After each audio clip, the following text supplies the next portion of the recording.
Good morning, everybody, and welcome to the NRG Series event here in Fort Wayne. We are going to kill it today. My name is Anurag Das, and I'm here with Julian Knab. We're playing a teams event today, so for anybody unfamiliar, that means we're covering 3 formats today. That's Pioneer, Modern, and Legacy. Good morning, Julian, or I guess good afternoon from Germany. Good morning, Anurag. I've been waiting for you guys to wake up all day, so we're ready to commentate some Pioneer, Modern, Legacy. Really hyped for that. Yeah, I am too. You know, there's a lot of stuff that's happened now. I know the Brothers War, the spoiler set is fully out, so we got a lot of talk about that today. It's not legal for today's event, but it's going to be pretty sweet here. Before we continue, let's take a little step backwards, take a look at some of the events coming up for the NRG Series circuit, and talk about that really quickly. So let's take a look first at this. This is the Season 3 schedule. This is the first event coming up here in the Chicagoland area on November 26th, 27th. That's the end of this month, featuring the first Pioneer 10K event here on the NRG Series circuit. And then Sunday, there's going to be a Modern 5K. Upcoming events also include the Showdown in Louisville. So that's going to be, I believe, in December. Okay, December 10th and 11th. That is a $15,000 Modern event, and that's going to be incredible. Sunday is a 5K Pioneer trial. This is going to be in Louisville, Kentucky. And let's also take a look at some of the leaderboard stats here. So for anybody who is unfamiliar, at NRG, this is a year-long event where players will travel to events in the hope of getting enough points to qualify for the end of year championship. And right now you can see the Season 3 leaderboard, the orange names on your screen: Ivan Espinoza, Andrew Ellenbogen. These players are already qualified for the end of year event, but right now we have Zach Allen and Raja Soloman already at the top of the leaderboard. We'll check their progress throughout the day to see how they're doing and what their status is looking towards the end of the event. Also, we've got the annual leaderboard, so this will give us a bigger picture view of the players that are queued for the prestigious end of year event. You can see here Jesse Robkin firmly in control of the leaderboard slot here, 141 points over the year, which is quite the accomplishment. Joe Bernal, Piper Powell, names very familiar to the circuit. So congratulations to all the names in orange. And there are 2 at-large slots for the end of the year series. So Zoe Riederman, Zach Allen, the names in white, they're also potentially in queue to make it for the end of year championship. We also have the list of players who are, as of now, qualified for the event. So you can see the names on the screen here. These are the very talented players who are going to be playing twitch.tv/NRG Series for the Winter 2023 finale. That is a $20,000 prize pool event, and it's 16 players only. You can see how each player qualified too through showdown events or the at-large bids. You've got Ivan Espinoza, the returning champion. So that is pretty sweet here. And then finally, let's take a look at today's event here in Fort Wayne to get a look at the prize support for the players that are competing. What are they competing for? Well, you see first place gets a grand total of $3,000. Second place gets $1,500. Third, fourth, fifth, eighth, all below there. And then more importantly, like I mentioned, right, the points you see on the right side, that's what you get to qualify for the end of the year event. So there's a lot of things going on here, both in terms of today's event in singularity, but then also in the grand scheme of things. Julian, I got a couple questions for you. Modern, Legacy, Pioneer, what are you most excited to watch today? So basically, I would usually say Legacy, right? Because that's just like my jam. But I will actually be playing Modern pretty soon at a big tournament in Italy in December. So I have a lot of favorites, and I hope to get them on camera to just like see them in action. I wonder whether I'm going to end up a Chakmoth player, which I never thought I was going to be, but probably also going to be something like Breach that I want to see in action. So that's actually the part that excites me the most right now. Ooh, did you say Breach? Because I was slowly chanting like one of us, one of like back. I remember back in 2020 when that deck first came out in Legacy. Like, I mean, you and I go way back, especially when it comes to Legacy. That was certainly a format like that for the short month and a half that it was legal. I'm so glad that it's not in the format anymore. Okay, actually not really, because I love the deck, but glad to know that it has a home in Modern. Yeah, it was quite the interesting period, right? Because it didn't really exist in paper because you didn't have events back then. So if you experienced it, it was probably on Magic Online. And if you did experience Breach and Legacy, I think it's going down as one of the most broken decks the format has ever seen, along with stuff like Flash, and yeah, I think everybody who has done that and who has cast through the breach, not through the breach, Underworld's Breach, what that card is capable of. And we try to recreate that in Modern. We try to relive the excitement that card was in Legacy. And it's not quite there compared to Legacy, but I mean, that's probably for the better. And it's one of the best decks in Modern from what I can tell. Yeah. we do have an incredible judge staff today, and I believe players are going through the judge meeting, those protocols right now and so far. So the first match we're going to watch today is going to be Modern, getting word in from production here. But yeah, I am pretty excited. We do have a lot of preview cards to talk about too from, hashtag MTG Bro, the Brothers War, referencing both Mishra and Urza. And I think that's pretty cool, just to think about those kind of things. So we'll get into it. We have a long show here today, but I do also want to mention today that it's not just Julian and I that'll be here on the cast. We also have two star-studded duelists that'll be wrapping up the show at the end of the day, Mason Clark and Devin O'Donnell, aka the Mason Clark, aka Doomwake. Very, very both pronounced names in all of Magic, honestly. So I'm super excited about that. And yeah, I was thinking about it too. I recently went to Magic 30 last weekend, and let's see. Okay, cool.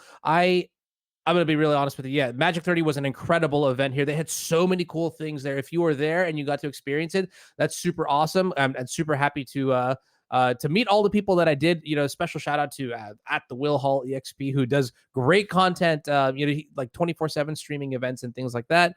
And okay, so I'm getting word that the announcements are still happening, and once the match is ready, we're just gonna dive right in, and it's gonna be pretty sweet. But yeah, Magic 30, incredible. I don't know if you've seen any of the photos, but the thing, like the production value of both like the world stream and the event itself, just out of this world. Like, it, for me, bodes so well for the future Magic. I gotta say, my favorite part was actually the beta draft. I think you did what's it called, rotisserie draft, where everything gets laid out on the table, so you don't actually like pass around all those super highly valuable cards. Yeah, and I saw that on your stream, right? And you even ended up opening. I think you opened one piece of power. I opened a set of Magic 30, and it looks like we're going to dive right into the match here. So again, first match that we're watching today is Modern. Team on the left here: Cain, Rianhard, Jesse, Robkin, Zoe, Riederman, Titans, absolute killers. And on the other side, you have Cody, Berglund, Dan Glonek, and Sean Termini. Ooh, okay. Look, I love Cain, I love Jesse, and I love Zoe, but I have to say I'm definitely biased. My boy Sean out here, hopefully playing Terminus. Hopefully, fingers are crossed. I'm just saying. Is it just because of the name, man? Look, you that easy to I'm not please? saying it. I'm not saying it. You're allowed to think what you want. I'm not saying it. This is going to be pretty great here. All right. And so we are watching Modern right now. I would be very surprised if Jesse Robkin was not playing Breach. So, Julian, your homework. Do you have it ready? Are you ready to teach me everything about Modern Breach, including, well, yeah, what does this card do?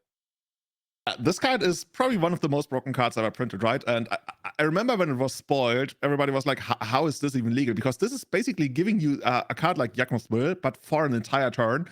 And the only cost that you really have is you have to exile stuff from your graveyard. So we use a card like Grinding Station to continuously fill up our yard while recasting a card like, let's say, Mox Amber, which is going to give us even more mana in the long run. And as we go through our entire deck, and eventually we just build up to having enough mana to cast something like, well, another super broken card that was recently printed, Thassa's Oracle.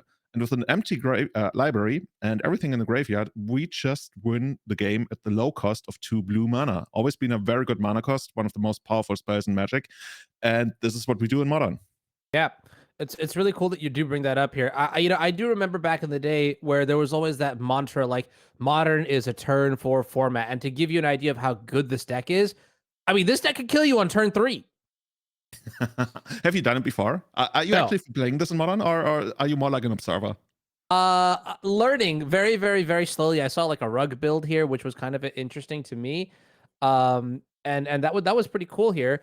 Just to confirm, yeah, it does look like Jesse is playing Breach here. I did see a copy of the title card in her hand, and then Dan playing a Bloodstained Mire, so could be evident of many things here. Rakdos Scam is the first thing that comes to my mind. But yeah, I was trying a rug version that featured Renin 6. That was pretty cool. I know some players have been battling with that online a little bit to some success, and so I think after seeing how powerful the Jeskai version is, though, I'll probably find my home there. Yeah, and nobody was surprised. I played the 5-color version of Creativity. I talked about it last time we had this on stream, and I initially won my first 2 rounds, and I felt like this deck is unbeatable. This is the craziest stuff I've ever seen in Modern. Yeah, and then Black Moon came along and completely disabled my entire deck. And for as happy as I am to have these hosers in the format, I'm one of those few people who actually like that. I think is it like 7th or 8th edition that makes it a big difference in modern. I know that every once in a while an awesome deck just like gets completely destroyed by it. But that's the beauty of modern. I mean, that's what you have to live with, and that's why Yeah. we all play it. Oh yeah, something about punishing mana bases. There's beauty in that. As Jesse's gonna play a turn 2 Aether Spellbomb. It looks like we're fetching for a Triumph here, end of turn. I did see a copy of Fable, the Mirror Breaker, in Dan's deck, which means maybe we're battling against another contender in the format like Creativity. Yeah, it is creativity. I just pulled up all the deck lists. It's creativity. We're going to have 4 copies of Fable of the Mirror Breaker. Of course, we have Indomitable Creativity, which we are trying to use to get. Is Archon of Cruelty the best creature in the format? I mean, it probably must be, at least for this kind of deck. And yeah, this is what we're trying to do. If we have the mana, we can even destroy 2 of our own things and get 2 Archons into play that way. So that's, I mean, both decks in a way are really just combo control decks, right? Both are sitting back, trying to deal with anything that comes their way that could harm them. And eventually you just run out the combo, and we'll see who's actually going to be advanced here, because advantaged here, because I'm not actually sure. I think there's more controlling elements on the side of creativity. But yeah, I don't know. Do you have a favorite here? I feel like if I ever doubt Breach, I'll look instantly foolish just by virtue of how powerful this deck can be. So I would personally say Breach, but there are some pretty ridiculous draws here that Creativity could have. So honestly, I think it's going to be less about which deck is necessarily better, and like how players will navigate their hands and things like that. Speaking of which, by the way, a turn 3 Emery, Lurker of the Lock, coming down here, and I gotta say I love the sequencing here by Jesse, playing the turn 2 Aether Spellbomb, and then also following up with the Emery to keep it protected from potential removal spells like Lightning Bolt. Oh, that's cool. That's cool. That's something I didn't even think about, because usually the spell bomb is used to bounce your opponent's creatures. And when you think about it, it's actually quite annoying, right? To have your Archon of Cruelty bounced by the spell bomb. And if you do that a couple of times, you will have to actually start hard casting your Archon. I played against that deck, I believe in paper even, where they ended up with too many Archons in hand, and the whole deck kind of collapsed onto itself because they just like couldn't get to the mana to actually cast it. But Right. maybe there's some trick to get around that, other than just like having a crazy amount of lands. Yeah, Jesse Robkin, not the only breach master. I'd also give a shout out to Ross Merriam and Corey Baumeister as like the I don't know, like the cloaked 3 that will decide what the breach, like they decide what stock and breach, like a la Dilks kind of deal. But yeah, I think Aether Spellbomb, especially alongside Emery, is quite powerful, just because I've seen all the kinds of boards that you can stabilize from using this combination. And it's one of the just another one of the tools that slowly checks off the list as to why this deck, Underworld Breach, is just so bonkers. Yeah, generally speaking, you would think that Breach could be a little bit more of the beatdown, whereas Creativity is more of the control deck, because Creativity is sitting on a bunch of walkers, whereas Breach is usually trying to leverage creatures like Ragavan, Emery, and well, even Ledger Shredder to a degree, which can generate value. And right now, it's basically on Dan, right, to come up with something. And we do, as Emery actually hits the bin, and Jesse not using that other spell bomb to save it, as we were thinking about. Okay, yeah. A main phase Prismari command, that's also very interesting here. The modes are going to be Shock, deal 2 damage to the Emery, and then Loot, draw 2 cards, and then discard 2 cards. And that's pretty interesting. Prismari command, a great card in this deck. I mean, every mode is quite amazing on this card. When I first saw this, I was like, it's no K command, but it does so much for this deck. Yeah, yeah. Especially like even if you just like use it to generate a treasure token. I mean, those tokens are gonna be destroyed eventually, right? By the Creativity to get your big dragon. Is it even a dragon? I'm not even sure, into play. And versatility is key, especially in a format that's not. I want to say as fast as Legacy. You can afford to spend 3 mana, especially at instant speed, on an effect like that, and being insulated against a lot of things that the opponent could like throw you away, including like just randomly destroying artifacts. Yeah. That's something I think especially you would appreciate, right? Versatility in general. By the way, I'll give you a hint. Archon of Cruelty is not a dragon. It is, I'll let you figure this out. I'll see how long it takes you. Archon of Cruelty is what creature type? It is Archon of Cruelty is, if anyone can guess. It's an elf warrior, pretty sure. Oh, they errated it. I'm pretty sure in development it was still an elf. There's literally an elf warrior sitting on top of that Archon. Yeah, you're actually right. And so this makes me wonder, like, so first of all, what actually is an Archon? Just like looking it up. And then second of all, if it is the rider, maybe it should be like maybe it actually should be an elf warrior. I don't know. Okay, all right. If you want to go back like to ancient Greece, Archons were like the second class. They were basically kind of like the police force in ancient Greece, and the Arconis were like they were. Yeah, that's what Arconis were, if I remember correctly. But not so sure. Like this is not exactly what I would imagine it. Like I guess the term has evolved quite a bit. All right. Well, I was giving you reasons for why Underworld Breach was such a broken deck. And here's reason number 2 on our checklist. Expressive Iteration. This is a card that has completely taken over all of Magic. Not just Modern, not just Legacy. It's banned in Pioneer. That's how good this card is. And you can sort of see, Breach being able to play it all. It's going to pick up a copy of Scalding Tarn that's going to come into play. Shock a Sacred Foundry. And what's the follow-up play here? It's a Ledger Shredder. Yeah, and that's just like another one of those small incremental advantage creatures, right? Like Emery, like Ragavan, and now we have Ledger Shredder down. And Ledger Shredder certainly is capable of eventually just finishing the game on his own. So Dan right now is sitting back, is not an immediate danger, but you eventually want to get to a point where, yeah, you get this is dwarf, right, from our land down, and I don't know if we're putting the trigger.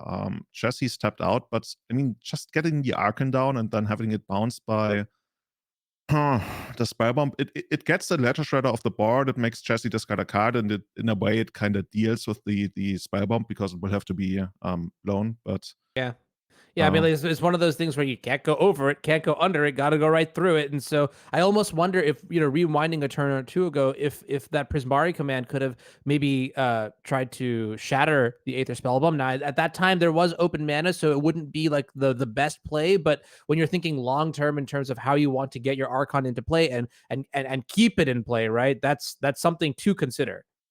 Yeah, I'm thinking about what kind of interaction Tracey can actually present here. We have Unholy Heat, we have Lightning Bolt. Those are like basically 5 instant ways to deal with it. Underworld Breach is now on the stack. Now it's in play. I mean, this could just be game 1. You could see game 1 in both Pioneer and Legacy going to Team Glonek. I mean, maybe Jesse going to stabilize the game count here for the team. This is really scary when your opponent plays Underworld Breach. I just realized, like, the other 2 games already finished. Oh, man. Yeah. That was quick.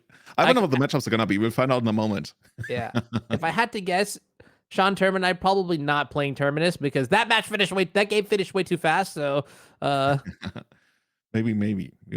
The hope is still there. But Dan has to decide whether that's going to resolve. I mean, there's some counter spells in the deck, right? So I don't know if this is like still considered on the stack. I would think so, since neither player is really moving. Mm-hmm. Now, keeping in mind, if you're wondering what might actually be in the graveyard here, there are a couple of cards that are really, really good. So the first one we're going to notice is one that is integral to the combo. That's Mox Amber. And like you mentioned earlier, Julian, that's the card that sort of facilitates the combo. But in order for Mox Amber to tap for mana, you do need to have a legend in play. Guess what? That's also checked. There is an Emery also in the graveyard that we saw get Prismari commanded earlier. With these 2 cards, Jesse is definitely in good position, but there's one key element that's missing, and that's the grinding station, the third and final piece. Could be in hand, right? We don't really know, maybe. But on the other hand, this could just be a value breach, right? You just get breach out. You want to get some of your good stuff back into play, like the Mox Amber, the Emery that has hit the board now, and all of that. Actually, did we miss the looting on the Shredder? This is the second spell. I'm not sure. Emery would be the second spell that turn. Oh, but and yeah, you can see Jesse pointing to, hold up, wait a minute. Emery's on the stack, and here's my trigger. And then the trigger does okay. Oh, okay. So the binding comes into play here for single mana leyline binding. One of the all-stars from Dominaria United. It's going to target the Underworld Breach, and that's kind of cool. That's really cool. In another way, if Jesse's actually ever able to actually get rid of the leyline binding, that's just like another breach waiting to happen. But right now, we are firmly in the driver's seat, right? We have a big creature. We have a way to basically generate another card draw turn. We are able to deal with potential Archon of Cruelty that Dan could put onto the board.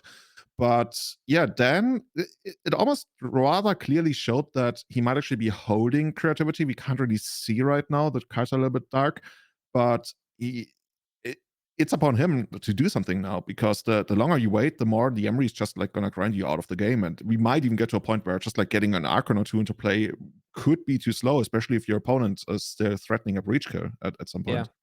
Very cool points here. And this is, I think, another one of the reasons why, look, I've given you 2 solid reasons that make, Breach very powerful. The third reason that I'm going to put on this checklist is just like look at the stage of this game, right? Both players are sort of like digging through their decks. They're trying to stabilize here. And this is where Emery is fantastic, especially when you compare it with something like, an Aether Spellbomb to sort of cycle through your deck, or, something like a Mishra's Bauble to draw 2 cards as well. A lot of cool tools in this deck that just like happen to work together, and that's my favorite kind of deck. I'm just imagining somebody walks by the table who has never seen creativity before, and they look at this board and they see like the dwarf tokens and the goblin we get from Fable. Like, what actually is this deck, man? Yeah, right. But yeah, that's usually what happens, right? The more crazy a format becomes, and the more the cards do absolutely busted stuff, I think the more weird things are going on that people. I mean that's part of like the feel about understanding a format and why people like their format, because they can do all these crazy tiny interactions that are not that apparent to the outside. But yeah, Dan just passes the turn, makes a Fable, and the Emery hits the bin as well. So Jesse once again just sitting there with the big bird. I mean, at this point, this is big enough. Like, where does a creature start being big to you? Ooh, never mind. Who'd have thought? Here comes another all right. That makes a lot of sense here. So now things might actually get spicy, because we have Mishra's Bauble in the graveyard. We can get the Emery back, the Mox Amber, and our graveyard is pretty loaded. So this is a pretty powerful play here by Jesse Robkin. We're going to start with the Mox Amber. I like the sequencing here is that you start with the Mox Amber. Then when you play the Emery afterwards, not only is the cost reduced, trigger the Ledger Shredder. On point here, not missing a single Ledger Shredder trigger. You love to see it. And then, Mox Amber will immediately be able to tap for mana once the Emery enters play. So sequencing, very, very tight here. Good stuff. Yeah, and I'm really selling myself on this deck. I'm probably like not anywhere as good as Jesse is with the deck, but that's the beauty of Magic, right? You get to grow with the decks that you play, and that's a grinding station, and that's basically it, right? We should have everything we need, unless Dan has anything to say about any of the spells we want to cast.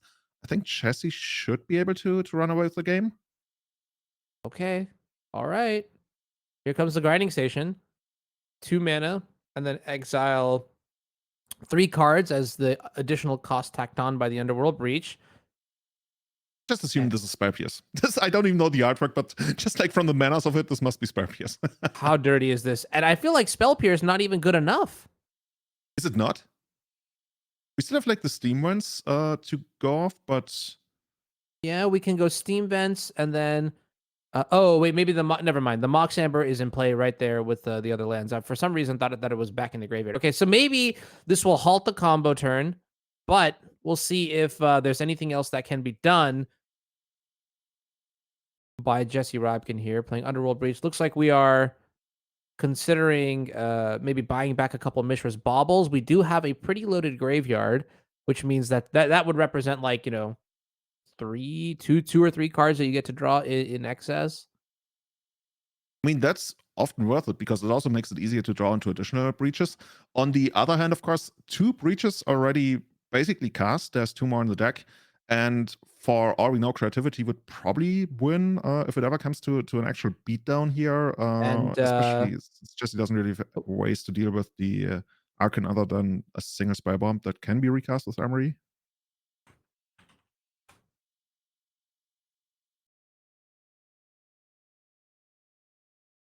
Production is telling us that the 3rd breach has already been exiled. Okay. Sorry, I think my audio cut out for a second. Apologies there. I was a little bit quiet. But I can hear you, Julian, now, and I'm happy. Okay. Welcome back, NRG. So yeah, we were just told that the 3rd breach has actually been exiled, so there's only a single breach left in the deck. So still a shot to do it, but I guess at some point you gotta go for it. But no, we just get in there. some damage, and usually that would indicate that we passed the turn here, and the breach is probably gonna go away. Yeah, that one hits the yard. And now it's on Dan, right? This is basically the situation where Dan gets to do whatever he wants. Like if you have creativity here, how many icons can you actually go for? All of A them, pretty lot. much. Yeah, all of them. Yeah. That would take care of Jesse's entire board. Entire All the creatures. board, entire hand, entire tournament. No, I'm kidding. I'm not gonna go that far. But Not yet. yeah, I'm yeah, not even yeah. sure if there actually is a hand, right? I guess there's like 3 cards sitting on the side over there on the top. Yeah, we had a lightning bolt left over. I think it was the last card in Jesse's hand, and then 2 cards were drawn for the turn off of each of the baubles that we bought back from the Underworld breach. So it's not. It really just does depend on whether or not Dan has a copy of Indomitable Creativity to start to just really let off with the fireworks and everything. Because now I think, like you mentioned, we're at that point where it's going to be pretty lethal. You know, the Goblin Shaman can attack to generate another mana. And then you have 1, 2, 3, 4, 5, 6 mana. Land drop has already been made for the turn. That's okay though. Getting 2 Archons into play is still pretty powerful. Yeah, and I would think you would just go for the creativity if you have it here, right? You're facing down a Ledger Shredder, which is gonna beat you pretty quickly. We don't really know about the lightning bolt that Jesse's holding, at least Dan doesn't. But this could be over like in a turn or two, and Dan better get going. I'm not sure what the thought here is, but there must be a decision to be made right now. Right. So this is kind of interesting. I think we're going into combat, and this is a question I have. Do you use the Aether Spellbomb on the Goblin Shaman? I don't have enough experience in the matchup. I would think I would not, because it just like represents bouncing in Archon. That might not come down anytime soon again. I mean, the upside, of course, is the opponent gets an extra mana for them, but I don't feel great. Like, and it looks like Jesse also doesn't really feel great about it, right? There's a big decision Yeah, to be made. yeah. I'll play the other side of the table here and maybe explain why this is so complicated. Is because if you use the Aether Spellbomb to bounce the Goblin Shaman, you mitigate this from happening. The token coming into play. And why is the token important? Well, it allows you to go X equals 2 on the Indomitable Creativity, and so essentially using the Spellbomb on the Goblin Shaman is getting rid of potentially 1 copy of Archon of Oh, Cruelty, that's right? smart. That's smart. So you're denying the extra mana. Yeah, creativity like not for free, right? You have to pay for the extra targets. That's a Yeah. really good point. Yeah. So it's a little bit tricky there. But it looks like the Goblin Shaman going to go through. And instead of creativity for X equals 2 or 3, um, oh, I'm just kidding, by the way. We have 5 mana anyway, so we're gonna make 2 Archons, but I guess stopping the third one could be kind of interesting, but then you just lose your whole board. Okay, never mind. I agree with Jesse's play here. My mistakes. But Fable gonna come into play, and now we're untapping with Emery and cycling the Aether Spellbomb, and that's a little bit scary because it's been in play for so many turns when Jesse had the option to cycle it earlier. Yeah, and Chessie already went through 2 breaches. Another one has been exiled, but so much card advantage available right now, right? We're Mhm. gonna get back the Spellbomb, where I think we have an Expressive Duration in hand on her side. There's what else is there? The Grinding Station is just gonna be discarded. This almost feels like, hey, I'm just gonna grow my bird, and maybe if I find another, let's say, Lightning Bolt. Let me check how many there. Actually, there's only a single Lightning Bolt in the deck. Okay. So in order to kill here, we don't have enough on the board right now, but we can definitely present lethal on the next turn. And we also have like the random out of just like, fighting breach. Okay. And I didn't know, I kind of like overhyped the Aether Spellbomb, going into being cycled here. But A, that's my job. B, it does force us to buy it back with the Emery as opposed to the Mistress Bauble or some other tool here. So there is a little bit of a cost to it. With like these are like the small things that I do think matter in the grand scheme of breach and like the minutia that make it such a crazy deck. Yeah, also interesting that the Spy Bomb was cycled, right? It was not used to bounce any of the tokens at end Mhm. of turn and then replay to bounce another token, which would be like the long-term play to deny Dan resources. This is more like of a going for the throat play almost. Like I just want to stock up on extra Yes. cards to make Oh, sure that I can protect my win. you literally stole the words from my mouth. I was gonna say this is going for the throat too. And that might actually be what's really scary then, it's just like uh so yeah, thank you for making my job easy and giving me reasons once I fall into a little trap here. Now, what's interesting though is that when we're talking about lightning bolt, one potential play that we can do is just bolt our opponent out. like four times, 3 times, I guess, with Underworld Breach in play. We do need enough mana for it, but unfortunately, there's only one copy, I believe, left in the deck here, as one got milled earlier, and one's under the Leyline Binding, and then one also just finished resolving a couple turns ago. Which are you referring to Underworld Breach? Yeah. Yeah. So actually, that's a cool point, right? You would use your one lightning bolt to still deal like something like 9 damage with another Underworld Breach. But right now we're sitting on a bunch of like that's Thassa's Oracle in hand, doesn't really do too much. I guess it can give you a pretty good scry. Basically, we have 2 Unholy Heats, the lightning bolt, and I think a Mox Amber in hand. So not the greatest. And interesting that the Expressive Iteration wasn't cast here by Jesse, just like past the turn. Yeah, that is pretty interesting. I guess you know what you can do Iteration? is you can unholy heat the targets of the creativity if it targets your dwarfs and negate it that way. I guess that would work. Like that. Conveniently leaving up red, red with 3 Yeah. removal spells. You know, I'm not gonna lie. If this actually does happen, this would be like the greatest plot twist ever. Opponent goes Dan goes, here's my creativity. X equals 3. What you got? Well, okay, I'll kill this creature, and then I will ping this creature, and then I will get this one, and then you're just looking at like nothing. Basically reduced to all to a token deck. Like I saw somebody in chat call it a 5-color token deck, and thus far, I mean, the deck is capable of a lot of things, but thus far it has basically been a 5-color token deck. But that's probably be a different kind of story in the second game, as Jesse's probably a huge favorite to take it here, right? I don't really see a lot of chances for Dan, and I'm not even sure if there's a creativity in hand. I see a Renin 6 in hand, an Arid Mesa, and not sure the card on the very left is even a creativity, and without it, there's no hope of even winning the game in the first place. It looks like Modern's favorite blue-red split card, Fire Eyes. Oh, that used to be a really big card in Legacy. Yeah. Yeah basically indicates 10 years ago. I wasn't gonna say it, right. but Dad, wake up! It's 2022. It's like that meme of that grandma, like in my times we cast. Let's get you to bed. Now, this is interesting. Ice will say like buy 1 turn at least here. He's gonna be able to tap the Ledger Shredder, which means we aren't swinging for lethal quite just yet. Any way to get through with the Emery? There's like 2 tokens. We can bounce one of them, and probably we could like unholy heat the other ones. Okay. No, but Jesse's just like going for the value here. Yep. Buying back the Aether Spell Bomb again, keeping the shields up here against something like Archon coming into play next turn. This Spell Bomb has looked incredible this game. Just has been completely, dictating like the pace of play, in the sense of like, okay, going for 1 Archon, which is powerful, simply would not be enough. Starting as early as like turn 1 or 2. Yeah, this is basically the playmaker, right? This is the Diego Maradona, or in basketball, who's like the playmaker in basketball? Is it like the Point guard? I point don't guard, know. exactly. You're Who's the most asking famous the wrong point guard in basketball? right. Chat, help us out. Yeah. We need an alteration. We need to put him or her on the spell bomb. Oh dang. Oh. Okay. All right. Thassa's Oracle. Devotion X equals 4, and it finds a copy of Teferi, which is pretty good on this board state. Teferi never really a bad choice, right? Especially if your opponent is trying to resolve the creativity and protect it with their own potential copies of counterspells. But right now, we just have the value Oracle. Dude, That's I love this deck sweet. so much.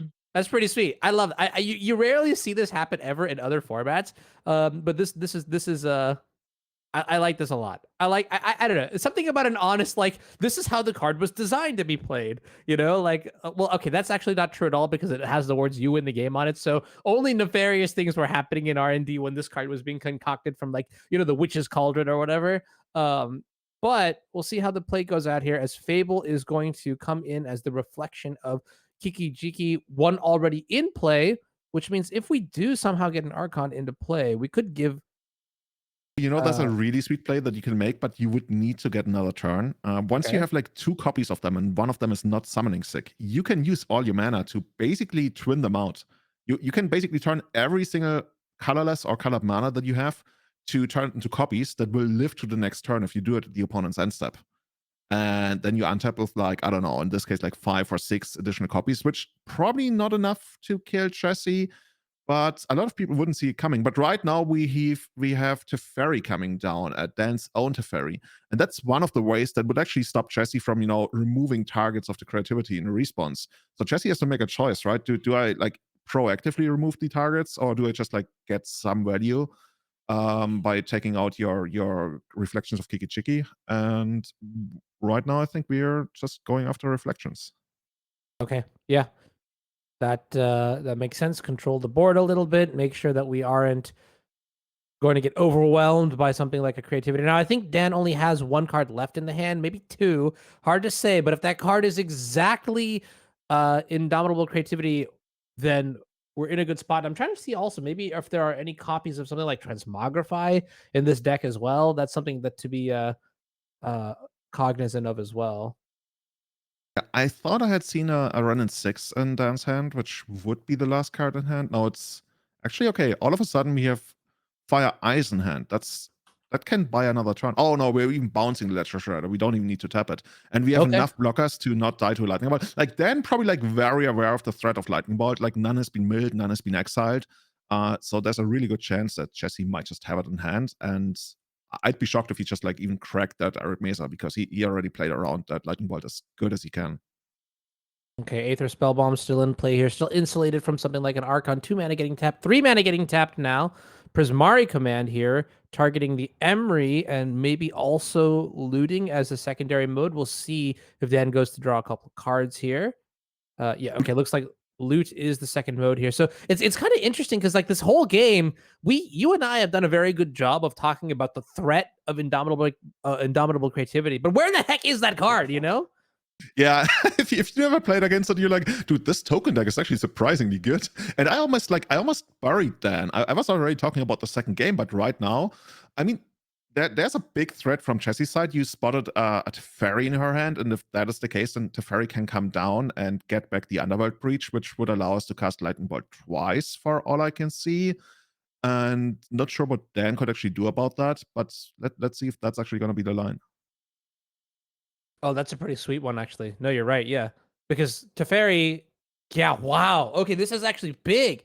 And so for all I've talked about, yeah, you can see Jesse moving so fast here. It's just like I have the wind locked up now. Just need to make sure I don't mess this up. Underworld Breach coming back into play by bouncing the Leyline Binding, and you can't cast that one again because Teferi's passive cuts that off. And there's the Bolt 2x thanks to Escape. Jesse Robkin going to take game 1 here. Underworld Breach up against Creativity.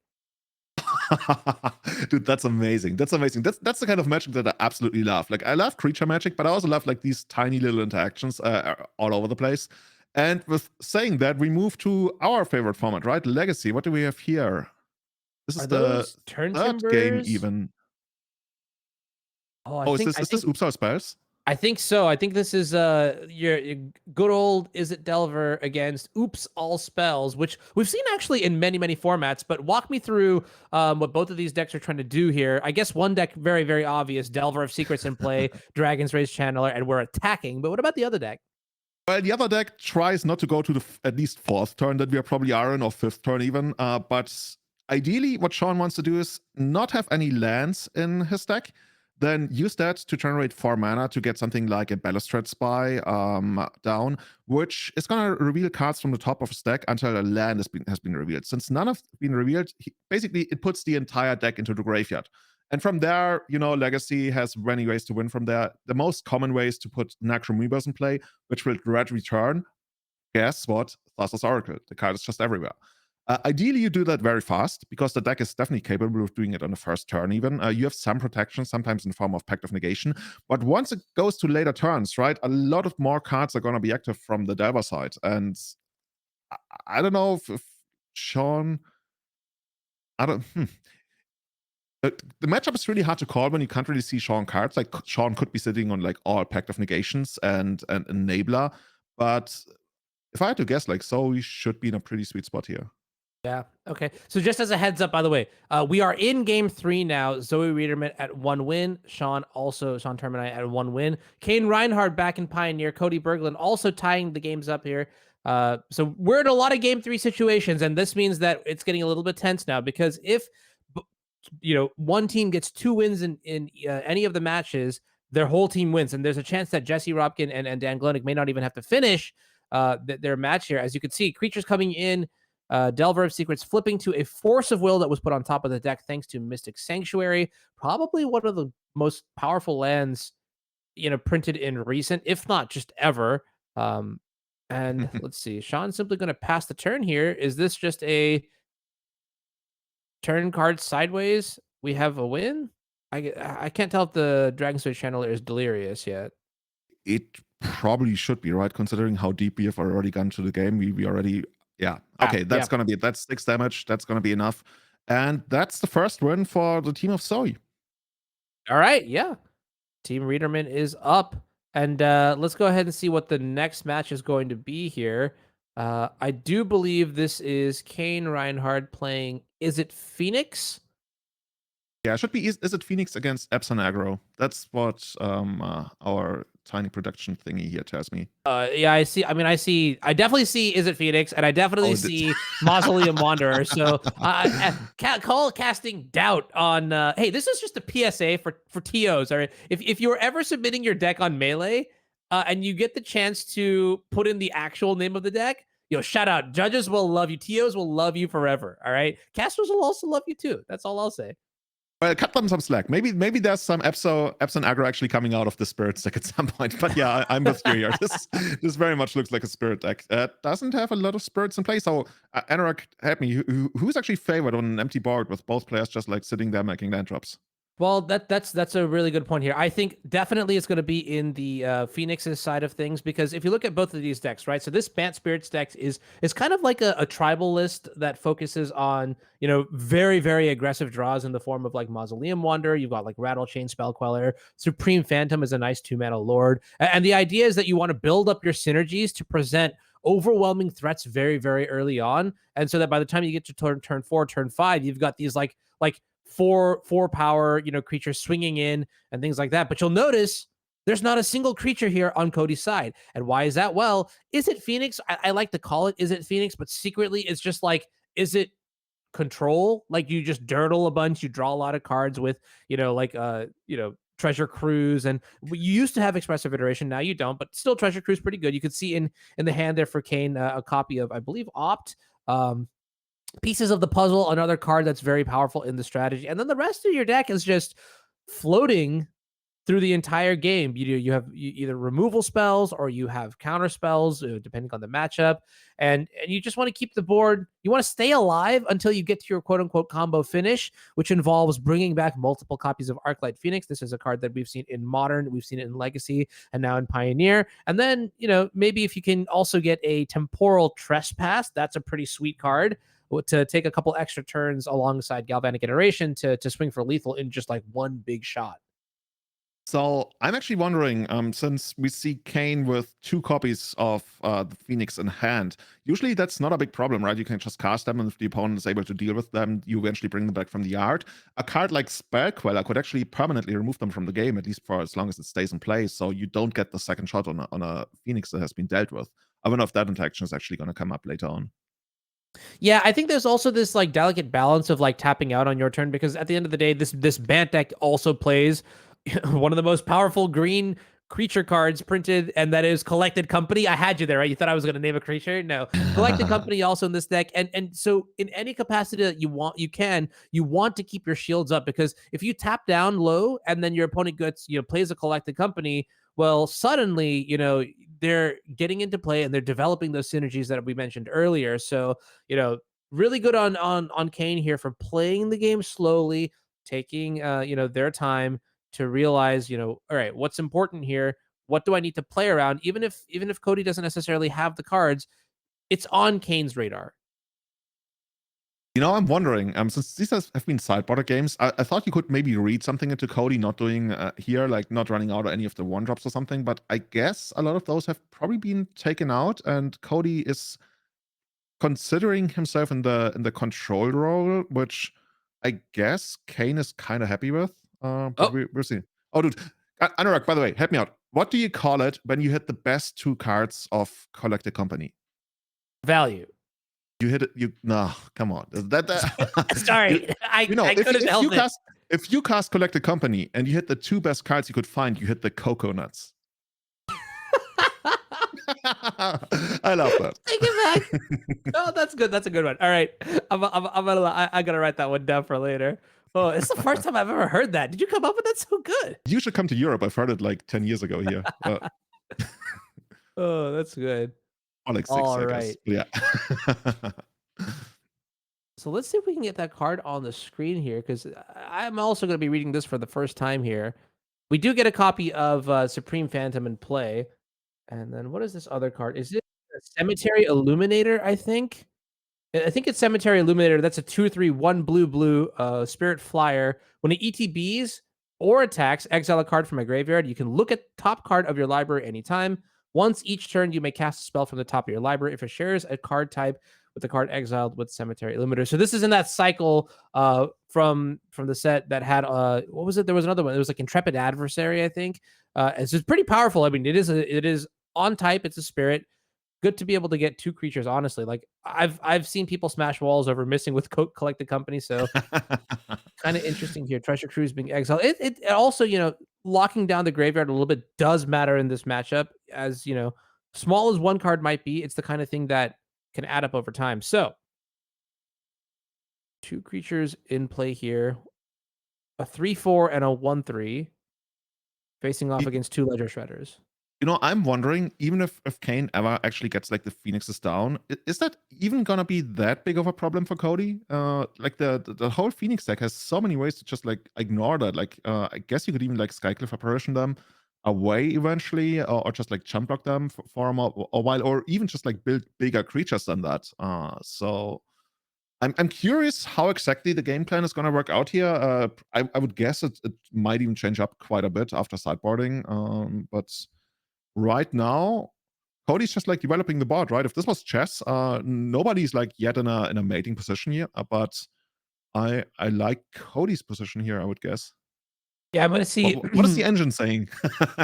Yeah, right. Yeah, that's a good question. Yeah, I think at this point I think we're just looking to amass all of the relevant removal spells in the deck here. We do have a couple copies of Petty Theft in our hand already. That could help sort of stabilize the board here. Portable Hole, got to come down and take care of one of the Ledger Shredders that had a counter on it. Oh, and here's another Collected Company that's going to trigger the Ledger Shredder, but I don't know. It's looking kind of scary here. It's kind of a weird position, right? Where Cain is sitting on a lot of mana and actually using that mana, but not all that much is really happening. That's my kind of magic. Yeah, I love it. Yeah. I could picture you casting this. This is like Anorak currently has spent 67 mana in this game, and this board is like 12 lands. Yeah, beautiful.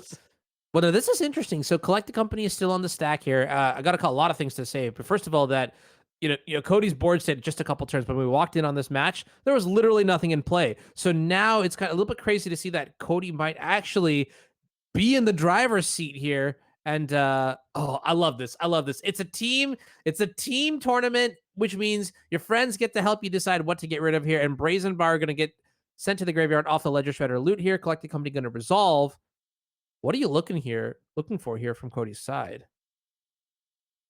As a non-spirits expert, I would just imagine more creatures, maybe even ones that make the other ones grow. So that that's the dream, right? Eventually you grow your creatures so big that you don't really fear the phoenixes anymore. And at that point, what is Cain really gonna do here?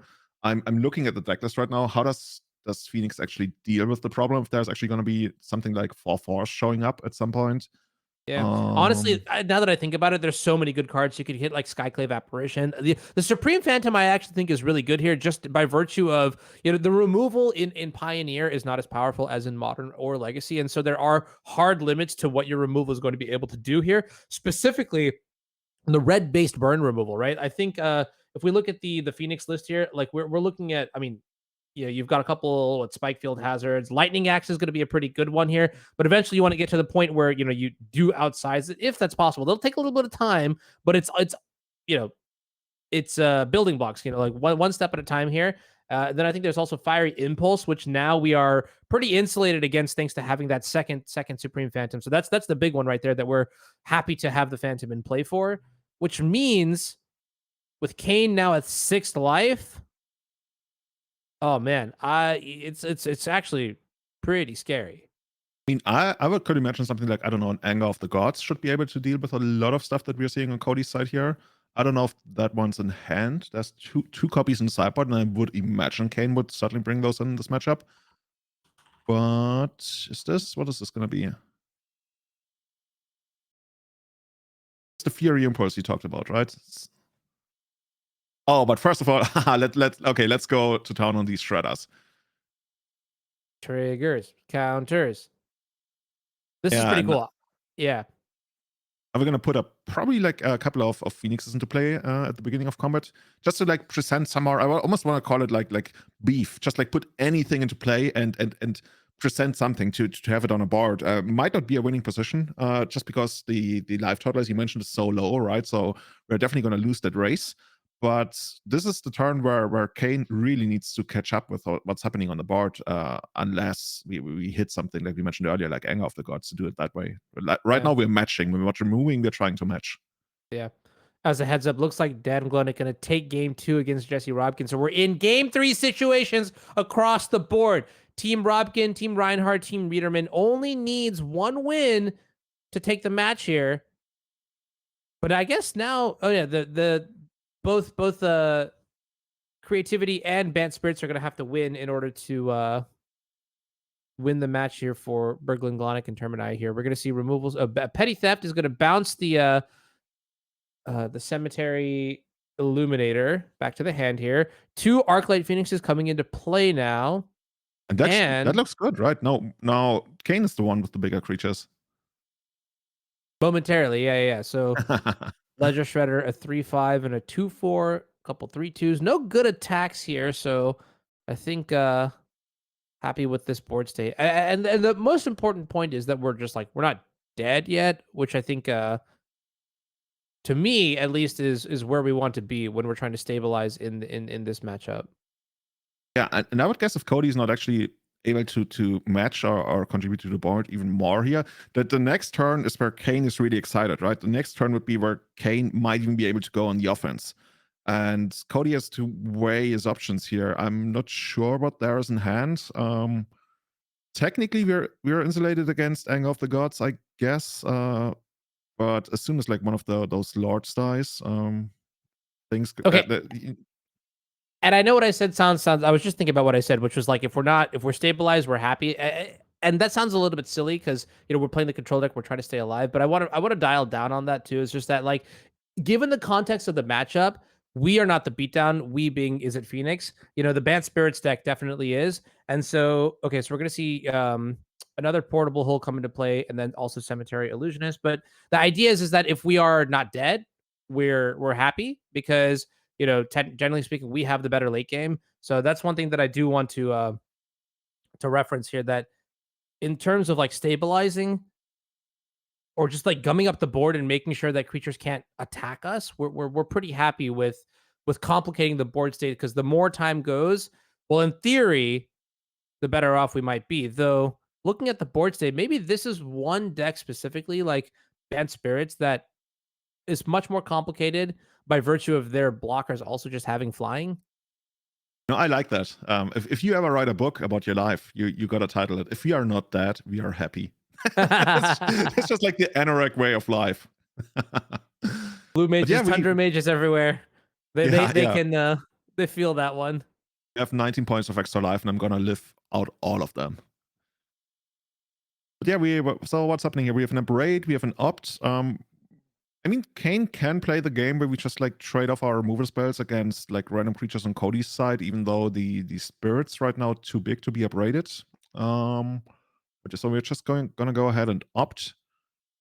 Honestly, like it feels kind of weird. You would think that eventually there's this big explosion in the Phoenix deck, right? And I guess part of that, what the deck can actually do, I think you brought it up earlier, is the temporal trespass, right? Where you get to take an extra turn, which could be enough to send you over the line at some point. But with 16 life against 6, that's just such an awkward, annoying way to fight. Like if Cody was on a lower life total, maybe we could do it. But Cain is to be really careful about the life total here.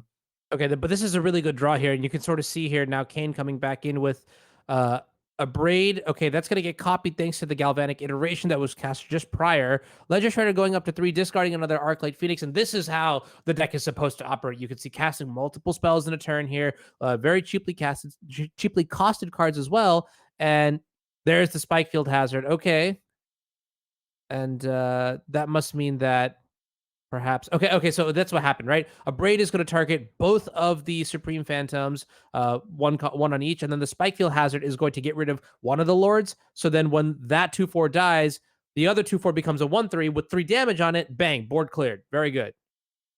That's, I guess, a makeshift terminus. And a one-sided terminus, we call it a decree of... What's the decree that kills all your opponent's creatures? Pain, annihilation? Something like that? Something like that. You're asking a question that predates me. You're showing your age, Julian. Dude, that card was like the sickest card that we had in the schoolyard. Like, if somebody had that, Decree of Pain, there we go, 8 mana, you can also cycle it. Nobody cycled cards back then. Everybody had like 12 mana on turn 26. Because everybody played walls. So yeah, but now Cain actually managed to create a board side where the Phoenixes can just like come crushing in along with the Ledger Shredder. And Cody all of a sudden, like, with his back against the wall. I'm not sure what the one card that we have in hand here can actually do for us. Is this the Bird Lord that grows all your flying creatures? Yeah, Empyrean Eagle. Yep, it's a 2/3, 3 mana flyer. Other creatures you control with flying get +1/+1. So that means that the Cemetery Illuminator is going to be able to swing in for a little bit more damage, but certainly not enough here. So let's see what happens now. I mean, and that was a big chunk of damage that came in last turn from the squad. 3 Arclight Phoenixes and the 4/6 Ledger Shredder. Looking at the graveyard to see what the potential options are. And yep, that's going to be it. Picking up the cards here. Cain Rianhard going to win this match 2-1, which means Team Rianhard, Robkin, and Riederman have won their first round of the day. That was certainly a sweat. There were ups, there were downs. We got to see all bits of the matches, which was quite nice. Yeah, that was, I want to say, good magic all around. We didn't really get to see all much of the Izzet with Oops or Space, but the Modern and Pioneer matches we got to watch, that was something. And I think there's a lot to be learned from those kinds of matches that are super intricate. And I don't know, man, it's just like the excitement for especially Modern keeps building in me so much. I'm probably going to be a breach man. Is that what you call it? Is that like a superhero? I'm going to be the breach guy. No, I'm not even gonna bother. And I will say, as someone who doesn't like play enough Pioneer, watching the intricacies of that game specifically was quite nice. So like the reason I think that game specifically was good, is because it showed some of the flaws with the Izzet deck, very specifically like the upper bounds of what your removal spells can do, and then how, you know, Cain was able to leverage, well, the primary power of the deck, which is to like, it's kind of just like any blue-red deck, like in Delver and Legacy, for example. It's just like finding the right cards at the right time, or building your cards up together to have like synergies that'll completely decimate your opponent there, right? So what I'm talking about specifically, like you had a couple 2/4 Supreme Phantoms, you had a very large Cemetery Illuminator, you know, and then a couple other creatures that we saw throughout the game. And then by combining your removal spells together, by digging through your deck, by generating those advantages, you're basically able to beat everything. And honestly, that's kind of my style of deck, where you just go massively ahead on resources. I mean, Treasure Cruise, right? Like that's a very fun card to play, even in Pioneer. So I don't know. That was pretty exciting to see how you had pieces of a puzzle, and then you, no pun intended, put them together, and then you were able to win your game there. So pretty exciting. Looks like we are going to have Jesse, Robkin, and Zoe Riederman in the booth now. They look fantastic here after that round 1 win, which, you know, I'd be very hyped for. There are a number of tournaments I've had where I've lost round 1. We're gonna pan over to the interview, and okay, Julian, I hope you have questions ready, because I'm telling. Hey guys, hello. What up? Awesome. How's it going?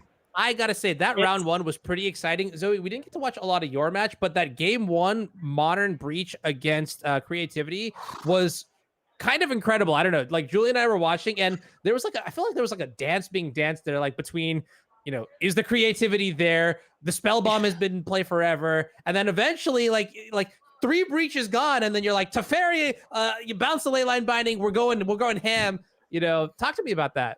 Yeah, so when the first Breach got binding, it was pretty clear based on the way that my opponent was playing that he had a leyline binding.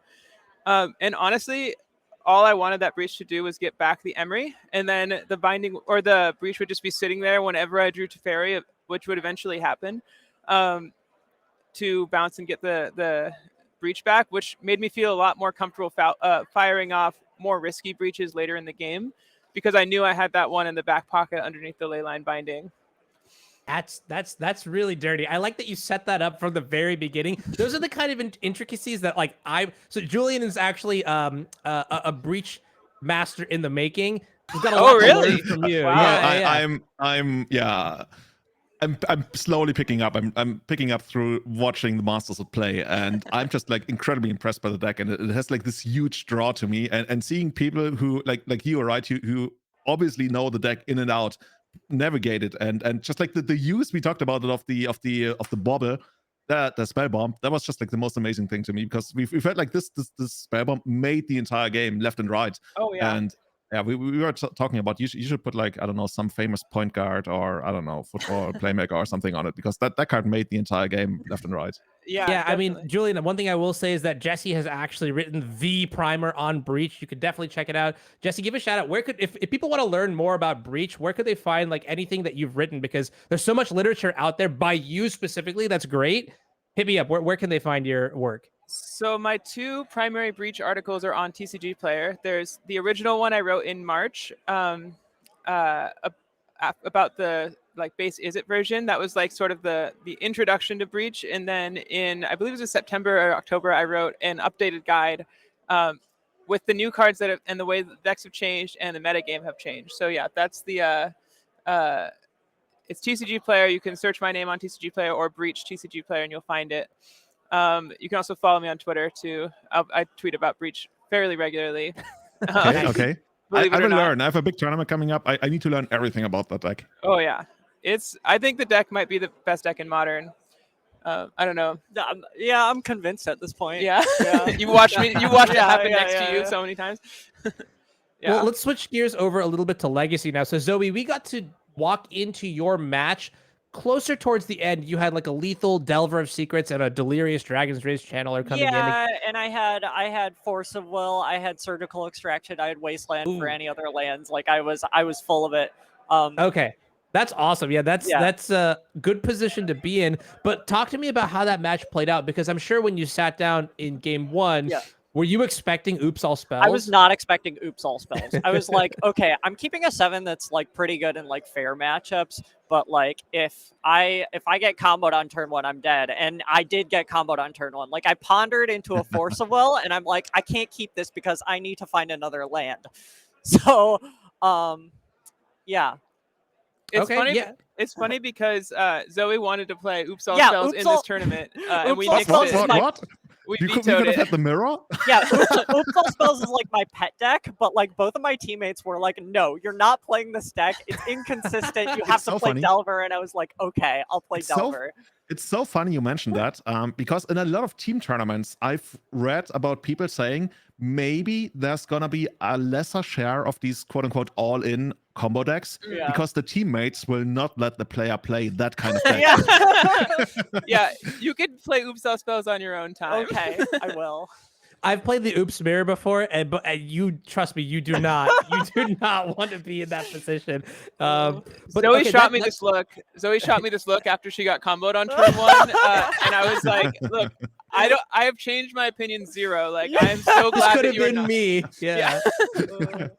That's awesome. All right, so let's talk about like the rest of the tournament then, right? So I think this is a 6 or 7 rounder today is what I heard. And I mean, you know, for any tournament that's important, because from what I also gather is that we're going to be playing the whole event today, right? All of top 8. So that's going to be a pretty long day. Oh, wow. How are you guys feeling about the rest of the event, your decks in your respective metagames? And then just like, you know, the top cut, I mean, yeah, take it away. First of all, I didn't know we were playing the whole tournament today. That's fun.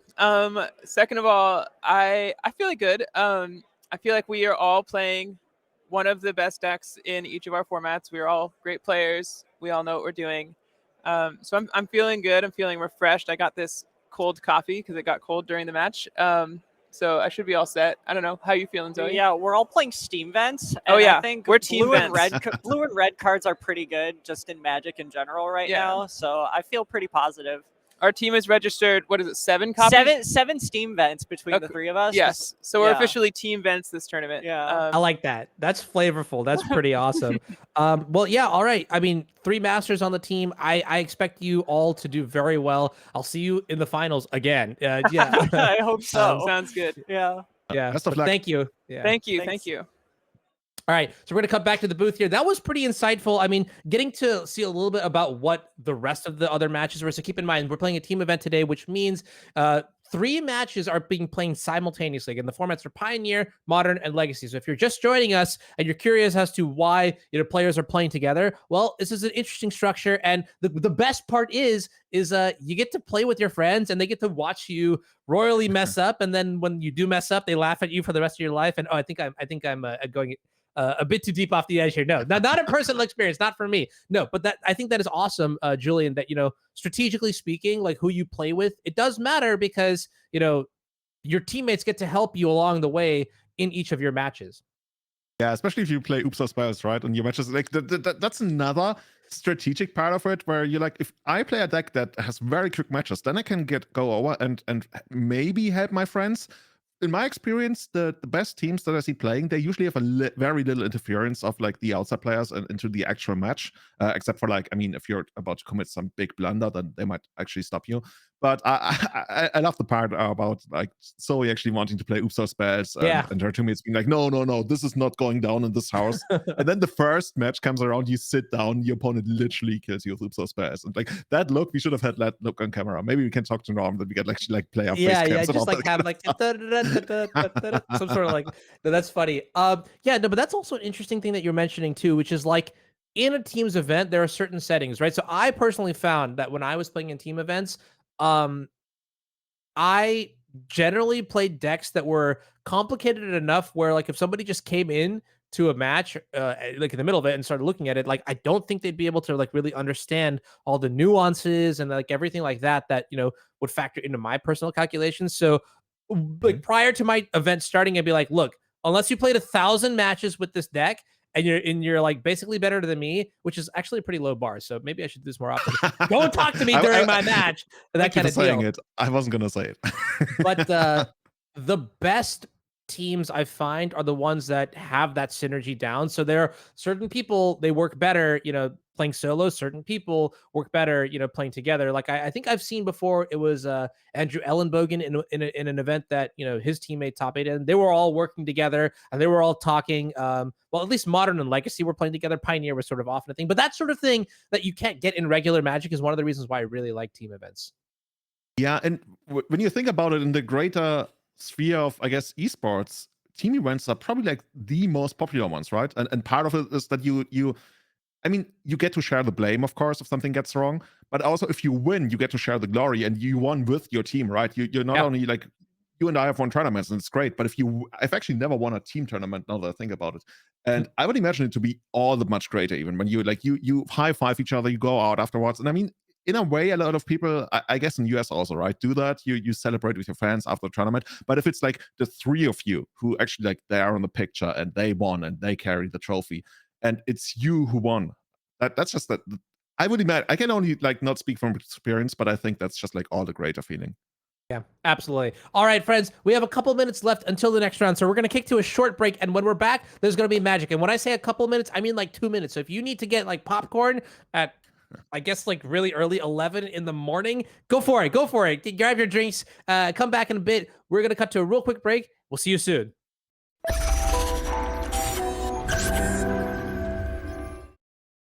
I told you we'd be back very fast. Everybody, welcome back to the NRG Series 10K here in Fort Wayne. We're playing teams today. We just covered why teams is great, and we're going to dive into round 2 pretty shortly. But, there's another event happening. It's close. It's over the horizon, Julian. And I don't know. It sounds like the rumblings of war are coming through on the plane of Dominaria. The Brothers' War is coming out in a couple weeks here. And guess what? Spoiler season I think it's over now. So now we have all the cards from the set. And so I was wondering, Julian, what are your favorite cards from the set? We should talk about that. Yeah, actually, I pulled up a couple of them, and I gotta say, I'm more excited for this set than a lot of sets that have been released recently, as I actually tried to pull up the. Yeah, here's the list. So I guess there's a ton of cards that might actually even see play in our favorite format, Legacy. And the first one I want to pull up is Lauren of the Third Path. Have you heard about that one?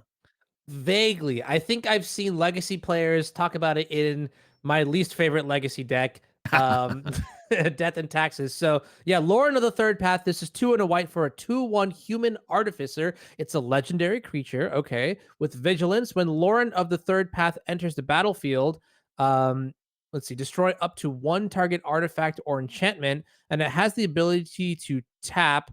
You and target opponent each draw a card. Okay, why is this good in Legacy? Explain. First of all, this is basically the white reclamation sage, right? The white disenchant on the body. So this is a one-off that can go into Death and Taxes, that can be tutored up by Recruiter of the Guard, and it's reusable, right? Death and Taxes has that whole legendary aspect to it with like 3 of our characters that you can play, so you can like reuse that to destroy a lot of problematic artifacts and enchantments in Legacy.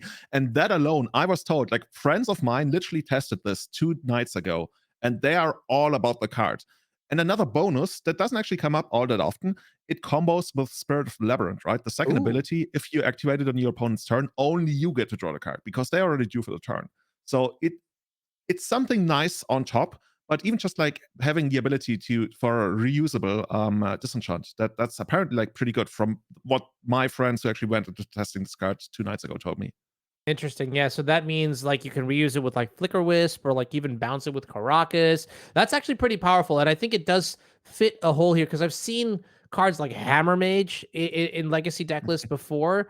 And this is certainly an upgrade. And I guess if it's good in Legacy, then it must have a home in Modern as well somewhere. I will let the Modern specialists figure out where that is. But yeah, one card that I was pretty excited about was actually Brotherhood's End. So this is an interesting card. It's 1 red and red for a multimodal sweeper. You can see here sorcery, which says choose 1. Brotherhood's End deals 3 damage to each creature and each planeswalker. Destroy all artifacts, or the second option is destroy all artifacts with mana value 3 or less. I like this card a lot because it solves problems in Legacy that I've run into, most notably with tribal decks, but also the modality is really there. You can see against the artifact decks, it's pretty good as well. And I'm getting word right now that the Legacy players are shuffling up. So why don't we just kick it to the feature match area while we continue talking about this card, Brotherhood's End. It's also probably good in the deck that we actually saw on stream earlier today, which was Izzet Phoenix in Pioneer. Yeah, it's definitely going to see play. I'm willing to go as far as to say that. I think the only thing that would maybe hold it back somewhat in Legacy is the fact that it's like double red, and usually like red doesn't really like double red splash cards. But it's very good against my currently favorite deck in the format, and that is Painter. Painter has that whole approach of either going, the value route with artifacts and combo, or you go the beatdown route with just like a bunch of like random creatures on the board. And this basically shuts off either of those approaches. Like if there's a problem on one side of the board with like a bunch of creatures, it gets rid of that. If your opponent is building up to a potential combo turn, gets rid of that. The only saving grace for this card is that it's like a sorcerer. It's the saving grace from the other side of the board, I guess, is that it's a sorcery. So if your opponent commits to the combo, you can't interrupt it right away. So hopefully this is not going to see a lot of play in Legacy, but it's certainly going to be playable. And like you mentioned, even more so in Modern. Speaking of sorcery, it looks like some dark arts are about to happen here in this match. We're going to switch to Legacy for the first one. We've got David Delgado on Doomsday playing against Chris Ward on lands. And I feel like this is going to be an absolute massacre in one direction. Now, as note, the team of Delgado, Fina, and Soloman, I believe they top 4 the last teams trio event that we had on the NRG series. So these are powerful mages for sure here. In fact, I had the pleasure of meeting Benji at Magic 30. We were hanging out in line and we played a little bit of Legacy ourselves, and that was a good time here. But talk to me about these decks. David Delgado on Doomsday first, and then Chris Ward on lands next. Yeah, it's a somewhat unfortunate matchup for lands, because lands is very good at stopping 2 things: lands and creatures. And guess what? Doomsday doesn't really care about either of those. Doomsday is ready to just go Dark Ritual into Doomsday of a single land, and then probably even kill you on the second turn, depending on how the Doomsday is actually built. There's like some really filthy piles where you You don't even need all that many lands. And lands on the other side of the board, we're really just like trying to control the game, which we can't because all the spells we care about, we can't really interact with all that much. There's always the option for lands to go, turn 1 exploration and just produce a Merrick large on the second turn with Lesbian Stage and Dark Depth. And I would guess if Kris knew the matchup, that's probably what we're mulliganing towards. But since this is the first game and there's probably like no scouting going on, yeah, could be a rude awakening, right? For the Lance player here. Yeah. Now that's interesting that you mentioned this. So you're right. Delgado playing a deck that features the pinnacle card Doomsday, and I mean that card is very powerful. The printing of Thassa's Oracle really has revamped this deck. So this is another. This is like the third Thassa's Oracle deck that we've seen today on camera. Because now that I think about it, this card has definitely made an impact here. Kris appears to be going down to, what is it, 5 cards now, which is that's pretty rough here in game 1. But one thing I will mention is that lands, being a deck that leverages exploration, Mox Diamond alongside Life from the Loam, has very clear ways to undo its mulligans. And more importantly, I would say strategically, when you're playing lands, you really want to mulligan to a hand that has a very clear game plan, right? Like whether that is, controlling your opponent's mana with Richardon Ports, less likely nowadays, or whether that is, a very, very fast Merit Lodge, those kinds of things, right? You really want direction. It's very easy to get tricked by some of your average hands sometimes that just aren't good enough here. So impressive mulligans here, or just like at least knowing what you need in this deck to make it work possibly. And Caracas, pass the turn, fireworks, let's go. Yeah, something that I always find interesting in this kind of matchup is what is Doomsday actually going to spend the Force of Will on, especially in the first game. In the second game, there's very clear things, like usually sideboard cards your opponent brings in. In the first game, you might want to go after something like an exploration if you fear your opponent could have a fast start and you don't have a quick kill. But other than that, it's probably going to hit something like a crop rotation, because there, like I mentioned, depending on how David is eventually willing to build the Doomsday, there are piles that rely on the graveyard. As I see, there's a deep analysis in the deck that sometimes will be considered away and then cast with Lions at Diamond. And that would give Kris an opening to crop rotation for Bojuka Bog, which I'm going to hold you right there, Julian. Yeah. I'm going to hold you right there because I know you're talking about openings, but this is a terrifying start.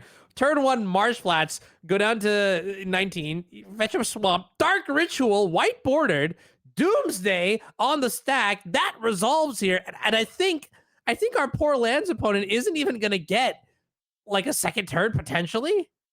Yeah, there's probably going to be a second turn. Like the way Doomsday is built these days, it's very, very rare that it actually kills on the turn to cast Doomsday. It would require probably like a lot of cyclers that aren't in David's hand, but this is the ideal start, right? David is going to put.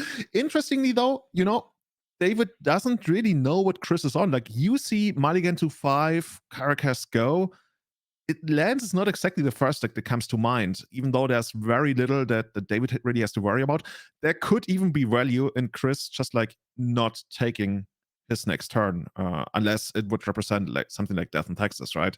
Because in that case, David might actually sideboard heavily against Hate Bears, which Kris is not going to present. There's like already like levels to how you conduct yourself in the first game to give you an edge in the second and the third game. And I wonder whether that's actually going to be the thing, because the only other way that Kris could really reasonably hurt David here is with, let's say, Ghost Quarter to shuffle David's deck, which is like super annoying. And if David didn't put a basic land into the pile, he wouldn't even be able to get another land. On the other hand, though, David doesn't really need the basic swamp. Like that basic swamp already has like done its duty, and it's not really going to cast all that many more spells for the rest of the game, I would think. Okay, so let's take a step back here right now. So Doomsday is still in the middle of resolving. So why don't you walk me through some of the cards that we've seen here in David Delgado's pile? So the way Doomsday works, first of all, is that you basically get to go through your graveyard and your library, and you get to make your own custom 5-card deck, right? And ideally, you would have a win condition in that deck. So Julian, tell me then, what are the cards you think that David is playing around? What are the considerations going through the Doomsday side of things? So the most obvious thing you want to play around on this board right now is something like Swords to Plowshares, which could hit your Oracle if you know, if it's in play and you rely on the devotion to clear your library basically, and Doomsday usually tries to do that, and it's pretty good at doing that. But that's the first thing that comes to mind. Other than that, you could be up against some kind of like 4-color control deck. That's another thing I would consider, in which case you definitely want to include Cavern of Souls, which I think we saw David include to make sure that the Oracle is going to resolve. And then on top of that, you will need a second blue source, which is usually either an island if you want to play it slow, or a Lotus Petal. Of course, with the Lotus Petal, since we have a swamp in play, technically you would need to make sure that it resolves, because that would be like the worst if your opponent actually was a blue control deck and force to fill your Lotus Petal and you just like don't have enough blue mana. But right now, Kris, like if I was Kris, if I had access to a Ghost Quarter, I would consider revealing what I am. But it's really unfortunate that the Swamp, like we really don't care about the Swamp. I'm not even sure if the Swamp is going to cast any more spells for the rest of the game. David is sitting there. Like if David has something like a Brainstorm in hand, I think we saw, then that could be a way to just like have a blue source on top and then brainstorm into everything. But that wouldn't really work all that well, because then we spend our blue. So yeah, if David wants to rely on the blue source, he needs an island in there. And I thought the top card was a Cycler. Okay, that's interesting then. Oh, so it looks like maybe we're gonna just go into game 2 here. Maybe David explaining, or Kris realizing I'm just dead. I don't have interaction here. I don't want to share any more information. So that's a pretty good tactical decision to be made. We're gonna dive into the modern match now, I believe, where we have Vinnie Fino playing 5-color creativity in the mirror against Dan Krapu.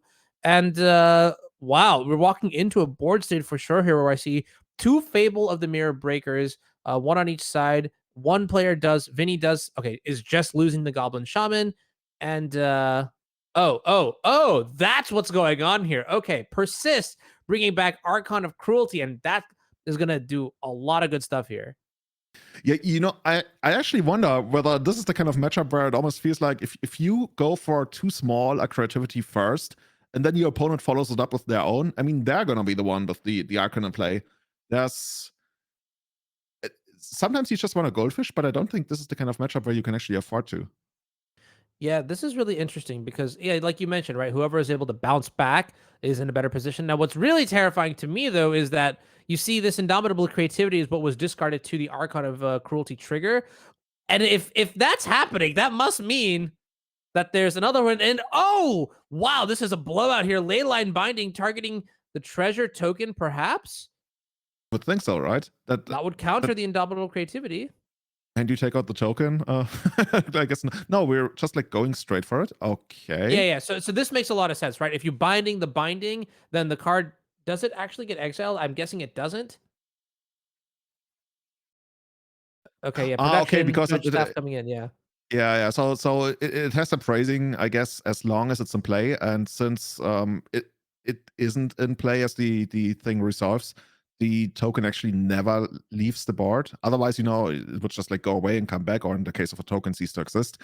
But since it goes away immediately before the trigger resolves, the token never goes away, and then the creativity resolves, and we get our own, not dragon, not elf warrior, but Archon, as we learned earlier.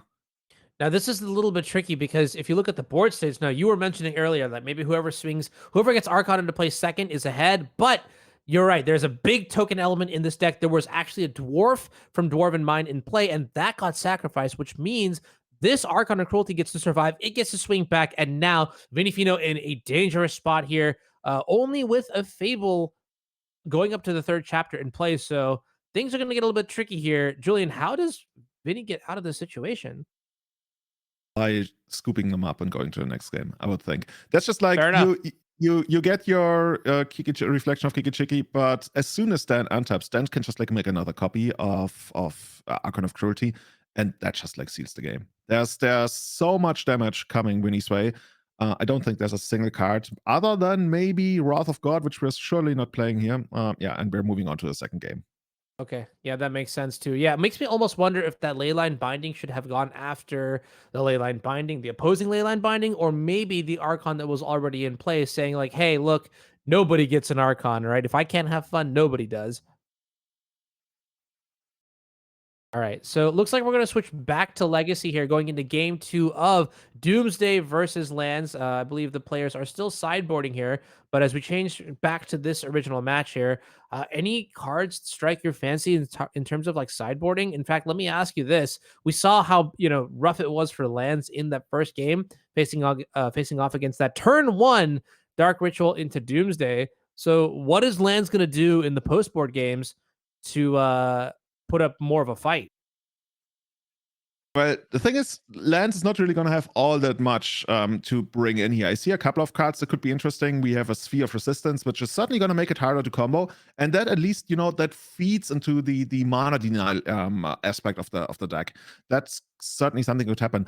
The most common way that I see something like Lance beating Doomsday post board is by Doomsday going for being a little bit too greedy, right? And then that choke actually comes down, and the choke seals down something like 2 copies of Underground Sea, and all of a sudden a Doomsday player is in a position where they're like, I need 2, maybe 3 mana to cast my Thassa's Orca through the Sphere, possibly.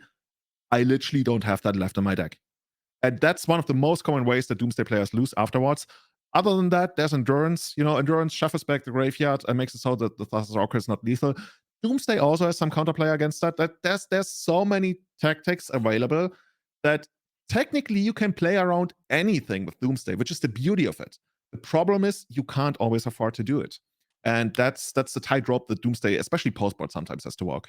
That's actually very, very interesting. And here's what. Let me actually ask you a couple questions here. So looking at the sideboard right now, you mentioned Choke is very powerful. A couple other cards. There's Red Blast, Pyroblast, Surgical Extraction, Force of Vigor, Endurance, Sphere of Resistance. Any of those cards, besides maybe the ones you mentioned, like Choke, for example, that you like to bring in? Yeah. I would probably like bring in a ton of them. There should also be like a lot of stuff in the main deck that we take out, like Maze of it, something like Punishing Fire is not really all that great. Brittle Effigy I see in here, which is, I guess that's something you can take off the saga. Maybe even Minskin Boo, even though that's a quick way to end the game, but might not be worth it. From the Doomsday side of things, I just saw it mentioned in chat from Luna. That's really heads up. There's a Relic of Progenitus in the Doomsday sideboard. Oh, and okay. sometimes people would think, oh, that's probably there because you want to fight graveyard strategies. And I mean, yeah, it can do that. But most of the time, you actually use that to fight your own graveyard. Because once Doomsday has resolved and you're playing against a green deck, you don't want to have a graveyard. So it's a way to counter the endurance play that I talked about earlier, right? Where the opponent shuffles back your graveyard and all of a sudden your Oracle doesn't look into at your entire deck anymore, and you just like lose the game that way. Lots of tactics available. It's up on Lance to either constrict Doomsday's mana to a point where David won't be able to play around everything, or present a really fast kill so David is being put in a position where he once again can't afford to do anything. Because if David has its way, he's gonna walk away with the game. Look at that hand, though, Julian. I hate to interrupt, but that hand is terrifying. David Delgado with another swamp into Dark Ritual Doomsday as fast as turn 1. This time, I think we see a Ponder and maybe like a Lotus Petal as well. No Force of Will like game 1. But, Kris got a mulligan here down to 6. And if I'm David, I'm ecstatic. What the heck? People used to be like, oh, Legacy is a turn 1 format I don't want to play. And all the Legacy fanatics would be like, no, there's actually a lot of depth to this game, this format, David definitely making the case for playing these Dark Ritual decks, because if you could win on turn 1 every single time, I mean, wouldn't you? Kris going down to 5. Yeah, I'd be down, right? You give him this deck, you tell me I can win every single every single turn 1. But David must be feeling really, really good here, and there might, I'm not calling it yet, but it sometimes happens with Doomsday where you win your entire match, and when your friends ask you what you played against, you just shrug. You're like, I literally don't know. I saw Caracas and that was it. Yeah, no, absolutely. Okay, now this is a really interesting question, which is like, you don't necessarily know what your opponent is playing because all they showed you was a Caracas. So do you just fire off the Doomsday on turn 1, or do you think David's going to play it a little bit slower? I would certainly fire it off on turn 1. Okay. If this is some kind of control deck, I think the control decks of the format have a really, really hard time winning after Resolve Doomsday, especially if it's a turn 1 Doomsday. It's almost unthinkable unless they have like some dedicated hate. Like I think people sometimes like play Tron Foundry, which you could find off Saga, but that's not something you would expect out of control deck. So David probably feeling really good here. And Kris on the other side of the board, we saw Mox Diamond, which is a big start because that would allow him to play turn 1 Sphere of Resistance, which in turn would stop the turn 1 Doomsday. So I'm pretty positive that this is going to be Kris' line if he actually has the lands available to go for it. Okay. Well, interesting here. Let's see how things start off. Misty Rainforest and a pass. Okay, maybe I didn't see a Mox Diamond then. Or a Sphere. Or maybe there's a much more nefarious plan that I just can't think about yet. Maybe you saw it all, and maybe there's like turn 2. We'll see how it goes here. As looking at the grip here for David, that's 2 copies of Doomsday, 1 copy of Dark Ritual. I think I saw Lotus Petal, a Ponder, and a couple lands here. Now this is really interesting because that was an opposition agent in the hand there for David Delgado, and that could be devastating. Oh, that's gonna. I mean, lands relies so much on searching the library, right? Not even just like the fetch land, but most importantly, one of the best cards in deck in crop rotation. But yeah, David is pretty happy to just go for this. And yeah, we do. I don't even want your land. I just want to build another deck. I like deck building, so I want to deck build while I deck build. I'm just to me it is a little bit ludicrous that this could happen. I mean, okay, I'll be very honest. This is probably one of the more lopsided matchups in Legacy, just by virtue of one deck having a combo and then the other deck not having Force of Will, which is very important. But it's not like the lands deck is without tools here. What I would be really interested to see is what if turn 2, Kris plays Sphere of Resistance, and that's just something that David is not calculating in this Doomsday arithmetic, and then there could be a potential blowout. So because at this point, David really, unless there's prior knowledge, just by them being friends or something like that, David shouldn't really know that Kris is on lands because we've seen 2 cards. We've seen Caracas and Misty Rainforest. So if you could figure out lands from that, you truly are a master. I'm certainly not reading it from the pink sleeves. The last time I used pink sleeves, I played Slivers 14 years ago. Yeah, so David actually has a bunch of mana in hand. I think we saw an Underground Scene, we saw a Lotus Petal, and at least 1 Cavern of Souls has been put into the pile from what I've seen. So it's going to be really hard for Kris to restrict the mana well enough for David not to win. I think, like you mentioned, a Sphere would be a really big deal. And then something even like Reshade and Port, right? Because once David starts playing lands and you get to tap down the blue mana, that's not going to be mana that's going to be available in the main phase for David. And David needs at least 2 blue. And if there's going to be a Sphere of Resistance, another mana to just cast the Oracle. And yeah, that goes back to what we talked about earlier, right? One of the most common ways for lands to actually win this after Reserve Doomsday is to attack the mana base. But right now, David looks to be pretty solid with regards to that. Wow. And one thing I will say, so we're going to see Lotus Petal come down into play here past the turn. Very, very, very good props to David for being so fast with the mechanics and just knowing what pile to make. I have tried before to make Doomsday piles. I have failed miserably before in making Doomsday piles.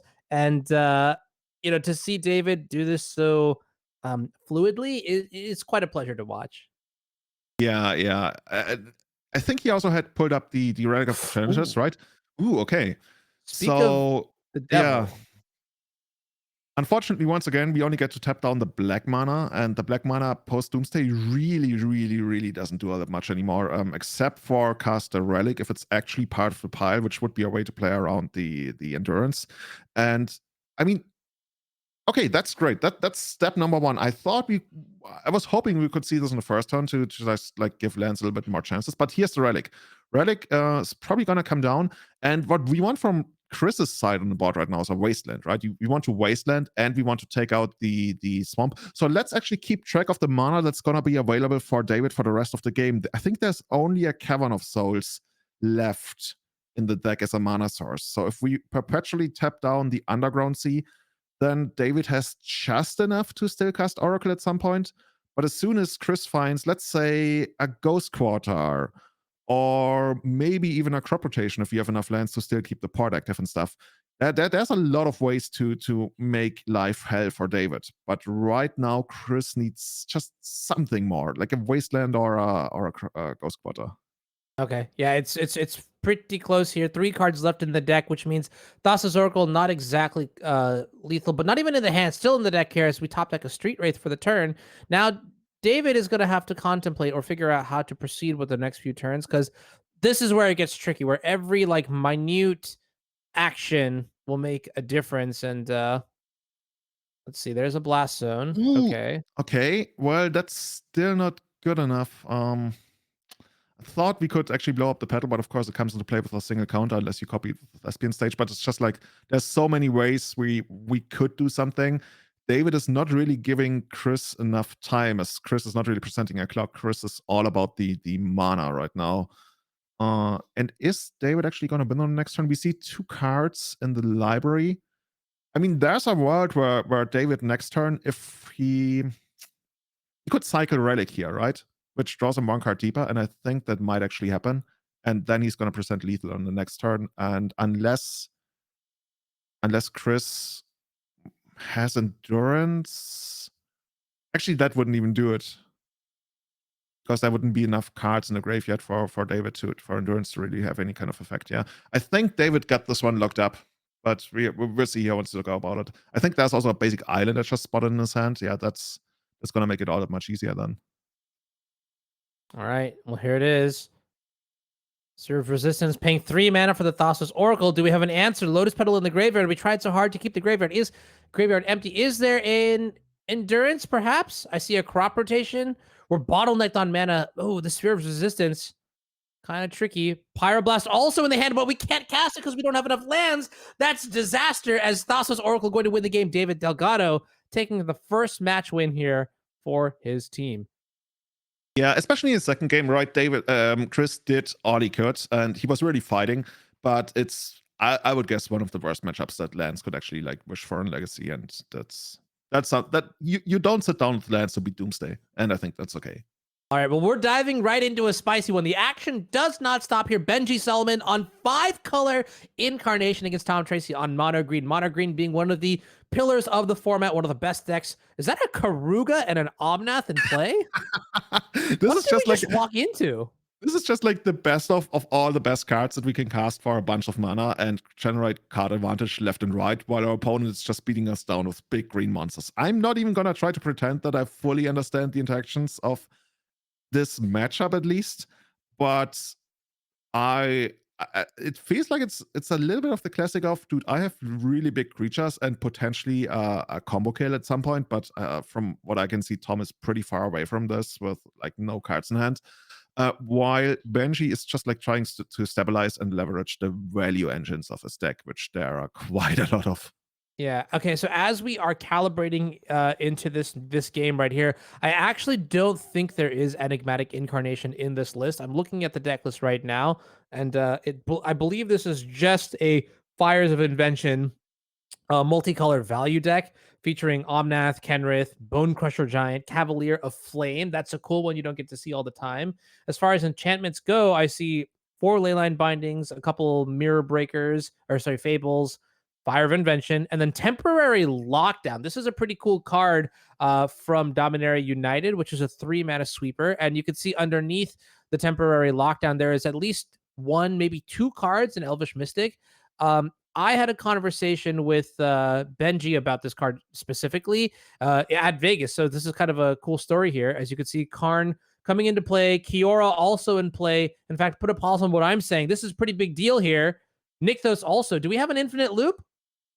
We might actually have it, and I think that would then go to Tom.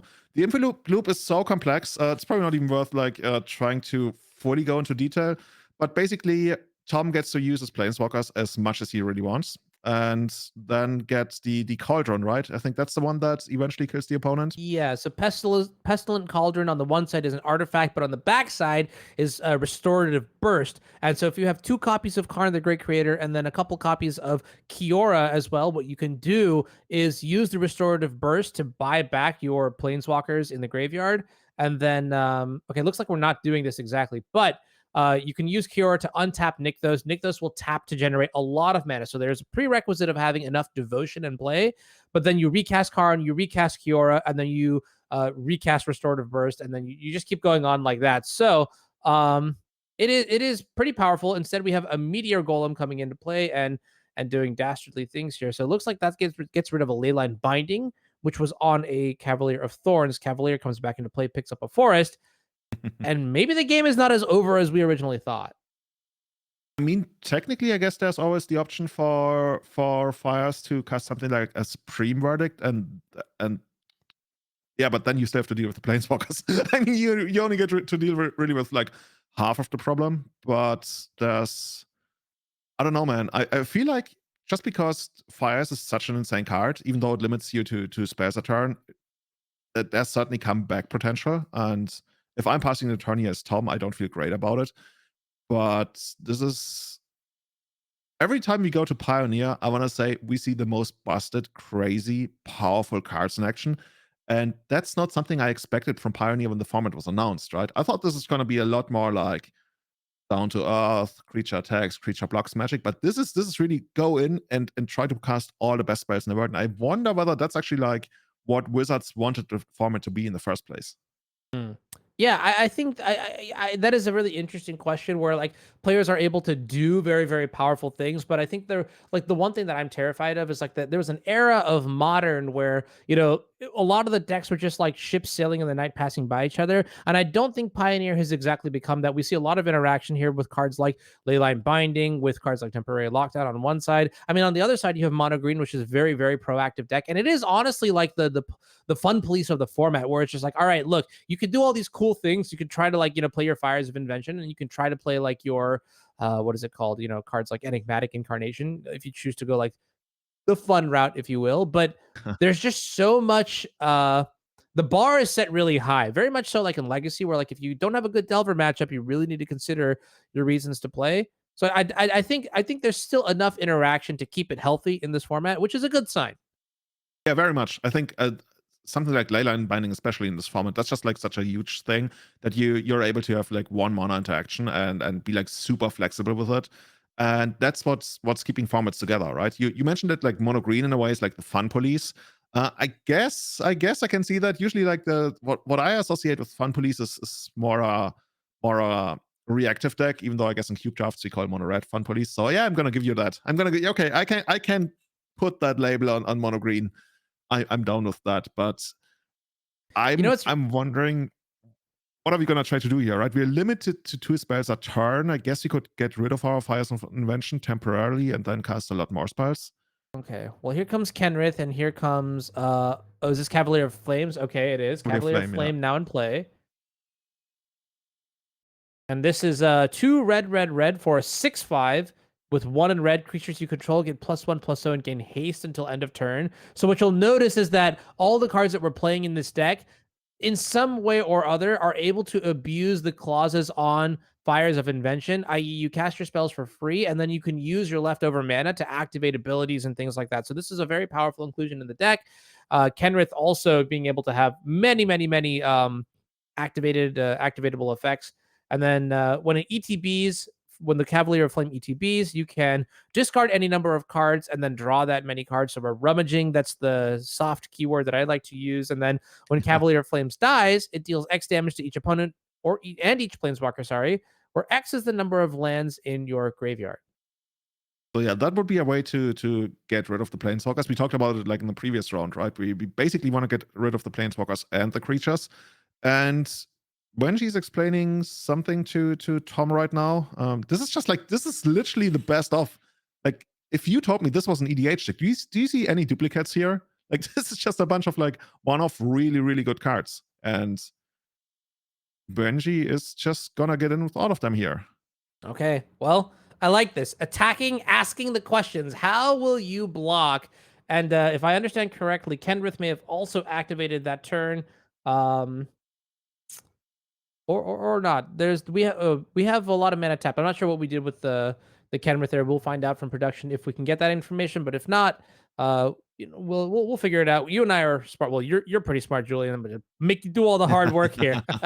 Well, I would guess the first ability was activated. All creatures gain haste and trample until end of turn, which certainly this is just gonna be good enough. Wow, check that out. Yeah, besiege you on the meteor golem to get the last few points of trample damage through. So Benji Soloman going to win 5-color fires against mono green, and then also David Delgado winning for the team with Doomsday against lands. I'm not really sure how game 3 is looking in modern, but there is a game 3 5-color creativity, the mirror. So Fino and Krapu, that match unfortunately will not conclude because of the team's dynamic, being that if 2 out of the 3 of the matches are won, then the last match does not need to complete.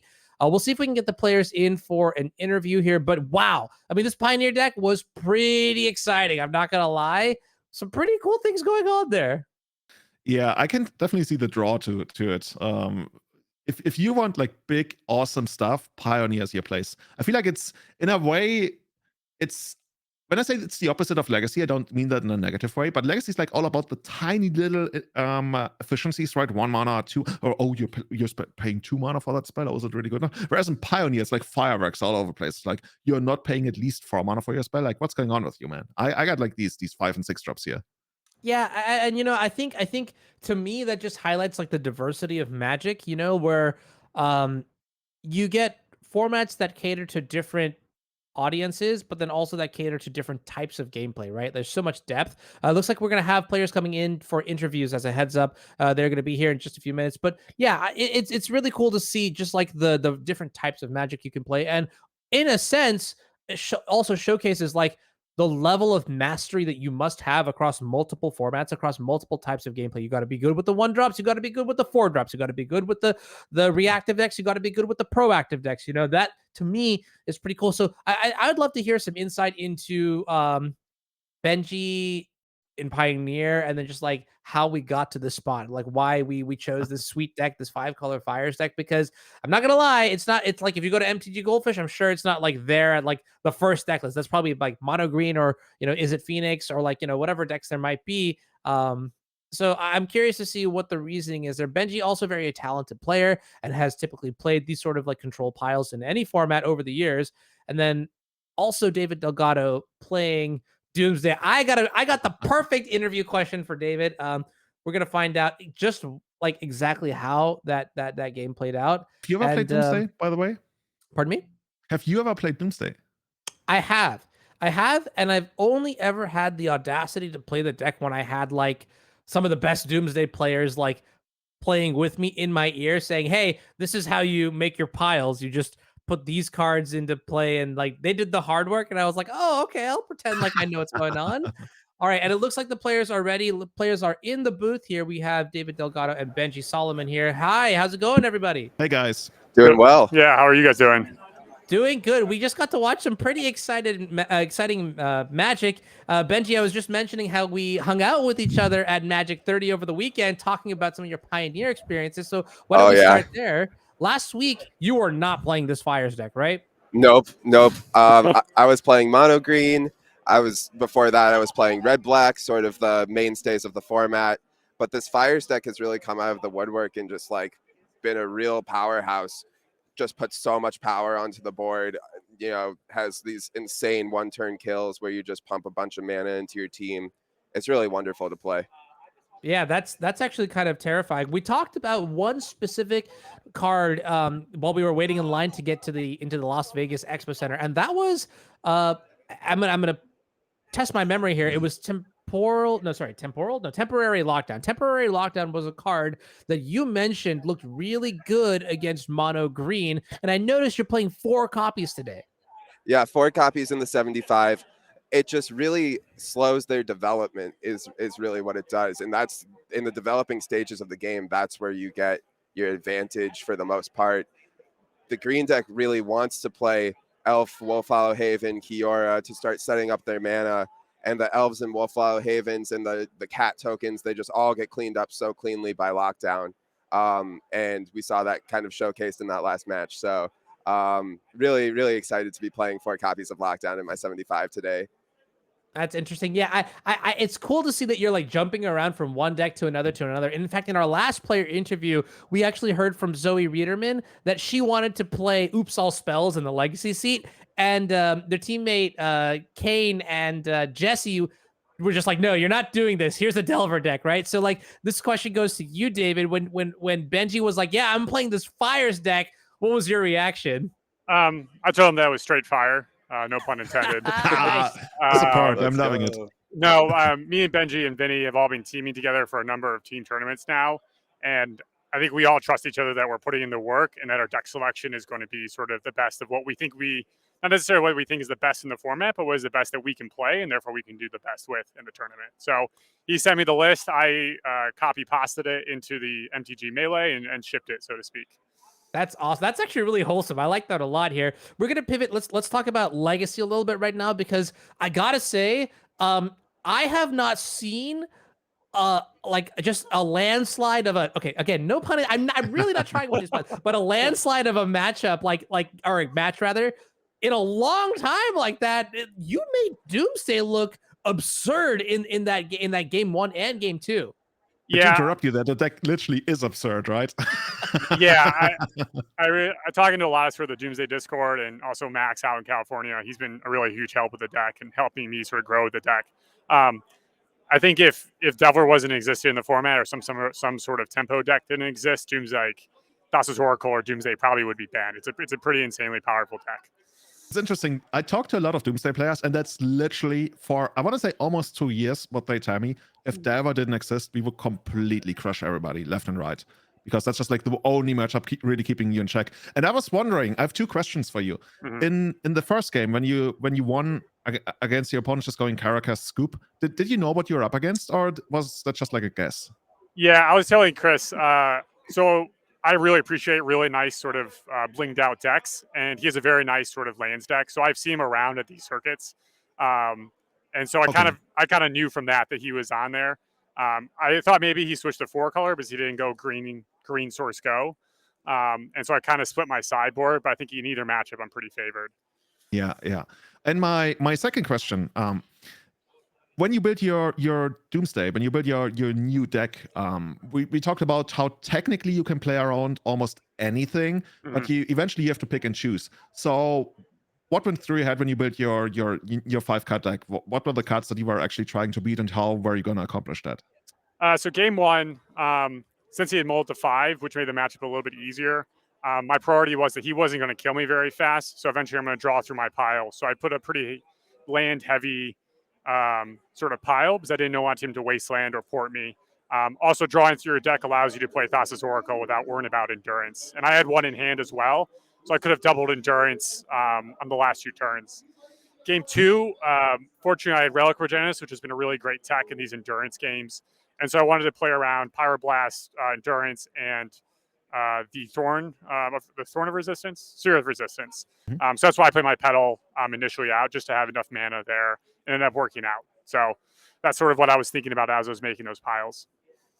And it worked really well, right? We were talking about what Kris might be able to do, and it seemed like almost anything he could have presented at that point of time, you were ready to deal with. So there was, I want to say, like, perfect play from your side. Nothing to be done about it. Yeah, I was telling Kris after the match, I think this is misperception that lands is like a real dog in this Doomsday matchup. Him mulling to 5 definitely really helped. I think it's a lot closer because they bring in all, I'm sure, endurances, spheres, Pyroblasts. They can attack your mana. But yeah, it ended up, I think when he goes down to 5 and there's only a very small subset of cards I have to worry about, I can sort of build a pile that can beat most things. Yeah, that's actually really interesting that you mentioned that. I think, and that goes more towards Julian's point, which is like, it is, you have to do the homework. You need to know what's, important in the matchups. And it looks like you definitely do here. It was close, with 2 extra cards, maybe with that 1 extra mana, he could cast your opponent could cast like Endurance to put the Lotus Petal back into the deck. And actually, I guess technically that would lose too, because Devotion is equal to. So actually, now that I think about it, you just like didn't leave a window at all, which is incredible. Super tight play with the killer instinct there. So I have one question for you, and that is, you guys ready for the back-to-back? Yes, but I think we're just worried about playing well. next round and making good mulligan decisions. That's kind of the first thing we can control. So we'd like to do that. As we say all day, we're here for good vibes and just enjoying each other's company. Heck Very yeah. awesome. Well, thank you two for joining us here in the interview booth, and best of luck to you. And Both playing very well. One thing Vinnie wanted me to mention, our teammate Vinnie, is that shout out Collector Legion in California, you know, best store out there. Check out their store online. Awesome. Well, let's get back to the booth here. Thank you so much for Team Delgado, Soloman, and Fina. And then, yeah, that's awesome. You know, the thing that really kicks it to me is like where David's just like, look, you know, I know my teammates very well. These are people that I really do trust when it comes to Magic. So, Benji, you send me a deck list. I'll upload it. I won't ask any questions. To me, that's really powerful, you know, and that's one of the reasons that like team events in specific are just so cool is because that dynamic of like, you know, you're playing with people that you're really close to. You're playing with friends that, you know you can rely on. I think that's it's pretty cool. It's the word I used was wholesome before, and I'm going to use it again. It makes me happy. I don't know. You know what I like about team events? Because that there's two ways, or rather two general ways of why people or why teams come together. There's a lot of in between, but I think one of the two most common things is, hey, you have 3 really good players, and by having 3 really good players across 3 matches, you minimize something like variance, right? If you feel like you're advantaged in either one of those matches, it's going to take a lot more like variance to actually lose that match. So you come together, you're like, hey, I think this is giving us a really good shot at winning this tournament. The other way, and I've seen that before as well, is you maybe have like 1 very experienced player and 2 players who might not feel comfortable going into something like, I don't know, like a GP or like a big energy event or whatever it is. And all of a sudden, like you have this calming factor, like the experienced player who tells you, hey, this is how it's gonna work. Hey, this is okay. If you make a mistake, this is how we handle it. It's that's cool. And I think that's a way for people who might not be into like to make ready to make that step from like your FNM into like your a little bit bigger event or a team event. And that's another gateway. And I think that's why team events are contributing a great lot to competitive play and getting people into competitive play. Yeah, absolutely. Very, very cool stuff here. And we're going to transition off to another topic. We're going to go back to the Brothers War because I got a card here that I've been thinking about, Julian. And I wonder if it's going to see a lot of play. It features a pretty crazy mechanic that we've seen before in the past, but, you know, not really explored. I don't think it's a constructed play. And that mechanic is Meld. So the card that I'm talking about is actually Titania, the Voice of Gaia. Now, as someone who plays a lot of blue cards, I'm not so sure how to evaluate this. We'll get this on the screen here. So you can see Titania, Voice of Gaia, is one of the chase mythics from the new set. 1 green and a green for a 3/4. The stat line, very important. It has reach, also very important. It's a legendary elemental, and whenever 1 or more land cards are put into your graveyard from anywhere, you gain 2 life. At the beginning of your upkeep, if there are 4 more lands, I'm reading it on the screen right now, so you can tell. If there are 4 more land cards in your graveyard and you both own and control Titania, Voice of Gaia, and a land named Argoth, Sanctum of Nature. So let's get that on the screen as well. Exile them, then meld them into Titania, Gaia Incarnate. So this Titania, Voice of Gaia, melds with Argoth, Sanctum of Nature. And my first question is how does Titania fit into the lore and all this? Because keep in mind, the Brothers War involves Teferi and select others going through time to see the different stages of the battle between Urza and Mishra, and to see like, you know, how they can use this to not only save Dominaria and just like the universe, but also like to beat the Phyrexians. So here's Argoth, the Sanctum of Nature. So this is a non-legendary land, and we're gonna get that on the screen real quick again because I definitely know the Oracle text on this one. I believe it's got an activated ability for 4 mana, 2 green and a green. But Yeah, once that comes in there, bears. I'm gonna call it a bear. It's probably something. Oh, it's actually a straight up bear. Nice. It literally is a bear. Good read. Yeah. So you make a 2/2, 2 green and a green to create a 2/2 green bear, and then you mill 3 cards. You can only activate this as a sorcery, which is a little bit of a drawback, but otherwise it's an untapped land that it ETB's tapped unless you control a legendary green creature. So very clearly, Argoth is designed for the new Titania, which to me is kind of interesting. Let's talk about these 2 cards separately, and then we'll address the last line, which is melds with Titania, Voice of Gaia. So, Julian, how do you feel about these 2 cards? Where do you think they have a home, whether it is in Legacy, Modern, or Pioneer? So when it comes to legacy, I think the very obvious potential inclusion is something like Maverick. At least that's what people talk to me the most about when this card was spoiled. I have like this whole squad of players who sent me like Maverick cards on Facebook every time one spoiled, and they were like, "Oh, this could this be it? Could this be it?" And Titania, as you mentioned, she meets the threshold for being legacy playable in that it is like a 3/4 reach. Like she's basically a Delver killer, right? I mean, the only thing that would make her better against Delver is something like, I don't know, like uncounterability or flash or what have you. So she's able to block Delver, kill Delver. She's able to block Dragon Rage Channeler, kill Dragon Rage Channeler. She will provide you with some extra life, which is like another thing that Maverick does by putting tons of cards into land cards into the graveyard. So for me at this point now is she does what she's supposed to do, and she does it reasonably well. Is she worth the slot? And I would barely say no, but I would also not be surprised if she actually becomes a one-off, because she is really good at shutting down whatever Delver's trying to do. The one big thing, and I mean that's almost like the dice to Doomblade argument, is Murktide is bigger. But we're never gonna have like a Maverick tool to just like efficiently block Murktide unless we have some protection blue, whatever. But she's really, really good at what she does. And we haven't even talked about the flip side, right? Or rather the meld side of it. And that's the Argoth. And that's the one that I'm not as high on, to be honest. Like Legacy traditionally not the format where you can't really play lands that come into play tapped, even though there's like a chance that it might come into play untapped. But the stipulation was actually a lot steeper than I realized. So let's pan back to Argoth and just take a look at that. That card comes into play tapped unless you control a legendary green creature. And as far as I can tell, there are very few legendary green creatures that see play in Legacy, at least. And I mean, we're Modern. not gonna stop playing Rophilus. Yeah. Oh God, oh goodness. Yeah. In Modern, there's Omnath. In Pioneer, there's probably a lot more. But in Legacy, it's so hard for me to come up with like cheaply costed green creature spells. I mean, honestly, that's kind of interesting to me because from a design perspective, it's so hard to make things that are balanced and powerful, yet also unique and flavorful. This definitely does hit that sweet spot, right? You mentioned so many good points about the 3/4 side, the legendary creature side, and then you see a lot of balance here where Argoth doesn't come into play untapped unless you control what is usually going to be specifically the Titania.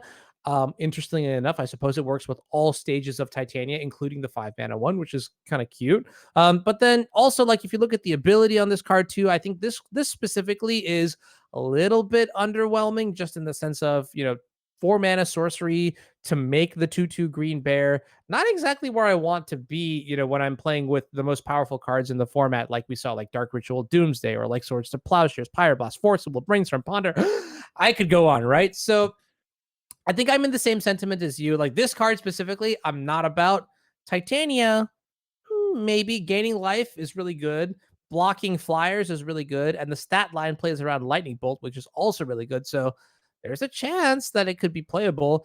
Let's talk about one thing that we haven't addressed yet, though, which is what happens when you have both of these cards in play, right? So if you are able to have both of these cards in play and then you trigger or you power off the what is it called? The meld condition. Exactly. Thank you, producer. Titania, Gaia Incarnate. And you might notice that there's like a little bit of a crease in the middle of that card. Let's see if I can get my camera. Yeah, right here. Boom. Oh, I love that I can do this. Hold on. This is kind of a mini game in and of itself, right? You see that line right there? That's because what you literally do with these cards, if you haven't before, is you flip them over and you make one giant card that is like 2 cards long. Like if I could show you, it is like if this is what it looks like compared to like a regular card here, right? So that's a really cool mechanic that we haven't really seen since, I forget the set, but it involved Gisela and Bruna, the angels that eventually became melded into some horrifying Eldrazi, which, F's in the chat, you feel me? But let's actually talk about the card here. So legendary creature, elemental avatar with vigilance, reach, trample, and haste. That's a lot. Titania Gaia's incarnate power and toughness are equal to the number of lands you control. When Titania ETBs, return all land cards from your graveyard to the battlefield tapped. And then it has an ability 3 and a green to basically animate a target land and puts 4+1/+1 counters on it, which is, pretty freaking powerful if you get to that stage of the game here. So, Legacy expert Julian Knapp, tell me, what is your evaluation on the meld side of things? Yeah, not exactly excited for this. Like, if I'm the opponent, I'm very happy to 2-for-1 you with just like a single slot to plowshares. Well, that answers that. We'll see you next time on next weekend. No, I'm kidding. No. Yeah, okay, No, but that's a really seriously, good point. yeah, seriously. It's cool. You and I, we already talked about. We're not even sure if this is better than the other side of it, right? The original Titania side. Just because it's cool that you get the lands back, and it is gonna be a big creature, but I could see it like being okay, but a lot of things need to go right for it, and you need to have the especially the Argoth side of things in play to make this one worth it. I think the trample is what makes this card potentially playable, I guess. Otherwise, it would just like be chump blocked into oblivion, I guess. But it's just trying too hard, and the payoff isn't great enough, I would feel like, especially in talking about something like Maverick, right? I'm not even sure I want all of those lands back in play. When I have Knight of the Reliquary, like I think overall Knight of the Reliquary is just like the much better card. Okay. And this is I want to be excited for it, but I really am not. Okay. I'm sorry. No, it just sounds like what you're saying is the bar is set really high in terms of what cards must be able to do and what problems they solve. And it seems like Titania specifically is just like the question is, what would you replace? It's always the question, right? Like, it's cool to think about what we can add, but once we get to the harder part of what we're cutting, then we really need to figure out, because we're like cutting a 3-drop like Knight of the Reliquary or Endurance. Like these cards do very clear things that are beneficial for the Maverick deck, or just any deck in general that you might be playing Titania in, right?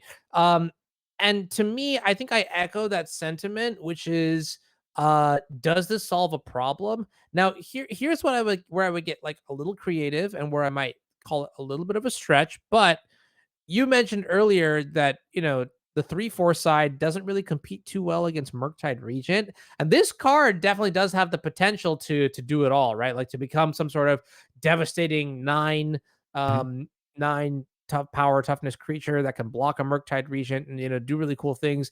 Now, that being said, doesn't seem like it would really happen in Maverick. Although, are there any other decks that might be able to do that? I mean, people have already played a lot of these Stompy-esque green decks, and there's many different iterations of those. Traditionally, they don't really put a lot of lands into the graveyard, which I guess doesn't really synergize all that well with the whole idea of how this Titania deck is supposed to be built. So I think you could create some kind of Stompy shell, or maybe even some kind of like mono green Mox Diamond, crop rotation, whatever, but the card advantage is just getting completely card disadvantage, unfortunately, is getting complete out of control once you go that route. But yeah, I could see this being played in some kind of mono green Mox Diamond based deck. I don't think it's going to be good though. Okay. Yeah.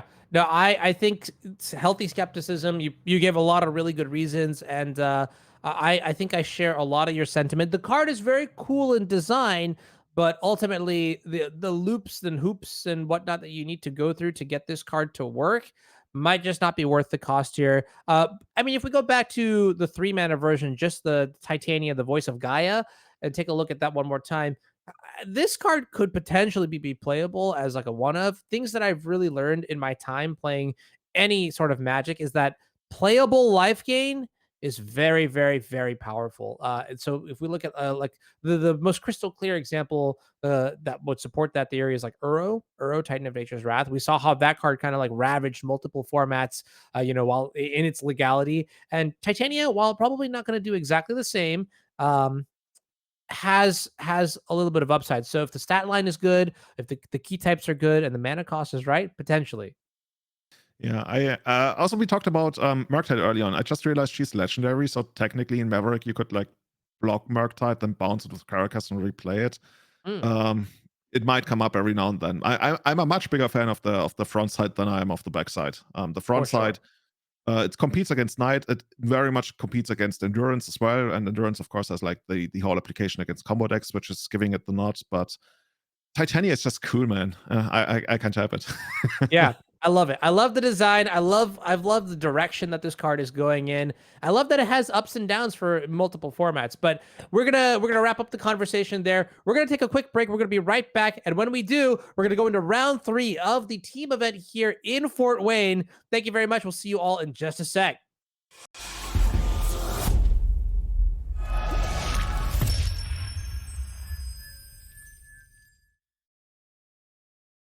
Welcome back, everybody, to the team event here at Fort Wayne. We are playing in the NRG Series. My name is Anurag Das, and I'm joined by Julian Kanab. If you're just joining us, we're diving into round 3 of this team event today. We've had a couple pretty exciting matches so far. Julian, any favorite moments of the games that we've watched today? Dude, I want to say anytime I see Breach going off, and the one of the bottom, I keep calling it the bobble, the spell bomb, just like doing so much work. I think that was definitely my favorite moment of the game, of the whole tournament thus far. Like the spell bomb making the entire game. Yeah, I liked seeing a couple turn 0 or turn 1 dark rituals into Doomsdays. That was pretty good. Legacy will always tickle my heart and make me happy, but that was particularly brutal. And I think actually maybe my favorite part so far has been talking to the players in between rounds, just to like, see like how they think about certain games, matches, decks, and then just the event itself, right? This being a team event, you are sitting with friends, comrades, teammates, throughout the whole day. And just as a heads up, there are going to be 7 rounds of Swiss, followed by the entire top 8 being played today. That's right. So don't go anywhere. We're in for the long haul. We're going to go into round 3 shortly for our team event here. And the feature match for this round is going to be Modern, which is pretty exciting. We've watched a decent amount of Modern so far. We've seen Breach, we've seen Creativity. Those are pretty popular decks in the format. What else are you kind of interested in seeing in Modern? Any other decks that are exciting for you? Dude, right now I'm actually most excited for seeing one of the decks that are going to come up in Modern that we'll speak about in a moment. But I want to see more of maybe the Chugmouth deck. I really like that one. From what I see, that's not gonna be in this round, because this round we're actually gonna see Mill in action, and that's a deck that I have played quite a lot of in Modern. One of my good friends, Kevin Dane, is playing that in Modern, and we stream it quite often, and we even like got a 4-1 in Legacy Leagues. We're still chasing that 5-0. But from everything I understand, for a long time, like Mill used to be like a real contender, then kind of like almost like fell off a cliff. But here it is back again, and dude, the allure of playing the 8 crabs and fetch lands to just like completely mill out your opponent much quicker than you would ever imagine. Yeah. I'm actually excited to see that one in action. Yeah, real contender. We'll find out right now. It looks like the players are seated. Let's dive right into the match here to find out, is Mill going to do it here? So we got 2 teams. Mill against Izzet Murktide is going to be the primary feature match here. Zane Martin on the left here playing Izzet Murktide, and then Daniel Wharton on the right playing Demir Mill, with teammates Brandon Darnell and Merrick Kraus on Bant Spirits and Doomsday, both decks we've seen today. And then on the other side, Abzan Greasefang at the hands of Weston Manter. Landon Henderson playing Oops All Spells in Legacy. So that's a lot of Dark Ritual today here. Getting to the match though, let's see. Turn 1, Delta Delta. Just the Spider-Man meme standoff, fingers pointing at each other. And I have to imagine one player is certainly going to be surprised. Yeah, dude, I want to see some fireworks. Like, I want to see double Archive Trap or something. And well, not technically in response to the fetch land, but after fetch land is resolved. That's one of the ways that the Mill deck can produce the biggest amount of Mill. And I guess for those who have never seen this in action, like, the most common strategy, you reduce your opponent's life total to 0, yeah. But what Mill is saying is like, you know what? We're kind of like a burn spell, but instead of burning your life total, we're burning the cards in your library. And the cards really allow you to do that, because even though like the comparison with burn always comes up, the big problem with Mill is that you can't convert those into just like sometimes killing creatures to buy more time, to draw more cards. But this Mill deck playing a bunch of removal spells. We see 4 Draw in the Log, 4 Fatal Push, and that's going to be a way to try and keep Blue-Red Murktide in check. I'm not sure what the matchup is like. Technically, from the aggro player side, you ignore most of the Mill cards and just get in there for the damage and only start countering Mill cards once they threaten your life total. But we'll see if that's how it's going to work out, because the longer Izzet Murktide is not going to present a threat, and right now we didn't see a turn 1 threat, so I would very much assume there's either going to be a Ledger Shredder Ah, okay. All right. Or we're sitting on a very reactive draw. You would Right. love to keep the crabs, of course, but yeah, this is where it comes down. This is the best mill spell in the format. Archive Trap, 13 cards, gun off your deck. All right. Well, turn 1, Ruin Crab going to get hit by a lightning bolt here. We see Mishra's Bauble on turn 1 from Zane Martin here. That draws what I think was a Ragavon. And now let's see the damage here. Archive Trap going to be cast for 0 mana thanks to the fetch land, Polluted Delta searching up the steam vents. And that's a doozy. 1 lightning bolt, 1 unholy heat, 2 lightning bolts now, making 4 removal spells in the graveyard. We see a copy of Spell Pierce, Iteration, Ledger Shredder, and this is great because now we know what we're playing against and we know how to proceed in the next few turns. Wait, I say this is great, but is that a Murktide Regent in the hand? Oh, that's gonna that's the one thing you don't want to play against, right? If you're playing a mill deck and you get that Archive Trap up and your opponent's like, sweet, I'm just gonna make like this turn 1 7/7. You know what's worse than 1 Or 8/8 Murktide Regent, even. Julian? 2 of them! Oh, this is the most busted kind of start. And they even talk about, right? Oh, we didn't have a turn 1 creature. Yeah, guess what? We have turn 2 like the giant dragon, and turn 3 it's gonna be all that much better. 1/3 of Zane's deck is already gone, but we've pumped like almost all of it into having like 2 big dragons. And Dimir Jeez. Mill, how does Dimir deal with this? Is this gonna be, I guess, help me out here. Drown the Lock. Yeah, I guess Drown the Lock. Drown in the Lock is basically the only answer, which is a little bit tricky as far as I can tell. In the main deck, there's also a copy of Odawara, Soaring City, which you can use to bounce. And I think that is it. The other removal spell will target cheaper creatures. So this is definitely not where you want to be if you're in the mill side of things, facing down a 5/5, sorry, an 8/8 Regent.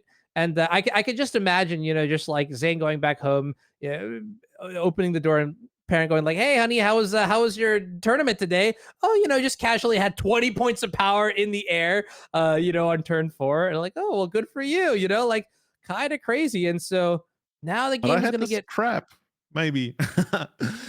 Yeah, I guess this is just like pretty straightforward, right? You cast your second dragon, you get your first dragon that's gonna be like 13 power. Are we literally attacking for 13 on the 3rd turn?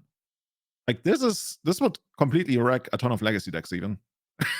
yeah. Oh no, not just a couple, a lot of legacy decks. Yeah. So you can see here 5 cards going into exile, 4 instants and sorceries. That's gonna pump that's gonna put a 7/7 Murktide into play. But thanks to the second ability, Murktide Regent works really well with, you guessed it, more Murktide Regents. So that's 4 extra counters going on the first Murktide Regent, which means we're attacking for not 8 this turn, but 12. That's brutal. Opponent going down to 5 now. Zane is just sitting here like, oh, sweet, can you help me? You got more of those archive traps, please? Daniel cycling one of those Visions of Beyond, potentially Ancestor Recall if there's enough cards in the graveyard. Not right now. We're gonna mill some more cards. We have everything. This is a really good protection. Shout out to the production team. I think we don't have a library counter yet. I was trying to keep up with it, but I think Zane is gonna close out this game before it actually becomes relevant. But here, oh, that's the what's it called? Sanity. Yeah, exactly. That's gonna mill for something like when you cycle it, it mills for 4, but if you hardcast it, it mills for 14. Looks like this is gonna be a hit for 14. Yeah. So at some point we were, when I was still keeping track, we were at 37, then like draw a card 36. Now we hit 14 cards, so it's like 22 or something. Then there was a mill of the crab, so it would be like 19 cards left. But yeah, just not enough. Just not enough. Even if you had a second Mindbreak Trap, we might have. Mindbreak Trap, Archive Trap, maybe might have been able to get there, but yeah, this is. I just feel like this is like the narrator's view where it's just like, and suddenly at this moment he knew, you know what I mean, like that kind of deal, or it's like this is not like, yeah, I'm facing a Murktide Regent. Hi, my name's Daniel. You might be wondering how I got into this situation here. We're gonna dive right into Legacy. We have Landon Henderson up a game playing Oops All Spells, which we got to see a little bit earlier against Doomsday, piloted by Brandon Darnell. And we've seen both of these decks. Can you give me a quick refresher about both of these decks really quickly as we see Thoughtseize in play here from the Oops All Spells side? Yeah, at the very core, both decks kind of end up doing the same. They both get rid of their libraries and win with Thassa's Oracle. Doomsday does it in a very much more straightforward way, at the stipulation of not being able to play any lands in their deck, and they need to resolve one of their 3 or 4 drops. Whereas I'm Doomsday. sorry. I have to stop you here. This thought seize may be like one of the worst thought seizes like of all time to see. Like, okay, so yeah, you're basically mentioning that these are both combo decks, but Doomsday does have a controlling element to it. So imagine my face when you go thought seize, you see not one, not two, not three, but 4 forces, and just to go a little bit, just to kick a little bit harder, there's a daze there as well. Yeah, but the thing is, Doomsday doesn't even care about all that much about the force of negations, right? That's the beauty of it. You get to discard all of them with the decapit therapy if you mill your entire deck, and then you just get there with the Dread Return, which then can't be countered. Like really, the one card that you care about is the Daze. And if the Daze protects the force of negations and you get to hit the Dread Return, then you really get to make life hell for Oops. On the other hand, though, and I know that's like going into a ton of detail, Oops also has a mode where it just like plays Memory Journey to stay alive, and then casts a Natural Thassa's Oracle, which once again cannot be touched by the Force of Negation. But that, of course, relies on the Memories Journey resolving. So it's not looking great for Doomsday. As I say that, I see a Pact of Negation in hand that could counter the sorry, I thought that was like a potato, but actually it looks like Landon has cut his finger and has some bandages on that. So the Force of Negation might actually counter the Daze even, if necessary. This is a really spicy spot for Doomsday, and I actually, now that I think about it more, I actually kind of hate this position for Doomsday. Like, seems to be like a really bad position for Doomsday. My money is on Landon here, like, if I had to guess. Okay, I mean, this could be pretty tricky here. Dark Ritual is going to be the first card cast this turn here. Does this card resolve? If you're in this situation, Julian, are you going to cast a Force Negation on a Dark Ritual? I think you have to. Because you know that you won't be able to interact with like the 8 payoff spells like Undercity Informer and Barrister Spy. Yeah, that's smart. That's smart. And you gotta buy time. Brandon is very far from ever winning the game. Like, it's not, if you're playing the combo mirror and both players have counter spells, if you're literally just sitting on counter spells, that's really not all that great, because traditionally in Legacy, counter spells they 2-for-1 yourself, especially the quicker ones, and you will need to draw at least Doomsday and mana to cast it. And right now, Brandon is at least 2 cards away from that, assuming Dark Ritual is going to be involved. If you're not drawing Dark Ritual, it's going to be even more cards. So this is pretty interesting here, as it looks like we have 3 mana. We have the 4th from the Simian Spirit Guide. Now, the issue is that we know about the days, right? And Landon knows about the days. So the real question is how do we choose to proceed to play through it? The beauty is we can pay for the Undercity Informer without using the Pact of Negation by just using our Simian Spirit Guide, and then we pass the turn. Because unlike Balustrade Spy, Undercity Informer is 1 mana cheaper and then requires 1 mana to activate. So that's how we could get a discount. But yeah, looks like Brandon actually drew Force of Will, which is going to give him a lot more time, because now I think Landon is out of enablers, but there's going to be 7 others left in the deck. And from Landon's side of the board, the game is pretty straightforward here. You just try to draw one of your enablers, and that's why we love Legacy at times.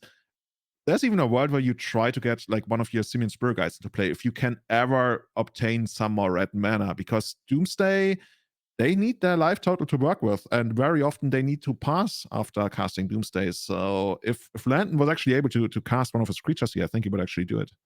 Well, speak of the devil, Memory's Journey is the draw for the turn here, and that is not very good in the sense of furthering this plan here of casting our Balustrade Spy through potential counter magic here and there. Now, keep in mind, there's a lot of known information.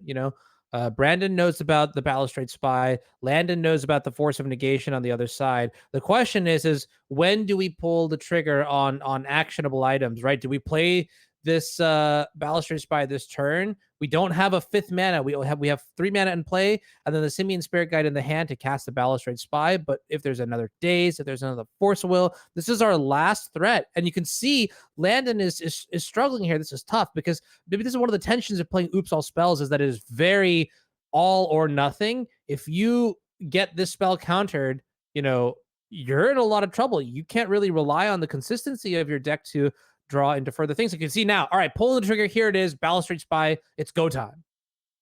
So if I was Lenten, I would be like, I would consider like not even using the Pact of Negation to defend myself. On the other hand, of course, if Brandon interacts, that leaves him with almost no cards in hand. So you probably just like go for it. But it looks like Brandon doesn't even have anything. So now we're just gonna go through the entire deck. Necromovers are gonna come into play. We already used a Cable Therapy. So if Brandon actually happens to have another Force of Negation plus Pitch, then if Brandon has that, then he will be able to counter the inevitable Dread Return that's gonna come into play here.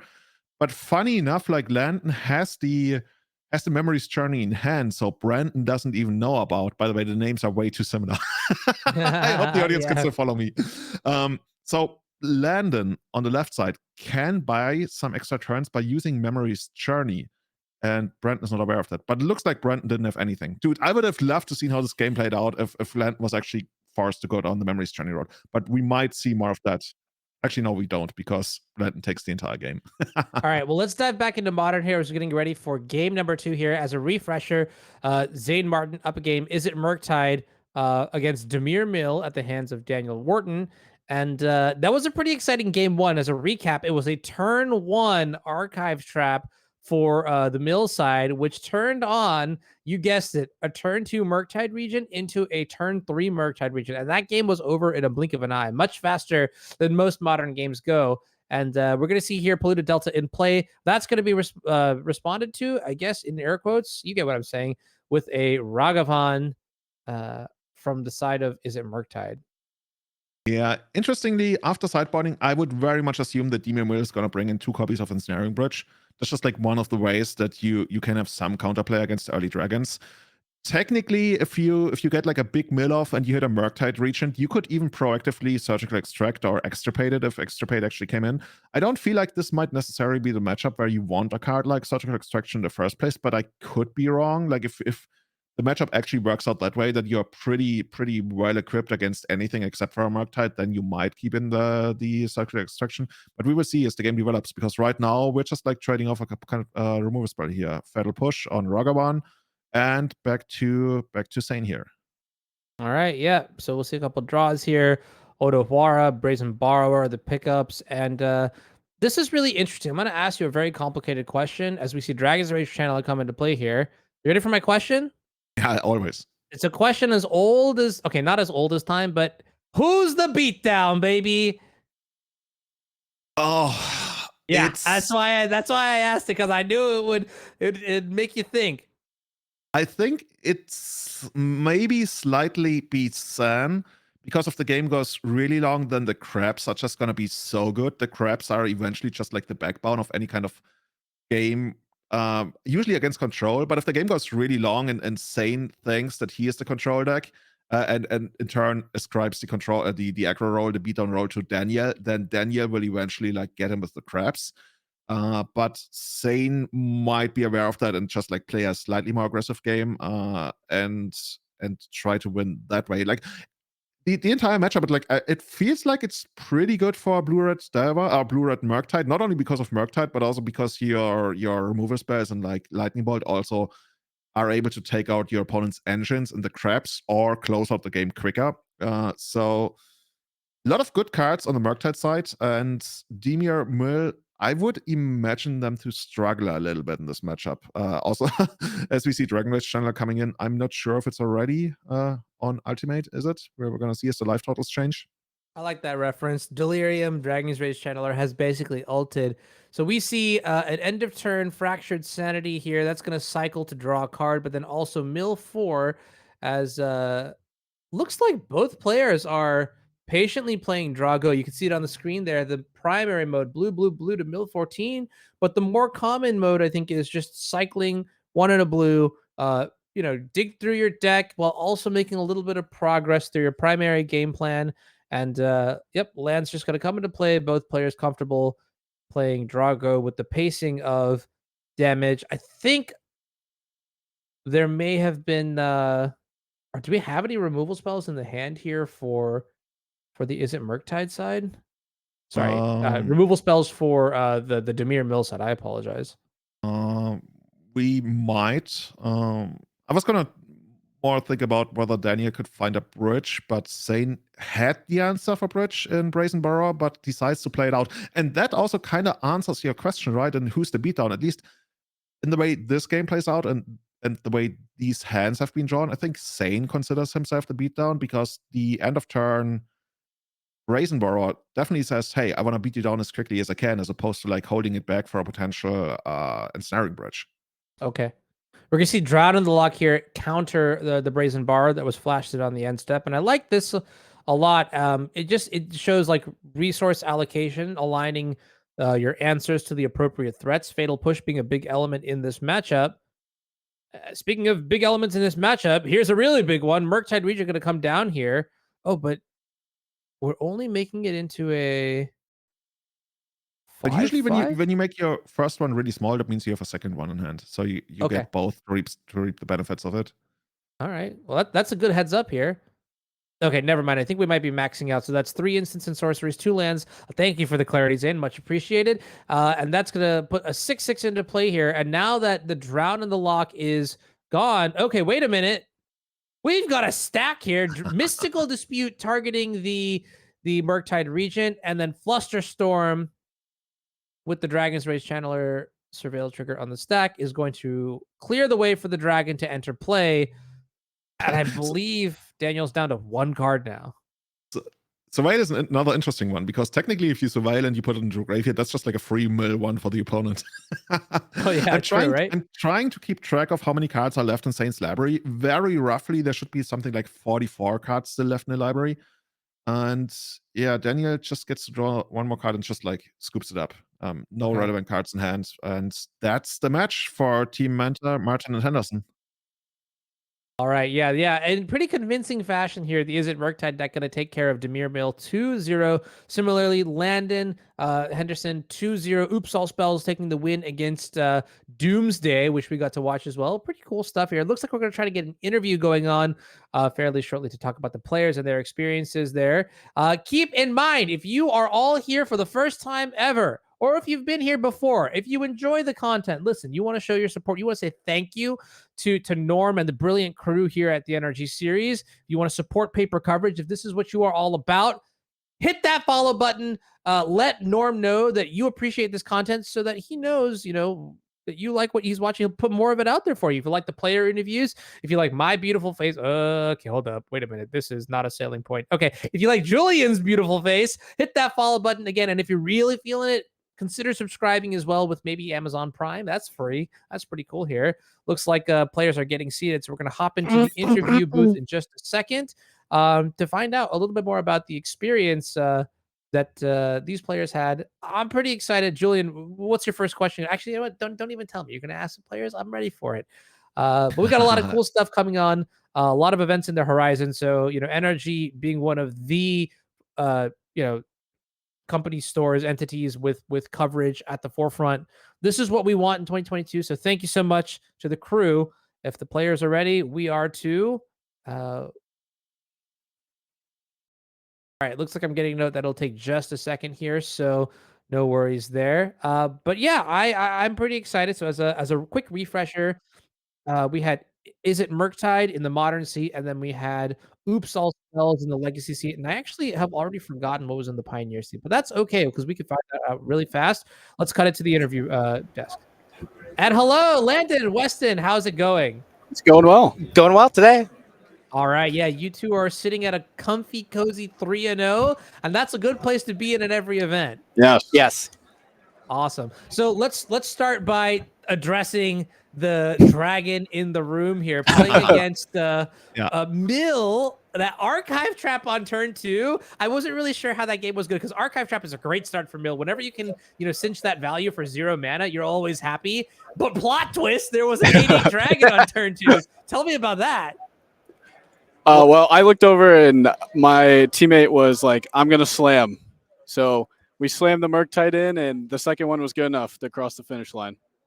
Yeah, that is pretty incredible here. I also noticed there's like a weird timing. I don't know if your teammate mentioned this to you, but the what is it called? There was the second Murktide Regent that came down. If it had been milled 1 card sooner, then a Surgical Extraction could have handled both copies, and that would have been a super tight game. I know, like bird's eye vision. I'm telling you right now, which is kind of interesting. Yeah, he did not mention that. Yeah. No, good. So Anurag and I were actually wondering, as we were thinking about the matchup, who do you think there's like a clear beatdown? Is anybody supposed to play the control role, or do you just like have to switch depending on what the cards give you? We noticed that at one point you wanted to flash in an end of turn Brazen Borer, right? Which otherwise would be the answer to Ensnaring Bridge. So I was wondering whether you felt like, hey, I am the beatdown in this matchup and I'm going to try to kill you as quickly as possible. I think that in that matchup that he just doesn't have the time to sit and wait and be the control deck, because he has to aggro them out before and just hope that they don't have it. I believe he boarded in his one of a braid. So if he had that was his out to it, and he has an Ottawara in his deck. Mm-hmm. And so I think it was better for him to just use those two that he doesn't have as the interactive pieces and try to just push for the finish line before his opponent draws the Ensnaring Bridge. Yeah. Mm-hmm. Mm-hmm. Pretty exciting. So, Landon, let me ask you a question here. Let's transition to Legacy, and then we'll follow up with Pioneer in just a second. As I am very curious. That match you played against Doomsday was pretty intense, honestly. I'm not gonna lie. We we walked in at a very awkward moment where you were resolving a Thoughtseize that showed like force days and then triple force and negation. What was your thought? What was your reaction? It was pretty appalling to see he drew all the interaction. Luckily, he didn't really have anything else going on, so I had plenty of time to work my way through it all. Okay, awesome. Yeah, that's a really interesting concept. So like in the battle of combo versus control, I've always found that, like, when people talk about like Storm and Legacy, for example, and I don't know if you have experience with other Dark Ritual decks, but the idea of like you're okay like taking your time a little bit because you will eventually be able to break out of any sort of situation because you'll draw your Thoughtseizes, and like you drew your Pact of Negation and things like that. Totally. It's kind of interesting. Like, what was so obviously the first thing is like, you kept pretty cool there looking at 5 counters in the hand. What was your strategy for breaking through all those cards? Yeah. So, I mean, the first strategy was luck and hope. He never had any threat. He never cast a Doomsday. So I had infinite time until he got a Doomsday and his lands together. So, I mean, calm, cool, collected, make as many land drops as I can. And I ended up drawing a second spy effect. I drew Undercity Informer, and he had to counter that one. And then I was free to pact the final turn when I went for Value Shade Spy. I would have lost if he drew a blue card because he had Days Force of Negation X Unknown.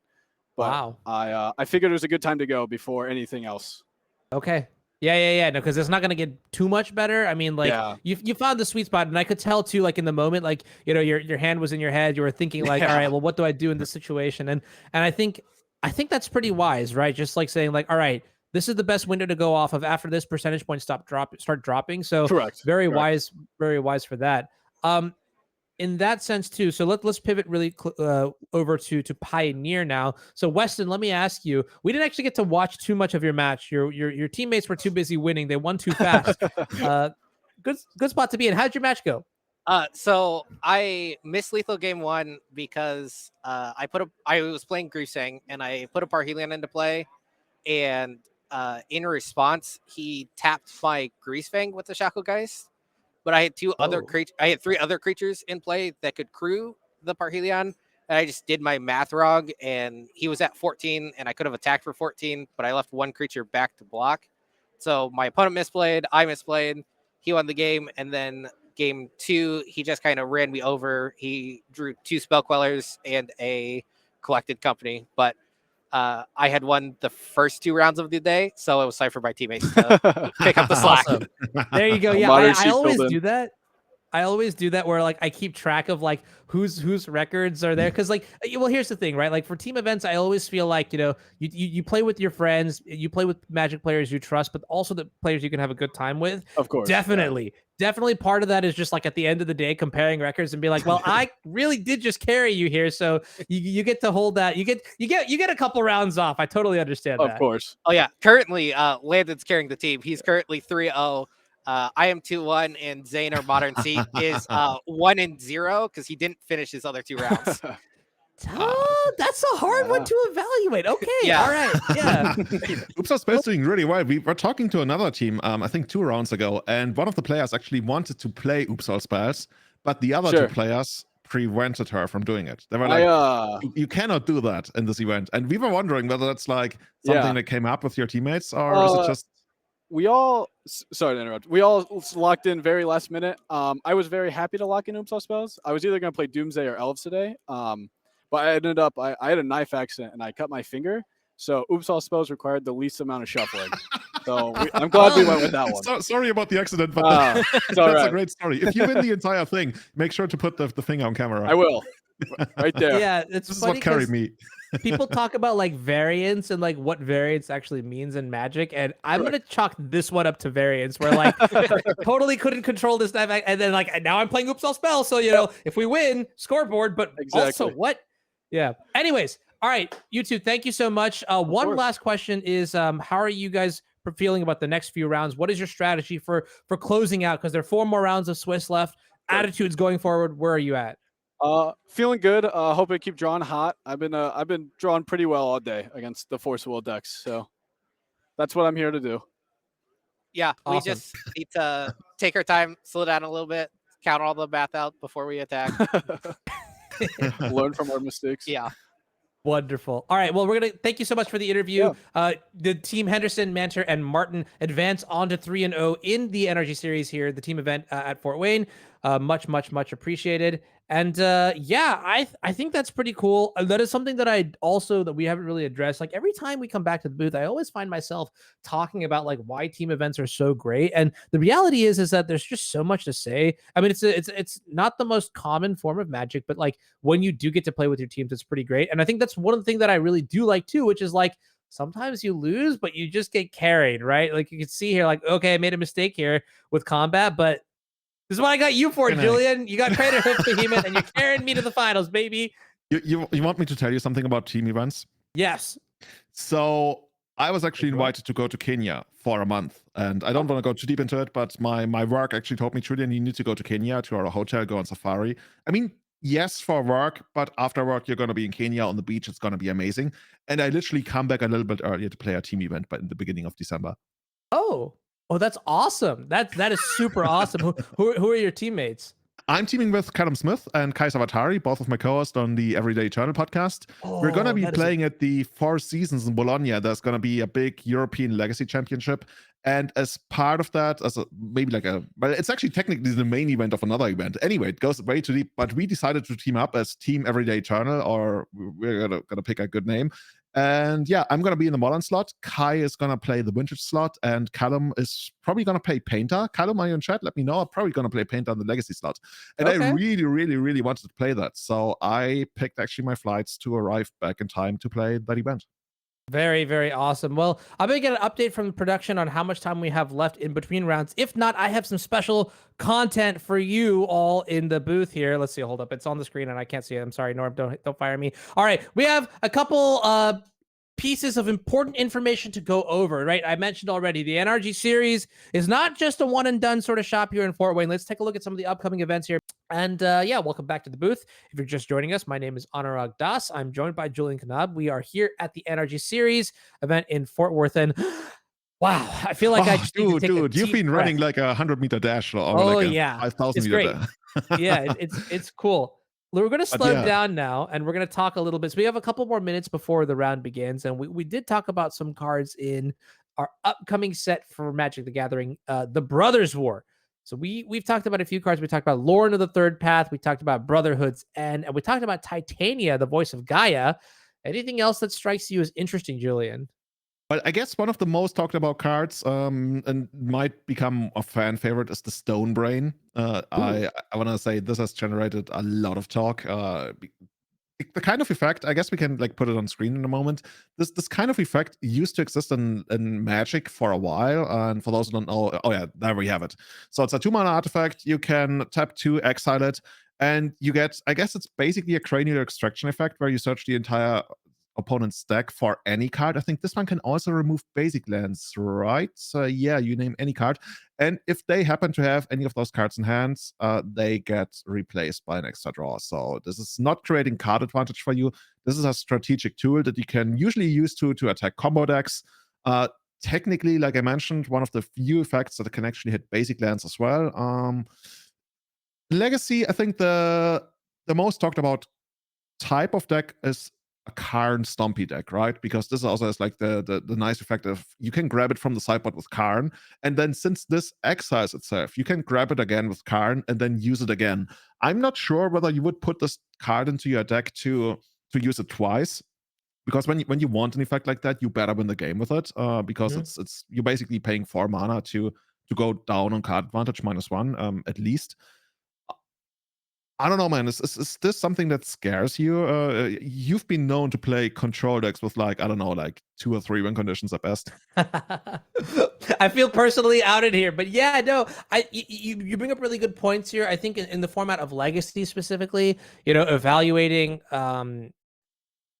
this intense of a mana cost. Generally speaking, when you say 4 mana, it has to rhyme with you win the game. So back in the day, it was Jason the Mind Sculptor. Nowadays, you'll see like Karn the Great Creator, or you'll see things like Shieldred, cards that are just like lights out in certain matchups, not every matchup. Even like Minsk and Boo is a card that barely makes the cusp because it's just so good. The Stone Brain is interesting. I like that you can tutor it off of Karn, for example. There must be other applications that we will learn about surely soon enough, but there's overall, I would say this is like a solid, like, oh man, I'd give it like a 6 out of 10. That's good. I think it's going to be a little bit better, let's say like in Modern, for example, where there's a lot more competition around that slot. So for example, you'll see like Yawgmoth plays cards like Necromentia, right?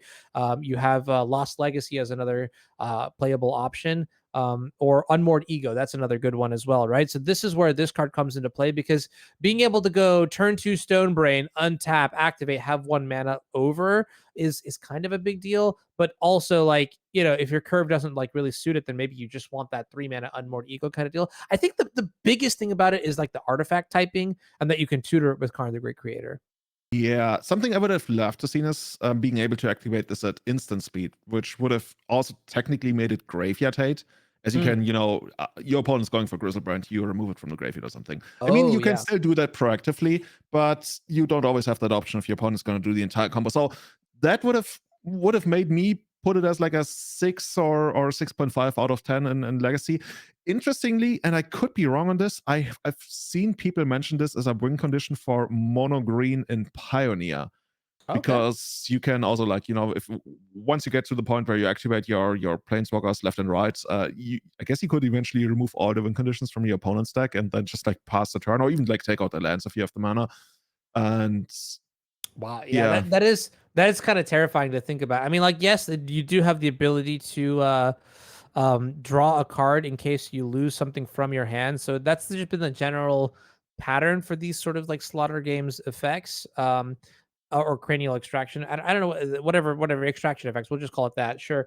But yeah, the ability to like loop it multiple times over with something like Karn, if you're doing your restorative burst sort of deal, down tick twice, even like 2 activations would be enough to really stymie like any sort of super scary, like, let me put it this way, rather, let's say you're playing like mono green, for example, right? And you've developed your board in a very certain way, and you just know for a fact that like those Arclight Phoenixes that are going to come into play next turn, big problem. Now you have 6 mana, you can play like 2 Old Growth Trolls or something like that, or hey, check it out. Well, okay, actually you probably need like 8 mana, but like you can down tip with Karn and then play the Stone Brain to just remove that threat for the rest of the game. You get to pick and choose what you want to play around, and that versatility has always been powerful. I think the upside is the accessibility. That is what makes this card especially powerful. Yeah, I wonder whether we're actually going to see it. I usually don't really love these kind of effects unless they're like slaughter games where they're guaranteed to resolve. So you get to it used to be a way for non-blue decks to have to almost force the other deck that would otherwise outgrind you into a beatdown roll, because all of a sudden you had slaughter games, and slaughter games literally could not be countered, and your opponent had to kill you before slaughter games came online. Right. This one can be countered, so it doesn't have that reversal effect of rolls in a matchup, but it's still, since it's just like so easy to cast, right? Compared to Slaughter games, it's just like 4 mana straight up with 2 colored requirements. This is like 2 and 2, which makes it just like so much easier. Yeah. I'm on record on Twitter or wherever saying that this won't see play, but I could be wrong, and it's certainly playable, I would guess, in Modern and Pioneer. I like being wrong about playable cards because there's a lot to learn from that sort of thing. Like Fable of the Mirror Breaker was one of the cards that the majority of the community went under the radar, and you can see today that it's like a very powerful card in all formats, Legacy, Modern, and also Pioneer as well. And so, yeah, this is the kind of evaluation that like you have us both on record saying that we're like not too hyped about the Stone Brain, in at least like Legacy. I think in Modern and especially in Pioneer, you'll see the card dial up, show up a little bit more. It does give like the red decks, the non-black decks, access to some sort of like playable extraction effect. We'll see if it's actually pretty good. I do want to transition to something pretty cool here. So, okay, so this is really interesting. It's November 5th. I believe all the cards from the Brothers War have been spoiled. Chat, if you're here and you can confirm that, please let me know. But Wizards of the Coast was super kind and awesome enough to send me over a little bit of promo material that I kind of wanted to show off today to you all, just to get a first like hands-on feel and look for the Brothers War here. So we were just talking about the Stone Brain. You'll see I'm leaning forward because bang, here's a copy of it. And what I would like to do actually is adjust my camera so you don't actually have to look at like Don't show your quality. eyes. It will always focus your eyes. Oh yeah. That's right. Just like where's that 2020 vision, right?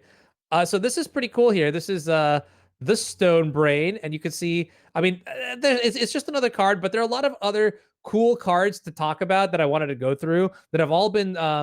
Okay, so the full set is out. So Wizards was like November 5th, everything is going to be out. So I want to go through a couple other cards. Maybe we won't get to all of them. I do need to leave some cards to discuss for Mason and Devin. So here let's just pan through it. So this is another really exciting card. Hold up. OBS.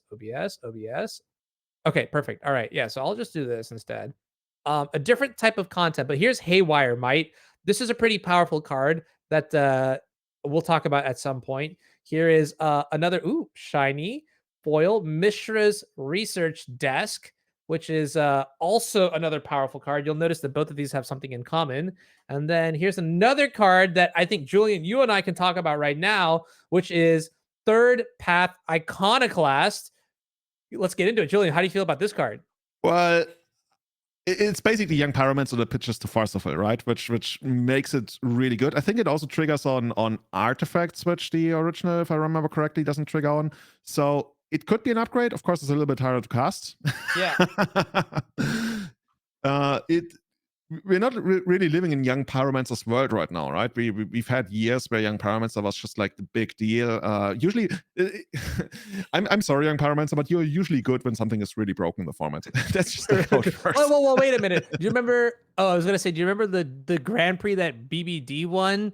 That also had Young Pyromancer, but then I also remember Treasure Cruise and Treasure Cruise and yeah. And Stoneforge Mystic, very broken. Stoneforge Mystic. Right? No, I'm kidding. Let's see if we can get third path Iconoclast on the screen. Oh, I love our production. Hey, seriously, I'm gonna shill just one more time. Please hit the follow button if you like the quality. If this is a high quality broadcast, I know we've got about 550 people here. That means we're all enjoying having a good time. Hit the follow button. Show some love to the NRG series. Third Path Iconoclast. When you cast a non-creature spell, create a 1/1 colorless soldier artifact creature token for blue and a red, and it's a 2/1. It's a human monk. It's pretty cool. Pretty cool card. The question arises: Is it going to be worth it? Like mana wise, it doesn't really make any kind of difference, right? It might as well just be like one in the red. The only difference in these kind of decks is like maybe sometimes Wasteland is present. So it's gonna be as easy to cast. It has the better flavor text, and I say that without even knowing what Young Pyromancer's flavor text is, if it has any in the first place. And yeah, dude. I want to say I'm just not feeling it, but that's more like Legacy isn't really like playing these kinds of effects right now. I think you. Let me start by asking the most important question. All right, is first of all, do you think Young Pyromancer has been power crept out of Legacy now that this card exists? There are very clear upsides and downsides to both cards. And first of I'm all, getting Young bored, by the Parliaments, way, that time was Yeah. called in the round. So the next round will be starting pretty soon. So appreciate your patience with that. But yeah, Young what's Parliaments, the- first of all, can't be Pyroblasted, right? That's just Okay. like in Legacy, that's one of those things. Sometimes you just like get these downs. I remember particularly in Death, Omnitel, Dig Through Time Mirrors and stuff like that. People sometimes had Pyromancer while the other opponent was sitting behind like all the Pyroblasts in the world and they literally couldn't do anything. And then you get Pyromancer down. This one gets Pyroblasted easily. But overall, actually, what's the creature type? Soldier, we can't really do much. Oh, Soldier Artifact. Artifacts die a little bit easier than other stuff. So I would say if I was to build a Young Pyromancer deck, I would start with this guy. First of all, because it overall looks to be the better card, but second of all, also because I just want to experience whether it actually is. Like sometimes I would even play like a worse card than what I think is the better card if I have less experience with the worst card. Whereas here, I think this might actually be the slightly better card. But Pyromance, I'm not even sure how far the it dies to Pyroblast argument goes, considering that the entire deck is just like so full with stuff that wants to Pyroblast, like Expressive Iteration, Murktide, even like Leisure Shredder to a degree if you play it. So maybe that's not even all that much of an argument. Like if this trades with your opponent's Pyroblast, then your Murktide or your Expressive Iteration resolves. So how do you feel about this card, man? I think it's great. I'm looking forward to playing it. I think the upside of being able to pitch to something like Force of Will, kind of nice, even though it does get Pyroblasted. Like you mentioned, a lot of oversaturation. But what I'm more interested in is, well, a synergy that we could expect to see both in Modern and Legacy, and that is artifacts, 0 mana artifacts, Mishra's Bauble to be more specific. The fact that you can go third path Iconoclast on turn 2 and then play Mishra's Bauble immediately to make a 1/1, sort of like spread your board a little bit, doesn't mean that it's like, insanely good. But I do think that interaction is nothing to laugh at. And I think especially in Legacy, right? Like what if, this stems a new archetype entirely, like maybe like 8 cast where you make a lot of artifacts and you can cast really cheap thought monitors and thought casts and things like that. So Okay, you got me. You got me on the upside of artifacts. I was actually thinking about the downside of artifacts, which like are more fragile. But of course, in Legacy, we have a lot of upsides to it as well. And like you mentioned, if you play Mishra's Bauble in the traditional blue-red diver deck, then this makes a creature. That's true. And maybe, but that's probably reaching too far. There's even a world where we have something like, help me out, what's Blastoise again? The Kappa big Cannoneer. Kappa Cannoneer. I mean, these tokens, do they pay for Kappa Cannoneer? I'm pretty sure they do, right? The You artifacts. can, improvise will tap artifacts, so like Lotus Petal as well as these tokens. So that's actually a really powerful interaction as well. All right, we are going to go ahead and take a quick break here as we get into round 4. Thank you so much, everybody who is watching. Don't forget the follow button. We'll be back in about 2, 3, 4 minutes or so. So don't go anywhere. Or actually, that's a lie. Go refill your popcorn buckets. It's time. We're gonna have a sweet match here as the 3-0s battle out to see who gets a little bit closer to making that top 8 slot today.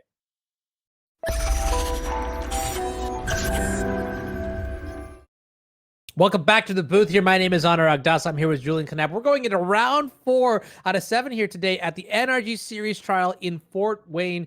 It's a 10K. It's a team trial. We got Modern. We got Legacy. We got Pioneer. Later on today, we're going to be joined by Devin Wake and Mason Clark, 2 brilliant Magic players, and I'm looking forward to watching that as well. But right now, we've got an exciting match coming up for you, audience. Thank you so much. It's a pretty cool one. It's Legacy, and I'm already excited. Julian, what's the matchup? So the matchup is actually going to be Mono Red Painter against Blue Red Diver. And dude, I couldn't be more hyped for this. I've been playing the Painter deck for quite a while. My co-host on the Everyday Tournament podcast, Callum Smith, has put forward a list that he feels very strongly about, that he has had a ton of success with. And guess what? This is actually going to be 1-to-1 exactly that kind of deck that Callum has been putting forward. Callum recently got a top 16 in a big event in Europe. I'm blanking on the name, but Jasper's the first name. He literally won that event in England playing this exact list, and they feel so strongly about this list, and I've been playing this list as well, so I'm super excited to see this one in action right now. Yeah, there's a lot to look at in this sort of deck list, but why don't you start by telling me a little bit about what this deck does and what some of the iconic cards that are specific to Legacy are in this list. So traditionally, we have had many iterations of Painter Servant in Legacy over the last decade. The core concept is you use Painter Servant, which turns every card in the game, every card in the libraries, everywhere into a color, in addition to what it is. And then you use Grindstone, which is an artifact that mills the top 2 card of your opponent. And if they share a color, then you repeat that. So guess what? All of the cards are the same colors. So you mill their entire deck with the activation of Grindstone. You can do that as early as, let me lie, turn 2. Turn 1 Painter, turn 2 Grindstone activation. That's the threat. Now, this deck, the way Callum has built it is, it's super grindy. You have so many small ways to generate advantage through, Fable of the Mirror Breaker, but most importantly, one of my favorite cards that ever existed in Magic as a whole, Goblin Welder, which allows you to switch artifacts from the graveyard to the main to the battlefield. And especially in this matchup, in Izzet, like it can be rather hard to combo out your opponent because, of course, once you activate Grindstone, if your opponent removes the Painter, then you're just gonna mill them for like 2 or 4, depending on like what you hit. And that's like quite the dedication mana-wise and card-wise. So a lot of times the Painter deck will play out in just like a value way. You would just like get your creatures down, and we sometimes affectionately call it the best goblin deck in the format, because you play a ton of goblins, and if you know that Eli is just like rolling over right now all the way in the EU, yeah. Yeah, interestingly, this Painter deck, like the big thing about this Painter deck, it has moved into the mid-range direction, whereas Goblins, which traditionally was like a very mid-range, sometimes people even called it controlish deck in Legacy, now has a combo aspect to it. So in that regard, those decks are moving closer strategically and are trying to do not technically the same, but strategically play out surprisingly similar. But as we speak, here's my favorite creature, one of my favorite creatures in all of Magic, Goblin Welder on the first turn, and now that one is active. And this is just like playing out the way you would really like it to. You got that Saga. So what you can sometimes do is you can run out the Painter here. And guess what? If John actually like dazes the Painter, yeah, you can just like get it back eventually if you want to with the Goblin Welder, because you already have an artifact land in play. And that's which the Saga can eventually turn into a Grindstone. And with all of that, you can just establish the combo rather quickly. And what I love so much about what John is doing here, John is saying, yeah, technically I could have the kill really quickly here. But once you've played the deck a lot, you can start trusting your deck that you can literally just go and grind them out. So instead of like trying to force a combo line, we're removing the Delver, that's giving us more breathing room. We're getting the Soul Guide Lantern down, removing a card from the graveyard. That's going to make it harder to hit Delirium, to get a Murktide. So yeah, John is just sitting back, probably just gonna make a couple of like tokens of the Urza Saga, which especially in the first game are so incredibly hard for. Oh, I just realized they're both named John, Mr. Stokes and Mr. Hater. So Delver is going to have a really hard time dealing with the constructs, because in the second and third game we might see Meltdown, which is the one thing I almost want to say that keeps the stack in check. And I pretty much stand by that, because I think this is one of the best decks in the format right now. And now Anurag, you might come in and say, hey, that's all cool, but what about Murktide? Like, I don't even see any flyers. Wouldn't Murktide just like murder this deck? Yes, and that's one of the most common ways to lose. But now guess what? We play something like 7 Red Blasts, like 4 Pyroblasts, 3 Red Elemental Blasts, and that's gonna be like just one of the most efficient ways, I want to say, of dealing with a Murktide. Like, even though your opponent only paid 2 for the Murktide, the graveyard is not infinite. Eventually your opponent runs out of like graveyard, and you are still sitting there with like 7 Pyroblasts. So dude, this is just like amazing on so many levels. We haven't even touched on the interaction that once Delver is in play, once Painter is in play, you name blue, everything turns blue. Guess what? Now you have 7 Vindicates in your deck. You can destroy any permanent on the battlefield with it. It's this is literally the deck I'm building right now, and I have so much. You can't see Julian's face right now, but he's so he's like a proud father looking, at his son. But yeah, so looking at the board state now, Goblin Welder has been in place since turn 1. Painter Servant also in place. Soul Guide Lantern as well. Urza Saga has ticked up to 2, and we can see on Greer Stokes' first turn.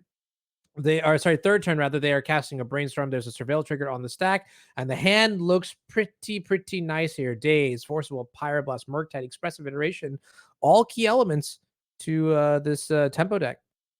Interestingly, guess what? The name just changed. Greer Stokes. Okay, I'm confused, but we're gonna call him Greer. And that's the main deck Pyroblast that we usually, I guess, these days see in Izzet Murktide. And if Painter actually named blue, as it usually does, especially in the first game, then that Pyroblast might try and stop the combo that John is gonna assemble next turn by having Grindstone. And you know, that's in turn again, there's just like so many levels to playing Painter, especially against Stava. You would think, oh, I get Grindstone, I'm just gonna activate Grindstone, I'm gonna mill you. You don't even have to do that. You can literally sit back, keep 3 mana available, and be like, you know what? At any point that you don't show me your open red mana, I can just like kill you with Grindstone. So the Delver player all of a sudden like it's almost like their red source is pinned, and they can never like try to tap it. Not sure if that's the line Sean wants to go for. Like I said, especially in the first game, there's usually only like 1 or sometimes 2 Pyroblasts available in the Delver deck. But if you're not under any threat, you would at least, you know, do it in the opponent's upkeep. And I haven't even, that's just like too many levels, Anurag. You have to stop me at some point. Oh, no, I'm enjoying this. I'm sitting here and I'm like, I'll get a chance to talk first, but like, I'm also like, don't stop, because this is all the depth in this matchup. You're definitely like highlighting like the layers to this onion, if you will. So. Yeah. And I was going to say, even if the Pyroblast takes out the Painter, then the Welder can bring it back again. Now, that Wasteland is crucial. That Wasteland is absolutely crucial, because that means there's no Grindstone next turn. Sean still very much in the driver's seat. Great position here. Basically, he has everything up that he might ever need. But yeah, now Greer is actually at least has averted a quick demise, and it's probably just going to pass back. I don't know. Look, no, actually, we can't even attack here. That's Okay. interesting. Oh, that's usually that shouldn't work unless we actually it might. Okay, guess what? So we can sacrifice our Soulguide Lantern and then weld out the Painter, and then the Pyroblast doesn't do anything. And I think that's what's happening here. Yeah, okay, got it. And that is a pretty powerful tool here. You mentioned Soul Guide Lantern, not Soul Guide Lantern, but Goblin Welder just being one of the all-stars in this show. Yeah, so Pyroblast was targeting the Goblin Welder.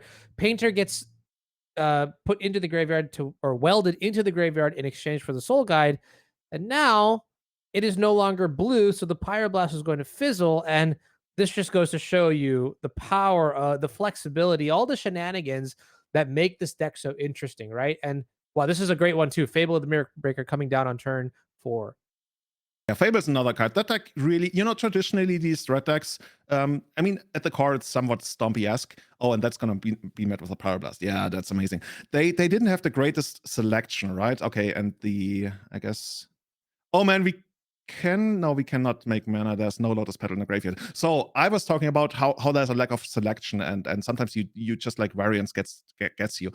This is a great tool, Fable of the Mirror Breaker, to decrease variance. And I mean, we've seen it as an all-star in pretty much every format that's ever been legal in. And yeah, we'll get to it if it ever hits the battlefield, but there's just like so many small things you can do it as well. Just like the fact that you get to generate an artifact every single turn is just like a great thing you can do here. But for now, I would guess that Dragon Witch Channeler is flying. See, so what we could have done here is crack the lantern. I don't actually think it does. I see Forest Day, Scalding Tarn, and then a we could have killed Pyroblast. it with. Then we could have killed it with by welding in the Painter from the graveyard, right? Maybe, I mean, there's some reason not to do that. I guess if you're scared of like Lightning Bolt or something, but we could have tried to eat it. On the other hand, yeah, we will see. Okay. So drawing a card here, cycling the Soul Guide Lantern, picking up a Lightning Bolt. That's pretty good.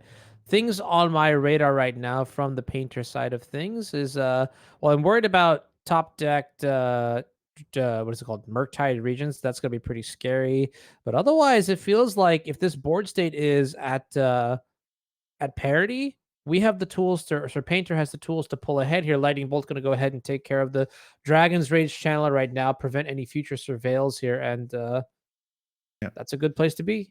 So one of the big tensions in the matchups, especially in the first game, I feel like, is do you use your Soul Guide Lantern to like draw extra cards, or do you use it to basically forego that card draw to make sure that your opponent is not going to cast Murktide? Like you mentioned here, right?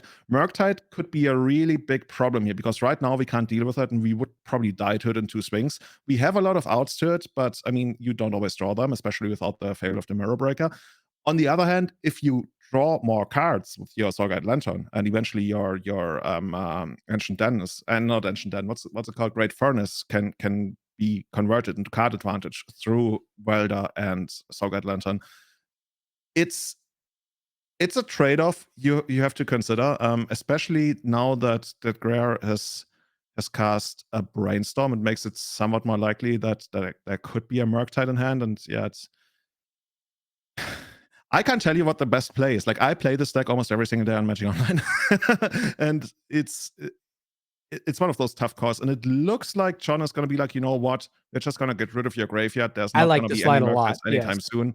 And that looks good. That's probably a Delver here, right? Yeah. Yep, Delver coming into play here. Forcible was the draw for the turn, so no blue card for it, but that's pretty good. Hey, listen, if you're watching right now in the audience, I want to hear from you. Who do you think is going to win this first game? It's, you know, one if you think Painter, two if you think Delver. As we see, okay, Simian Spirit Guide coming into play now. The 2/2 bear going to maybe protect our life total a little bit. Delver does not flip.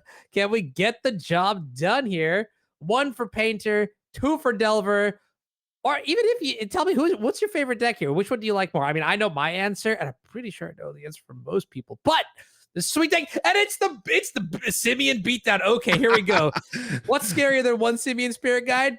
Two Simian Spirit Guides. Let's go. The Ape Assault. This deck has so many hidden modes. You know what I would love to draw? I would love to draw something like a Goblin Engineer. Of course, at this board, we might even go like try to steer towards the combo. But what I like to do against Painter very much is just to get Breya's Apprentice. And I think Breya's Apprentice is one of those cards where people look at the deck list and they're like, what is this card even doing? And guess what? Everything. Breya's Apprentice, that's your card advantage engine. That's your one-sided holding mine.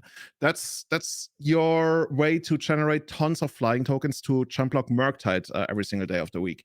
So this is the card I want to see the most right now. Like, I literally want, I mean, yeah, I guess Grindstone would win the game, but I mean, I know I was about to say hot take. I'd like to see Grindstone more, but let's be real. Breya's Apprentice would be way cooler on this board state.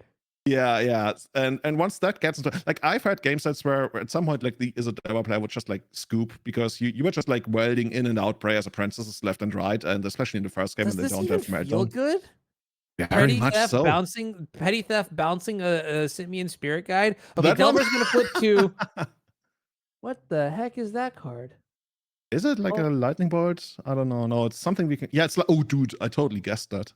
Good job, Jay. Good job. I have no idea what this artwork is, but it's pretty cool here. Lightning bolt for the Goblin Welder is very clutch here on this board state, and looks like we're evaluating options here. Hata going to see what we can weld back into play with the Goblin Welder. If we do weld something into play, it is going to cost us our Great Furnace, though. So now we have, technically, we have red mana, but it's just the Simian Spirit Guide. It's a one-shot kind of deal here, so. Yeah, it's going to be interesting. If we want to cast more spells, then of course that's going to hit our life total. And like 10 is just like so much more better than 9 against Delver. Oh, well, we are on 7 then. Yeah, but 7 is still, it's the same thing, right? It's better than 6. And we do have Pyroblast, so we might just like upkeep maybe or Pyroblast to Delver. I guess if you upkeep Pyroblast, then you could get Force of Negation. But either way, we have an out to the Delver, and that's pretty important. We can also attack for 7 here, for 6 here, taking the opponent down to 7. And I would guess that would be an upkeep. Wait, what's this? Are we both attacking at the same time? Sweet. Okay. So it looks like Simian Spirit Guide entering the red zone here. Now Delver going to come back in. Pyroblast being cast on the Delver of Secrets here, exiling the Simian Spirit Guide to create red mana. And I would have to assume the Delver might actually, honestly, in this board state, Painter on blue is probably not good, right? It's Callum has a big primer coming up about the deck where he talks a lot about like whether to name blue at all instances or not, and a lot of times you actually don't. And here it looks like blue was named, and that's gonna make it so that's gonna be a little bit harder for John to actually. Oh, well, we just pack it in. Too bad. Wow. Yeah, it looks like the Ancient Tombs may be doing a bit too much damage to our life totals, not able to win the race here.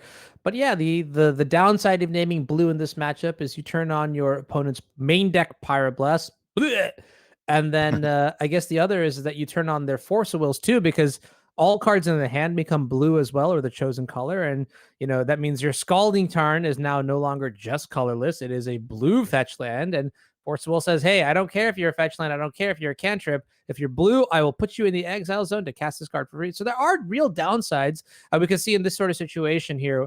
how it sort of happened. Now, this is really interesting, the dynamic of what to name with Painter. Do you think in the post-board games we'll expect to see blue be named? Well, it depends on the board, right? If you're sitting on a bunch of blasts and you want to counter something like a meltdown, then yes. But other than that, a lot of cards that you care about, they're already blue by design, so you wouldn't even need to name it. And you do sometimes name red, because then you can actually pitch a bunch of cards to Fury, and Fury is another big card in the matchup that is able to take out a lot of the opponent's threats. Okay, so we're diving into Pioneer here. What looks to be mono white versus mono green. From what I can tell, mono green down a game. Oh, is it? Interesting. Oh, that's my best guess. My best guess. Okay, yeah, cool. All right, so mono green down a game here, and turn 1 Oath of Nissa is always a good start here when you're when you're playing against mono green. It's not ramp. That's pretty good, but it usually means a sign of the turn 2 Wolf Willow. So that's what we're seeing here, and yeah, powerful stuff here. Ramping to turn 3, where you finally get to unlock some of your more powerful cards in the matchup. So, for example, like 4/4 Old Growth Troll, or even like Kiora to maybe untap your Wolf Willow to ramp out the next turn. But this is a really aggressive start for the mono white side of things. A lot of 1-drops presenting a lot of questions here. So we'll see how that goes. Yeah, I'm by no means a Pioneer expert. I thought that mono green would enjoy this kind of matchup, but yeah, like you mentioned, if Max gets like a really aggressive start, as he did here, I can certainly see mono white just like stealing a game from mono green, and as it actually happened here in the first game. Okay, now check this out. Turn 3, there's an Old Growth Troll, but we don't actually have a third land drop, so there's a clear bottleneck. This is both scary and a sigh of relief in the sense of, that just means that Daniel's hand is all action, no lands, but if you can't cast lands and you stumble, this is a great opportunity to sort of take advantage of the board. Now, the problem is Old Growth Troll, pretty well statted here. A 4/4 and a 1/2 and a bunch of 1/1s walk into a bar. That's the joke, right? Like, sorry, 2/1s. I apologize. That is certainly very tricky. So we'll have to see if there's a removal spell like no, there are no Skyclave apparitions in the deck here. What is our best way to punch through this 4/4? It looks like we can't. I guess technically Brave the Elements, but that would be a bit of a waste. Other than that, like, what do we have post board? Declaration in Stone, I guess, could take it out. Yeah, nothing too exciting, really. And I guess every turn that Max spends not attacking is good for Daniel, I would guess. Yeah, absolutely. So that's a really good question, too. We'll just circle back to who is the beatdown in this matchup. Is it the aggressive low-curve mono-white deck, or is it the mid-rangey mono-green deck? As you can see, Lovestruck Beast here coming into play here. Now, that's an old one that I feel like I haven't seen in a hot while. Lovestruck Beast and Heart's Desire. From like, just of formats past, but still pretty powerful here. And honestly, a little bit of a variance from your stock list that you normally see for mono green. I feel like mono green, one of those decks that's like largely solved at this point, at least for the main deck. So to see Lovestruck Beast here with the 1/1 in play off of Heart's Desire is quite nice. Yeah, Lovestruck Beast, I don't know. I kind of enjoy the card so much. It's, I mean, who couldn't love that artwork, right? Oh man.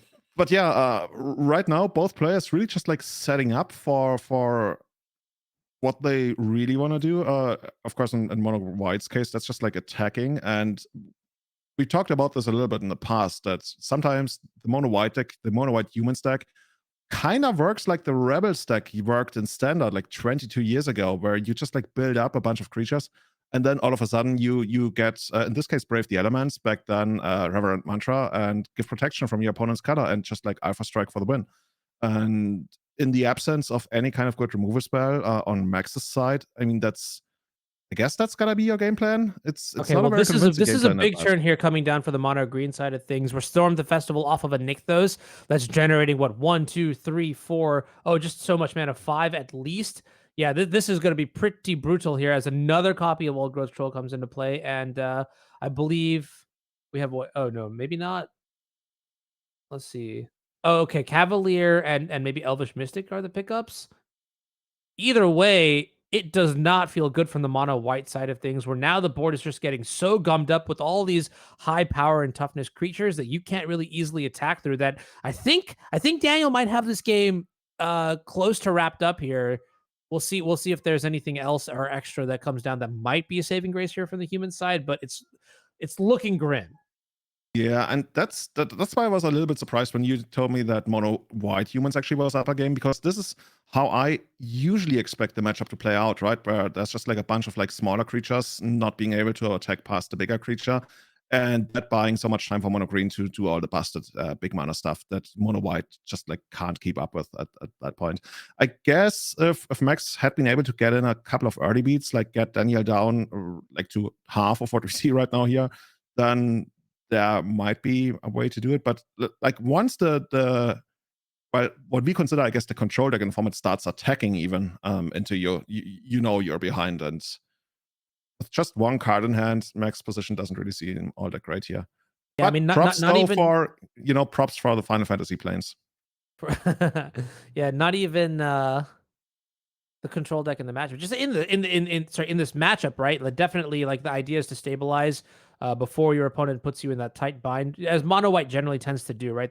It's not just the value of the creatures in and of themselves with the 2/1s and it's the additional abilities that each creature brings to play and their ability to go wide. So I'm talking like the versatility of like Brutal Cathar or the resilience of something like Dauntless Bodyguard, right? Those are the kind of things that make mono white so powerful. However, being able to actually punch through that damage usually only happens with something like protection, and that is going to be pretty tricky, because at this point there's not just one, there's not just two, there's three, really, really, really good defensive and offensive creatures. And honestly, it makes me wonder, a couple turns ago, you see that portable hole in play that is hovering over a Wolf Willow Haven. Makes me wonder if that portable hole should have just gone after the soldier token, the 1/1 that is, that was earlier on enabling the Love Strike Beast. Because now that we have Eldritch Mystic in play, I guess it doesn't really matter. So it's really interesting. I don't know if that one change would have made a big difference or not, based on the board state, but no matter what, I think we can all agree that right now, Daniel, mono green, looking very favored here in this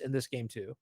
Yeah, and looks like it's gonna force a game 3, and this one should be over pretty quickly as we sacrifice our body card to keep our creature alive against a big giant flagship. Like, can you imagine how that works out flavor-wise? You have this big giant flagship, like probably shooting a beam of lightning at you, and the bodyguard is like, I got this. Yeah. Let's see if we can pan back to Legacy right now, because I'd love to take a look at how that mono red painter versus Izzet Delver matchup is going, as mono green will even the score up in the Pioneer portion of the team event here. Looks like mountains and a ley line of the void. That's really interesting. And a 2/2. Dude, this Simian Spear, we just walk in at the perfect time where we just get to see the monkey business going on down Dragon's Rage channel and play with a Wasteland and an Island and a Volcanic from the other side of the table. Yeah, maybe it's not even the best goblin deck in the format, but it's also like the best monkey, simian, ape deck, what have you, in the format. JPA is looking at you just like with very stern eyes right now. Oh, dude, we haven't seen Sneak Show do all that much lately, but the deck is always very capable of just like blowing anyone out. That's true. Interesting that we see Leyline of the Void here. Of course, very, very good if you have it in the opening hand. Takes out the basically Murktide Tyrant, Murktide Regent as a whole, and also relegates the Dragon Rage challenge to just like being 1/1 with Surveil 1 forever. Pretty good. I know Callum, I think, actually recommends -1 Lotus Petal, +1 Fury to add the third Fury, but I also did it. Like, before I read this guide, I also would often bring in the ley lines, and I think it's actually like not one of those things where I would say, oh, this is bad. I think this is maybe even, I don't know. I don't want to contradict my mentor who told me everything about the deck, but Leyline very, very powerful in the matchup, and as we see it working out here, because right now Izzet Delver like just dealing 1 damage a turn while you're facing down a bigger monkey. I mean, it gives you so much time, you know what I mean? When you don't have to worry about Murktide Regent, when you don't have to worry about Dragon's Rage, you're literally winning the race on this board state, which is kind of absurd to think about. Now, that being said, there are a lot of other factors you need to consider. Expressive Iteration for sure. Hydroblast is a pickup here. That's a pretty good draw here, in addition to Force of Will. I believe we saw some number of Red Blasts in the post-board configuration, 1 in Exile at least. Yeah, dude. Gria's hand here is like absolutely stacked. We saw a Meltdown in there. We are casting the Expressive Iteration in here. We saw a Hydroblast, right, which became really, really popular in Legacy now that Minsc can boost a card. And with John's hand, from what I've seen, being very underwhelming. I think we saw a Soul Guide Lantern and a Grindstone, which both don't really do all that much here. I would almost go as far as to say I might want to be on Greer's side of the board here, but I mean, yeah, technically we have a problem and that we are losing the race, but we can still find Delva, right? Or even like a second copy of Dragon Rage Channeler. So it's still funny. You were losing the race to a 2/2. That's all right. That's like peak Delver, peak Legacy, right? Like you've got some of the most broken cards in the history of Magic. You got Expressive Iteration, Force of Will, Daze. Who's gonna win? All of that, or just like one Monkey Boy? You know what I mean? Like. So yeah, the Monkey Boy. I wonder if we'll eventually get to a point where the Monkey Boy actually gets blasted or lightning bolted. I'm not seeing it yet. Okay, we are just digging deeper. Something I have done, but on rare occasions, and I think not in this matchup, is you get to literally just like mill out your opponent with the Grindstone, and when you don't have to fear the Murktide, you can literally just go and start milling your opponent. Greer is still very far from actually being milled out, but honestly, like as we talk about like the winning or losing the race, if John just stays back with the Simian Spirit Guide and puts a Grindstone to the table and keeps using Grindstone, then that's actually the race. Yeah. So Ponder going to see Force.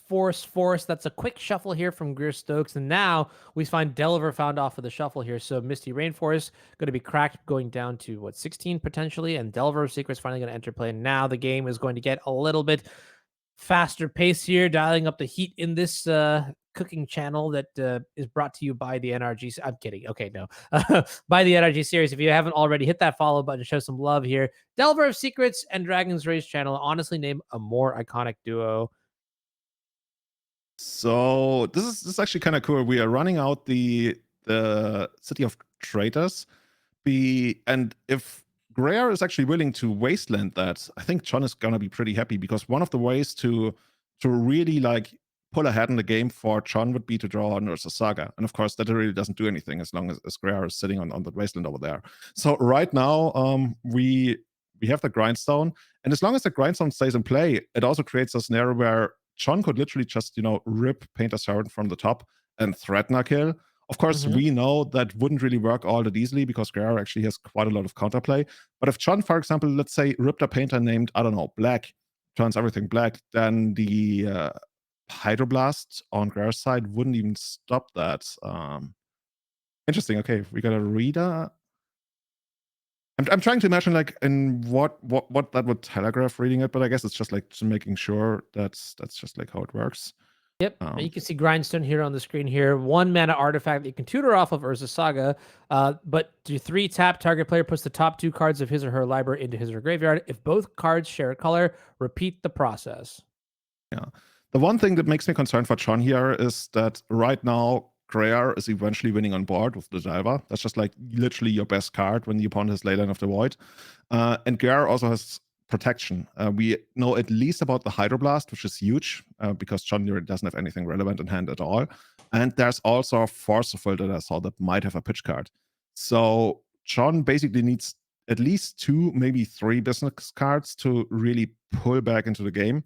And of course, one way to play around all of those cards would be versus Saga. But yeah, as long as Greer is not firing that wasteland on the City of Traitors, that's not happening either.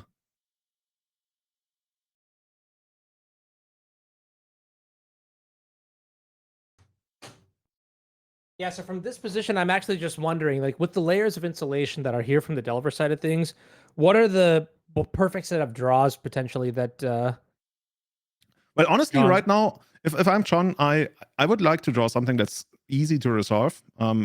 Maybe just like a couple of Pyroblasts to get rid of the Painter, because the Painter I care so much about. Okay, that already feels pretty good. I mean, we're probably not in a position to win with a top deck Painter. I mean, John doesn't know that, but we know that from knowing Greer's hand. But trading just like a not that important Grindstone. Oh, okay, that's great. Against one of your opponent's best cards, that's amazing. Okay, that's Twin Shot Sniper. So we can do 2 things with Twin Shot Sniper. We can either hardcast it, which is going to take down the Delver as it shoots 2 damage as it comes into play, or we can cycle it. So if we cycle it, it's guaranteed, unless the opponent has like a Stifle. If we hardcast it, of course, we get the upside of having that creature in play, but Bro, now it I can be love hydroblasted. Yeah, exactly. I love this. Choosing not to. Oh, and especially revealing to the forcible here. Yeah, not casting the twin shot sniper here, so you can see the multi modes on the screen there. Now you can just cycle it, get a card, and then also kill the Delver Secrets. And this is great. This is a huge exchange here for John Hata. Also putting in the graveyard. Oh, that's not gonna work. It looks like Rare is trying to force it. No, that doesn't work. Yep, And it is. that's very heads up play from John, right? John noticed that Greer wasn't even doing anything with his mana until he drew Delver. So that very much tells me there are no cantrips, there are no offensive threats, and that really leaves you only with a bunch of like reactive cards. And since John realizes how important the Delver is, especially in a leyline match, that's just like the best way to buy so much more time. And now we actually draw the Urza Saga, and I wonder, I mean, we're probably not running it out because then we're basically trading both of our lands to the Wasteland. I could be wrong, but I'd be surprised. Okay. Yeah, and check this out too. The patience on this Wasteland, not going after something like the City of Traders, looks. I mean, it feels like Gerstokes here very rewarded for not using the Wasteland earlier. I mean, I know I certainly would have pulled the trigger much sooner, and it would have looked certainly much more foolish here, realizing that Urza Saga is the important card. You see Brainstorm on the stack here, surveilling a Mystic Sanctuary into the graveyard. And guess what, Anurag? We are back to the value. We're back to the race, the actual race, the monkey against the Dragon Rage channeler. And so right funny. now, John is just like so much more ahead in the actual race. But Greer must find something eventually. And I still wonder whether we will eventually get to the point where the Hydroblast is actually going to go, oh, there's a Delver. That's amazing. Okay, that's a really good one. I was wondering whether the Hydroblast will eventually target the Simian Spirit Guide. I feel like it's going to happen. I feel like at some point, Gerstokes is going to just be like, I'm tired of this. Enough is enough. Get this monkey out of my... Yeah. I mean, it's also kind of cool. Initially I was surprised that John attacked here because John could just like sit back and hope that the Delver doesn't flip and then like the opponent doesn't deal any damage. On the other hand, if you get Greer down to like say 6, ideally 3 life, then all of a sudden like your top deck lightning bolts that you play 3 copies of are live. I mean, they already are because they would take out the Delver, but let's see. I'm also wondering, is that a Soul Guide Lantern in John's hand? Because if it was, I would have expected him to cycle it a lot earlier. But maybe it's it's a Mox Opal. Okay. Opal, yeah. Okay, well, there's the lightning bolt you were talking about. Here it is, Hydroblast on. All right, I round of applause here. Round of applause here for the world's best Simian Spirit Guide. And everybody give it up for the monkey. For real, right? Now, here's an interesting question. Is this forcible even castable? You can see Hydroblast there. Very good against red spells, and we've seen an uptick in Hydroblast in the format thanks to Expressive Iteration and Pyroblast. And Lightning Bolt actually going to resolve here. Fascinating. You know what? I think maybe there are not enough lands that we can fetch. I'm not sure. Well, I know for a fact that one Mystic Sanctuary is in exile. Now the Steam Vent's in exile. As well. Yeah, there might just like not be enough lands to fetch to hardcast a Forcible at this point. We may have accidentally taken our last land and put it into exile. There might be more. You never know. Yeah, chat is talking about hardcast Murktide, but if we actually got rid of so many of our lands, the only way to still hardcast Murktide would be to draw a bunch of more like wastelands, I guess. The wasteland would be the other one, yeah. And we've already used at least one. Ooh, and now we got the Pyroblast. Pyroblast is really good because that makes it so that Greer is not going to be able to add to the beatdown all that much. Do you counter this Brainstorm? This is one of those. Usually you don't, right? But right now it feels like maybe you do. Okay. Well, we're getting word here that the Pioneer match has actually finished, so it really does depend on if the players are going to continue playing or not. I would love to see how this match finishes playing out. And in fact, I don't know production if it's possible to just ask the players if they want to continue playing that match, because that was pretty sweet and it was going back and forth there. But if not, we will have a player interview lined up. We'll find out what's going on pretty shortly. But this is just the nature of the team setup sometimes, was that if your teammates finish playing before you do, and as is often to happen with Legacy specifically, your games are a bit more interactive, a bit grindier, if you will, so they take longer.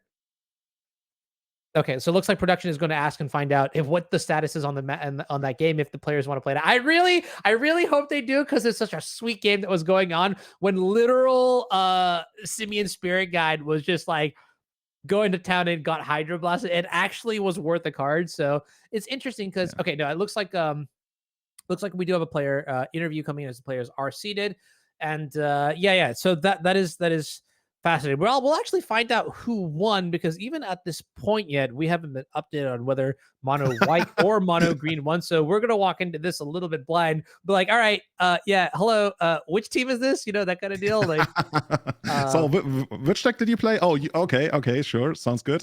Tell us about it. Well, we will wait for our director to come back, and in the meantime, have we sold you on Painter? Oh yeah. Oh, I played Painter once, and I went 3-2 because I was a complete goofball. But there are a lot of in a league. I played it once in a league, and I went 3-2 because I goofed up. But the whole vibe of the deck is like there's just so much cool stuff to do, right? Like Bray's Apprentice, Goblin Welder, even like Urza Saga, really cool Fable. This is a really good Fable deck.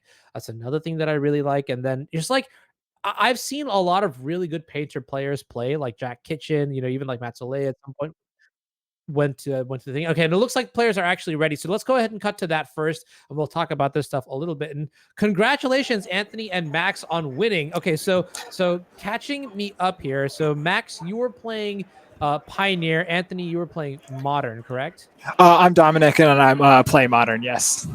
Okay. Sorry about that. Yeah. That's okay. You got the formats right. That's okay. Yes. Yeah. Okay. Yeah. I'll take it. 50%. That's a bit better than my average anyway. So cool. We'll take it. But congratulations on the win here. So why don't we start with Pioneer, because we got to watch.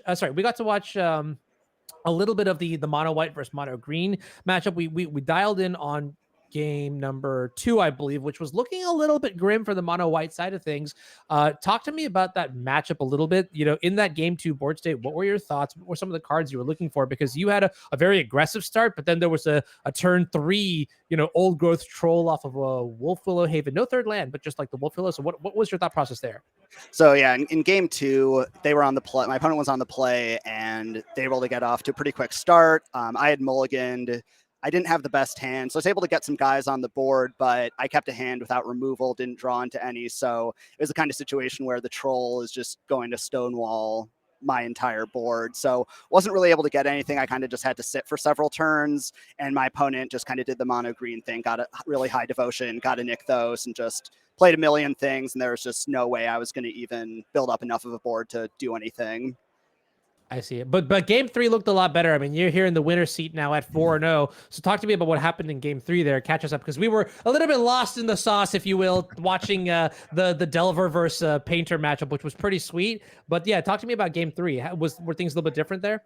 Yeah, definitely. So for starters, I was on the play. I kept a really good 6-card hand. It was Plains, a Mutavault, Hopeful Initiate, Thalia, and 2 Brutal Cathars. So I felt like if I draw into the third land, I'm gonna have a really great curve, but getting to go Hopeful Initiate into Thalia is gonna slow them down quite a bit. My opponent didn't have a turn 1 elf, so those 2 guys to start were really strong. I ended up drawing a Kythian, and then I ended up being able to flip it pretty quickly. And again, my opponent just kind of stumbled. Never drew the third land, but I didn't really need it. I just had a fast start. They had a slow start. He was on a mulligan as well, and I was pretty much just able to run him over through what he was able to do. Yeah, that's something that I had noticed about like mono white specifically, is just like in general, like even in Legacy and even in Modern and now even more so in Pioneers, just the way this deck is constructed usually is you provide enough pressure, but there's that secondary aspect. You're not like a mono red deck. You have enough of that disruptive ability. So talk to me about like some of like the other disruptive elements in that matchup that you look forward to drawing. Like you mentioned Thalia, that's a great one. Is there anything else that's super key in the matchup that you want to see in the early game? I think the key in the matchup is starting out just basically having a curve 1, 2, 3. They usually don't get a blocker down that quickly. Maybe they get troll, but oftentimes not. You have to take a good chunk of their life total off to begin with, maybe get them down to like somewhere in the 10, 12 range.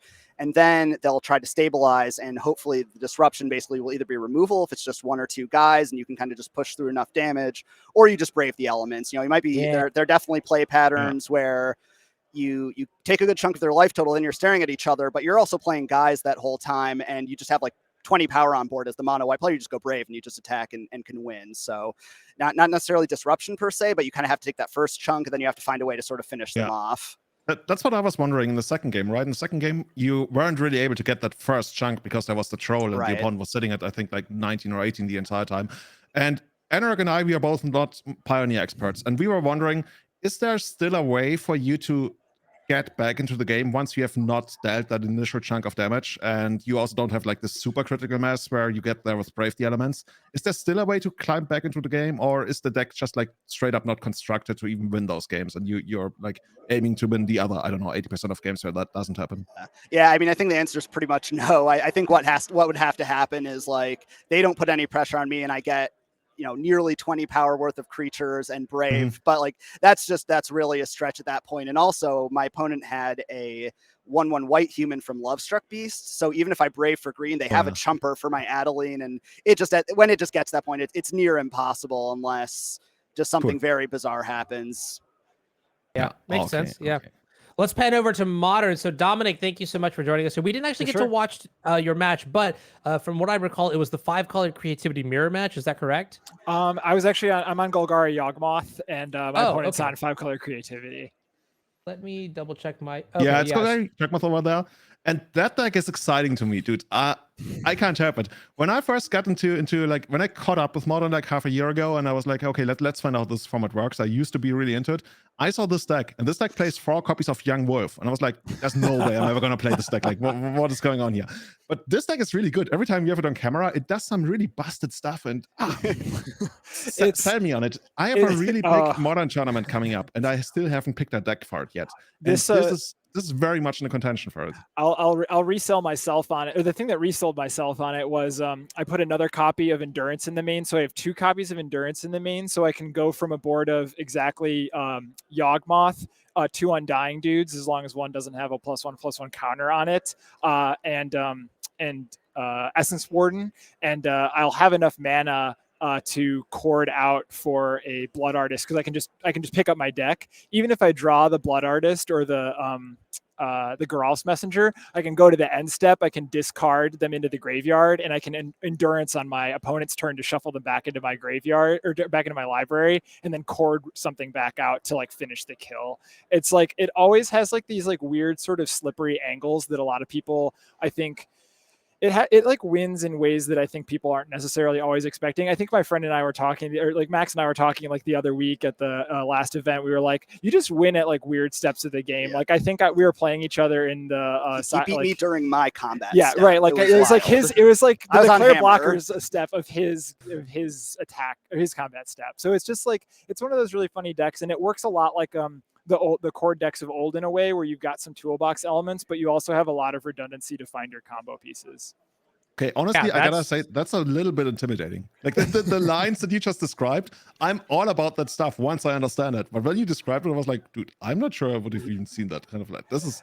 Did you win a lot of games where you feel like your opponents weren't always fully aware of what you're capable of? Because I look at your board and it's just like you described, like 2 Undying dudes, and then that's it, or maybe a Chugmouth.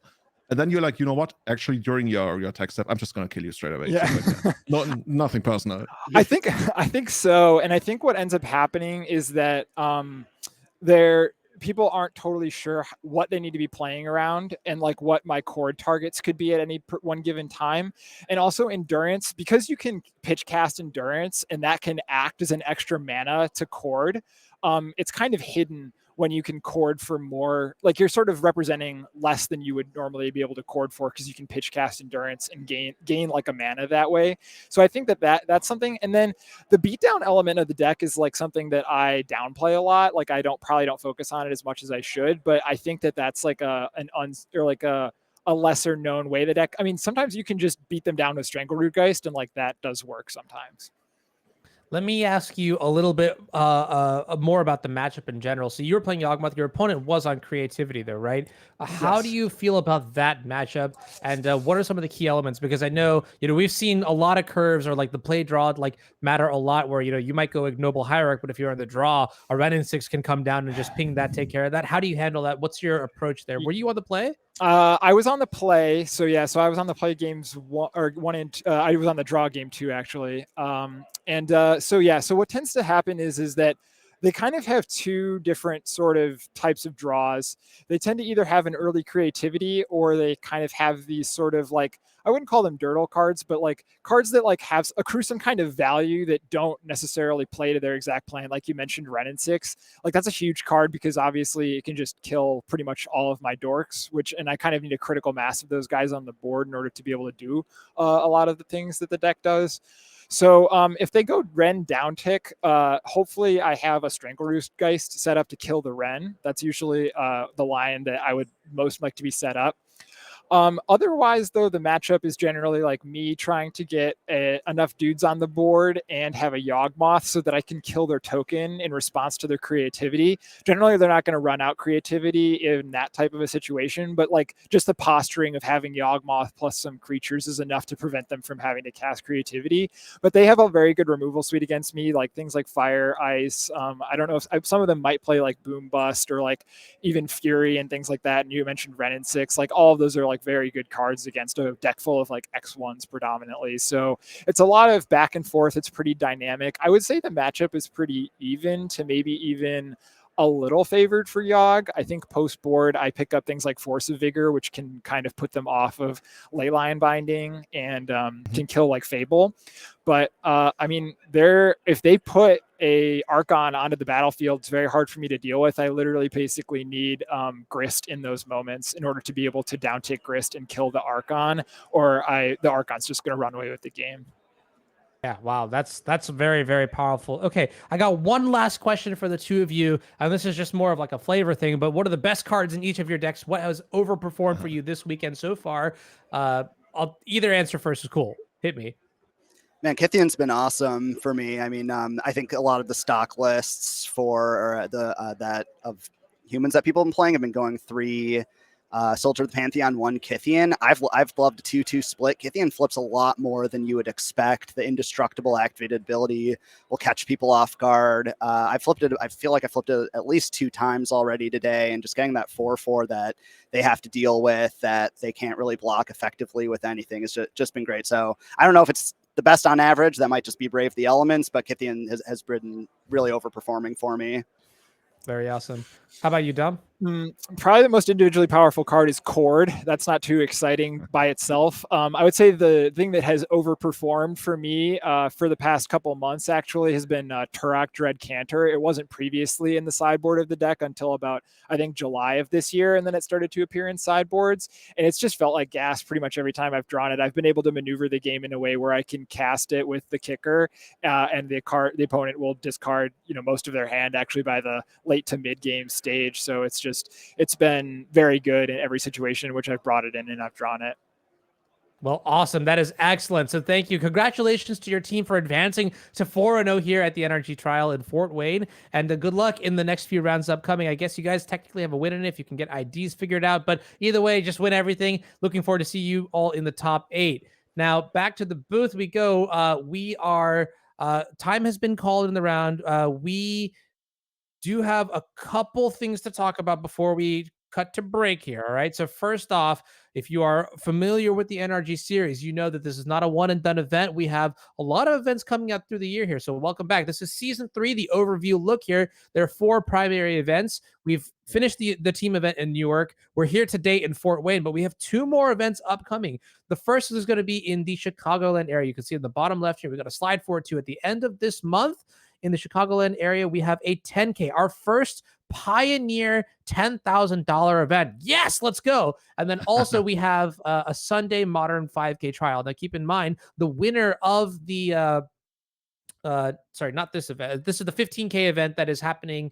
Yeah, okay, sorry. I'm with myself here. Yeah, so these will give you points that will translate into the overall series here. But there's one event coming afterwards, the Modern and Pioneer December NRG Series Showdown. And this is going to be a $20,000 weekend event. We have the 15K Modern event on Saturday, and then the 5K Sunday trial. The winner of the Saturday 15K trial will qualify for the Winter 2023 or the 2022 leadership event that is happening in winter of 2023. And so, or I guess I'd say like in January. Let's just like that keeps it simple. I think I'm overcomplicating it, but that's going to be the second weekend of December there. So if you're near the Louisville area, feel free to show up and play in that event. You get a chance to qualify for the championship series. Now, speaking of the championship series, well, what is that? Well, that is the end of year culmination for all the events that NRG has been hosting throughout, whether that's been in Mundelein, whether that's in Kentucky, whether that's even in Fort Wayne, wherever it might be, right? The best players who have performed the best throughout the week,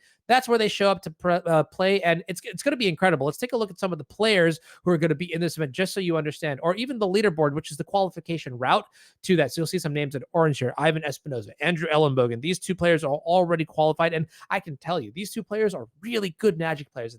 That's basically like the average level of competition, just insane players. But other ways to qualify, if you have enough points at the end of each season, you can see Zach Allen, 48 points, Raja Suleiman, 42 points, Mac Endress, 28 points. These are the players that are competing for that at-large slot here. We'll take a look at the overarching year-long leaderboard race too, because a couple players from here as well will be qualified as well. Jesse Robkin, Joseph Bernal, Piper Powell. These players in orange are already qualified, but you could see they have so many points because they have spent the entire year grinding, making a name for themselves on the NRG Series circuit. Zoe Riederman, Zach Allen, names that we have seen many, many times, also in potential to play in the end of year championship event. So we know a couple of the players here. Let's see the full list of players. Who will you be competing with if you do win that Season 3 showdown? If you do have a lot of points here, and this is a stacked roster. Ivan Espinoza, the returning champion, Piper Powell, the Season 1 Showdown champion, Joe Bernal, Andrew Ellenbogen, Connor Mullally, Theo Jung, Max Kaminowski, Jesse Robkin, Zach Dubin. These are some of the best players on the circuit, and this is the average level of competition. So even if you can't make it to this event, this is the event of the year to watch, because it's going to have, on average, such high quality level of competition. You can see there's a lot more slots left to give out here to reward the players that do really well in Season 3, but also to reward the players who have been doing very well over the years. So that's just the high level overview. I know you have all been taking really good notes. Julian, I'm going to quiz you about this afterwards, to make sure you're on the same page here. But we're going to come back to the booth. And yeah, looks like time is in the round. We are probably going to cut towards a break now as we get ready for the last round for Julian and I, round number 5 here. Afterwards, we'll have Mason Clark and Devin O'Donnell, both very, very talented modern Pioneer and Legacy players. Looking forward to that. For now, refill your popcorn buckets, get something to drink, and we'll see you in just a second. Don't go anywhere. Yeah, I'm good to go.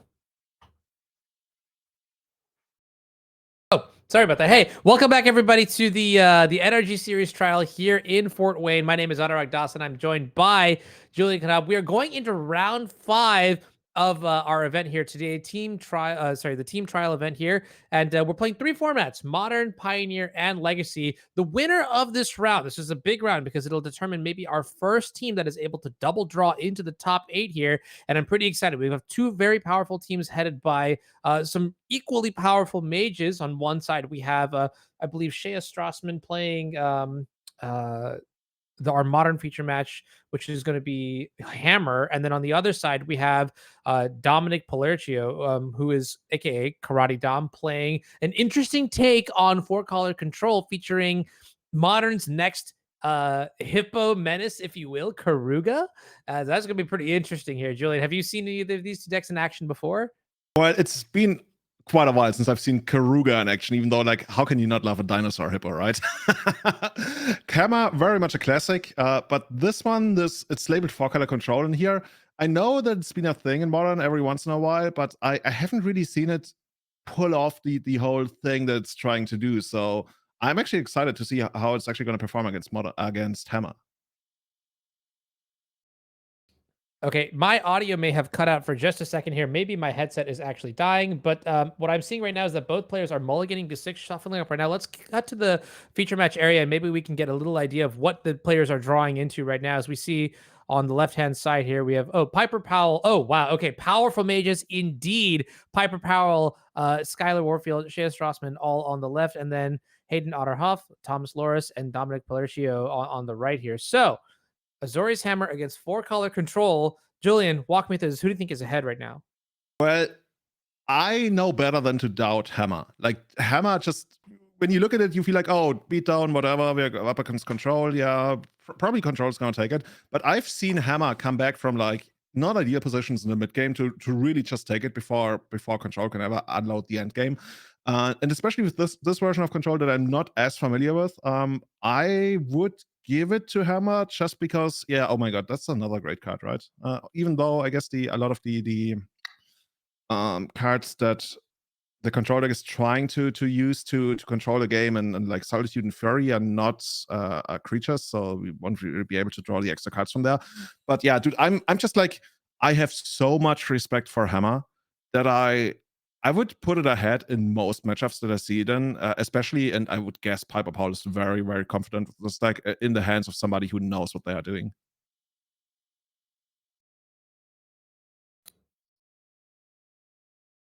So yeah, Esper Sentinel gets in. Okay, it Here's a point looks of damage. like. Sorry, I'm just checking here. Production, are you able to hear me? I'm able to hear you, but I'm Okay, not all protected. right. I do not see Julian just now. Maybe that's why it went so silent. But I guess I'm just going to go into the match right now here and just keep talking. So Azorius Hammer against 4-color control here. Looks like we have an early Esper Sentinel here with an Urza Saga as well. On the other side, I do believe Karuga, you can see it on the top of your screen there, revealed.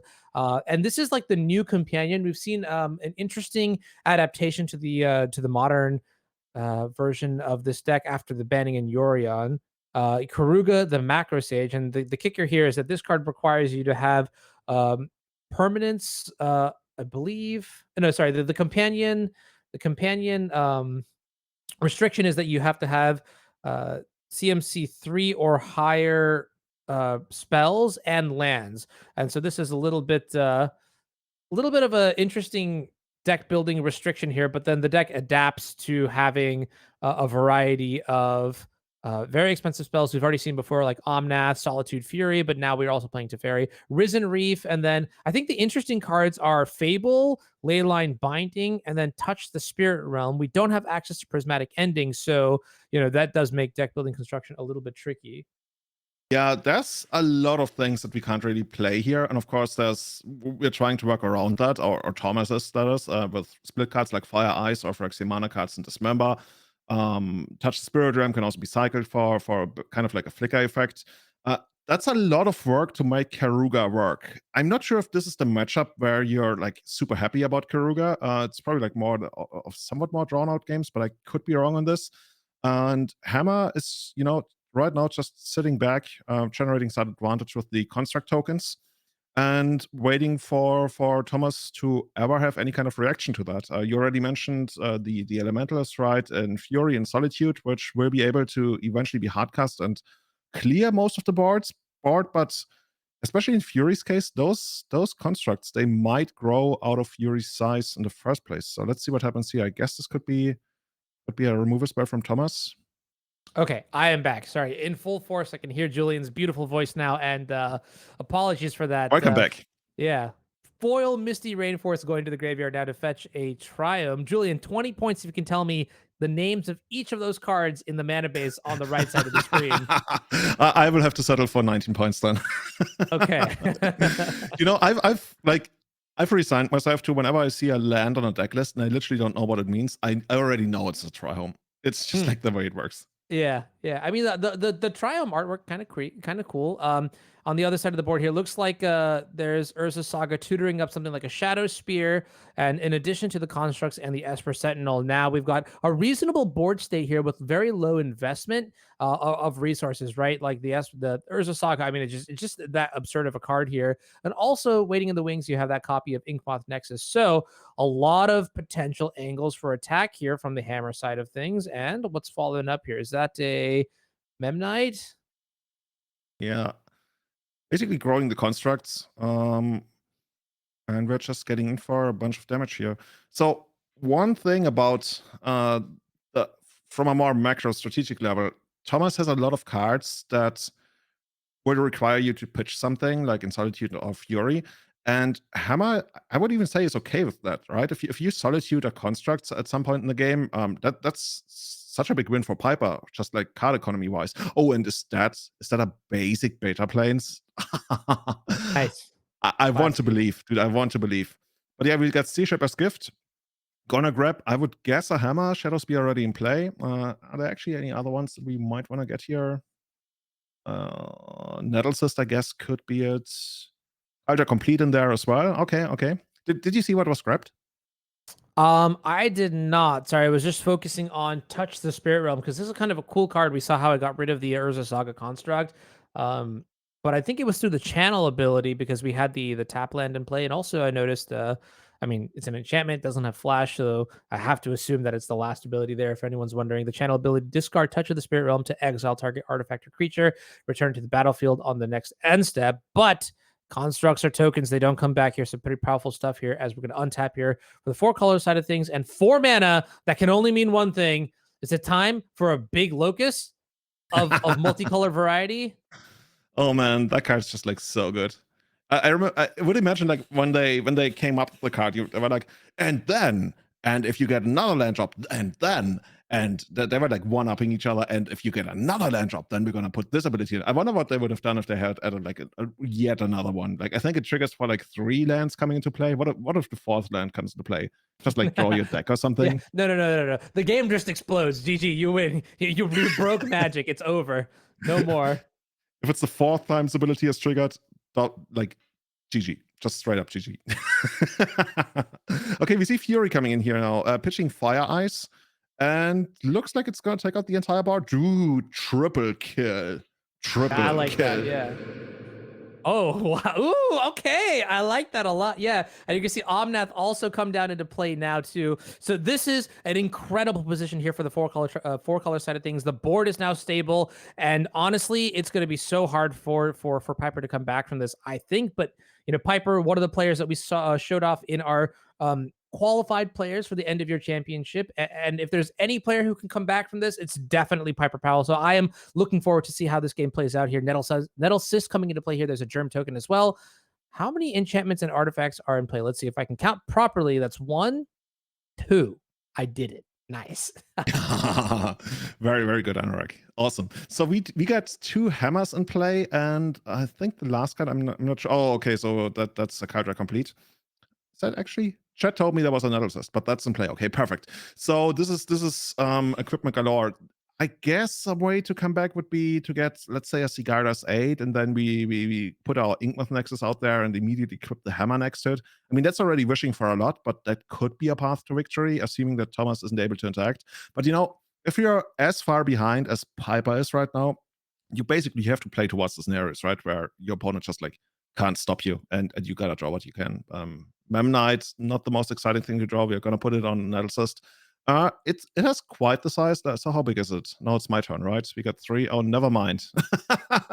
Yeah, the correct answer is doesn't matter. As we're blinking the Omnath to draw another card and Touch the Spirit Realm, just looking so cool here. I don't know if it's great, but so far it's gotten rid of an Urza Saga construct, and it's also been able to cycle itself to do cool things with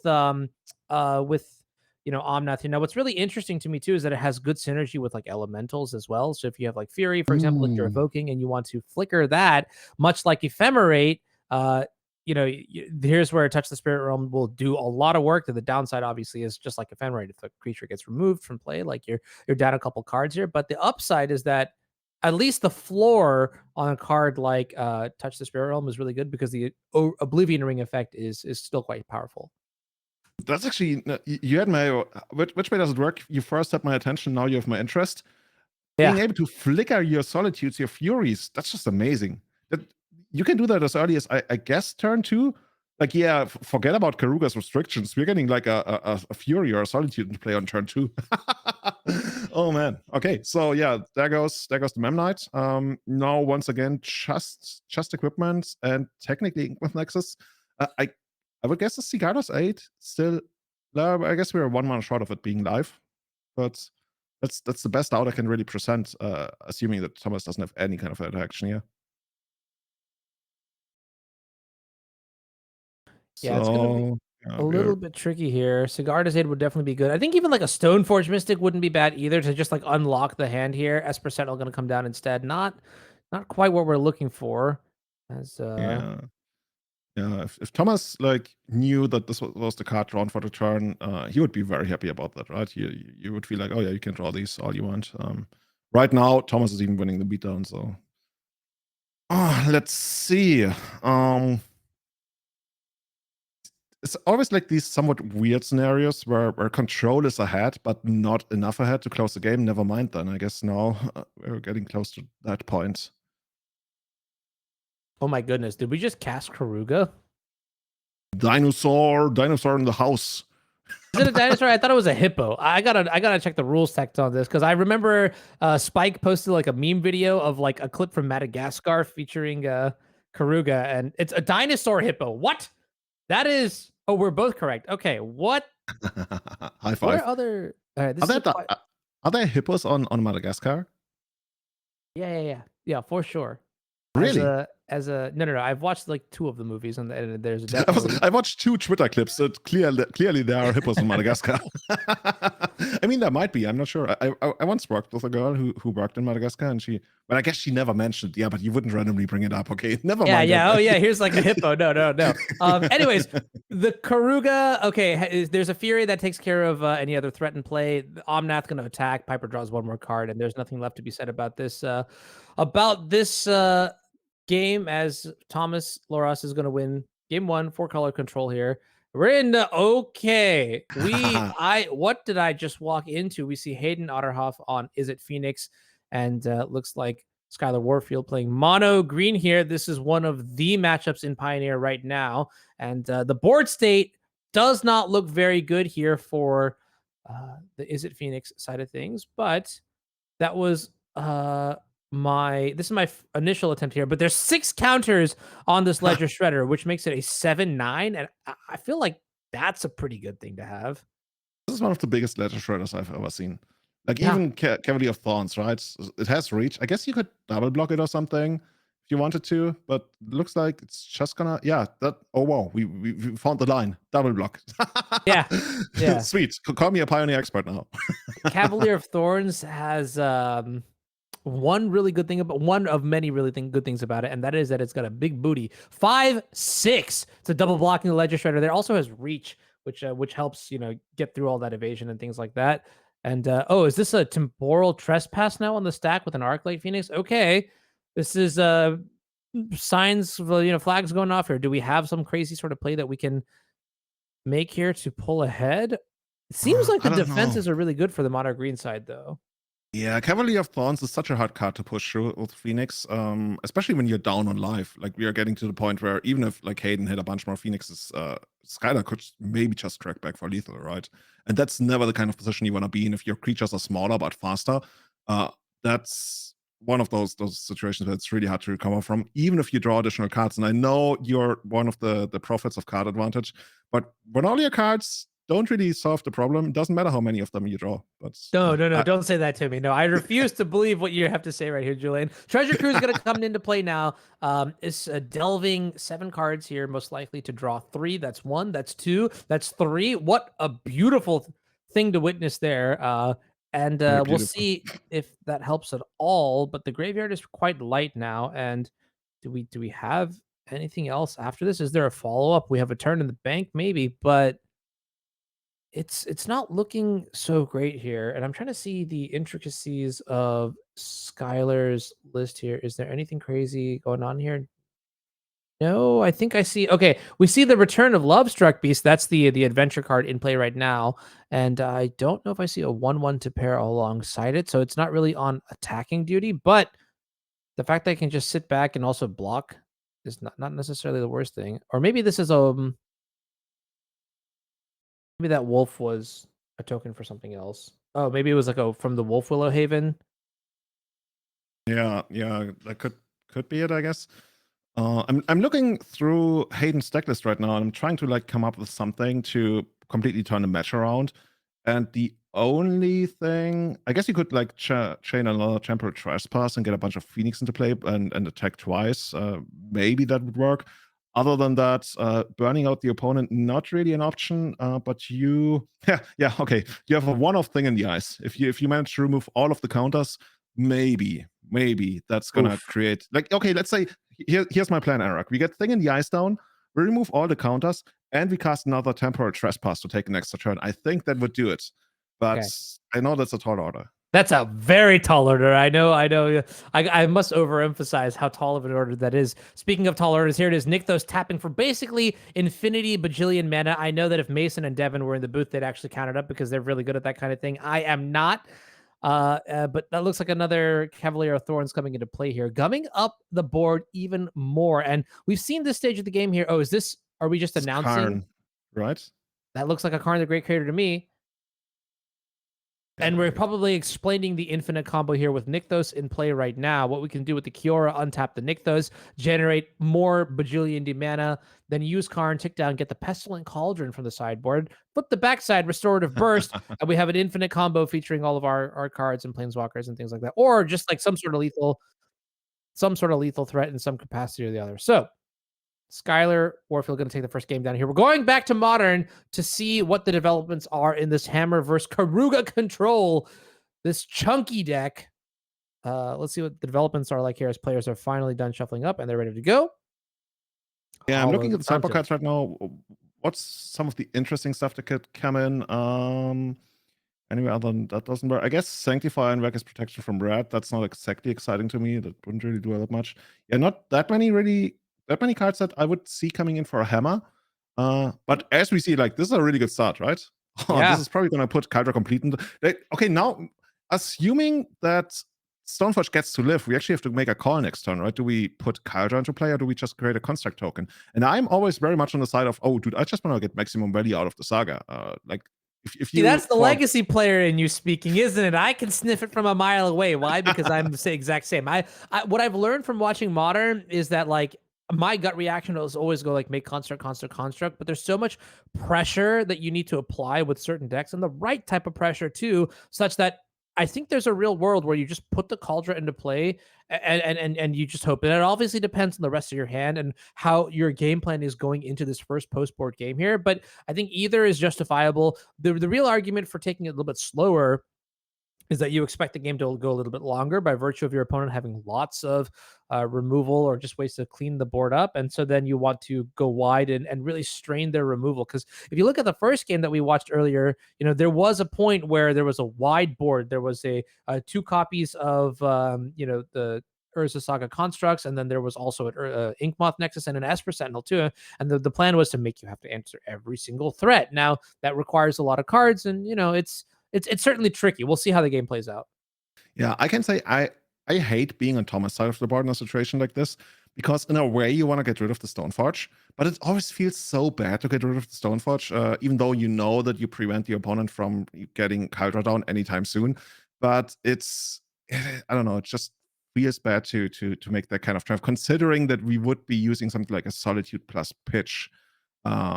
Let's see what this is actually. I guess a Fire Ice could take it out. Okay, Dismember. Oh, that's a very expensive Dismember, right? That's like basically 7 life that we paid this turn, but between the fetch and the Phyrexian mana. Unless we had a black mana available somewhere, we might have. Oh my god, Force of Rigor. Is that Force of Rigor? Yeah, it was. Force of Rigor on the upkeep here. Yeah, all of a sudden, like, our Azorius Hammer deck looks like a Azorius control deck, and that's not where you want to be. Oof. That was pretty resource intensive. There, Force of Vigor, Dismember, and Omnath. And I wonder. Interestingly, when you get to a point where, like, you trade off resources very, very heavily, all of a sudden something like, Stoneforge into Kaldra Complete becomes a lot more attractive, as both players take a moment to recover. Meanwhile, Kaldra is just like crashing in for 5 every single turn.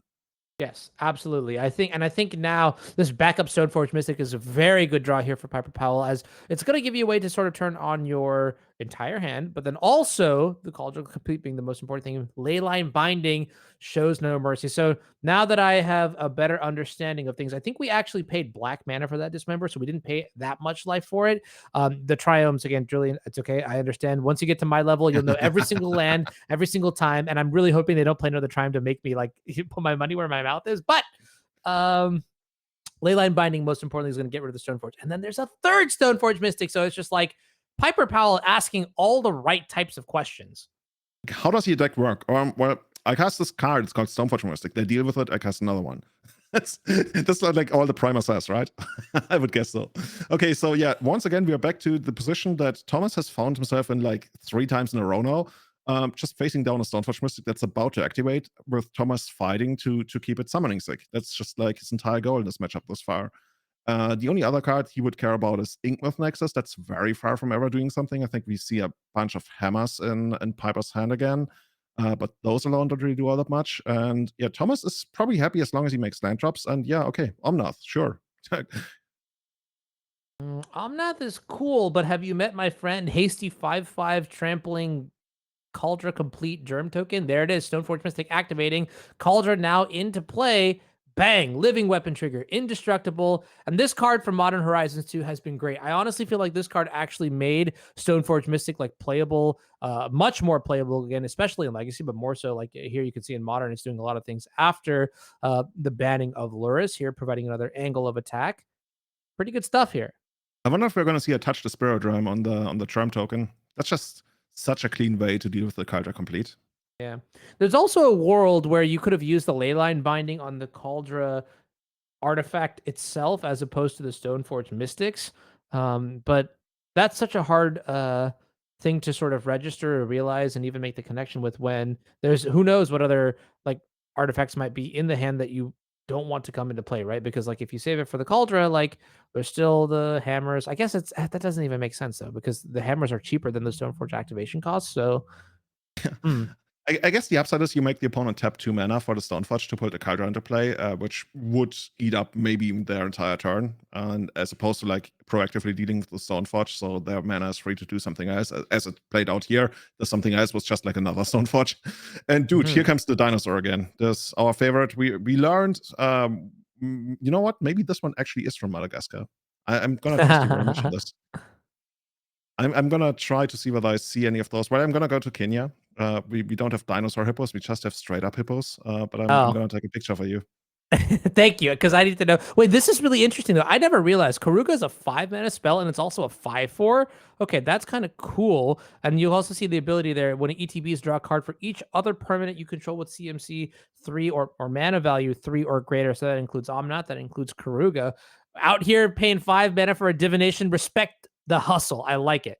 I mean, it's basically Griselbrand, right? At this point, that's pretty close to it. From Piper's side, I mean, right now Thomas isn't really doing. Yeah, he drew extra cards, but Piper has so many cards in hand, even though most of them rely on other cards to make them work. Is that a what's it called? Blacksmith skill. Yeah, exactly. That's the one I was looking for. I love that card so much in this deck and in this matchup too. I think that is one of the key cards here. But the problem is, you can see here, Blacksmith Skill give permanent target permanent gains hexproof and indestructible. And if it's an artifact creature, then you get +2/+2 as well. The problem is we're really bottlenecked on white mana. We don't have enough to, you can see there's a Pure Steel Paladin in the hand here for Piper, but we can't cast it. We have plenty of artifacts here to sort of keep our Metalcraft online, but not having a way to actually put the Pure Steel Paladin into play right now is kind of the bottleneck. I mean, that being said, we have Cauldron Complete already in play. It's turning sideways. It's going into the red zone. You can always be happy about that. Yeah, and down to 7 life. I mean, Thomas is probably going to have ways to gain life between a couple of fetch lands that I see in hand. Is that one of them?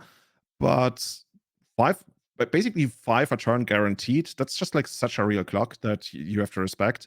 And even in the long run, there's the potential to, just like get in for damage in the air. That's still pretty far away. But I feel weird saying I don't hate Piper's position, because right now Thomas has dealt with basically everything except for the Cauldron Complete. But yeah, Cauldron Complete, just like it hits like a truck. If you have a dinosaur, that's cool, but I have a Cauldron Complete. No, I have a truck. I'll rot your statement right now. Yeah, who would win between a dinosaur and a truck? We will never find out. Except by watching this game, I guess. Yeah, you're witnessing magic history right now, everybody in the audience, as we determine from like canonically, like official, like this will go Wizards lore, hippos, trucks, Cauldron Complete, who's better, I mean, that's the new universes beyond, right? Trucks, just like straight up cars and Magic. We're gonna get some car company sponsorship. Hello, dude. I mean, there's so much, there's so much potential to have that. Like, I don't know. I don't want to like advertise a single one of them right now, but I mean, if we, I don't know, from the vault or whatever they call it these days. What, this from the car, Vault that Truck car? Edition? Yeah. You could get a lot of people. Okay, never mind. I don't want to give them ideas right now. All right, so we're debating on attacks here, right? Omnath and Karuga both in play here. The Cauldron asking a lot of tricky questions. And, you know, the scary thing, too, is that, like, you really do need to have a plan here because I'm sure, you know, Thomas, sitting in the 4-row seat, partnered with Dominic Palercio and Hayden Otterhoff, must be wondering, all right, like, let's say there is, another white land that comes into play next turn. Pure Steel Paladin also comes into play as well. What is our plan for maybe, like, the Inkmoth Nexus getting animated and being equipped with a bunch of Colossus Hammers and a Shadow Spear? Like, you know, we need to have something for that. So a lot of questions being asked here by Piper. So you know what? Originally, my thought process was Piper pretty, you know, I wouldn't say like super ahead, but maybe a little behind even. And it seems like I'm just completely wrong here. Now I want to say that Piper is actually in the driver's seat here, asking the questions with the Cauldron, asking the questions with potential threats in Inkmoth Nexus and Pure Steel Paladin. So from what did not seem like the greatest start, we actually have a pretty complicated board state with. Yeah, you know, it's also going to be interesting because both players have a lot of potential for life gain, which is not something you hear in competitive Magic all that often. But I feel like, especially over the last couple of years, we talked about it in earlier rounds, life gain has become a lot more respectable in competitive circus. It's competitive circusing. Yes, you know what? Yeah. I'm not going to ridicule it because it probably exists, and I'm about that. And okay, wait. This is a sweet interaction here. So you see 2 mana to equip the Shadow Spear. Here comes Otawara, reduced by 2 because we have 2 legends. But there it is, the blacksmith skill, giving protection. Actually. Hexproof, sorry, Hexproof. And Hexproof does work against the colorless aspect of Otawara, but also indestructible. And so now, is this just a blowout? 9+2+2. So how big is this going to be? This is going to be like big. 8 I don't altogether? know. I counted to 2 earlier today. You've capped me. I'm capped out. Can't go further. You know, big problem though. I think isn't there a Fire Ice in Thomas's hand? So Thomas could just like literally just tap down the token and be like, sure, all of that resolves. Any attacks? No? Okay, my turn. That is true. I mean, but I guess the token being tapped is certainly better than it being bounced and gone forever, though. So yeah, but there's a world where Thomas just cracks back for the win. Then Piper's down to 9. There's a lot of damage on Thomas' side. Like Piper has to be nervous if this life gain doesn't work out this turn. There's a world where Thomas, especially if he's able to remove the Stoneforge, just takes the game. What we will see. Okay, we're paying 2 mana here. Okay, all of that resolves. It is tapped anyways, and I like doing this right now in response before Hexproof actually kicks in. And Stoneforge sitting back to block here is not a bad sign. But if Piper is at 9 and Thomas has a removal spell for the Stoneforge Mystic, I mean, by my math, 5 power from the Karuga, 4 power from the Omnath. That is a lethal attack there. So is there a removal spell? About to find out. Yeah, that could be a whole lot of different removal spells, I guess. Fury, I guess not Solitude, because that would leave Piper at 1 life. I mean, we're shocking for this. We're shocking for the Stomping Ground, so that means we definitely have spells we want to be casting, and that is not a good sign if you're on the other side. You know, that's so scary, right? Your opponent has all the mana in the world, and then they crack, and they still pay for, and it's just like, yeah, I guess at that point you pack it in. Yeah, exactly 9 damage. Yeah. All right, so Skylar Warfield up the match in Pioneer. Thomas Loras up the match in Modern. That means that we're 1-1. We're going to the final match, the deciding game. And what a game to walk into here. 8 cast on the left, Delver on the right. And that's a Chalice of the Void in play on what appears to be turn 2. But no lands? Ooh. This is such a common way the matchup plays out. I played a little bit of 8cast myself over the last 1-2 months, and from what I've seen, I think this might actually be pretty similar to the list that your former roommate Bob Wang actually put forward, where he was saying, you know what, this deck is too top heavy. We have to cut a little bit of the top and strengthen the early game to have more like Mox Opal mana and stuff available. And a lot of times when I played the deck, this is exactly what played out. Delver would have the early threat. They would even actively let the Chalice on 1 resolve. And then, just like try to get there with the Delver, gets there eventually with something like either Ledger Shredder or Murktide Regent, and keep the Force of Will that they might have even had for the Chalice back. Usually it only happens when you present a little bit more of a threat, but what I'm basically trying to say is Delver, Chalice on 1, really good against Delver, but you can often still steal the game, especially against Ancient Tomb decks, who might rely on their life total. And right now, Cher is definitely struggling for mana. Yeah, now check this out. There's Murktide Regent on the stack here. That's going to get force pitching, force negation. But Dom says, wait a minute. No, I would kindly like my dragon here. Force pitching, expressive iteration to fight back. The dragon does resolve. Delver comes in for 3, punching Shea all the way down to, I believe, 12 now. We'll get the life totals updated in just a second here. But do we have another land? I'm almost willing to call this one. Like, Dominic is going to untap with at least 7 points of damage on the board, while Cher is out of cards to do something, and it's not like the best you can get of the Saga next turn is something like an Ether Spellbomb, but then you still need like blue to bounce one of the creatures, and Cher doesn't even have that. Like, this is almost over at this point, unfortunately for Cher. Of course, the Force of Will not going to help us, and I guess we're almost about to pack it in here. Wow, wait a minute. This might be the most tragic thing I've seen in a while. Is that the Aether Spellbomb in the hand for Shea? Not even able to tutor it up off of the Urza Saga here, because it can't cast it either because there's a Chalice on 1 in play. Aether Spellbomb certainly would stabilize the board, but it seems that we are extremely unlucky with this set of draws. Force of Will also just like not where you want to be in this matchup. There it is. There's the fist bump. Dominic Palercio wins the match 2-1, and that is a win for his team. Congratulations. So they're going to move on to 5-0. They're going to be the first team to qualify, or assuming the IDs work out the way they do, to qualify for the top 8 of this event, which is a great position to be in here. We're going to get Dominic's team in the booth pretty soon. But wow, we watched a lot of pretty crazy games here. I feel like the one for me, the highlight for me was the hammer matchup, where it really did feel like Piper was doing really well and in a good position to win until the very end, where like, I don't know, there was just like a sudden like flurry of removal spells. The ice tapping down the Cauldron came in clutch. That was a really cool kind of tempo play to win the race. And then also the what was it too? The Odawara as well. That was a nice one to have. And I like that. I think here's what I will say.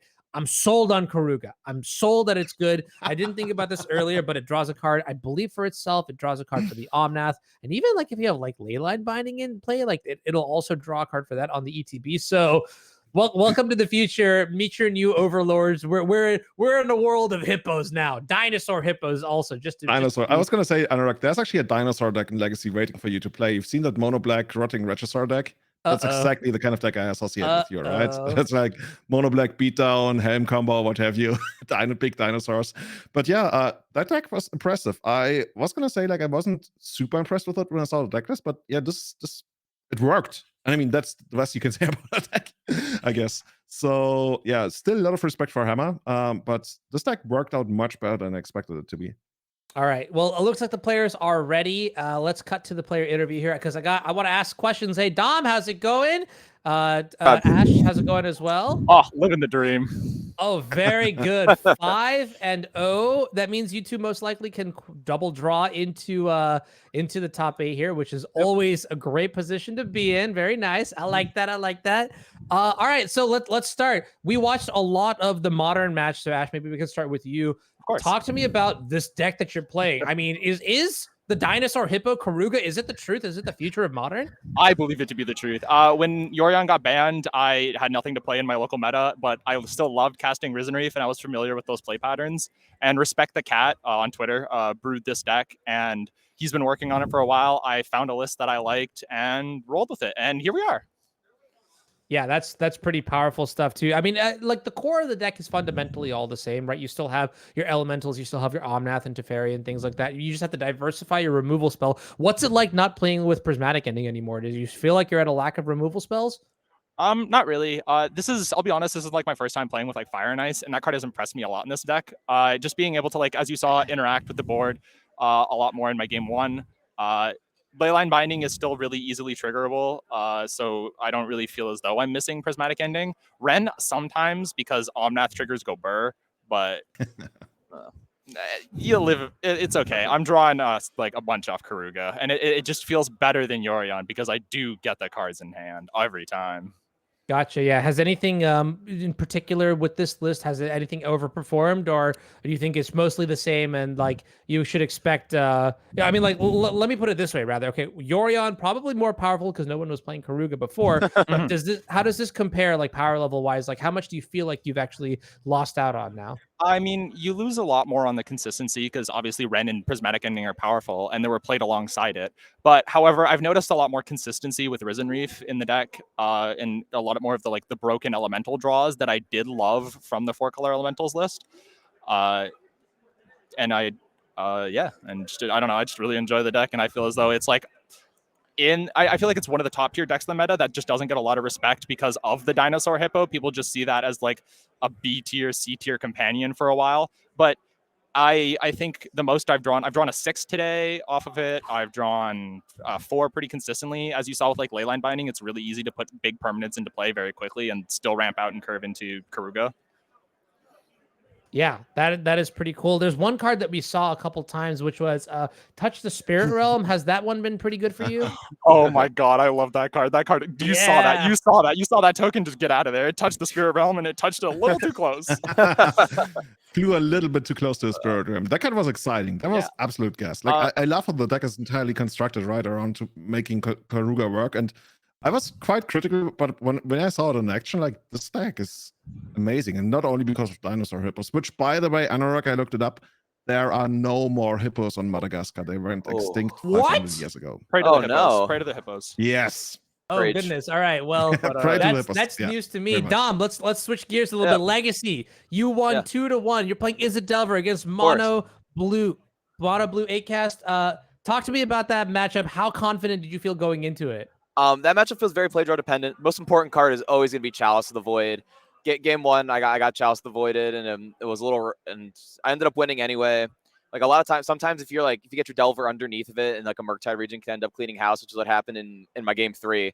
A turn 1 Delver, Shay plays a turn 1 Chalice, and I just played a couple Wastelands and a Murktide, and it ended up closing the door. Very happy playing as Delver this weekend. I played Mono Red Prison a few weeks ago at the last Team NRG, and Delver's real good. makes you feel good when you come back to Delver. Heard it here first. Yeah, no one's been saying this before. Any other exciting matchups you've played today that you that come to the top of your head as you are now 5-0, right? So you get a little bit of a break here. What's been good for you so far? So I'm 5-0. I've beaten Nia Depths a couple of times. I think that matchup is Nia Depths one of those decks where I think people think they're good against Delver, but you know you have the one of Brazen Borrower for the bad matchup. So I feel like that matchup has swung a lot recently. I played against the 80 card like basic lands Yorion deck. That matchup's normally pretty rough, but got there in that game too. So that's a real brand out there that somebody could create, like hashtag good against Sava, because I feel like that's one of the most quoted things that people tell you. Oh, my deck is good against Sava, and usually what they mean by that is, oh yeah, it has like a 45% matchup. It's like I don't get straight. Oh, okay, speed. I don't know like how it works for Nia Depths. I'm not too deep into that matchup. I'm gonna take your word for that, but yeah, that's one of the most quoted things in Legacy ever, right? I'm good against Delver. Turns out still better to be Delver in the first place. Yep. Oh, everything comes back to Delver. It feels like every time I play a different deck in Legacy, I just circle back here. Well, awesome. I do appreciate it. I have one last question for you two today, and it's a little bit of a pointed question, and I'm hoping you guys can be, why are you two going to win the whole event today? Talk to me.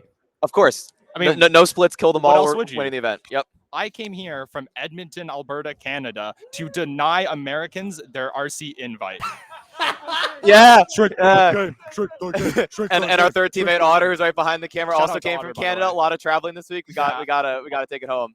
The Dream Crushers. I absolutely love it. Well, I'm wishing you all the best of luck here as one of our first teams that is going to likely be able to double draw into the top 8 here.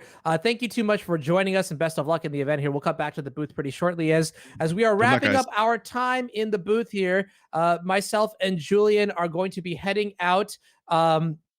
I do want to say a little bit first, if you haven't already, please do hit the follow button. We'll take a look at a couple quick slides here as we do need to rotate casters out pretty soon here. But I do want to remind you all that we do have a couple upcoming events here. We're at the end of the month. We have an event coming in Mundelein, Chicago. That's going to be our $10,000 Pioneer Trial, which is going to be pretty awesome. On Sunday, we have a modern 5K as well. These will contribute points to the overall race for Season 3 and at large. But then in December, we also have the Showdown, the 20K Showdown. That's a $15,000 modern main event with the Pioneer 5,000 trial on Sunday. That's the second week of December. The winner of the Showdown will queue for the end of year championship. That's going to be pretty incredible. And then finally, let's take a look at our qualified players for the end of year yearly event rather. Let's see here, you can see 9 players, of which at the end of December, or the December event, we'll have crowned at least 3 more players. In fact, I think at the end of the December event, we'll have all of our players, our entire roster filled out here. So if you are looking to play in this event at the start of, I guess, next year, like the winter 2023 season, there's a $20,000 16-person event. Show up in the December Showdown, and if you win first place, you could be on this graphic. That's pretty sweet here. All right. Well, taking it back to the booth here, I think this is our cue to sign off. We have a couple minutes left in the round, and we're going to bring you some wonderful coverage, some wonderful commentary by a couple other star-studded Magic players. That's Devin O'Donnell, aka the Doomwake, and then you have the Mason Clark as well. 6'2" and fantastic, honestly. I'll just say that much, right? So thank you so much, everybody, for tuning in, hanging out, and we will catch you next time. Zanarag Das, Julian Knob signing out. See you. Bye-bye.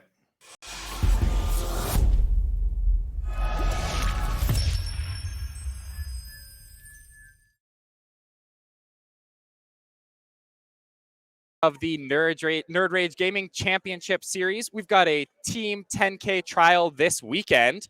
We're going to be heading into round 6. So first off, I want to give a big shout out and thank you to our previous commentators. We had Anurag and Julian in the booth. Thank you folks so much for the coverage that you've been doing, for bringing us news and updates on the matches that we've been seeing so far today.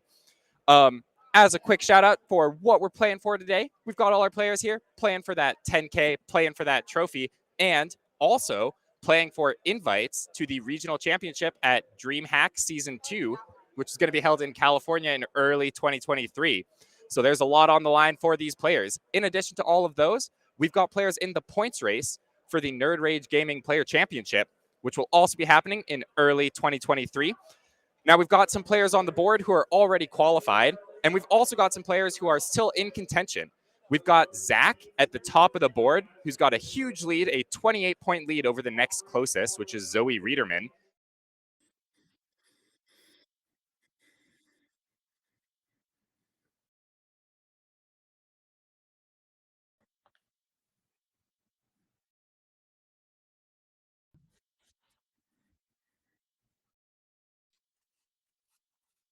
That championship. Now, heading into round 6, we're going to be cutting to a new set of commentators joining us for the first time. We're delighted to have the man of esports himself, Mason Clark, as well as somebody that we've all seen before, Devin O'Donnell, also known as Doomwake, who are going to be joining us in the booth. Hey, and welcome to the NRG Round 6. I'm Mason Clark. I'm so happy to be joining y'all today. Devin, are you excited to get into these last couple of rounds of the 10K today? I am very, very excited to be here. Welcome, everybody. And yeah, it's going to be a lot of fun. I'm super excited to see what we have to offer. And it's a pleasure to be alongside with you, Devin. Mason. It's super exciting, this event, because this is kind of the last big event before the Brothers War comes out. It's going to be releasing on Moto here probably in about a week. And then we have DreamHack Atlanta coming up, which is going to be the marquee Pioneer event. Day 1 of Brothers War released. So this is really exciting. So there's a lot of eyes on this event, and we're probably going to show you some Pioneer this round to kind of highlight that as well. But going to that, Devin, is there anything that's really exciting you in Pioneer right now?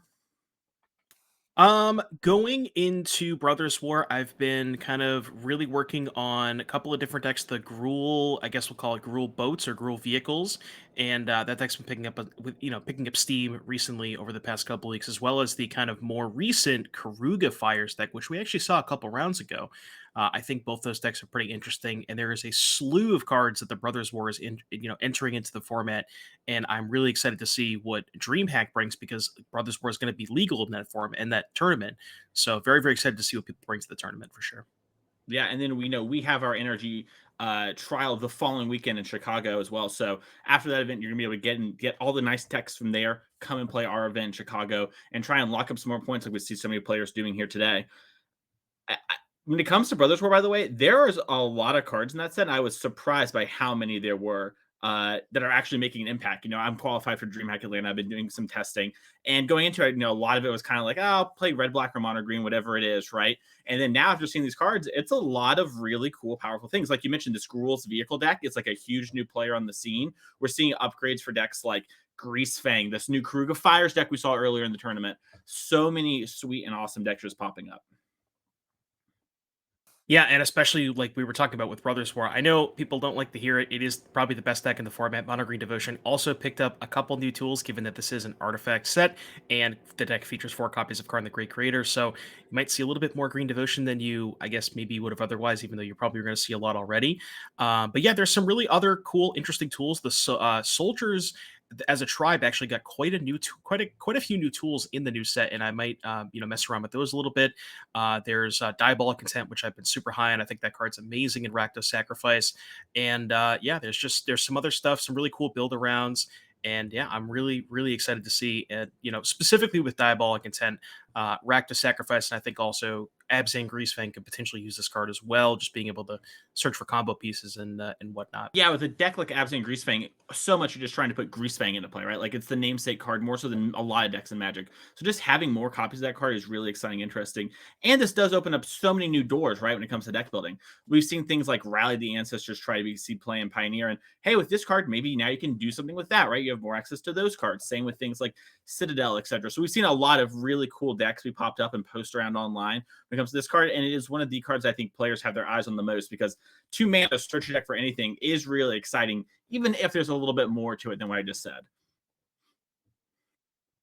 Yeah, and then also Rakdos Sacrifice too, because there's a large number of matchups where you're just trying to establish Mayhem Devil plus some stuff to sacrifice, against like stuff like Mono White Humans. They have a hard time beating that setup. So being able to search for Mayhem Devil is really powerful. You also get some benefit when you sacrifice a creature, especially with an Unlucky Witness or something like that. So yeah, I think this card's going to be a pretty big player. It's probably number 1 on my list for cards that are like decks that I'm looking at for Atlanta, specifically Rakdos Sacrifice was something I'm gonna be spending quite a bit of time on.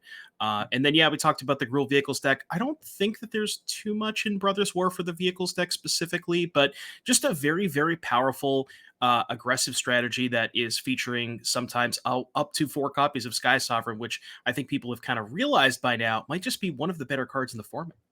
Yeah, when you squint your eyes, it looks a lot like Inferno Titan, right? And it plays a lot like that too when it comes down in Pioneer with the power level of the format. And it does make those huge waves. You also see some things that like get upgrades on the side deck when it comes to these sort of things. So like the Brothers End is a card that like maybe the Gruul deck specifically doesn't want, but other red mid-rangey decks might be more interested in. So you might see things like Rakdos or the Phoenix deck, which we've seen surge up today. This card not only answers all the creatures that, sometimes beat the Phoenix deck and beat it down too quickly, but also answers pesky cards like Unlicensed Hearse, which keep that deck from really kind of taking over the game in the early turns. Yeah, and the other thing to note is just being able to destroy all artifacts with mana value 3 or less. There's the Fires deck has been playing. I've seen even lists play 4 copies of Temporary Lockdown. So being able to have a sweeper that also has the ability to kill a lockdown if need be, that could be something potentially powerful. But yeah, there's a lot from the new set. I'm having a hard time with names. I have to remember a lot of the names, so I might actually go to the spoiler page real quick, because there's a card that I wanted to talk about specifically with the soldier archetype. There was a blue-white 3/2 flyer, but maybe we can talk about that a little bit later, because we're about to go to the match. Yeah, and it looks like we're going to be having Slimak versus Dykeman here in the Pioneer seat. We have Mono Green Devotion versus Mono White. 2 of the big players in the format. Really something that you're going to see a lot of if you're playing this format. Devin, which side do you kind of like, and which one would you like to be on if you were playing this match? Well, my first answer to your question would be who won the die roll. But other than that, jokes aside, I think that the mono white deck is slightly ahead in this matchup. Being able to present a very fast clock. You have a lot of 1-drops, a lot of 2-drops, a lot of aggression. On the play, Thalia can mess up, especially the turn 2 Willful Haven draws. So that could be something, or even like turn 2 Kiora. If you go turn 1 elf, you can't play a Kiora if there's a Thalia in play.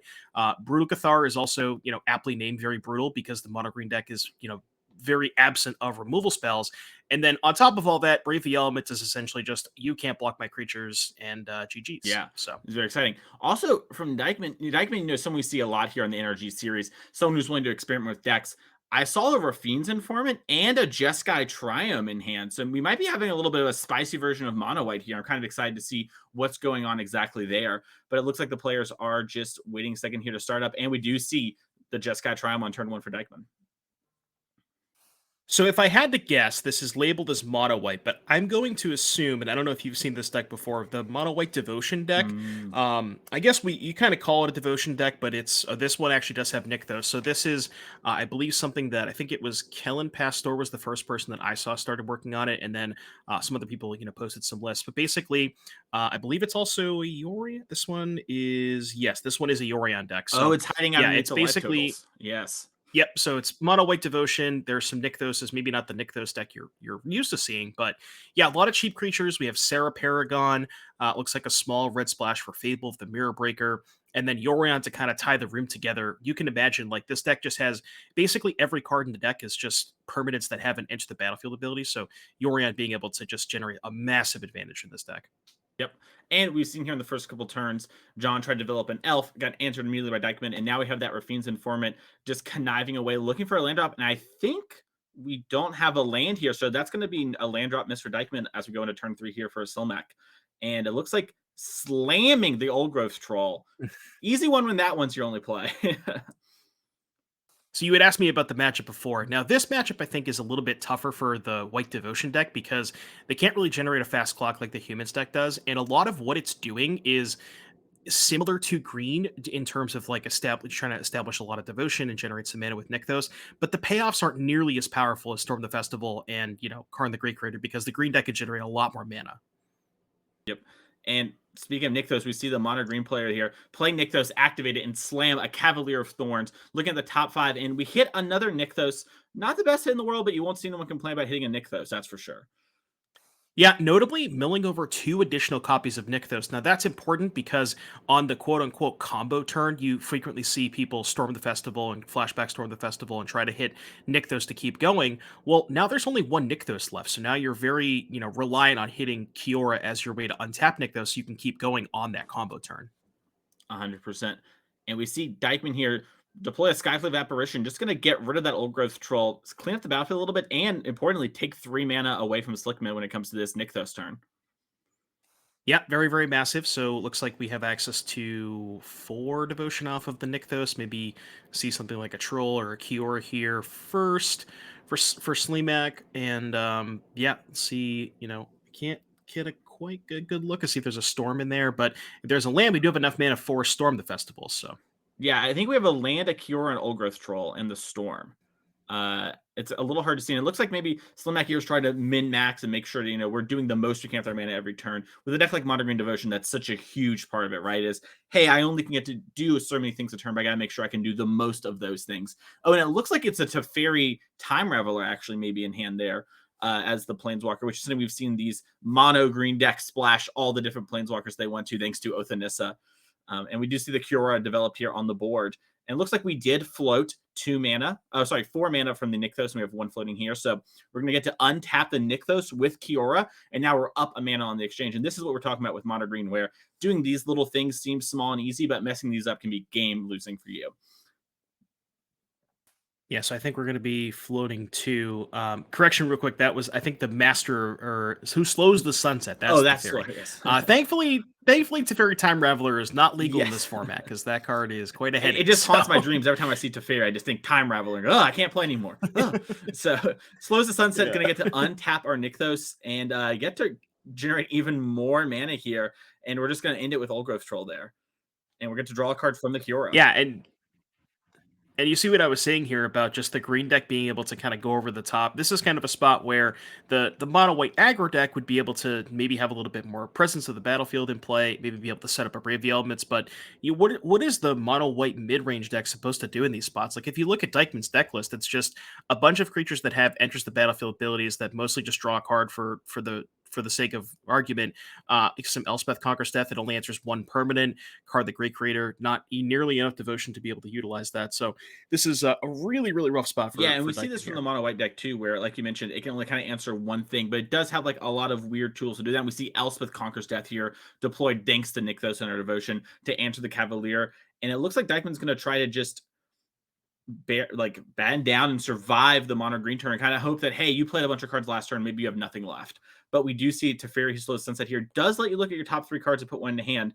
So Slickman might be able to find a card and move ahead. And looks like we found Karn. That's a pretty good one. I think that is lethal ? I'm not exactly sure on the math here. I know we don't have a Teferi untapped, so that's less mana. I don't know if that matters though, because we have 5 devotion. So you go Nykthos, 1 floating, Karn, Cure untap, 1. So 5 minus 2 is 3 plus 5 is 8. Karn, 4 floating, Chain Veil, 0 floating. I don't think we have typically sometimes you can freeform a little bit and get there, but often you need 8 mana when it comes to devotion and Nykthos with activation up in order to win the game from this sort of board state. Now, like you mentioned, sometimes you can get there a little weird way or have a pseudo win, right? We have this insurmountable board state, but we do just have Karn. Looks like we're just going to grab Meteor Golem here as just a way to answer a problematic permanent and kind of once again bad down the hatch. And then next turn we can probably find our lethal there, and we do have things, you know, like the Cauldron that can grab cards from the graveyard in order to rebuild. So yeah, Meteor Golem taking down the Skyflute Apparition, which will give us a token as well for Slickman, which is going to make protecting these Planeswalkers so easy. And it's funny how much card advantage this mono green kind of ramp deck generates, right? Yeah, especially with Kiora, just, you have the Old Growth Trolls, you have the Cavalier of Thorns, just being able to just draw through your deck. You have Teferi that essentially impulses. You just have so many ways. Oath of Nissa, you just have tons and tons of ways to just kind of churn through your deck, find your threats. And the one thing that I'll note here is the Elspeth Conquers Death Chapter 2. I believe the text on that is non-creature spells your opponent casts cost 2 more during their next turn, correct? Okay, so I'm wondering, does that messes with the devotion math, right? We need a little bit more devotion to be able to go off at that point. Yeah, in theory, I think we would need at least 3 more devotion in order to kind of get going. You might be able to get there a little cheaty face because we have Teferi, and once you have Teferi untap Chain Veil, even if you can't go infinite, you can actually gain infinite life with Teferi and Chain Veil, because when Teferi ticks up, it does gain 2 life. So if we can get that down, we might not be able to actually kill Dykeman, but we can go to, like, let's say 400 billion life and then figure it out from there. That's a pretty good number. Is that the number you would choose if you were playing devotion? I think so, because that gives my opponent a little bit of hope. If I say a Googleplex, they're just going to concede, right? But 400 billion, maybe. Also, Dykeman is a Yorion deck. If Dykeman can kill everything, Infinite Life doesn't actually win. So, a little bit of an outside chance, but something that is on the table. Yeah, I was thinking, like, I was trying to get really deep with the loops where, like, Slimeback could eventually, set up, like, a Karn. No, I guess you can't really. There's no really way to loop your library with Karn. I know you can like loop stuff with Tormod's Crypt, but you can't really loop cards back into your deck. Yeah, we're gonna need. I think it's Junkyard Bot from like Magic Origins. You put 2 cards on the bottom of your deck. We're gonna need one of those. Untap it with our Teferi. That's the next innovation in the deck. You saw it here first. And it looks like So you're saying everybody in Atlanta should play a Junkyard Bot in their mono green sideboard? Oh yeah, they definitely should do that. I agree. Honestly, 15th card, does it really even matter that much? I've played a lot of mono green devotion. I almost never touch the Transmogrifying Wand. Yeah, there's a couple of those that you don't get too often. Yep. And it looks like we are activating Nykthos here, and then to make 4 white mana thanks to devotion. And it looks like we're in a March of Otherworldly Light, pitching 2 cards in order to exile this Old Growth Troll, and then cast Sarah's Paragon. It seems as well. Oh, yeah, because we pitched so many cards for the March of the Wheel. We have 4 mana left over. Yeah, and Sarah's Paragon, one of the new exciting cards from Dominaria United. It's kind of like Luris in a lot of ways. if you squint your eyes a little bit, just gives you a little bit extra value. And that's one of the ways this deck kind of goes way over the deck in the format. Things like Rakdos midrange can't really keep up with this. And like maybe they answer it after you get something and you Elspeth Conquers Death and this comes back again. So it creates a lot of value that's hard to do. And then in this matchup, actually rebuying things like Skyclave Apparition matter a lot. The Mono Green Devotion deck needs to have specific permanents in play to actually do something. If you're Slimak here, you've got to be thinking you're close to infinite life, right? Got to be close. I mean, you're definitely looking for, like you said, a little bit more devotion to be able to. We have the card to get to the Chain Veil, but I think, like you said, I think we're a couple of devotion short, especially through that Elspeth Conquers Death. So let's do some math here for the folks at home. So we have 1, 2. Oh, we only have because we answered the old growth troll, so we can't actually get it. We can. Okay. Yeah, it looks like what we did is we minus our Teferi, found an elf, and now we're deciding if we want to use Karn to take up to try and save loyalty, so maybe it lives, or minus and just get the instant value. And it's a little awkward, like we mentioned, this Elspeth Conquers Death Chapter 2. You can't get something like Skyboat here. You're just actually a mana short, unless there's one hiding on screen. But it looks to be a mana short. No, 6 lands on tap plus the cure, right? We haven't used the cure yet. Yeah. So I guess we can exactly. So he is exactly 7. Yeah. Yeah. Yeah, and you could also just get something like the. No, I was gonna say getting the Chain Veil doesn't make a lot of sense because your Planeswalkers are. You can't use the Chain Veil because it costs 6. So you won't be able to activate the Chain Veil. Yeah, I mean, I'm probably leaning towards something like a Sky Sovereign just to be able to maybe clean up the board. The only thing about that is it doesn't answer the Paragon where you talk some smack about it, but here it is, the Transmogrifying Wand. That one does answer the Sarah Paragon. So Transmogrifying Wand, we haven't seen it, is a 3-mana artifact. It's going to cost 2 more because of Elspeth Conquers Death here, and it enters with 3 charge counters. You can remove one in order to kill one of your opponent's creatures, and then they get a 2/4 Ox. And I think we're probably going to see that Sarah's Paragon go. The only problem is I'm not sure if maybe that's even what we have to do because there is an Elspeth Conquers Death in play, which will bring back a creature from the graveyard. And I believe Transmogrifying One does kill and doesn't exile. So is one sorcery only? I believe it is sorcery only. Okay. Yeah. I was gonna say if not, you could do something like draw step after the ECD goes in the stack. Then whatever it's targeting, then you could blow up the Paragon. But if it's sorcery only, then obviously you can't do that. So yeah, I mean, like you said, if you kill the Paragon, then Dyke just gets it right back with the Elspeth Conquers Death. So can't really do that. Yeah, I don't know. This is kind of a tough spot. So. Not really sure where we're going here for Slimak, but once Dykeman gets to untap, he's going to be able to do a lot of good cleanup duty. We have the Paragon, which cannot currently be blocked, so that can go after at least one of the Planeswalkers.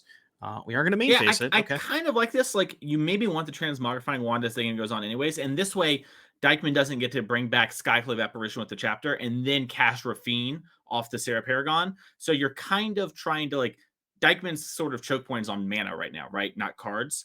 And so trying to leverage that angle, I think, is what we're seeing Slickman do here. Worth noting too, Dykeman's 2 teammates have both won their game once. So while this one's still going, we are seeing, pressure's kind of on Slickback here to win the game.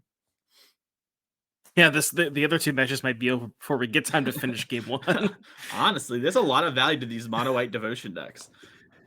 There is, yeah, and the matchup can get actually pretty grindy because, the white devotion deck, well, like you said, it does have a lot of card advantage and ways to generate card advantage. It doesn't kill that quickly. So the boards that it establishes, the games can get very grindy, can be a little bit of slower paced, and that's kind of what we see here.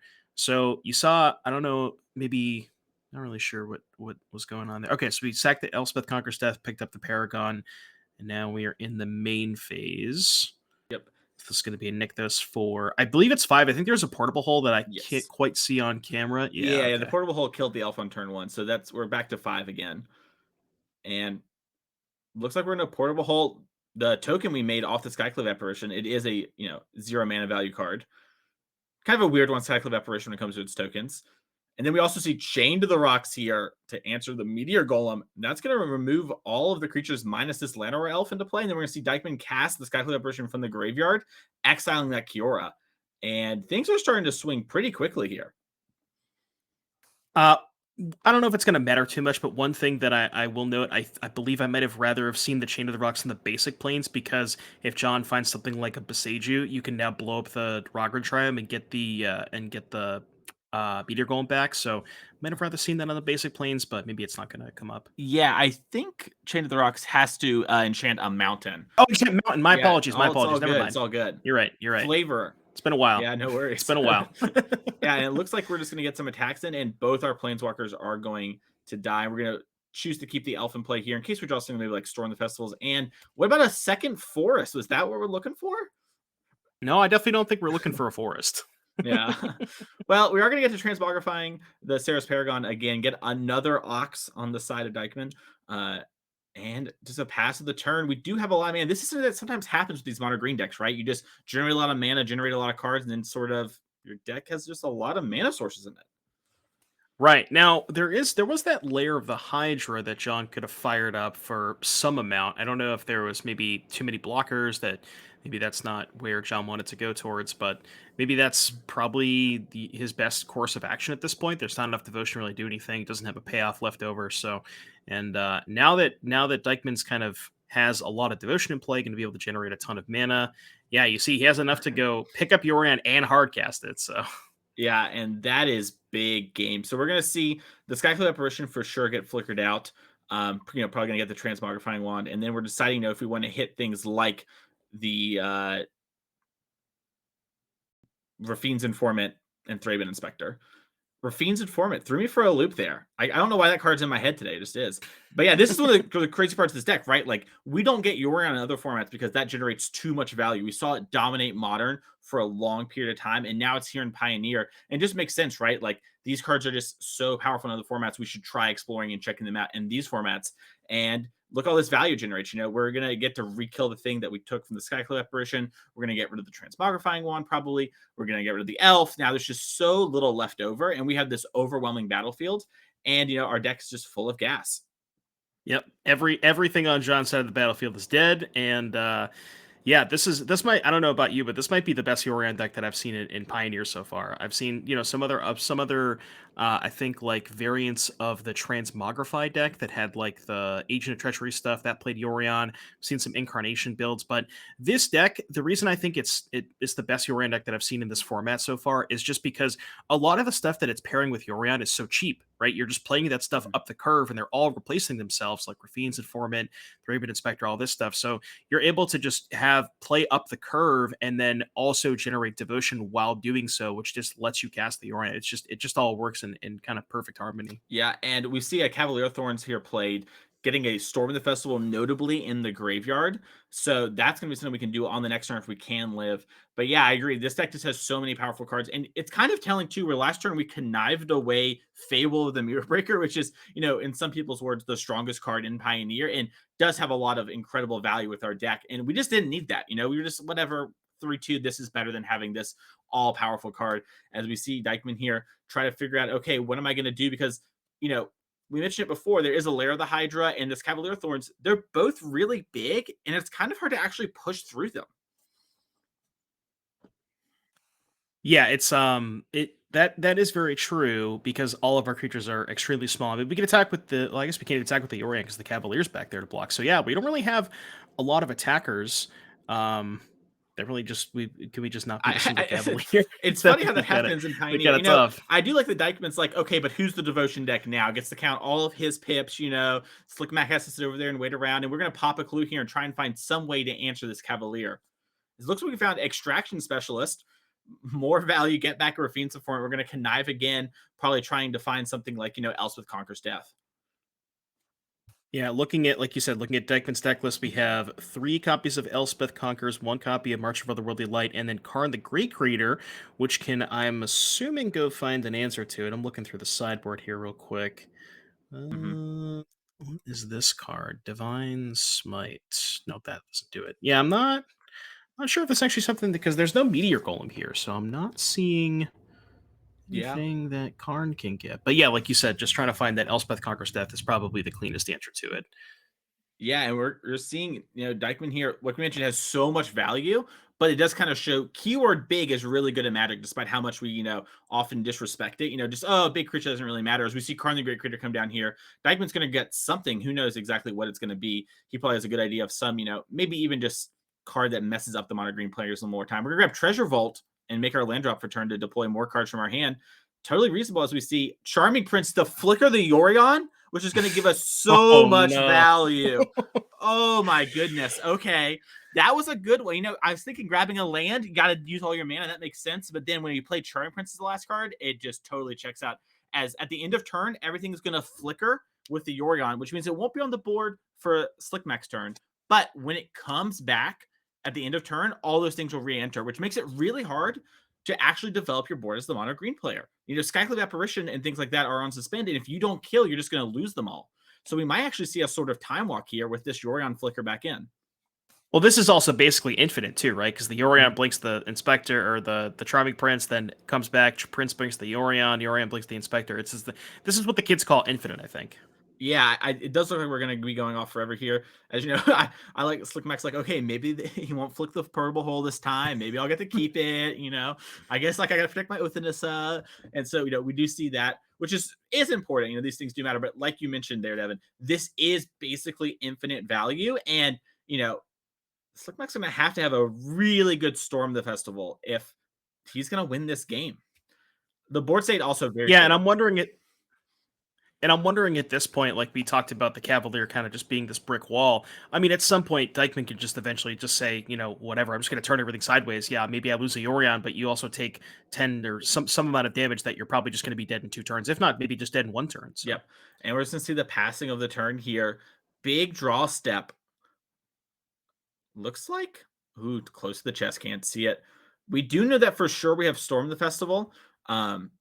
And we're going to activate Nykthos here right away for just +1 mana, a little Ancient 2 Impersonation, as we look to be flashing back Storm the Festival here from the graveyard. Yeah, I was going to say one of John's best draw steps is probably just like a Troll or Cav or something that generates Devotion, so we can kind of keep the chain going. That's a pretty good Storm, though. I think you just, take Cav Kiora, and then if this Cavalier mills over another Storm, you can probably keep going. Yeah, and we also get the Kiora draw trigger, so we have a couple looks at it, and as long as Cavalier finds a land, we will get to untap that Nykthos, and we're going to be up 4 more mana where we were a second ago. Worth noting, I think that's all the Karn the Great creators, because I think we milled over 2 at the start, and that was one just there. So I might be mistaken. There might be 1 left in deck, but we've definitely gone through 3 of them for sure. Yeah, I was going to say, if that's true, I think you're actually correct. Yeah, if there's no Karns left, then I don't really know if John... I mean, I guess you can just like keep storming and put a bunch of, big doofuses onto the battlefield, but John can't really set up an infinite combo if there's all 4 Karns gone. So very and we very see good John there. here make some mana with Nykthos, play Kiora, make some more mana, and just looking to Storm the Festival again because we did hit one there. Yeah, we might have to see the secret Lair the Hydra for 20. Just a lot of devotion and attack, which is, the fail case for this deck, and it's pretty good at doing. And it looks like we hit at least an Old Growth Troll here, which is going to give us a redraw on Kiora. We joke about the damage, but Teferi, who slows the sunset, also can tap opponent's creatures. So if Dykeman doesn't respect it, we could see, play my Teferi, tap your thing, attack you. It's because, we're going to be flickering all these cards for value like we did this turn. We do have a couple blockers left. Those Oxes from the Transmogrifying Wand before, but pretty good value here as we just draw a couple cards off the Kiora trigger from our Old Growth Trolls hitting play. Yeah, so chat brings up a good point. You can if a Cavalier dies, you can put a Karn back on top. The only thing is, the Transmogrifying Wand is already gone, right? We already used that, or no, it's actually still in play. Oh, never mind. We have is Wand any creature, or is it only your opponent's creatures? I think it's any creature, right? Creature, but I thought it got exiled by a Skyflame Apparition. Maybe it didn't. I see it chilling. Oh, there it's hiding underneath the Cavaliers. So, okay. Yeah, it is. Yeah. Yeah. Okay. Yeah. So that should probably just be game then, because you can, as long as you hit a Storm, you can go wand your own Cav, put a card on top, then cast Storm, hit the card, and then you should be off to the races. Yeah, I almost wonder if that was supposed to be what we did originally there. And we are going to Sage the Chain of the Rocks, which gets back Meteor Golem, which is blowing up the Yorion. That is huge. So now we're not going to have that loop going for forever. And like you mentioned, we can wand our own Cavalier in order to set back up the Karn, which we kind of do need to actually win this game. I think you're going to need the infinite value. Wow. All right, the card in play. The card is shutting off. Okay. Yep. There's so much stuff on the battlefield. It's really hard to keep track of. This is the first good one for NRG coverage for me. Just a clear, easy game. Nothing weird going on. 2 stock decks, normal draws. Yeah, but yeah, that's a good point. I forgot about the Karn the Great Creator on the board. So I guess we're gonna have to be battling over the Karn here. But we mentioned keyword big, kind of important. Worth noting, this isn't gone forever on the Yorion. If we find another Elswith Conqueror's Death, things are going to get out of hand. And we're going to get a lot of value here as we get Thraben Inspector, a couple Rafine's Informant, Charming Prince, and a Portable Hull back onto the battlefield. We're going to get some scries, some draws. There's a lot going on here. Jason, I know that we joked about it, but I think the rest of this match might be over before we finish game one because we see the legacy match is already finished. Max Smith taking that match 2-0, and Leary also up a game in the modern seat. So this game, let me tell you, is far from over. So there's a good chance that the other match is finished before this game is even over. So that's true. Luckily for us, Brickman Fields, they're playing 2 grindy decks. And so we did see the Rector Scam player win pretty early, which is typically how those things go. So there might be a hope that we can get to game 2, chat. I'm really hopeful to get to game 2. But, if it ends on game 1 over here, it ends on game 1. All right. And it looks like we're Extraction Specialist. Is maybe game flick. Oh, maybe this is just we're trying to ordering how we're going to sequence things. Yeah. Because I think all the stuff is coming back, and we're trying to figure out what to blink with the Charming Prince, I believe. And like you said, just trying to make sure to stack the triggers. Yeah. But the one thing going for John is John did break up the infinite loop, as we like to call it, with the Meteor Golem blowing up the Yorion. So no infinite value train for Dykeman here. But I feel like Dykeman's probably generated enough value. Now the question is, if you're in Dykeman's seat, how do you end the game through this kind of battlefield? Because the thing you have to keep in mind if you're Dykeman is that you can't really ever afford to let these Cavaliers die, because once the Cavs die, then Karn goes on top, and then you're probably in a world of hurt at that point. Yeah, it is interesting. With your own Karn, you do kind of meet the Karn stalemate. So as long as you're ahead on board, it won't be a problem. At the moment you fall behind, which is very easy with all the big creatures, it could catch up. I'm not sure what Dykeman's going to do here. Dykeman is minus the Karn, though, and is checking out the sideboard. Maybe has some Exile Graveyard card or something in the Karn Wish board. We see a lot of people play Tormod Script, so maybe that's something we can go grab here, but we're taking a little... Not seeing a Tormod Script. I'm seeing a Casket, a Sky Sovereign, a Statue, a Cataclysmic Gearhulk. Cataclysmic Gearhulk. A Needle. That's a way to simplify the board state. If you want to clean up the board, then that's definitely the card you want to go towards. Can also, that's the Wink Edition statue. We just stare at each other for 20 turns and then just the statue. That's so smart. And luckily, Slickmack only has 30 mana, so everything will cost 2 more, so it won't be that big a deal. All right. Yeah, thank the Lord. Oh, thank you, John. We're doing some battlefield cleanup, yeah. Yeah. Also, NRG coverage doesn't have 2/4 Oxes. Come on. We don't have the 2/4 tokens. Come on, that's a do better moment for us. But we're going to be looking at our stuff. And it looks like we are flicking the Godfair statue, which I know we kind of joked about there.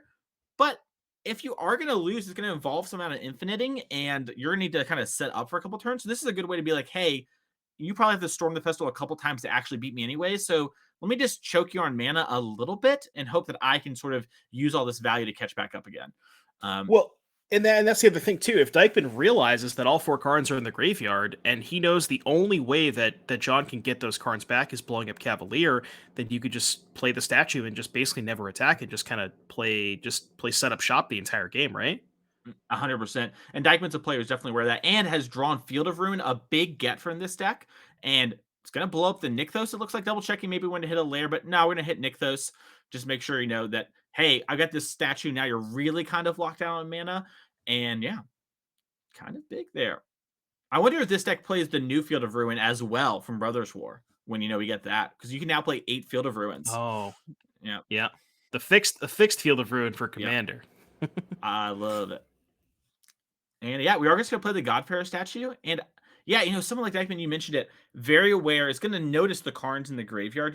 We see Dykeman kind of surveying the battlefield every single turn. And a player of his caliber is not going to just, double block the Cavalier or whatever, and lose the game like that. And you have enough jump blockers that I think Dykeman can sort of win. The real question is, will his teammate Fields maybe, win the modern seat first before he can win this game? And that's the race, right? Yeah. It's Dykeman versus Larry. That's the race that we got going on here. Yeah. And a lot of power on the board. Oh, we drew a storm. It was a boat. Oh, boat. Okay. that kills Karn. Well, that's massive because that kills Karn, and that unlocks the wand, which now can blow up the Cav, which gets back Karn. So that kind of does everything for John. That was probably John's best possible. Yeah, it has to be. And you even get to attack in for 5 here, and kind of chip away a couple creatures before you wand. And yeah, you see Slimak here checking out the mana, double checking everything, making sure, okay, I can still activate wand if I do this, Looks like we're gonna play a Wolf Willow Haven on one of these forests. Yeah, just kind of free. Get us a little extra mana. The statue does kind of matter. And yeah, and one thing for Dykeman fans is there's obviously no more Nykthos because of the Field of Ruins. So even if we get to something like say Karn gets the Chain Veil, can't really is very limited on what you can actually do with the Chain Veil because there's no Nykthos in play anymore. So yeah, very important. And it's worth noting too here that like the boat's gonna clean up the battlefield a little bit. And there's a lot of ways for Dykeman to requeue out from the graveyard, but Dykeman does have to draw those. And the pressure from Boat and Cavalier hitting you a bunch, and Karn's, probably going to grab Pestilent Cauldron, which will let us get Restorative Burst on the backside and get a bunch of power. And it might just be like, yeah, 5 more turns, sure, you could maybe win, but I'm only going to give you 3, and we're going to have to see what happens here. We did see John take that line of where the Transmogrifying one on the Cavalier put the Karn on top, so definitely aware that was an option, and that's very good for John. See what Dykeman found here. So it looks like a Fable. Okay, not doing a ton here. Again, the board's just so clogged up. Steven doesn't really have any good attacks, and now we have obviously the statue, which kind of sort of taxes John a little bit, but given that John has so much mana, probably not going to matter too much. And then now we can, honestly, at this point, John, now that there's no Yorion, no flyers, John just might be able to win this game with the boat in 3 turns or so. So, yeah, we have the trigger from the statue in a turn. We played Fable and the Mirror Breaker here, which is going to allow us to loot for things like Elspeth Conquers Death, maybe another Sarah Paragon or something. But John has the world at his oyster here. We have the Karn we knew was on top from our own Cavalier trigger last turn. And looks like we're going to just run that out. Makes a lot of sense. Now, the question is, what are we getting with the Karn exactly here? Because, we're down the Nykthos. We don't have infinity mana, and we are just going to grab the Pestilent Cauldron, I guess, to make sure that, hey, we can actually buy back even more things here as we cast the back half for Restorative Burst. For those who haven't seen it yet, it's 5 mana to return 2 Planeswalkers or creatures or lands from your graveyard to your hand, and each player gains 4 life. So Dykeman is going to go up to 20 here, but in exchange, Solomak's going to pick up a Karn and Nykthos as the 2 picks there. So even if we answer Karn, we have another Karn coming, and we kind of got a little chain going there. Just basically infinite cards at this point. I might be dating myself a little bit, but we like to call that restock back in the day. I believe that one was from Invasion, I think. Yeah, it was 3 GG, basically double regrowth. So. That's crazy. I was in 4th grade. Anyways, there it is. Restock, yeah, wow. Dang. They don't make them like they used to. But we do see the double loot here, just discarding 2 lands for Dykeman, and Dykeman is in the tank figuring out, how am I going to win this game? And it's a really easy to read board state, so I'm sure both players are completely understanding all the implications immediately. Imagine having like somebody, like one of us accidentally loses internet and somebody has to come in last second to do commentary. Oh, yeah. They're like given this board state. It's like, what is going on here? What are we doing? Is this Commander? Well, I was Max Smith. You win your game on one team. You always like to go in the middle. And I look over at Dykeman and I just look away and I'm like, Modern it is. Not going to watch that board state too much. And it looks like we are going to... Oh, here it is. We popped in over there on Modern for a second. Nope, maybe a little flick of the wrist there. I'll say this, though. I saw an Omnath. Oh, yeah. Apparently, that board state also there was just giving us a little look in. Nice, clean, and clear for them as well. But there was an Omnath from Brickman, which typically pretty good sign against the Rakdos Scam deck. So we might actually get a full match of this one in. But we're kind of just going through the motions here as we have, Cauldron plus Karn. We're just making sure that we can actually... do all the things we want to do through the Godfarer statue, because we joked about it, right? Like, oh, that's the win condition, it pings you. But it is kind of nickel and diming here. Yeah, chat's bringing up something. I don't know if it's going to matter too much in the game, but the treasure vault should not be able to tap for mana under the Karn. I'm sure Dyke could just tap a different land instead. But yeah, I don't know if you want to maybe have that just let's check have it. real You know, quick. someone go down there. We'll just swap that with the planes. You know, but yeah, good check there from chat. You know, that's my favorite part about Check though, Devin. I know you know this. You stream a lot. They never miss lethal and they never make mistakes. So I'm glad to have them in the booth with me for the first time. Really gives me like a comfort blanket that I know chat will be there. And one thing you have to understand as a streamer and content creator is chat is always correct. Yeah, it's kind of like a relationship, you know. Your partner's always right. Yeah. And we're going to see Boseiju and Teferi, who slows the sunset here. Looks like we're going to Boseiju the Godfarer statue, which is going to, you know, allow us to go grab a land from our deck. Probably a plains. You know, we have so much devotion. We're going to want to keep the cycle lands in there. And, oh yeah, looks like they caught it. No one cares. Doesn't really matter. But a good chat. Still chat. Love you for that. And we do have a Sacred Foundry here. And I think with Nykthos and Teferi, who slows the sunset, it's hard to tell. We're a little bit devotion shy on actually going infinite, but we can, I think, grab the Chain Veil and deploy it on the board if you want to expose it, or maybe just put in your hand so it isn't risky to, you know, Elspeth Conqueror's Death. But worth noting, you know, if you Elspeth Conqueror's Death it and exile it, Karn can just grab it again. So you're really just kind of taxing 4 mana on the exchange, which is not the choke point, believe it or not, Devin. Oh yeah. no, not really. Yeah. Yeah, I'm trying to think. So the statue is gone. So that, yeah, what are we at for devotion? I think know it's the just board's hard to 4. see, so I think we have 1, 4. Can you believe that? There's like 20 permanents at play, and we only have 4 devotion. Yeah, worth noting we have a devotion to white and blue, you know? So like that's kind of keep your head awoke. Yeah. And we're gonna get frisky with it. Oh, someone's attacking. We got a meteor golem, and it's just crewing the skyboat. Okay.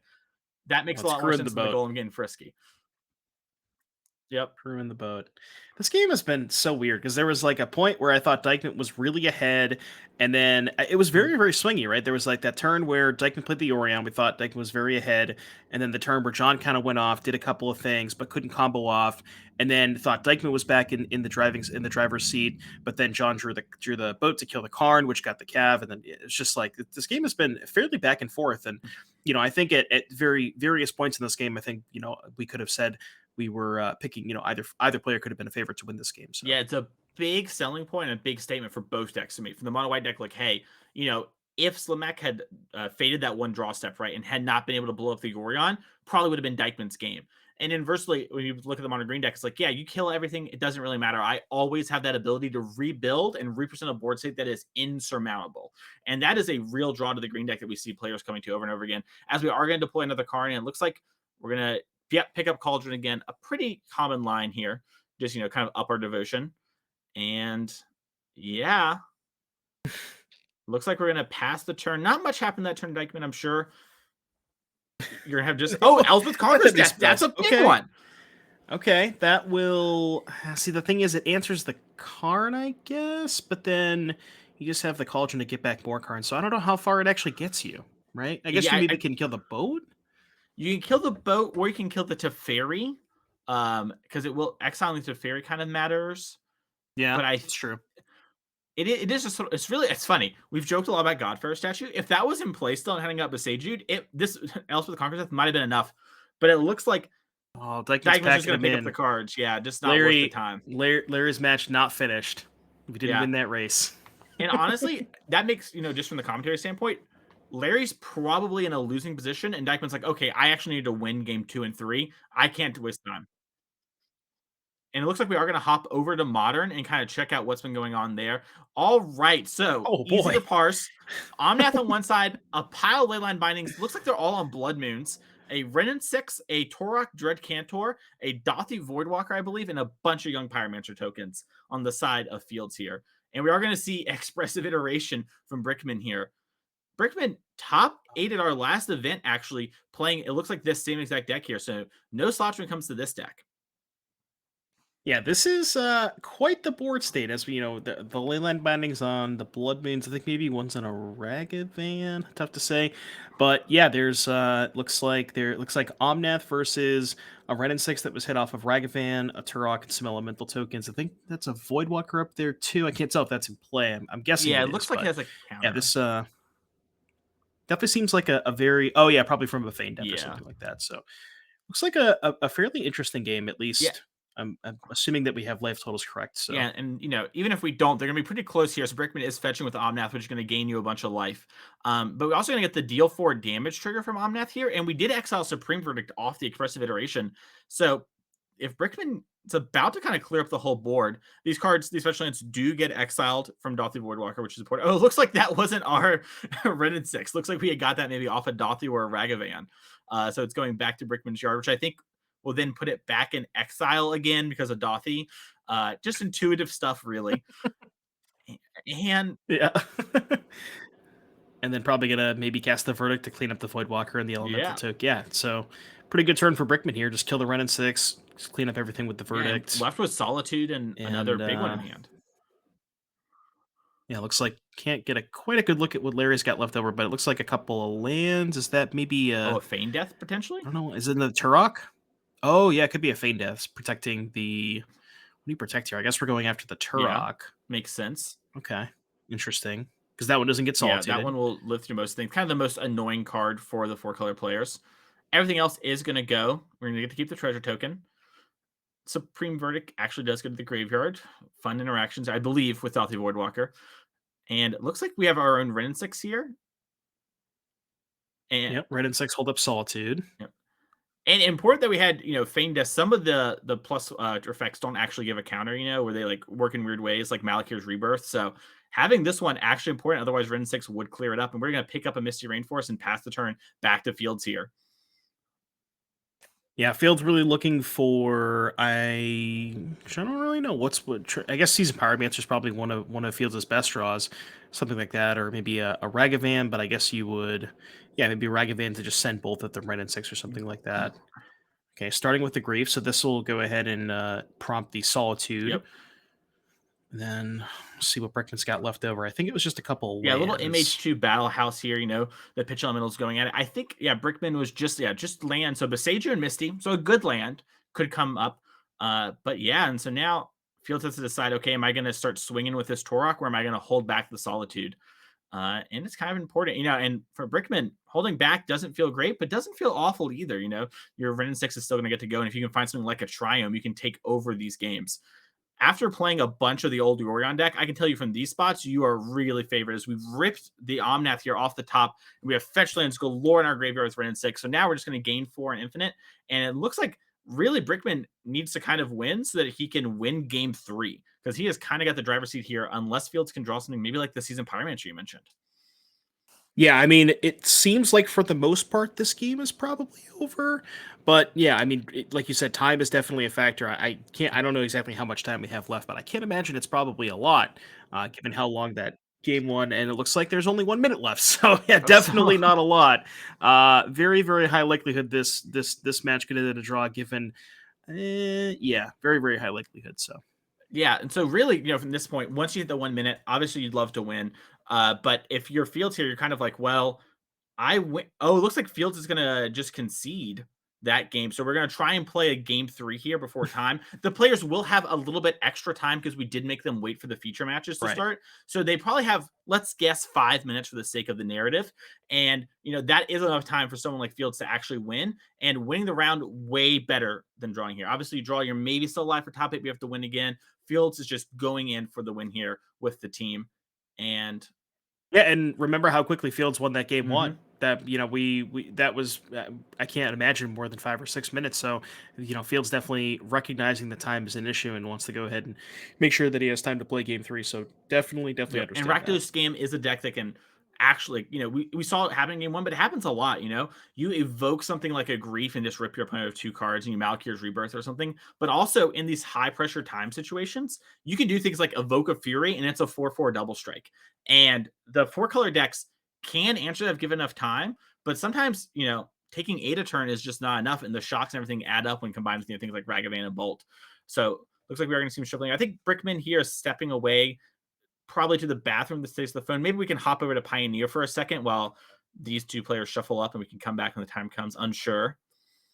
Yeah, as you alluded to, basically the turn 1 4/4 double strike theory, which is basically turn 1 Hogak, as Young Dingo, famous streamer, likes to call it. So That checks out to me. Probably stronger. You didn't have to do any setup. You just needed land in the cards. And it looks like here we're catching in the game state. Okay, so we checked in with everybody. We have exactly 8 minutes left for these players because we do have a different clock because, future matches, we make them wait a minute so we don't punish them for that. And as from the board state, we see Dykeman here chained to the Rocking down a Cavalier, deploying his own Skyboat. And this board state, much more simple than the last one. But we do have a lot of mana here. And we saw last game how just one Store in the Fest or something like that can completely change the game as we deploy Kiora into Old Growth Troll as our last card in hand, which gives us another relook.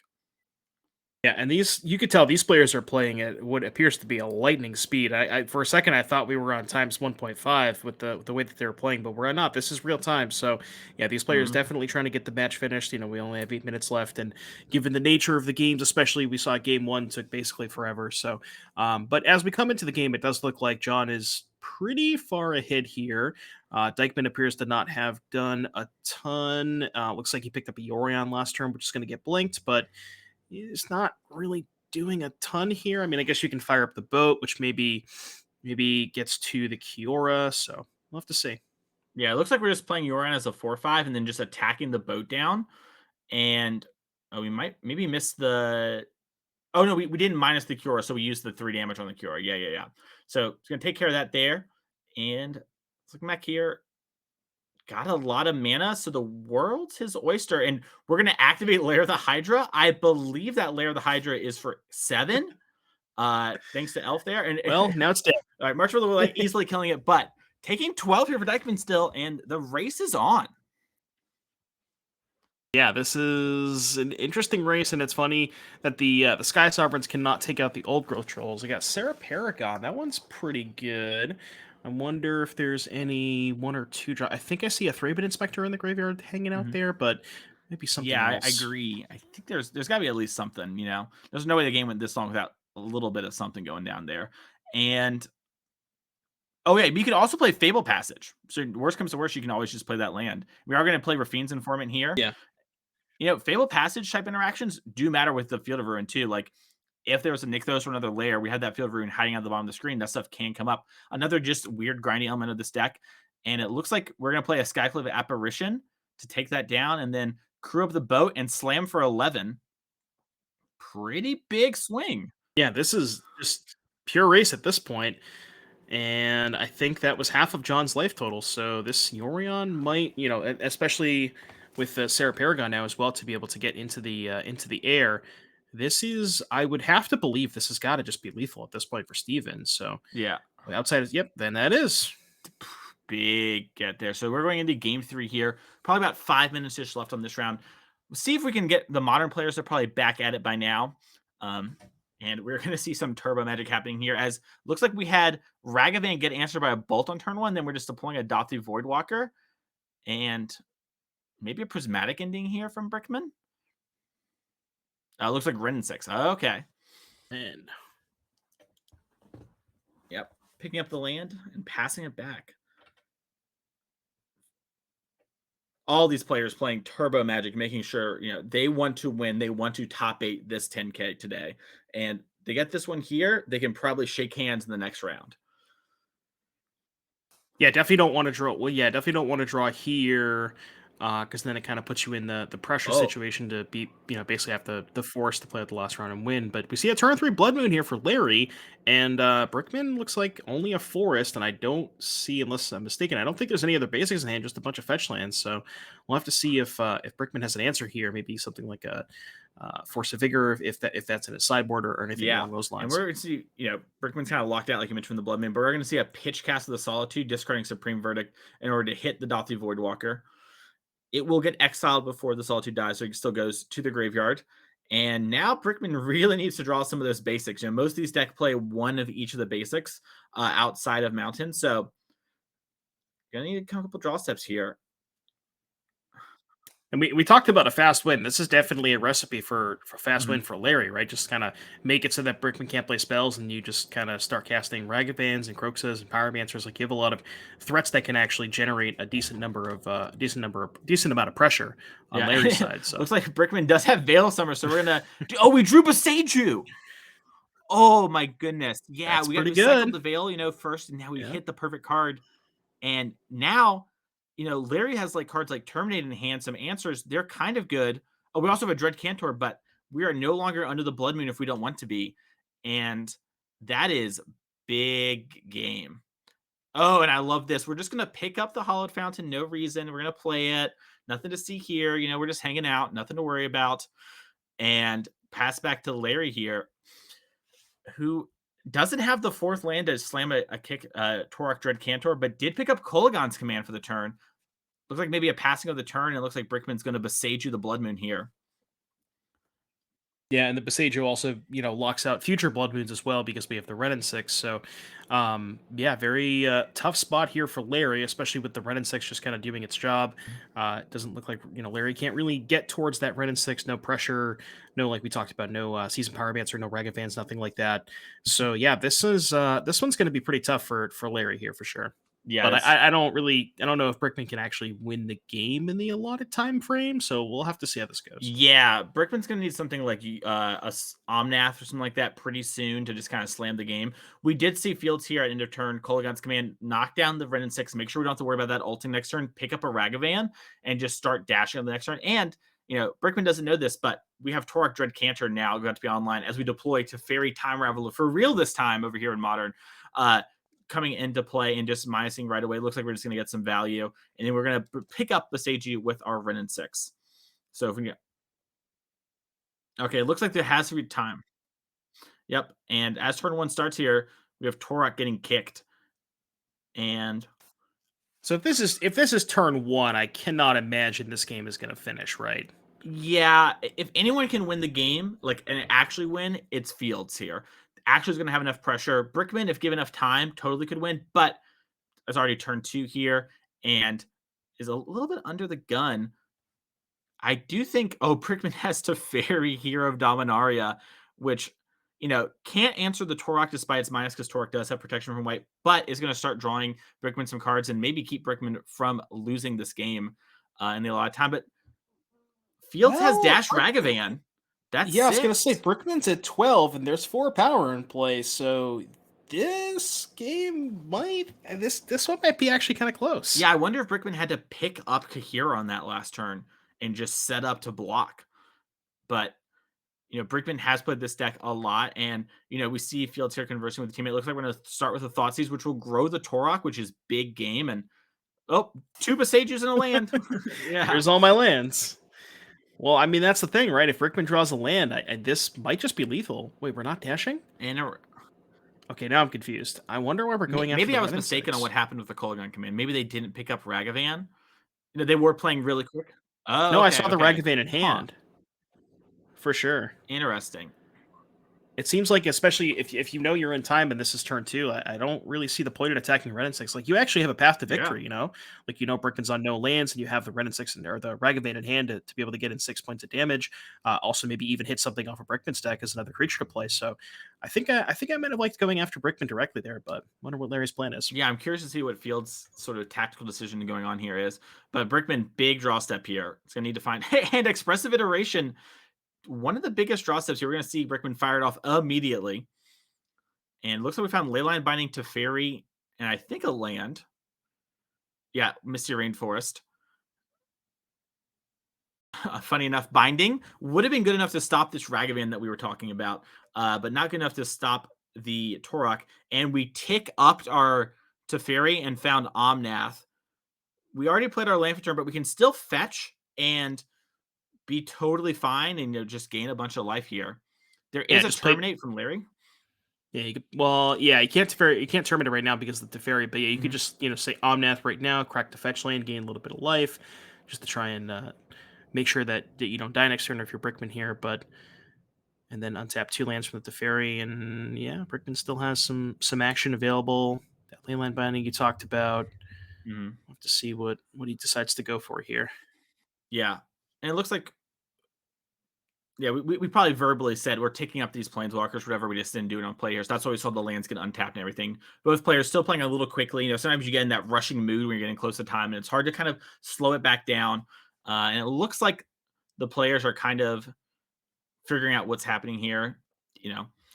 Will it be a draw? Will it not? Who knows? I'm going to guess from what's going on in Pioneer that it's a similar way. And it doesn't look like a winner was decided here, so probably going to be a draw. Yeah, well, if both of those matches were a draw, then that's a win for Dykeman, Fields, and Smith, because Smith was the Legacy was the only match that actually got the finish, and that's right. I was thinking 2-0 by Smith. So if both those other games were in a draw, that's a win for Dykeman, Fields, and Smith. We'll have to see what exactly happened there. We'll maybe get you an update, but. Yeah, I assume that the devotion game, the devotion mirror, I should say, is over at this point as well. Oh, it looks like we're still in turns in Pioneer. So this all right. So this is big. Slickmac can draw it up for the team and actually draw it. Like you just mentioned, I totally forgot. Yeah, so Smith won. So if our mono green player here wins this game, it's a straight draw, which obviously not exactly what you want for the team of Slickmac, but if you draw it here, you're still live for top 8. You're still live for NRG points, which is super important to a lot of these players. And we're just going to have to see what happens here. As the Chain Veil is in play, and we're minusing Karn. And I believe that's Kiora underneath the Chain Veil. It doesn't look like Teferi. So. I mean, I don't know how much mana is left over, but this looks pretty close to infinite. If we All right, well, Chain Veil's being untapped. When that happens, so. you have reached the infinite point. So a fun part about Chain Veil, if you haven't watched much Pioneer, is the card reads like it would activate only one extra time when you activate it, but really it stacks, and it's an effect that works on future Planeswalkers as well. So when we play another Kiora here, the new Kiora will have 3 activations. 2 from our Chain Veil being activated, and 1 for the normal Planeswalker activation, which means we can do things like activate Nykthos twice, make a bunch of mana, and then start activating Chain Veil again, and we can do that. And then with Pestilent Cauldron and Restorative Burst on the backside, we can go infinite with our Karn the Great Creator and our Kiora, and just make infinite mana, infinite things, and just gain infinite life. And then eventually we'll activate our Cauldron to mill the opponent for all their cards. Yeah, I'm going to assume this is probably lethal. We don't have an exact count of how much mana John has floating or anything like that, but we definitely have the resources as far as the card, the Chain Veil, the Kiora, all that kind of stuff. So looks like we have 2 activations. So Kiora's going to untap the land twice, which is going to generate 3, 6, 9, 12. I think I count 16 devotion. 16, yeah. Because we got 4 and then okay. So 16 devotion. This should be enough. So even though we don't also have the Karn, another one in graveyard, we can kill this Karn to grab the Cauldron again and work back, and that is going to be a draw for all the teams here. Mono Green Devotion winning in Pioneer. We had Mono Red Stompy winning in Legacy, and then a draw up in the middle seats. But we're going to take a short break here before we get started with the next round. So go get your food, get your popcorn, get whatever you need. Come back here, and we'll see you all in about 2 minutes.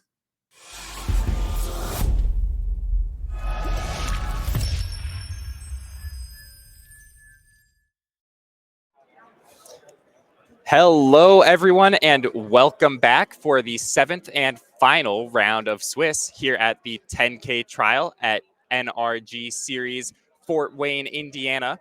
Now, for this round, we've got an exciting matchup. We've got Larry Fields' team against Daniel Glonek's team. Both of these teams are hot in top 8 contention. This is going to be a win and in. The winning team from this match is going to go on to top 8 and play those rounds out tonight for a chance at the trophies. So this is an exciting moment for those players. Now, other notable records, we've got Team Adam Wasburn-Moses, Team Dominic Palacio, Team Shay Strausman, Team Merrick Kraus. These teams have already locked in their seats in the top 8. So as long as nothing crazy happens, we'll be seeing those players again in just a few hours. Hopefully 1 hour. Hopefully this match doesn't take more than 1 hour. And so hopefully we'll see those players again shortly. But for the time being, we've got that Larry Fields versus Daniel Glonek match. These players have been playing hard all day. After seeing last round's draw, we are now ready to head down to the tables where we're going to be seeing the Pioneer matchup. We've got Bant Spirits up against Mono White. I'm excited to throw the mic over to Mason Clark and Devin O'Donnell, bringing us more coverage this weekend. What is up? We are back in the booth again. We have Dykeman on Mono White Devotion. We saw that team draw in the last round. They're not dead for top 8. They're playing and winning in here against the team of Gynuk, who is on, it says Abzan aggro, but it's Bant Spirits. We have a little bit of memes in the chat here, Devin. Now, personally, I would never meme, but I respect other people memeing. Yeah, I used to do it, but ever since I started doing coverage and I realized how frustrating it is to, see Abzan aggro, and then you look at the deck list and it's like 4 Mausoleum Wanderer, 4 Selfless Spirit, 4 this and that, and it's just like, I won't do that anymore. I've vowed to not do that anymore. So just for coverage standpoint. But yeah, this should be a super interesting matchup. We saw Dykeman last round playing the mono white Yorion Devotion deck and up against Bant Spirit. So Dykeman does have access to a lot of powerful early removal. As you see, the Portable Hole also has Skyclave Apparition to maybe answer some of, I believe we have the names flip-flopped, I think, because I think Dykeman's on the left. But, answer a lot of the threats from the Bant Spirits deck. So we'll have to see if maybe Glonek can set up like a Collecting Company, maybe a Timely Spell Queller on one of those removal spells. And should be a pretty interesting matchup. Yeah, it's gonna be really interesting. We saw here right away, Portable Hole answer the 1-drop. That's the kind of things Dykeman's gonna try and do to make sure that he doesn't get run over in the air by the Bant Spirits deck. It's one of the real strengths of that deck. I'm gonna go back to it though. I think Abzan aggro maybe is a name and spirit, like maybe I like to believe that it's like, oh, this is the ancestor to Abzan aggro from standard here. As we are gonna see another Portable Hole answering another one of these threats. And this is like a pretty big part of the Mono White Devotion deck, right, Devin? Because our removal spells are now also making our Nykthos much stronger.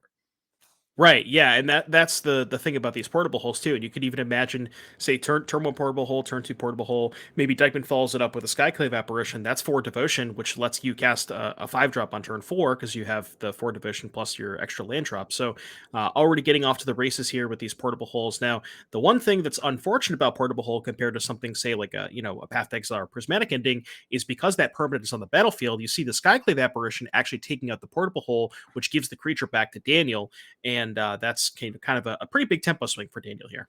Yeah, the little House of Cards moment falling apart there. Skyclave Apparition is a spirit kind of, doesn't really come up in any other format, but it does matter here in Pioneer, especially, when you have things like Collecting Company, you want to be able to kind of have answer spells off your Coco. Skyclave Apparition is a good one here. And suddenly we have a board presence again. And I think Dykeman has all lands in hand, just drew a Nykthos.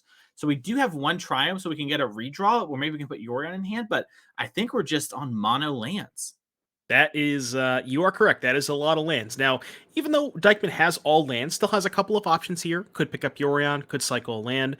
My guess is you probably just want to cycle a land here because you're probably a little bit, the Yorion's a couple turns away, and also it's not even clear that the Yorion's going to do all that much here. So my instinct is probably to cycle off the land here to try and dig a little bit closer. It looks like Dykeman agrees. But yeah, this is, looks like Dykeman probably kept 2 portable holes, 5 lands, maybe one of which was a cycling land, and just hasn't found any spells yet. Yeah, and that sometimes this happens, Dykeman's deck does have a lot of ways to generate cards and move through cards. So once he finds one thing, it's going to all start turning together a lot better. But we do have to find that one thing. And that's one of the real strength of the Bant Spirit deck, right, Devin, is it doesn't give you that time to do that sort of thing. Right, yeah, there's already 4 power in play. You could see something like a Supreme Phantom, or I don't know if this list has Empyrean Eagle. Let me just take a quick look here. Yeah, 2 copies of Empyrean Eagle. So, we have 6 total Lords here that we can kind of play to up the pressure a little bit. You see Daniel passing with 3 mana. If you've played against spirits at all in Magic's history, you probably know that that's a spell queller. So, you want to try to avoid playing into it as all possible. But Dykeman doesn't really have a choice here because he's just on all lands. Like he only has 1 spell he can even cast. It's not like he can really, maybe not play into it. The only other option is maybe pick up the Yorion, try to deploy that next turn. And the nice thing about Yorion is it does cost 5 mana, so it gets around Spell Queller. So kind of a tough decision here for Steven. My gut would probably pick up the Yorion because it's very obvious. Yeah, I like that play for sure. Yeah, pick up the Yorion, play the Cave of the Frost Dragon, sort of just blank the Spell Queller. And looks like we do have a Spectral Sailor here, so we didn't get to totally blank all the mana from the Bant Spirits player, but not the scariest board in the world. And like you mentioned, Yorion is just a 4/5, and we have all these lands, and Shackle Guys can tap it down, but it's going to require a lot of spirits to do that. And we just don't have that sort of huge board presence that we need to do that. Well, if there's a Lord here, which there is, that's all of a sudden, that's likely a 2-turn clock. So 2-turn clock, and then you also have the Shackle Guys to tap the Yorion. So this is a really, really bad spot for Dykeman. You're taking half of your life total. If you play the Fable, it's going to get quellered. If you play the Yorion, it's likely just going to go, Cody can probably just play a Spirit, use that plus the Phantom, tap the Yorion, attack for lethal. So yeah, this is a really rough spot for Dykeman. It's really, Dykeman can use the Yorion to reset the Portable Hole on the Lord, which could give Dykeman a chance to untap as long as, we don't see another Lord here from Berglund. but it's a risky play, you know, and it looks like Dykeman's maybe considering playing this Karn the Great Creator that we have, maybe to grab a portable hole from our sideboard. Oh no, it looks like we are going to spend all 5 for Yorion, but we're thinking about it. Yeah, I guess what you can do is you can Yorion, blink the portable hole, give Cody back the Wanderer, and hit the Phantom, so that if let's say the Phantom's gone, the Wanderer comes back, those two tap the Yorion, then you have 1, 2, 3, 4, 5, 6 plus 1 Spirit would be 7. But I guess you could just end of turn the Spell Queller in that case, and I believe that would still be lethal for Cody here. So yeah. I think no matter what, Dykeman's probably dead. Yeah, because Dykeman can play in Flicker, like you mentioned, but we'll have that Mausoleum Wanderer back, and we can flash in the Spell Queller for no value, but use it to tap the Shackle Geist along with the Mausoleum Wanderer to set that lethal you're talking about if we draw a Spirit off the top. And if we don't, well, Dykeman's still at 1, and we have this huge board presence with, you know, mana up to draw a Spectral Sailor. So it will be a really hard position for Dykeman no matter what here. But Dykeman is, like we mentioned before, a really skilled player, someone who's not going to miss these little lines and making sure, like, hey, I'm in this bad position. What can I do to get out of it?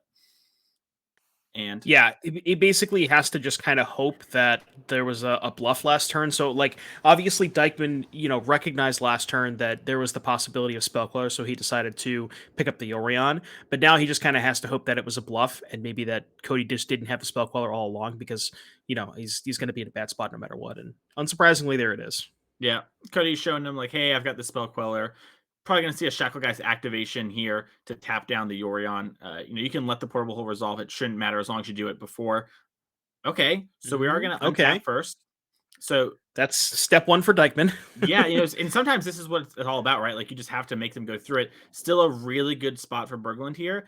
And, you know, even if we activate here and just swing in, we are going to be putting Dykeman down to 2. And that is not a lot of life. And we have a card draw activation as well. So we're going to need some big heaters here, but we've been given the chance, and that's what's important. Yeah, you got to draw a step, and that's all you can really ask for. And by the way, the team of Berglund over here with Spirits, they're all up a game in the other formats, which I'm pretty impressed by, because we saw 4 Cologne versus Mono Red Prison down there in Legacy, and in my head I was like, uh-oh, probably got to say something about that pretty soon. And just game 1, Dark Depths can do it. Oh my goodness. Would you call this the Caster's Curse, where we watch, no matter what match we watch, the other 2 matches already finished before we finish game 1? That's just been my commentary experience in the NRG circuit so far. So I would have to agree that it's just the caster experience. But Dykeman here is kind of considering what we can do. Drew Elspeth Conqueror's Death somehow does have a target, which is pretty impressive, but probably not enough to actually stabilize the board here. But we mentioned before, taking that extra second just to make sure we're not missing anything. I think it was a Paragon, but yeah, either way, I don't think there was enough.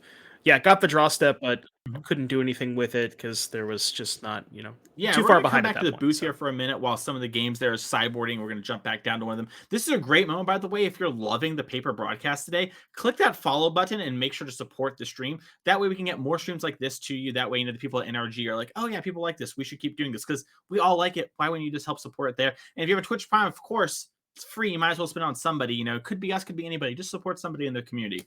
But yeah, Devin, this is pretty exciting here. We're on the precipice of top 8. If you're on that team of Berglund there with Spirits, all your teammates are up 1. You've got to be feeling good on your winning end.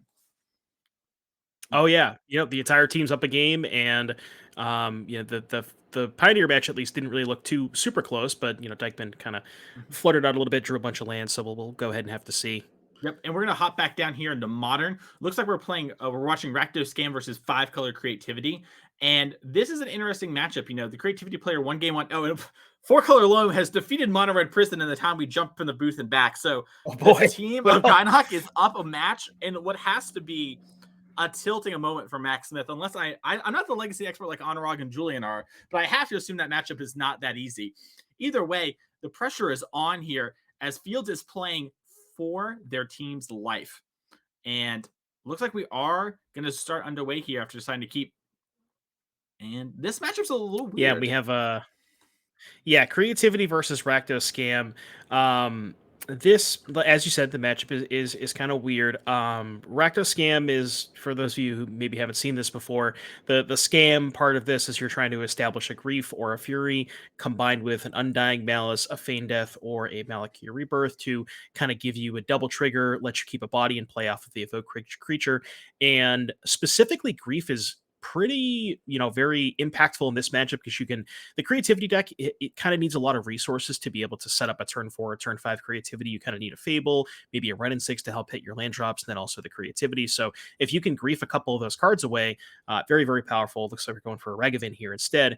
And then the creativity deck is just doesn't have a ton of cheap interaction. Like there are, I have to take a look at the deck list, but yeah, just trying to set up, kind of Ren and 6 on turn 2. Hopefully there's a Lightning Bolt for the Ragavan, which is pretty big.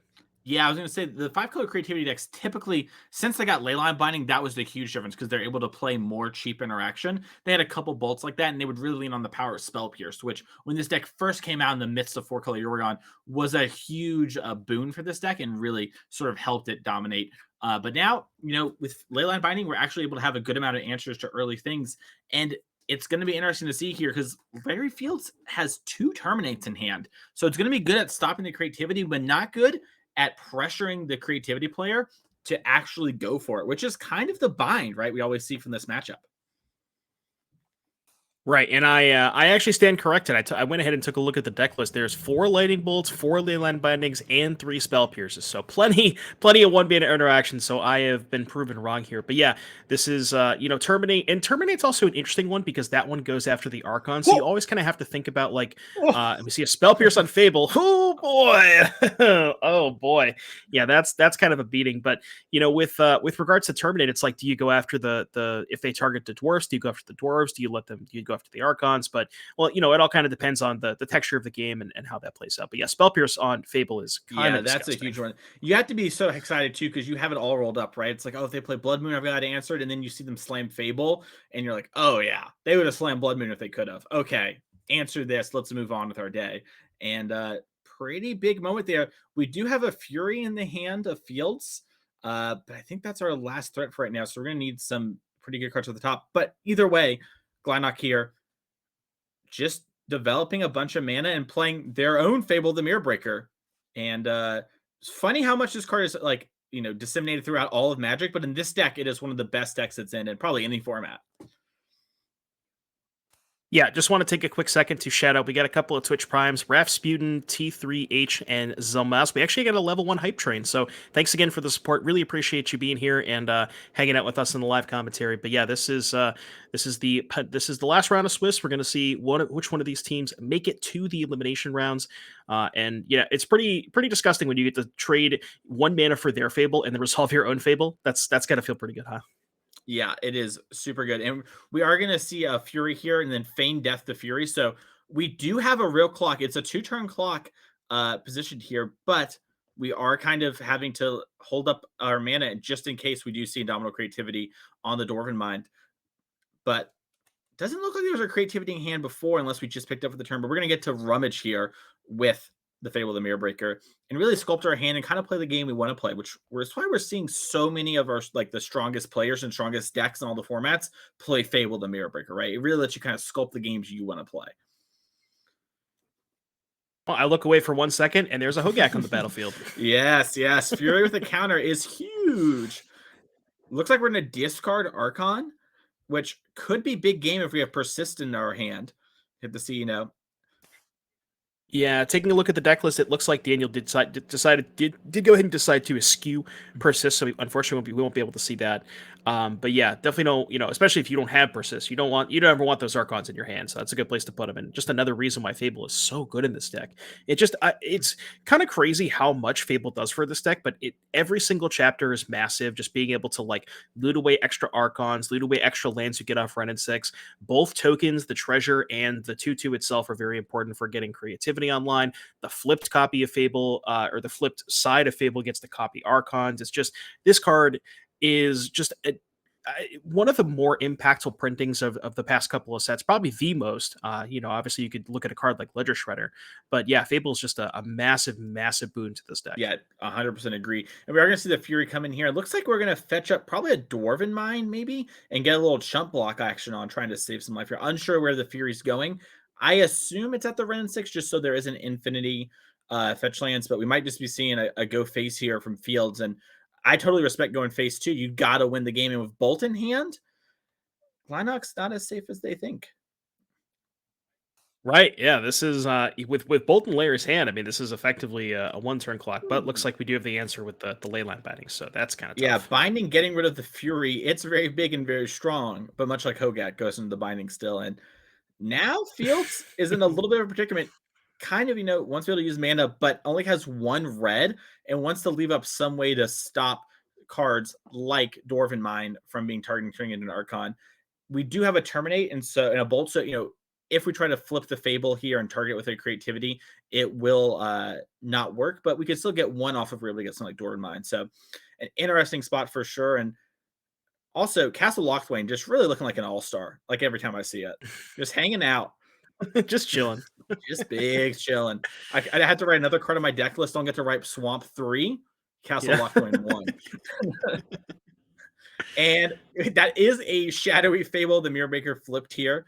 I kind of like it. Oh, the inner sleeve, the smoke inner sleeves. That's what they're called. I'm trying to think of the name of them, but yeah, those are always super interesting when you're playing with the flip lands and fables and stuff like that. I'm not sure if you're like, do you take them out of the double sleeve because it's easier to read? I don't know what you're supposed to do with that, but we've seen another fable here. Scholars have been wondering this for years, and so hopefully one day we can come to the answer. But we are going to see another fable, and I believe we ticked up Ren as well, and so. Looks like we're going to see a lightning bolt here just to answer the Fable, the Mirror Breaker. Makes total sense. Just kind of get that out of the board. Yeah, and you mentioned because Larry being so choked on red, you kind of have to use the bolt there, even if you necessarily don't want to, just so you can.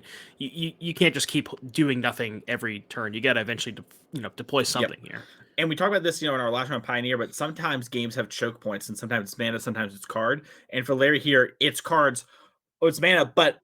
That's a good draw. Wow, Necromentia. So if you haven't seen this card before, you name a card and your opponent loses all copies in their hand, deck, and graveyard. And so Larry could name Archon, could also name Creativity. Looks like we are just going to go for the Archon. And yeah, looks like our hands Bolt, Dwarven's Mine, and another Renin 6. We got the promo art from the Double Masters. And all the Archon and Creativities are out of the deck, and Larry knows everything that is trying to happen here. A huge draw step.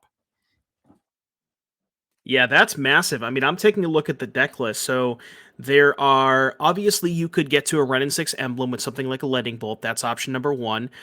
Fable of the Mirror Breaker Beatdown, which against a Lightning Bolt Terminate deck, that's probably not going to happen very often. Same with Dwarven Mine Beatdowns. And then looking at the sideboard, there's not really anything with the exception of the 1 Sundering Titan, but I highly doubt that Dan would bring that in against the Rakdos deck. So I'm not going to lie, there's not a lot of win conditions left in Dan's deck at this point. Yeah, I think we're on the Renin 6 to the moon train. I could be wrong here, but like you mentioned, it's really hard to even try and commit something like all the Dwarven Mines and go really hard because a single Fury gets drawn and you lose all of it. So you're going to see some amount of it, as we see right here, main phase fetching up a Dwarven Mine, inset fetching up a Dwarven Mine so we can start pressuring for 3 to make the bolts a little easier.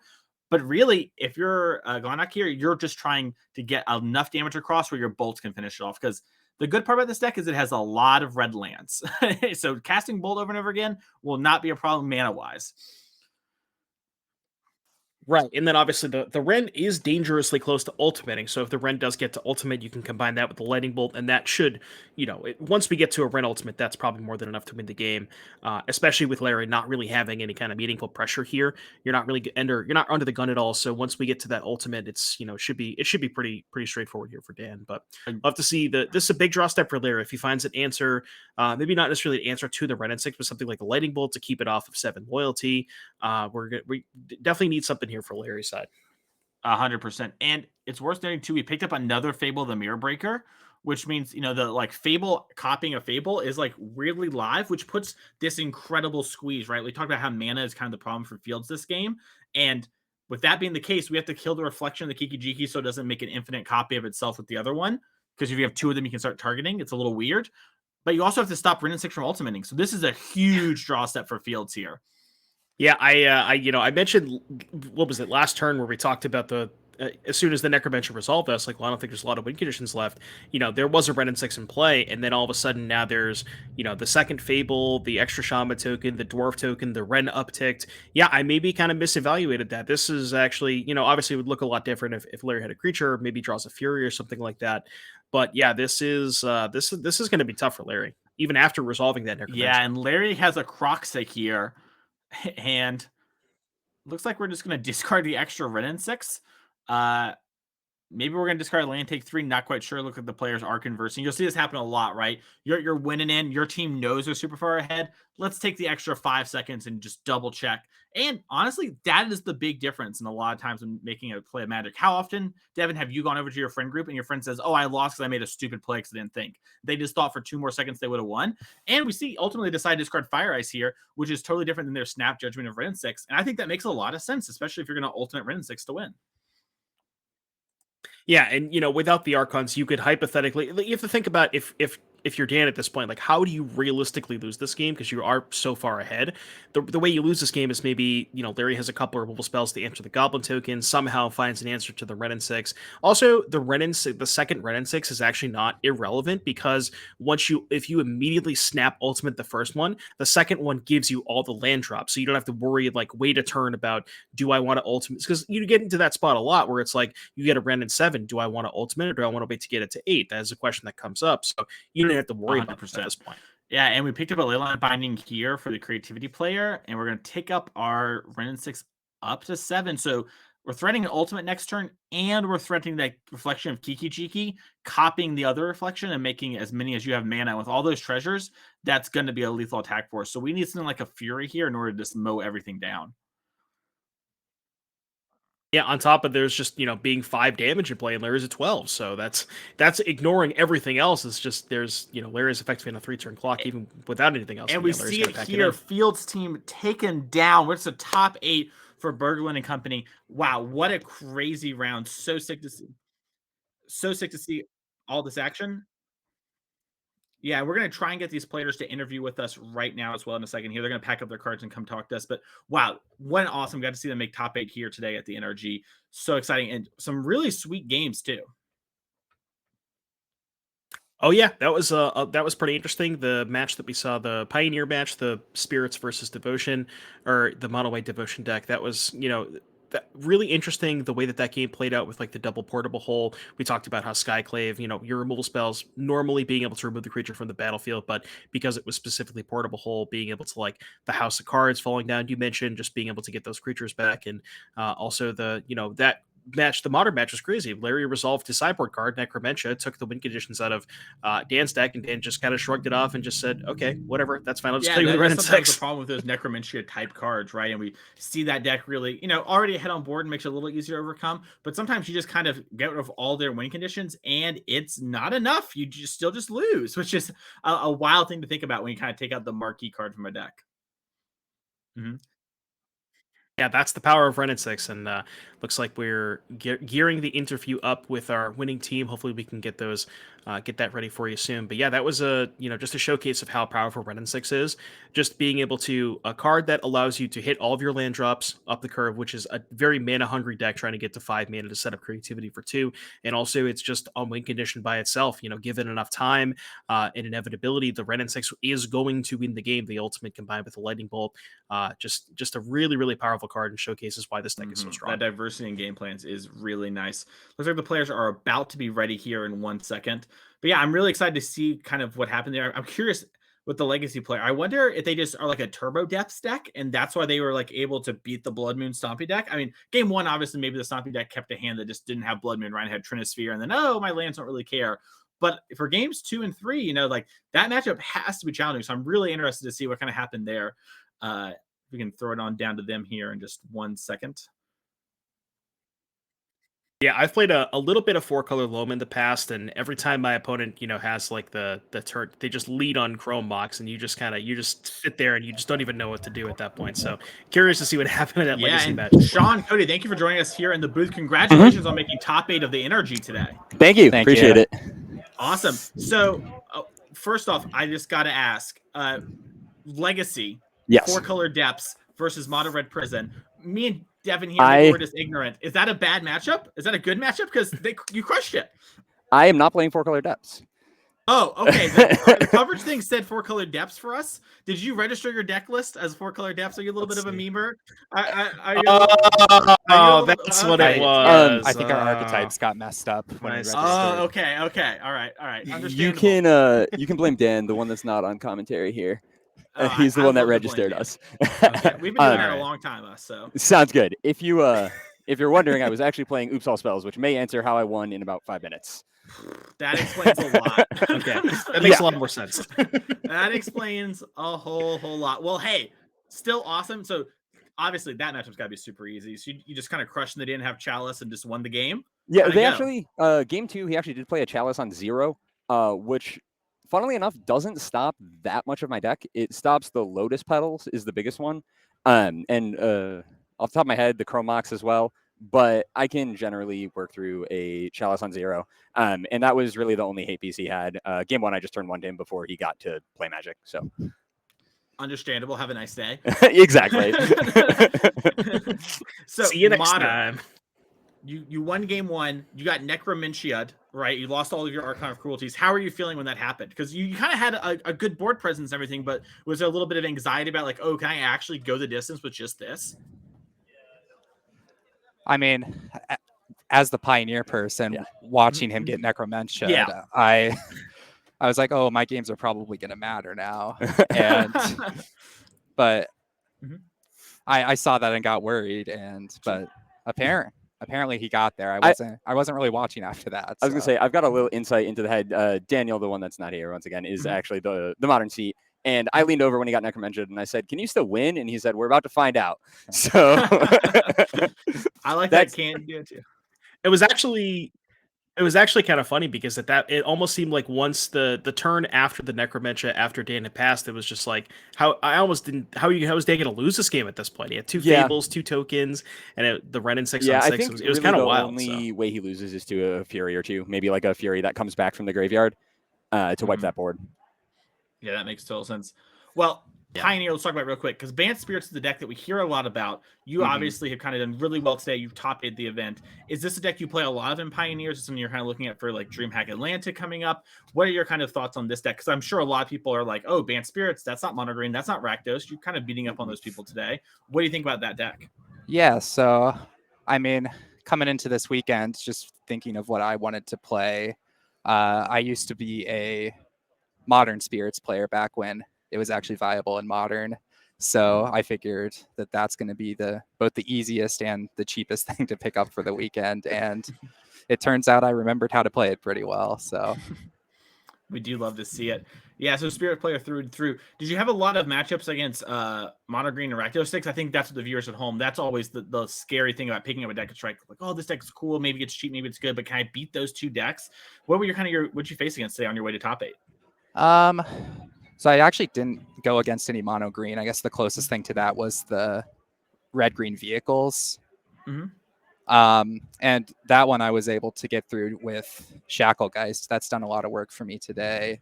And then for Rakdos, I saw that twice today and I split the matches with that. So I was just happy that I could win at least one of them since that's probably one of my worst matchups. Nice. Well, I have to ask all an important question. You're going into top 8. Are you winning the whole thing? Are we taking it down today? We're going to talk to you all again here in about 2 hours, 3 hours? Hope so. That'd be pretty awesome. That would be really cool. We weren't expecting to get this far today, but yeah, definitely happy to be here. Everything that happens past this is kind of gravy. Yeah. Well, in the top 8, we have Abzan aggro in the Pioneer seat, 4-color Lobe in the Legacy seat, and then Creativity in the Modern seat. So some interesting decks, right? Exactly. Go ahead and put that on the screen again for us. Yeah. All right. Well, hey, thank you all so much for coming into the booth and talking to us. It was great to see you. We'll hopefully see more of you later today as we go through our top 8 in the matches or here in the booth with us. But go enjoy your time between rounds in top 8. And once again, congratulations. Sounds good. Thank you very much. Yeah. So exciting whenever you top 8 a big event like this, right, Devin? You just get so like a lot of rush over, you get a lot of excitement. Like you just mentioned, like you go and you play with your friends, maybe you like, maybe we'll get our money back. Who knows? There's a lot of really good players, but so excited to have that come here. And know what the coolest part is, Devin, is we have more events coming up. So let's take a minute and talk about all that stuff coming for the NRG circuit for the remainder of the year, because there are a lot of really cool and exciting events coming up here. We have our NRG series in Chicago. We have a Saturday. It's a Pioneer 10K trial. This is our first Pioneer 10K trial. Really exciting. We have Sunday, a modern 5K trial, which is really cool. That's November 26th and 27th. That is after the RC. So you're going to get all the good RC tech. Net deck Mason Clark, the winner, and then go play this event and have a good time. So it's going to be a great one there. So you definitely want to go to that event. It's going to be a blast. Can't wait to play it. Then we're going to also have our NRG Series 20K weekend. This is the showdown. So Saturday, modern in Louisville, Kentucky, December 10th and 11th, 15,000 modern showdown. Now you might be wondering, what's a showdown? That is one, if you win, you go straight to NRG champs. That is our end of the year big tournament that all the players and all the points are coming on to. So you want to go play that event. You are still alive to play champs, even if you don't have a deep run going right now. Sunday, we're going to have a 5K Pioneer trial. Really exciting. Louisville is an awesome town. So much great food. You're definitely going to go out and play that event. And then let's take a minute here and just look at the leaderboard, because I want to see these names in orange and kind of see which players have already made it and kind of notice what's going on for the remainder of the play of the year for the NRG champs that the Sunday, the showdown event does get you. So if you look here at the season 3, the at-year leaderboard, we see, Jesse Robkin, Joseph Bernal, Piper Powell, all those players locked. If they're orange, they're in our NRG Champs player event at the end of the year. That is our kind of culmination event where everything exciting happens. And that is what a lot of these players like Zodi Riederman, Zach Allen have been traveling and grinding for all year. There are going to be 3 at-large bids, which are going to end after our event in Kentucky. And so this is big time for all those players. We see players like Will Kruger, Harrison Fang, Adam Wasburn, who's in our top 8 of this event. Those players are trying to get a lot of points to make it to champs, because champs is the thing that matters for a lot of these players. It is the exclusive event for NRG, and winning that event is a lot of money, prize, adulation. And honestly, it's just really cool to win one of those elite tournaments, right, Devin? Like you play all year. You grind with all these people. Like, look at the people in this event: Piper Powell, Moto Crusher, Andrew Ellenbogen, Pro Tour competitor, Tour champion, even. Just so many amazing players, and getting the chance to play against them and kind of battle it out and win that event is so cool. We saw Ivan win that event last year, already qualified, but it's still picking a good kind of race at the leaderboard here, and it's going to be exciting to see how everything shakes out this weekend, because those NRG points matter so much. Yeah, and if you look at that leaderboard, there is a bunch of names on there that if I sat down to play against, I would not be very happy. So there's a lot of good players on that event, and definitely some people to watch out for.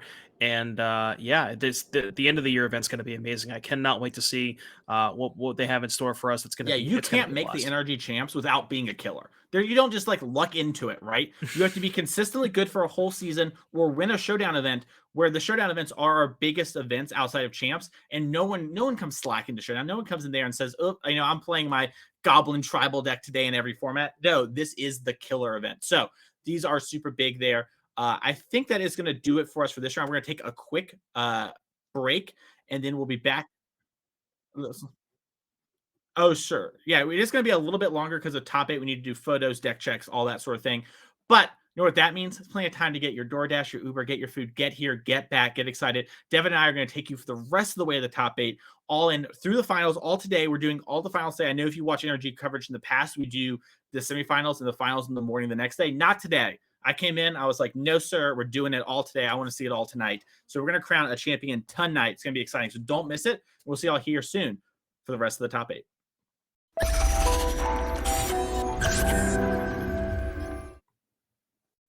Hello, everyone, and welcome back to the NRG 10K here in Fort Wayne. I'm your host, Mason Clark, joined by my co-host, Devin O'Donnell. Devin, how you doing? I'm doing well. We took a little bit of an extended break there because we had a nice little fast round, but we are very excited to get into some top 8 action. There's a lot of sweet matches here, and I think we're going to be starting with a really nice one as well. So really excited to see who takes this one down. Yeah, we'll talk about those sweet decks here in a second, but we do have some spice lined up for top 8, which is always the best way to have a top 8. But let's go over our top 8 first. So we actually have the team of Malele and first seed playing against the team of Manter. So the Malele team, one of the undefeateds, and then drew the last 2 rounds in order to kind of lock up being the first seed here. Strong team. We see Connor as someone who is already qualified for NRG Championship by winning a showdown just 2 months ago. But his teammate Wasburn is actually still in the race, and this is a great finish to top 8. And if they can finish up in first place, that will actually jump him into second place for the at-large bid, which is really, really good. We're going to check out the other side of the top 8. We have the team of Warfield versus Berglunder. We saw the Berglunder team earlier. They were the people who played the Uppsala Spells deck and the Spirits deck. The team of Warfield, Pal, and Strasserman, if you watch our energy coverage, you see this team a lot. Warfield, Pro Tour top 8 competitor. Piper Pal, a moto grinder, crushes all the time, and one of the most successful NRG players in the history of our game. When you look at the leaderboard and the conversion rate, Pal crushes it. So that is going to be an exciting match. I can't wait to see how that one goes there. We look at the other side of the bracket, though. We're going to have Slim Mac versus Kraus. So we saw Slim Mac's team earlier. That was the mono green team that drew with Dykman's team. They end up winning their next round. We have Brickman with back-to-back NRG top 8s here. Brickman top 8 at our last event, playing this same 4-color modern deck. So that's really exciting to see that success and that sort of master of a craft pay off here. I'm not quite sure about Cross's team here, and I kind of look over it. It looks like they're the Doomsday and Mill player that we saw in round 2, if I'm not mistaken. Yep. But finally, this is our feature match here. We're going to watch the team of Dominic versus Benjamin here for the first match of the quarterfinals. And this is a spicy one. We're going to start on Modern. So if you remember in round 5, Dominic's team won. They shook hands with Mullely's team. We're going to shook hands again. They're now our number 2 seed going into top 8 here. So they're on the play for everyone against Mullely, which is really important in this sort of event. And they were playing the Karuga Fires deck the Karuga Control deck in Modern, which is super exciting. But they're going to be playing against the Jeskai Breach deck in Modern as well. And that deck is typically a really good matchup against the control deck. So it's going to be really interesting to see. And we have some extra spice in there as well, right, Devin? Oh, yeah. Well, if you take a look at Melee, it's labeled as 5-color Yawgmoth because our players love to troll us today. It's a theme, overarching theme of the day. But yeah, it looks like this is going to be a sweet one. There are some very interesting cards in the Jeskai Breach deck. There, as you mentioned, we had talked about it in the break there. There's a Hall of Helion's Generosity, which can recycle Fable the Mirror Breaker, Urza Saga, and then your typical Breach fare, the Breaches, the Emeries, all that kind of stuff. So this should be a really interesting matchup with, Breach versus 4-color. And that's where we're going to start. So it should be a lot of fun. Yep. And players are finishing up looking at deck lists and getting ready here. So we're going to have the matches for you in just 1 second. But yeah, it's very interesting. So a good friend of mine is Jesse Robkin, who kind of helped put the Breach on the map here and has kind of dominated the energy circuit. And I was the punching bag for her on 4-color Yorion a lot. I spent a lot of time just getting my head kicked in that matchup. And so let me tell you that seeing Hall of Generosity out of the sideboard, in the deck and the lands is actually super scary because often you would win because you'd run them out of breaches or they couldn't saga you enough. And then you kind of just barely stabilized and you won. But now Hall of Generosity, it's going to be really hard to ever run out of gas. And the 5-color, the control decks just don't actually kill quick enough. Karuga is technically bigger than Yorion, but does take some time. So it's going to be really interesting to see as we're about to jump down here in just a minute. But yeah, the other matches on that team, in case you're curious, there's Mono Blue Spirits, is what it says, but it's really Mono Green Devotion from one player. And then I believe they are playing against Izzet Phoenix in Pioneer. So that's going to be really cool to see. That's a matchup that kind of bread and butter classic of old in Pioneer kind of fell away for a little bit for Phoenix, but it's come back in force ever since Nathan destroyed the Mox. Oh yeah, for sure. There was the Mox definitely had quite a few Phoenix players. Obviously Nathan and I believe it was Nathan and Marcio in the finals. They were both playing Phoenix. I think they tested together, and they both knew that people were going to show up with Mono Green. People are going to show up in Rakdos, and they really tailor made their deck to be able to beat the Mono Green deck. And I think it's overall a close matchup, but I think depending on how the deck lists are configured, the Phoenix deck has a lot of ways to gain significant edges, specifically with something like Thing in the Ice. Yeah, and then post-board, you have all those powerful cards like Disdainful Stroke, etc., that really help swing the game as well. So it's really kind of changed a lot about how Pioneer is. And, we've seen things like Red, Black, and Mono Green be kind of the main narrative. And, part of the reason that happened is because Red, Black was able to keep down Phoenix with things like Go Blank, but times have changed and they moved away. So it's going to be interesting to see how our top 8 plays out there. There's a lot of Mono Green, but let's hop on down to the match and watch some awesome Modern, the people's format, if you would. And we have our players shuffling up. Once again, we have Breach from the hands of Benjamin versus 4-color Control from Thomas. Yeah, and it is, as chat pointed out, it is Hippo time. There's a Karuga revealed for Thomas. This is kind of the deck that has been picking up, ever since the banning of Yorion. People have tried to get their 4-color fix in. I'm sure you as well. I know you're a big fan of that 4-color Yorion deck. So this is kind of the evolution of that, where you no longer have the Yorion to generate advantage, but you would think a card like Karuga puts this massive deck building restriction, but with the printing of Leyline Binding, you really get access to a premium removal spell for 2, sometimes even 1 mana, and it allows you to play a card like Karuga, which gives you a lot of that same advantage that Yorion did. Yeah, and we've kind of learned from the Cascade decks, right? Like Rhinos, which you're a really big fan of, along with the Glimpse combo deck, that you can play these kind of cards that cheat on the cost of something like Karuga or Cascade and actually still stay around in modern. So like Fire Ice, Leyline Binding, Dead Gone, those have all been huge players in allowing things like Karuga to actually exist. Right. Yeah. Dead Gone, Leyline Binding, Fire Ice, just allowing you to give you this 2-mana interaction, which is, that's almost like cheating on the Karuga aspect of it, because Karuga normally would allow you to play, only 3 and up, but because you're cheating on that with all those removal spells, it allows you to play this interactive game. And then obviously you have the free spells like Fury and Solitude, which, gives you interaction as early as turn 0 when you need it. If you're maybe on the draw against a Ragavan or something like that, you don't always want a Solitude or Ragavan, but sometimes sometimes you just got to, and having that option is really big. And then just, the fact that I played actually played an RCQ with this Karuga deck, and there are games where, especially with like Touch the Spirit Realm, or where I would just go, like cast Karuga with some mana up off of an Omnath, draw 4 cards, and then, maybe like second main phase, blink the Karuga, end of turn, comes back, draw 4 more. You kind of get that same feeling as you did with like the Ephemerate, and also Touch the Spirit Realm, specifically with the Incarnations, has that same role where you can go, obviously you can't do it on turn 1 because Touch is 2 mana, but you can go turn 2, say, Evoke a Fury, trigger on the stack, Touch the Spirit Realm, comes back into turn, and it gives you kind of that same exact thing that Ephemerate does. So it's another way to kind of utilize that. Yeah, super important. We're going to see a mulligan here for the Breach player down to 5, it looks like. But yeah, Touch the Spirit Realm, like you mentioned, does a good Ephemerate impersonation, but also just being an O-ring that hits artifacts and creatures has been surprisingly relevant in some matchups. Touch of the Spirit Realm's Flickering of Fury, obviously good against Hammer, but sometimes you just O-ring the Hammer and it's just gone. And that actually kind of matters in a weird way. And it's kind of the funny thing of Magic, right? Where these effects probably not playable if it's just that one effect. But when you add on that little extra something like the channel here, suddenly you get these really cool, unique cards that 3 or 4 years ago we could not see seeing play in a format like Modern, but now just a little extra spice and they work.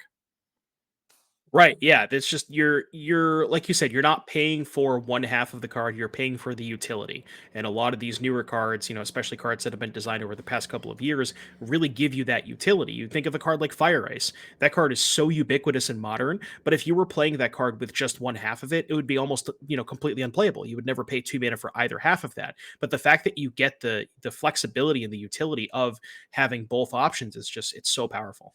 Yep, and we're gonna see a Windswept Heath and a passing of the turn. Not a whole lot happens in the first couple turns for the Karuga deck, as you might expect. You do have a good amount of removal, but looks like we are just gonna get a fetch here. Probably grab one of the Triomes, and we're gonna put Ragavan Mox Opal or Mox Amber. Sorry, Mox Opal. It feels that way. You let me know when they unban Mox Opal, and then we can talk. I'm sure Twitter will let you know. But yeah, Ragavan Triome, the fetch up here. Or Ketria, sorry, the old teamer one. Look at me. I tried to flex on knowing what the actual Triomes were and got. That's on me. I shouldn't have. Yeah, I'm pretty sure Thomas's Triomes are all of the fancy versions. So this is gonna be, we're gonna play the game with chat of which Triome. Guess that. I'm normally pretty good at it. I know the color combos, like Jeskai Teamer. I know that. The actual names, that's where I struggle. So we're gonna have to see how I do here. So we do see a snow-covered plains, and it looks like we maybe thought about doing something like Fire Ice or Leyline Binding. We're taking a little second thought about it and just going to Leyline Binding this Ragavan and get it out of the way. Yeah, and it's interesting. Normally, you wouldn't see main phase Leyline Binding on a Ragavan because you're worried about your opponent going land dash a second one. But because Benjamin deployed that Mox Amber, Thomas is in a spot where, well, I don't want to give Benjamin an extra mana. And it's funny because maybe Benjamin does have the second Ragavan, and Benjamin's thinking, well, normally you don't need to deploy that Mox Amber. It's like, well, what am I going to do with the mana on turn 2, especially against the revealed Karuga? But if you can bait your opponent into thinking, well, I need this Mox Amber for mana, and maybe it's like maybe you get Thomas to fire off the landing, and then you just have the second Ragavan. So maybe a little bit of game inside the game, as it were. Yeah, we do see an Emery here, still costing 1 less off the Mox Amber, still going to work here. I'm going to mill 4. One of the kind of key cards in the matchup, especially in the early game, is the way to generate a lot of extra value. And it looks like we hit an Aether Spellbomb as the only artifacts that do matter for Emery there. Just a bunch of lands besides that. And pass it on. Yeah, I mean, just anything to cast off this Emery is pretty good. Just even the Spellbomb can just get you that extra card for every, be a personal Howling Mind. So definitely going to see Thomas fire off this Dead Gone. Dead Gone clearing up the Emery, especially on a mold of 5. You don't want to give your opponent any chance to really get back into this sort of thing. And we have another Emery. Looks like it is going to resolve. We don't have Counterspell in these control decks these days. And we milled over multiple Express Federations and our Hall of Generosity. Whew, that was one of the key cards and kind of going longer in sort of this mulligan to 5 game. Yeah, and there's I'm gonna assume there's no way to get that back. I'll pull up the deck list real quick. But yeah, once that thing's gone, there is no getting that back. You unfortunately can't recycle it. Like, you have Emery to get back artifacts, you have the Hall to get back enchantments, but there's no way to get back lands. So once that thing gets milled over, no longer having access to that. And especially like you said, if this game goes long, which we both very much expect it to, that could be a pretty big loss for Benjamin. 100%, yeah. Long. And we're seeing an Adatha Triumph fetched up here, the Abzan one. I'm on top of my game here. I'm there you go, 2 for 2. And we picked up a Misty for the turn. It looks like we have an Omnath in hand. So might just be a slam Omnath's turn. There is probably some consideration to like, oh, do I want to Solitude this Emery? We did mention there's a Aether Spellbomb in the graveyard. That'll make it so it's really hard to kill the Emery in the future, and you can kind of cycle it away for a card each turn. But yeah, the issue with that is then you have to pitch the Omnath. I feel like if it, I almost just definitely want to go Omnath, let my opponent have the 1 extra card, because you're going to get the card back off of Omnath anyway. So you can afford to let Benjamin get 1 card, and then because you're essentially getting that card back with the Omnath, and then you can just Solitude it next turn and go about your day. But I mean, obviously there is some consideration now. You're letting Benjamin untap with the Mox Amber because Benjamin did miss a land drop. So something to think about. We'll give a little take, and we do see the Odawara as the land for turn into the Omnath. Didn't draw a white card, so no consideration on solituding there.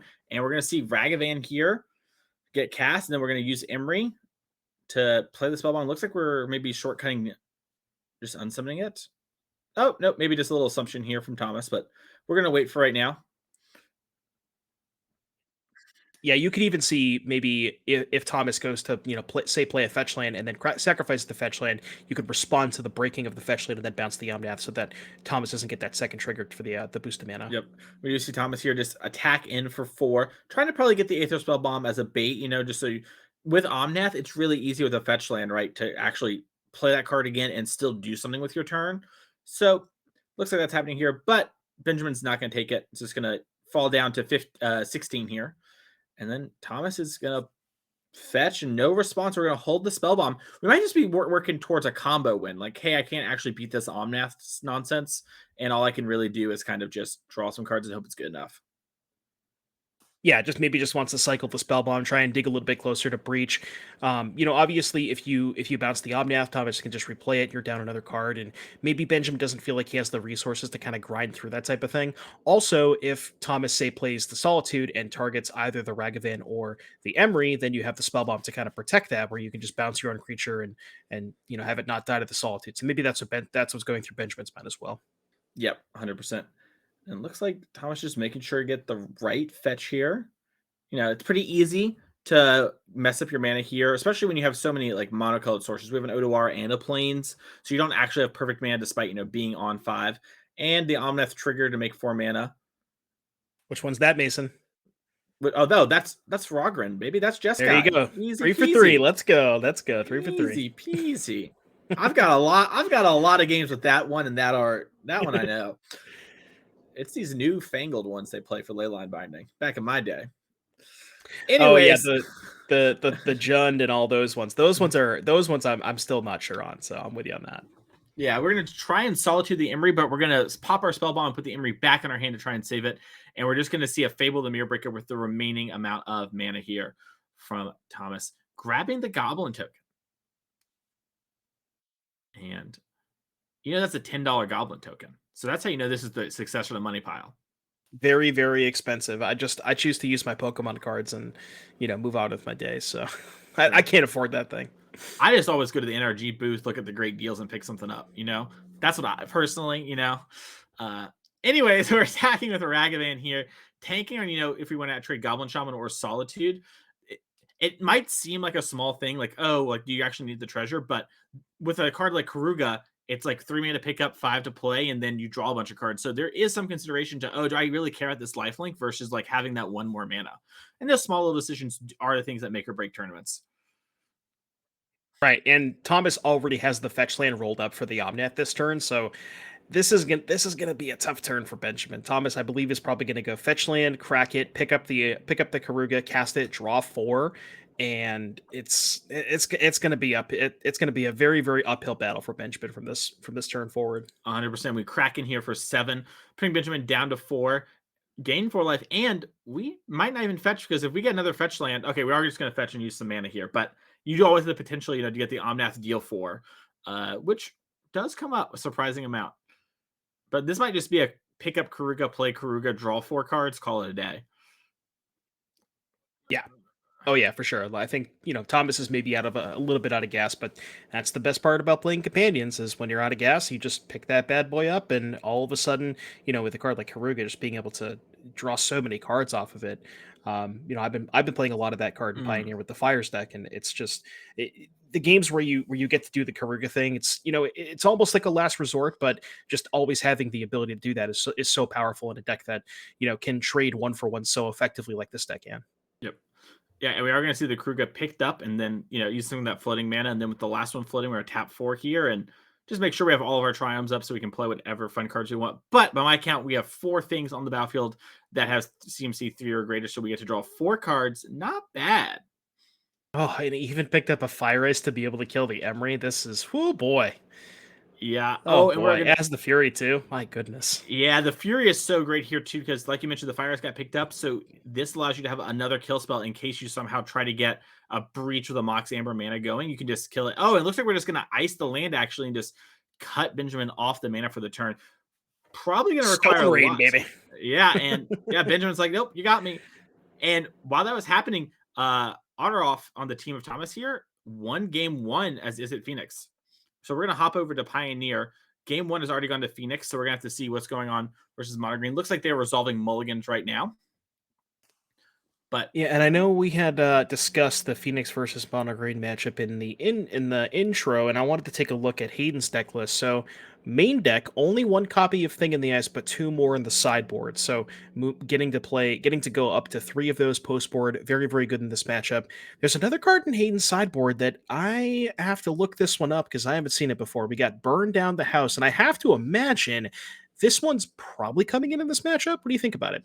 Oh, yeah. This is one of the new tech from the Phoenix players to kind of beat up on some of the aggro decks, but also have a sweeper for the green decks as well.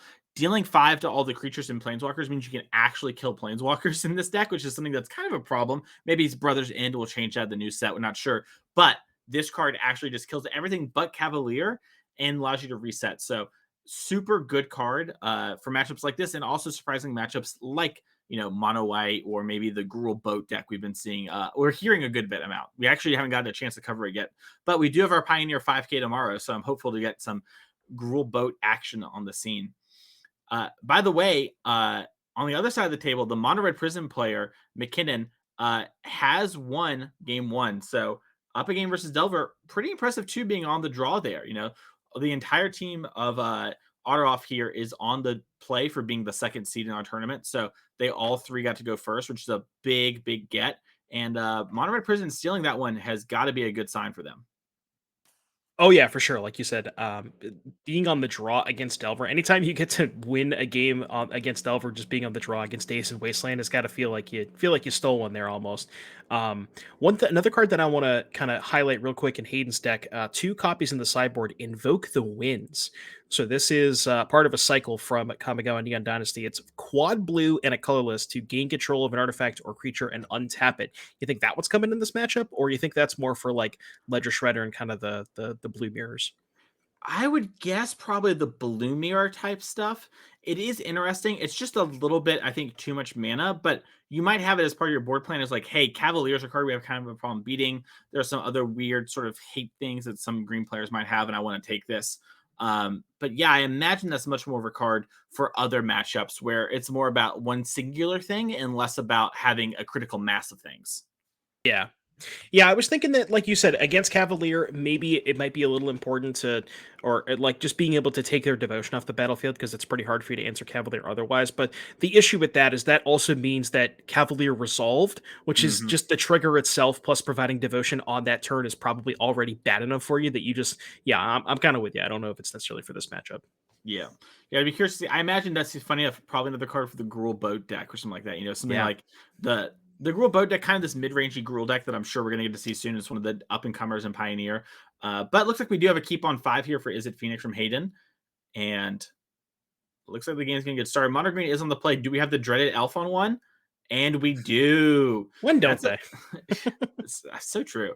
But we do have, the Spikefield Hazard. All right, elf down and exiled too. No scavenging use nonsense today. Right, and that's the thing about this matchup is Hayden has so many ways to kill an elf on turn 1 between Spikefield Hazard, Lightning Axe, I almost said Love Axe, Lightning Axe, as well as Fiery Impulse.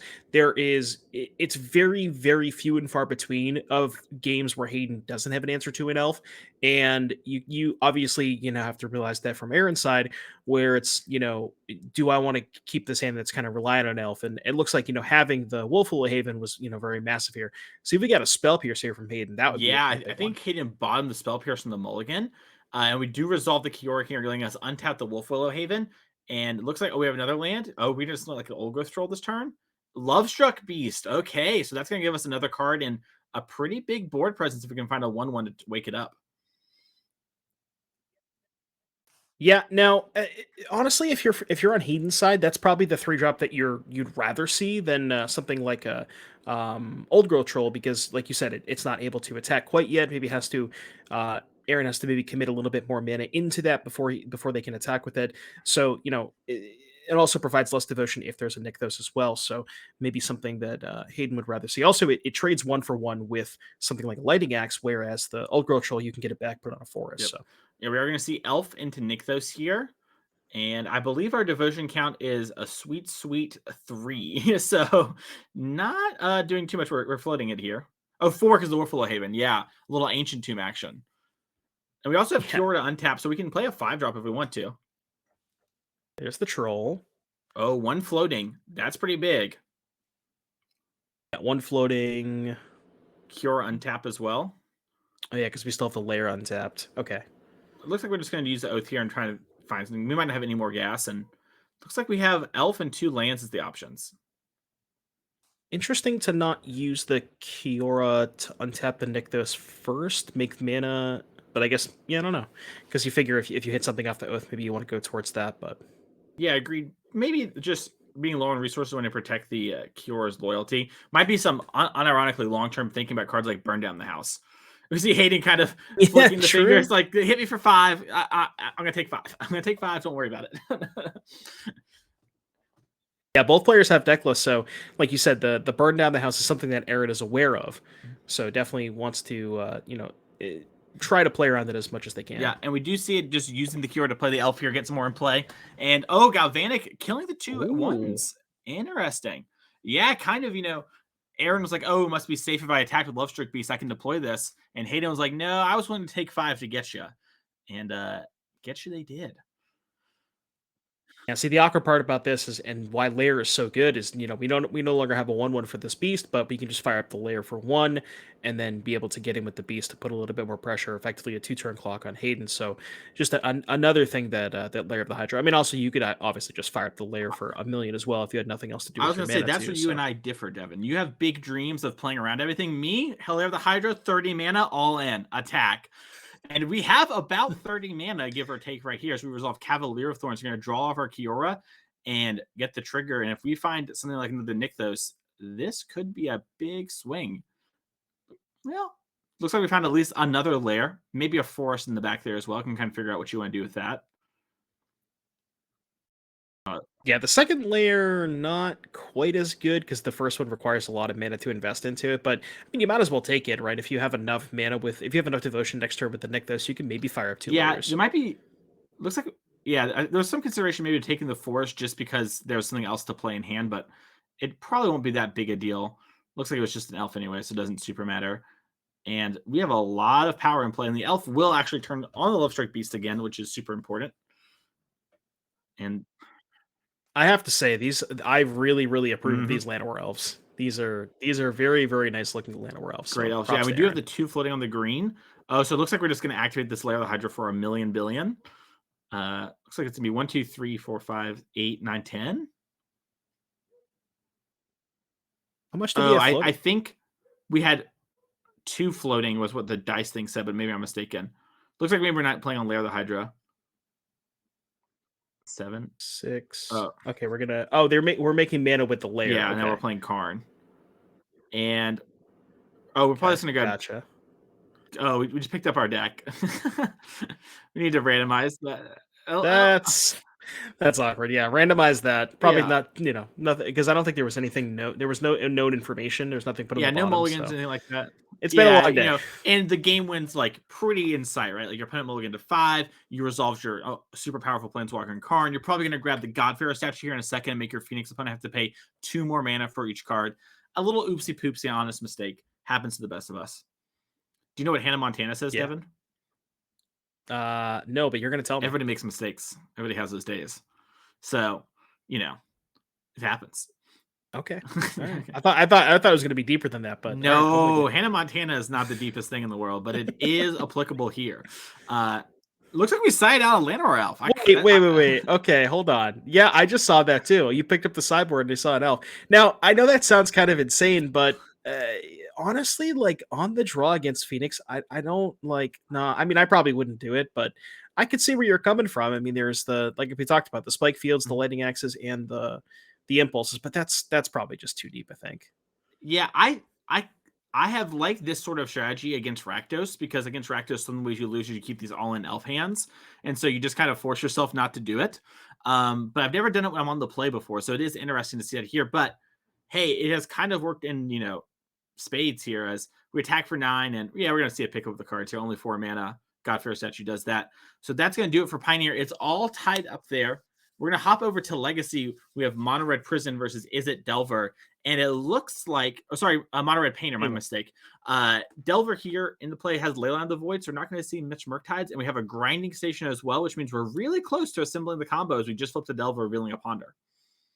Yeah, and you'll notice the Leyline of the Void in Sarah-Lynn's on Sarah-Lynn's side of the battlefield, which is going to prevent Dominic from ever setting up, establishing a Murktide region, setting up Delirium for Dragon's Rage Channeler. So a very, very impactful card as it kind of cuts off a very large percentage of the threats in Dominic's deck.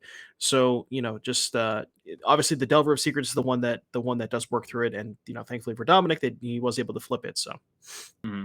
Yeah, and able to move away those cards like Murktide as well, then, because of Ponder.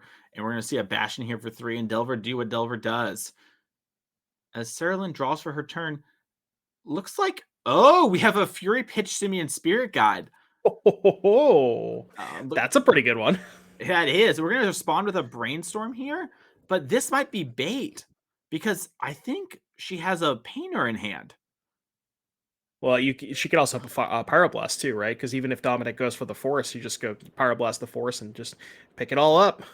Yeah, this could be a really backbreaking moment here. We're going to resolve Brainstorm, resolve our Surveil. Looks like we're going to be holding Daze with our last card in hand, pitching Brainstorm. We're going to get another Surveil.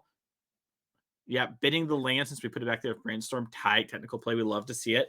And looks like there's a Pyroblast. There is, but we have a Daze. Yeah, and that is pretty important because we've got through everything. You have to assume there's maybe like a Daze left as the last card, but with Painter in hand, we're getting dangerously close to actually getting the game over with. But Brazen Bar was the pickup. Kind of an important one on such low mana.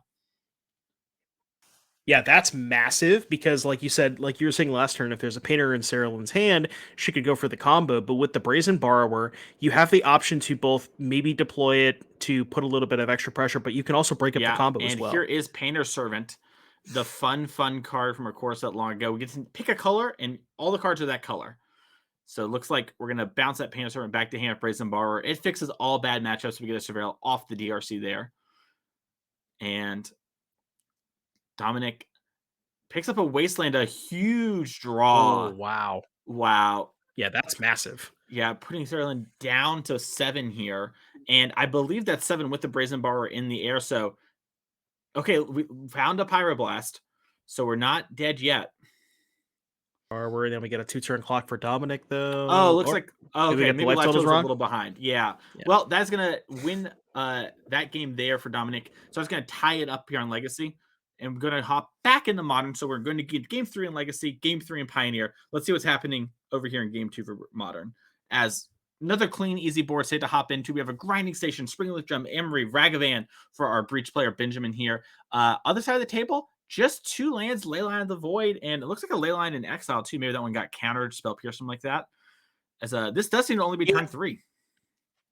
Yeah, I was going to say, initially when we came to the game, I saw all these permanents on the battlefield for Benjamin. I was like, this has to be, what, turn 4, turn 5, turn 6? And no, it's just turn 3. This is what happens with the Breach deck. Just puts all these permanents onto the battlefield, especially when you have draws that have Springleaf. You can go like turn 1 I'm assuming what happened was like turn 1 Ragavan, turn 2 Springleaf Emery, maybe the Grinding Station on 3. So yeah, just a really explosive start for Benjamin, trying to establish just as many of these like trinkets, I guess is the best way to call them, onto the battlefield, and maybe just trying to set up somewhat of a combo while also being able to apply a little bit of pressure. Yeah, we see Benjamin resolve Expressive Iteration here. Looks like we found an Urza Saga and some other spell that we put into hand. Urza Saga good for the grind here, and Thomas does have Omnath in hand, but I don't know if Thomas has the land to go along with it. So this Ragavan might actually get to connect because you might want to keep the treasure.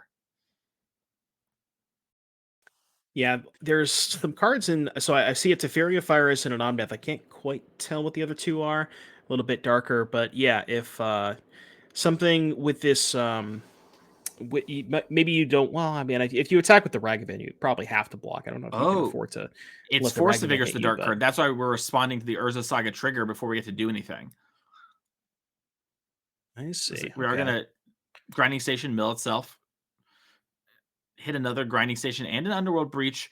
Worth noting, Benjamin does have that Hall of Generosity in the deck, so if you mill a Breach, you can get it back in the hand. I think Benjamin actually has that in hand, so we could be seeing Breach as soon as 2 turns from now if we don't draw one off the top. And it looks like some consideration to maybe...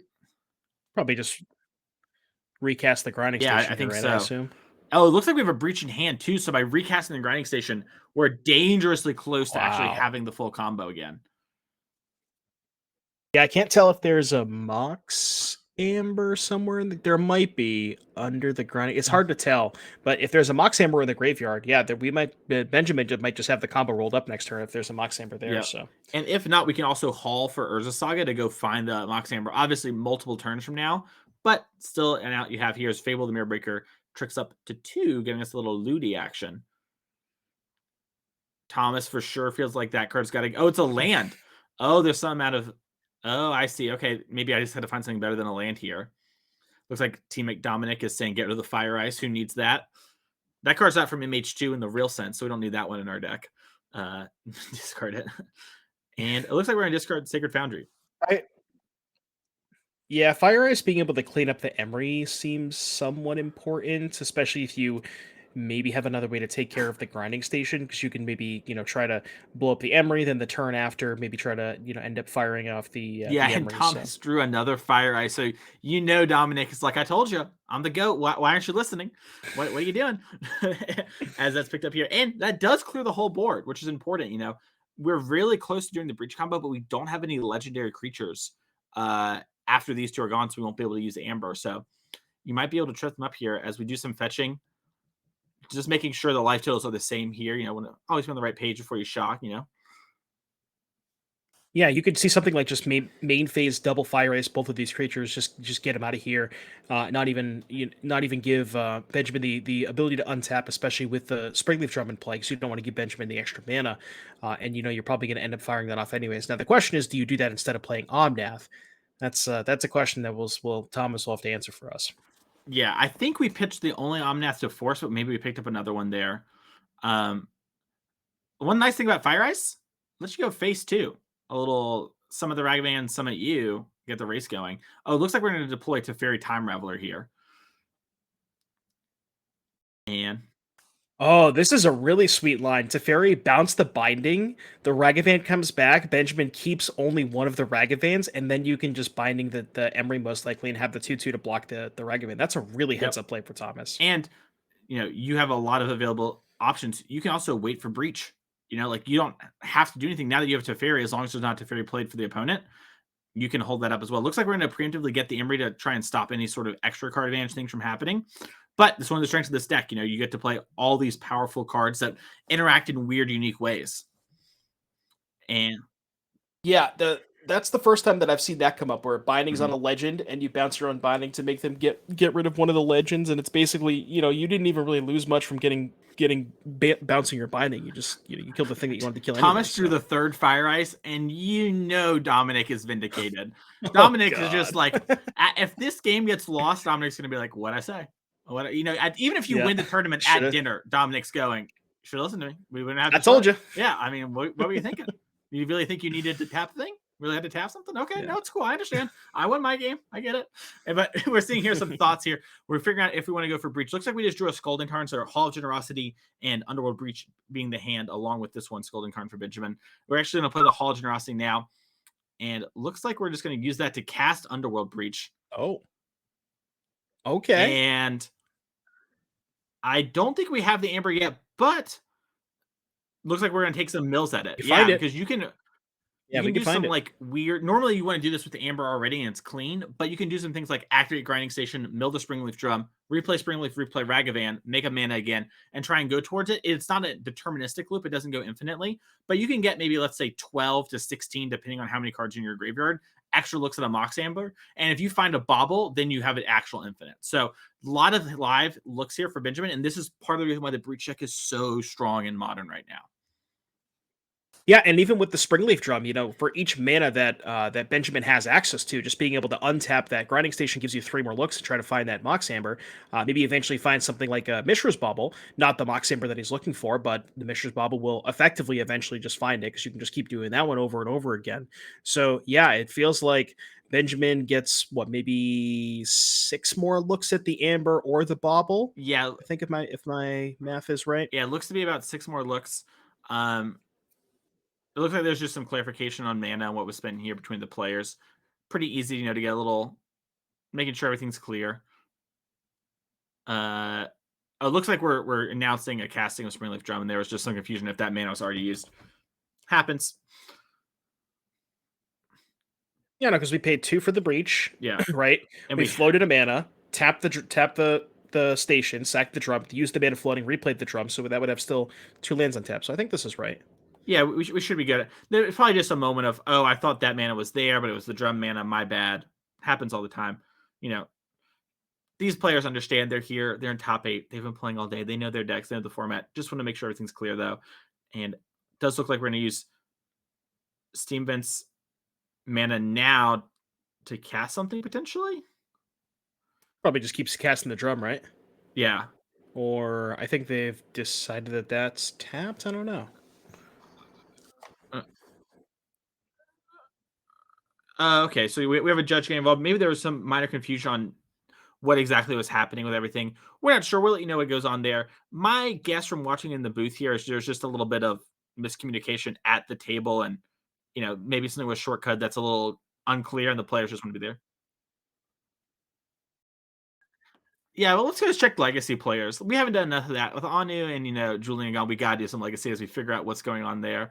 And looks like we have Leyline of the Void in play once again for Sarah Lynn, and she also has that Grinding Station again, but this time we have Fable the Mirrorbreaker and some lands, so we're not stuck on the one lander like we were the first time. Yeah, a little bit more lands for Sarah-Lynn to work with here. Deployed a Fable. Still have the ley line this game, which was a one that, well, it was good, but Dominic was able to overcome the ley line last game. Now, the one thing that we will notice here from Dominic's side, no threats, no Delvers, no Borrowers, nothing. We're hard casting Force of Will. That's not where you want to be with the Delver deck. Also, somehow has way more lands as well, which is always impressive too, than the Painter deck, because that means a lot of turns have gone by. Oh, we ripped EE off the top. A big one for breaking up the combo. Looks like we're going to lead on a Brainstorm, though. Preemptively play that on 1 to get rid of the Grindstone. Potentially play it on 2 if you're worried about something like a Pyroblast. You could go, play it on 2, and then if a Blast goes in the stack, you could respond and blow up the Painter Servant. So have to kind of see how Dominic wants to deploy that. But yeah, like you said, very good at breaking up some part of the combo. Now, I think we got a couple lands. I think a Wasteland, a Force of Will, the Explosives, and a Delta. Yeah, I think so. And it's so funny. Since we have this Force of Will, we're going to keep one of the lands too because we maybe need it. We're going to hold up Force of Will, play EE. We're going to go up to 7 lands as Delver here, the normal spot to be.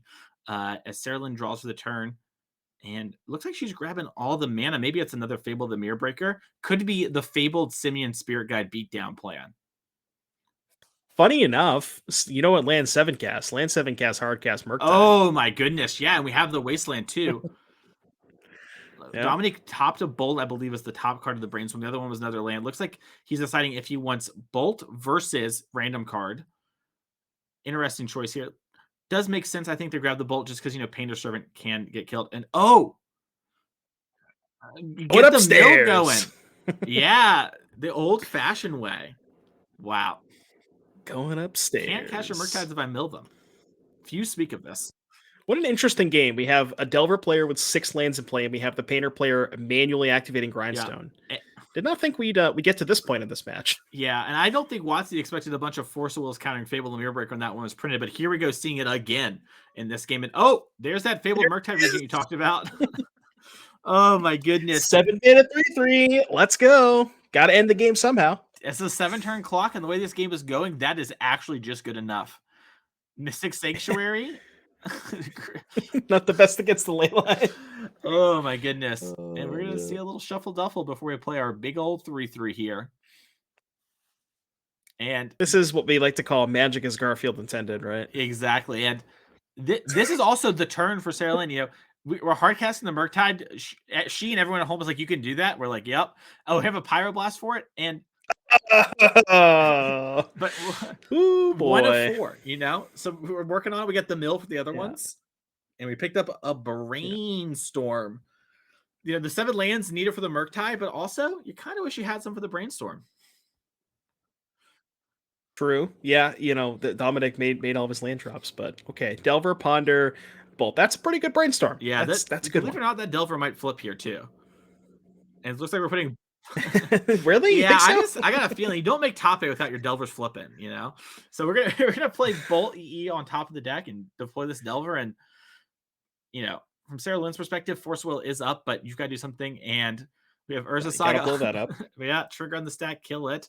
Does cut off the Murktide region angle of the deck, though. Yeah, we can't play the Murktide anymore. No. Yeah, I think we're also low on actual lands that produce mana in Dominic's deck. Like, I think it's just the Wastelands that are left. Maybe there's one more island or Steam Vents, depending on your build. But if you're Sarah-Lynn here, do you fire off the Grindstone?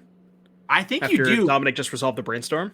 You have to, because there's going to be something on top, most likely, that's going to trigger. So it looks like... Well, once you pass the turn and let the trigger go on the stack, it doesn't matter. Well, yeah, because if you let the Delver reveal... Yeah, sure. Yeah, and also this is interesting, too. From her perspective, there might just be a bunch of cards that don't matter, and she'd rather just be like, okay, yeah, like, you can have, let's say, Days or whatever, I can beat that card. But if it's something stronger like Force of Will, I'll get rid of it. Or maybe Expressive Iteration, which was a good one. I told you Dominic was going to draw into Expressive after you grindstone. Bolt Days Brainstorm 2 off the Expressive. Wow, that is pretty good. Jeez. This is a really fun game to watch. I'm having a blast. Yeah, this has been a sweet one. We exiled the Brainstorm here. It looks like we're going to do that. We picked up Days as the 1 card off Expressive there. And Brainstorm do. Fiddle of cards. Or guess. It's almost like Brainstorm finds you every card you need. Yeah, it's crazy what these 1-mana cantrips can do. And it looks like we have Ponder.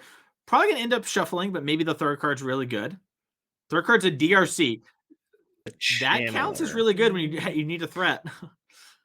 Yeah. True. Yeah, I was thinking that, only being a 1/1 in the face of the ley line, but it's probably still worth it just being able to, fix your draws throughout the course of the game with your casting your other cantrips and bolts. So Yeah, it's Sarah probably worth also it. is at 16 now after the attack, so it actually creates a lethal clock a turn sooner. Looks like we are going to fire her brainstorm response, get our surveil going. Yeah, this Fury is that's a big one. Dominic's looking for a force now. I don't know if obviously he cast hard cast 2. I don't know if there's a force that was cast prior to that. Actually finds the force as the third card. Wow, My that goodness. was huge. Delver do what Delver does. And we're going to put some cards back and probably force this Fury, surveil away the land we had there, and get the beats going. Oh, God. Yeah, get rid of that Daze. We don't want that. Yeah, I imagine he probably topped the land and just surveil that. Yep, very, very heads up. Wow, this... Sarah Lynn needs Painter right about now. And it looks like that's not her last card. Looks like she... Oh, it is! It is! Wow! She got... Okay. She just has to... Get a Fade of Bolt. A Fade of Bolt, which we know is there. Yeah, we oh know it's my there. gosh. What an unreal game. Wow. We've been the Murktide, no respect for the 3/3 beats. I understand. Have a nice day. Cast Ponder. We got rid of the 7th land, There's more lands, baby. We can find them. Getting rid of the days, though. Find a wasteland. See what I'm talking about? We could have got there. Oh, God. Jesus, he's got a Delver and an Iteration. So you draw the Delver, flip the Iteration, cast the Iteration next turn. My goodness. Goodness gracious. Yeah, we need to probably find another Painter in the next 2 turns where things are going to be bad. Yep. And Sarah Lynn due for a good one. Looks like Benjamin also won that game here as we get a little update on the overlay here. Benjamin won game 2 over Thomas. Looks like we found the Mux Amber and we did it. Glad to have that all resolved. Yeah. And Sarah Lynn in the tank. Maybe Dominic here is actually just thinking of getting a library count, huh? Can't be that close. Yeah. Okay, this has got to be a response mill, right? Okay, yeah. We can't let him have the Iteration. God, no. All right. The way this is going, I'm just going to top deck some unbeatable card anyways. This is still rough for Sarah, though, because the only way out is a Painter, but you don't have enough mana, and you're facing a 2-turn clock, so... Yeah, I wonder if you're Sarah, would you hold a land because your opponent wouldn't know, right? Like, you need the 2 mana to activate, right? And so if you get... I don't know, this could be some big brain stuff. We'll have to see what happens here as we get a Ponder bidding the DRC. Don't really need that one. All right, Dominic finally has a low amount of gas. Finally, we shuffle. I don't think he's ever shuffled up a Ponder in his life before. It's the worst part of Ponder. It's part of the strongest, but it's also part of the worst. So, Grindstone's 3 to activate, right? I believe. Is it 3? I thought it was 2. Oh. Yeah, it's 3. So we would need a soul land in hand, which, to be fair, you probably would want to hold the soul land anyways because you're afraid of Dominic having a wasteland. So theoretically, Sarah Lynn could have held a soul land. Yeah, it's not non-zero. And we are going to see an attack for 7, putting Sarah Lynn to 5. This is the big draw step. And she has something. Come on, soul land Painter. Come on, do it. She can also draw Pyroblast. We got 2 mana. Goblin Engineer. That's not quite there. Are there any interesting artifacts from a commander set or something? We have to go put an artifact from our deck into the graveyard. We're going to put Mox Opal. Not what I was looking for. I was looking for Fury from the graveyard. That's what I was thinking about. Yeah, not quite. Yeah, maybe a Pyroblast. Just so we can reanimate some artifact that reanimates a Fury. Yeah, that's true. She could have a Pyroblast. Yeah, you Pyroblast and you block, and then you buy a turn. Oh, wait, I just realized something. So that actually would work if you go Pyroblast. Okay, so what's going to happen? What would say if Sarah Lynn draws a land? You can go as long as Engineer isn't sorcery only. You can go Expressive Variations, good draw. You can go play your land, 3 mana, activate Grindstone, hold priority, sack the Grindstone, get back to Painter Servant. Holy moly, Artichoke, that'd be so sick. I can't wait to see that, but we have an expressive iteration first. But worth noting, Dominic has used at least 3 forces, at least 3 bolts, So we are low on things that can matter here. Oh, we find the fourth goal. Ah, Oh my goodness, what a God, crazy what game. a Dominic crazy game. winning the first one for his team for top 8. So now it's down to Thomas and Hayden. One of them needs to cross the finish line. We're hopping back to Modern. We're going to see what's happening with Breach versus the Karuga deck again. Looks like this time kind of similar to last. We have a Ragavan that's connected a little bit. It looks like we have a Teferi that got Mystical Disputed from Benjamin by Thomas. And it looks like we're just getting a little conversation here as to what we should be doing. As Leyline Binding is the play. Assume you're going to go off to the Ragavan here, because that kind of shuts off the Amber as well. Now, again, it's one of those things where it's really awkward. Like, because the Amber's in play, you want to kill the Ragavan main phase, but that also opens up the ability for Benjamin to have a second one. So yeah, it's a really hard line to walk, and those sort of small things matter. But Benjamin also has an Odawara in hand, which can unsummon the Leyline Binding, which might matter if we get a tap out situation, because we have Breach in hand. So if we were to do that and rip a grinding station, you would have the combo. As we see a little read of the Odawara. Yeah. Oh, yeah, I see what you're saying. You just go sack the treasure, bounce the binding, get back the Ragavan, which turns on the Amber, then you have 4 mana. Okay, yeah, I got you. I see what you're saying. Yeah, so I passed the Triumph check. There are none in play. That Leyline Binding still costs 2 mana, which means this is like the one turn to do it. Now, it's a very high risk play, but your Odawara is probably not doing much more. Our Apple Watch is letting us know about the weather right now. Cloudy, chance of meatballs. And looks like we're having some discussion here from Thomas. I'm very interested. I don't know. The high roller in me and the coverage in me wants to see the unsummon into Rip the Grinding Station. But the player in me... Yeah, if you take a look at Thomas's hand, there's that dark card that we saw last game. So that is a copy of Force of Vigor. And Thomas just picked up Karuga. So if Benjamin does take that line, most likely what's going to happen is Thomas is going to upkeep, fire off the Force, blow up the Mox Amber and the Saga. And that could be really, really backbreaking. Now, I guess the upside for that line is you would still have the Ragavan in play, so you'd maybe be able to attack and get some treasures that way. But that would probably prompt the Force from Thomas. Yeah, and if you're Benjamin here, you've got to know at this point there's something going on when it comes to a free spell. And the one that makes the most sense to be the most backbreaking here is Force of Vigor. So we even see Hayden checking in over here being like, hey, this untimed rounds in top 8, right? This one super matters for us. Let's make sure we're all putting all hands on deck here. Thomas, Hayden, both of them flew from Canada, I believe, to get here. I heard them talking earlier in the interview. So, they won it. They've got the fire. Oh, yeah.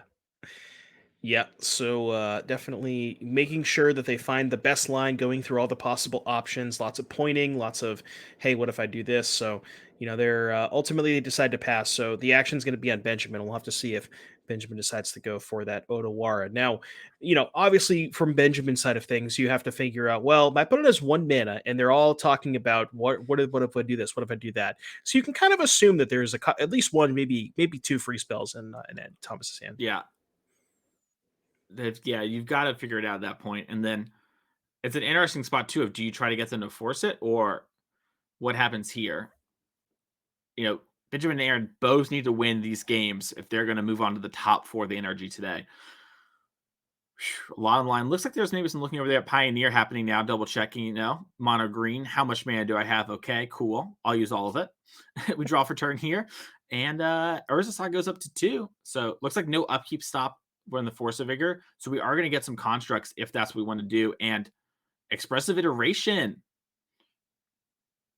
Fired off. See iteration into looks like a Breach, a Saga, and I think maybe a Fable. Yeah. Heat. Okay. A Heat. Okay. Oh, we're going to put Heat in hand. Nice. And then Saga as the play. We might see a little bit of Force of Vigor here with the trigger on the stack to kill both of them. Looks like now we're going to wait for a Underworld Breach turn, which I think is a really reasonable line of play. You can probably beat the Urza Saga fair plan if you weren't going to do it before. Maybe a little risky to do it now. And we're just going to make sure we're not losing to the combo, because Karuga can outdo it all. Oh, it looks like we are going to actually do it. Okay, maybe there's a little bit of... It wasn't an okay, you're good hand motion. It was a give me a second for me to blow you up all your lands. As we do see a floating of mana here from Urza Saga. Yeah, I mean, it is very appealing to go after a couple of lands here, effectively the double Stone Rain, but the other thing is like you've given up your Karuga. I guess the Karuga's not that good; only draws one card right now, but you don't really have a lot of pressure. And maybe giving Benjamin, I guess you feel like maybe if you don't have a lot of pressure, you don't want to give Benjamin the time with those sagas. Maybe makes a construct or something like that. So maybe you feel like it's a force play.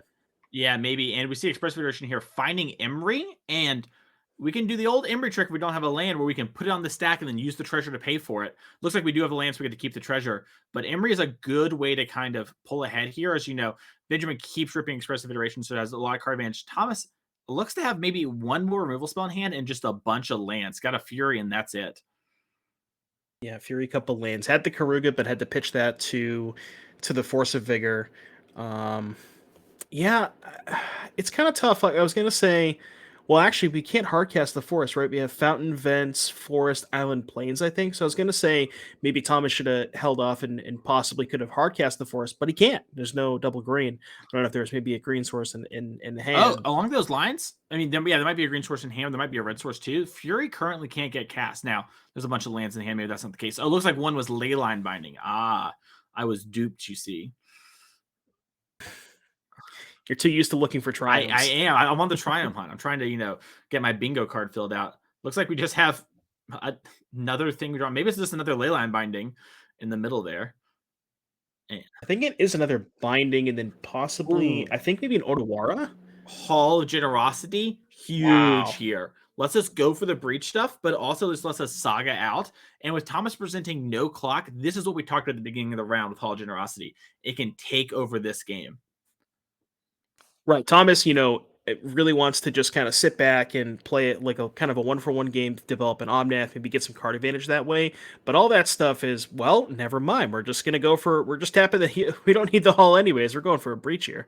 Yeah, and I really like this because it forces any sort of interaction right now to happen. Otherwise, I'm just going to value breach at worst, and like cast Expressive Federation a few times, or I'm going to set up this to Fairy, which works with the Mox Amber. If we have another Mox Amber, which we do in hand, we can play Emery, and we're really close. So yeah, now, I mean, if you're in Thomas's seat, you probably just have to Binding the Breach, right? I would think that that's high on the list. Maybe you can Binding the Opal. That's a little weird, but I guess you just want to get rid of Breach. But the problem with getting rid of Breach is that if you do that, Teferi can unsummon the Breach, the Leyline Binding that has Breach on it, and then later go for it again. So a lot of weird intricacies here, and this is one of the cool things about Modern post MH2 world. A lot of thoughts about that set, but the complexity and the lines that are playable nowadays in Modern are way, way higher. And this is something that's really exciting to see here as, Thomas's team is taking a look at what we're supposed to do here. And I think we are still letting it go. Oh yeah. Okay. We're letting it happen. All right. Yeah, which like you said, it kind of makes sense if you go for the breach. It's just going to get bounced by the Teferi anyway. So maybe decides to hold the Binding for the Teferi itself, and just try to deal with that, and then maybe has some other sort of interaction he can hold up next turn. But yeah, with wait, we can win if we can bounce the Mox Amber, draw a card, it will float the mana, draw a Grinding Station, game over. Because you have the other Mox in hand. So there is a line for lethal here. And Benjamin knows that the opponent has a lot of cards that can just kill Teferi right away. So this is a really great moment here to actually pull way far ahead. And that's not bad. Also, you can, unsummon the Leyline Binding that has Emery on it and then mill 4. So there's a bunch of different lines here that give you a chance to win. If you do that, though, you only have 1 mana, though, right? Well, yeah. That's actually not true because you could replay the Amber, right? So you could say, unsummon the Binding, Emery, mill 4, hit the station, play the second Amber, bin the first one, cast floated mana, cast the second one, floated mana, play the station, and go 100%. Yeah, and it looks like we are going to take the Mox Amber line. This one might be a little bit more conservative since you're not giving your opponent back a Leyline of the Void. But still a line that has a lethal line, a lethalness to it, which is really crazy when you think about it. It's like we picked up a saga there for Benjamin. We just had the station. We just totally missed that. Okay. Maybe that was well before we got here. Well, we're done here then. Seems to be lethal then, as long as we have. Yeah, I think. Yeah, because Station will trigger. Station, fun fact, triggers off itself. So we can mill the Mox Amber here and have it still untap to keep going, as long as Benjamin knows that trick. You play Magic Online anytime, you will experience that. It's also a fun card that triggers off your opponent's artifacts.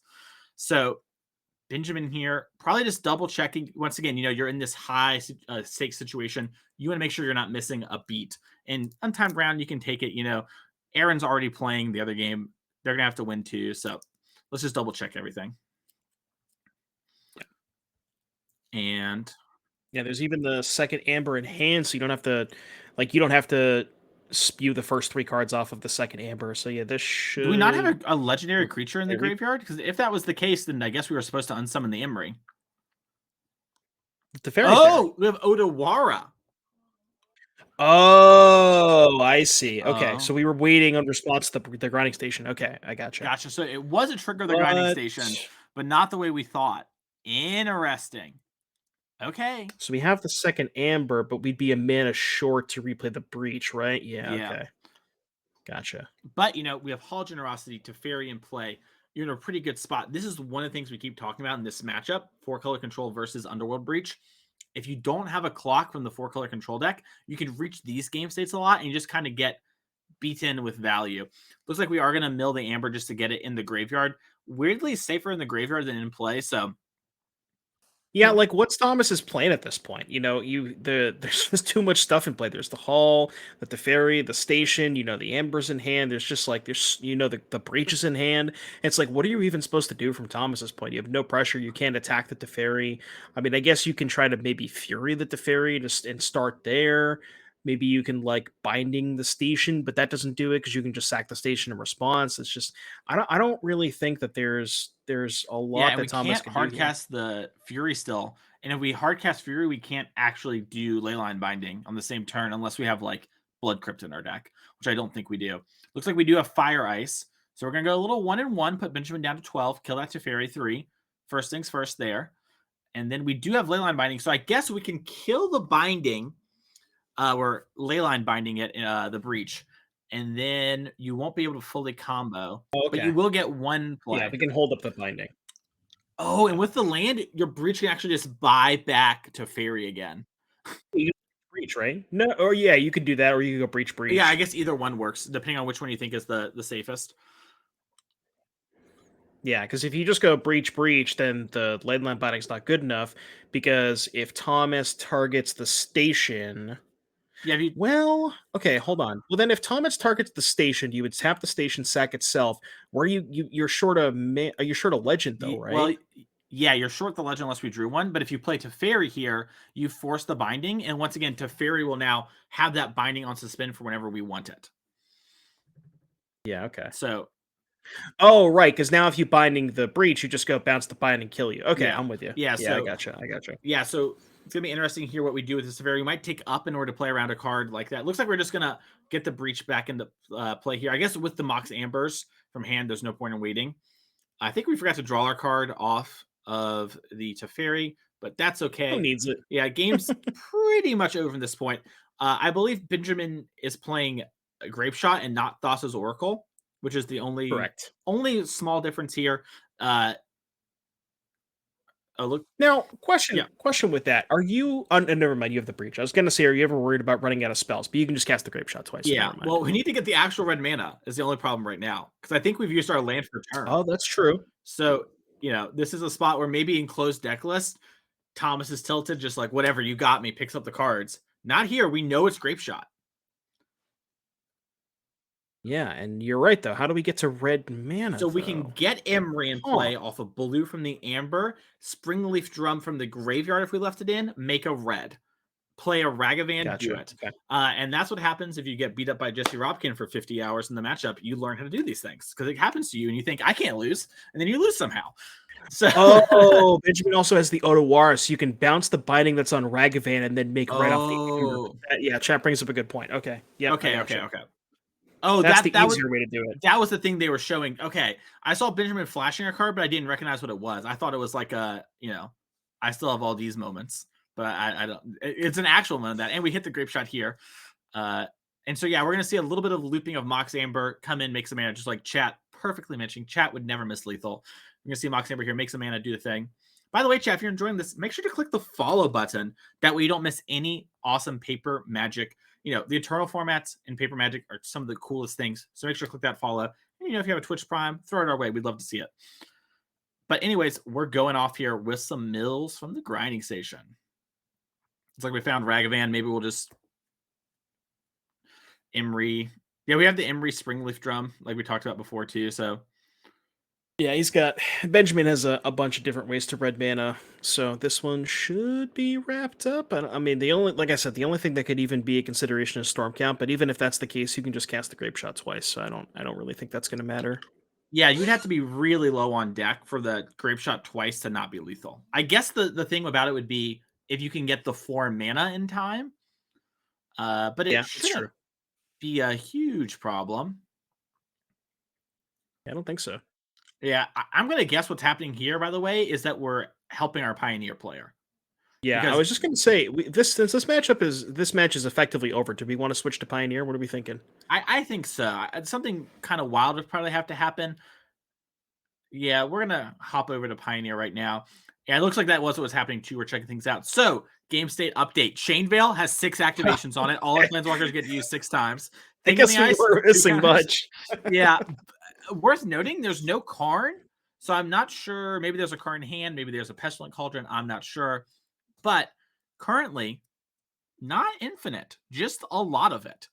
Yeah, just you know, like you said, a Googleplex, but not infinite. Yeah. And I am that's a Bank Buster. Okay, so we have Bank Buster, which can make the black mana to trigger Cauldron to mill. Kind of strong, but I have to think that since the teammate was helping, we're doing one of those freestyle combos we talked about before, where we have a lot and we can do a lot of things, but we don't have the win exactly. And it looks like we're going to count to see 55. Oh, there is. Okay, well then this is probably over because one thing that can happen, chat, is you can play the Cauldron and then untap it with Kiora, and you don't need to actually have enough cards equal to their deck. You can just like gain 30 life and then activate Cauldron 3 times or whatever, and they lose. Yeah, untap it with Kiora. Yeah. Yeah. So I was going to say, if for some reason the Aaron can't kill Hayden this turn, then the thing in the ice maybe could help us get back into the game. But yeah, it seems like this one might also be a formality too. Oh, you know what it is? I know what's going on here. I know why it's so weird to me. We had the Heart of Kieran rare combo kill, where we had to kill our own walkers and buy them back. The 1 in a million situation. I love it. It's so sick. But we are going to that one doesn't come up very often. Yeah. Bankbuster activate gets you the black mana from the treasure and the pilot token you make. That pilot not really needed, but appreciated, as we will be playing Pestilent Cauldron here in a second after we wish for it with Karn. It does look like the Restorative Burst is in exile at the moment, so we're just going to resolve Karn, which if we got this far, it's going to be pretty easy to do. Here it comes. And we get 6 activations of the Karn. Yeah, and we get the Cauldron. Once again, we gained a bunch of life here for Aaron, so that's there. And then, it looks like we're going back here to Modern since that game is over. And it looks like the Modern player is picking up. Thomas looks like beaten by Underworld Breach. Looks like we did get the Ragavan, and we had the 2 Grape Shots left. And that is going to do it. So congratulations to the team of Aaron, Benjamin, and Sarah. Oh, sorry. I thought we cut away. I thought there was a concession. Looks like we were just jumping back in there in a Modern. So we're close. Things aren't over yet. It's looking dangerous. Once again, this is a moment where Aaron just needs to make sure we play tight, play smart, and don't, do anything we're not supposed to do. Yeah, I was going to say, I mean, if Aaron, start searching, well, there's the Elvish Mist again. When we came into the game, Aaron was at 55, and I have to imagine that means, Pestilent Cauldron was cast several times, and you have the black mana off of the treasure, so I'm going to assume that would be enough.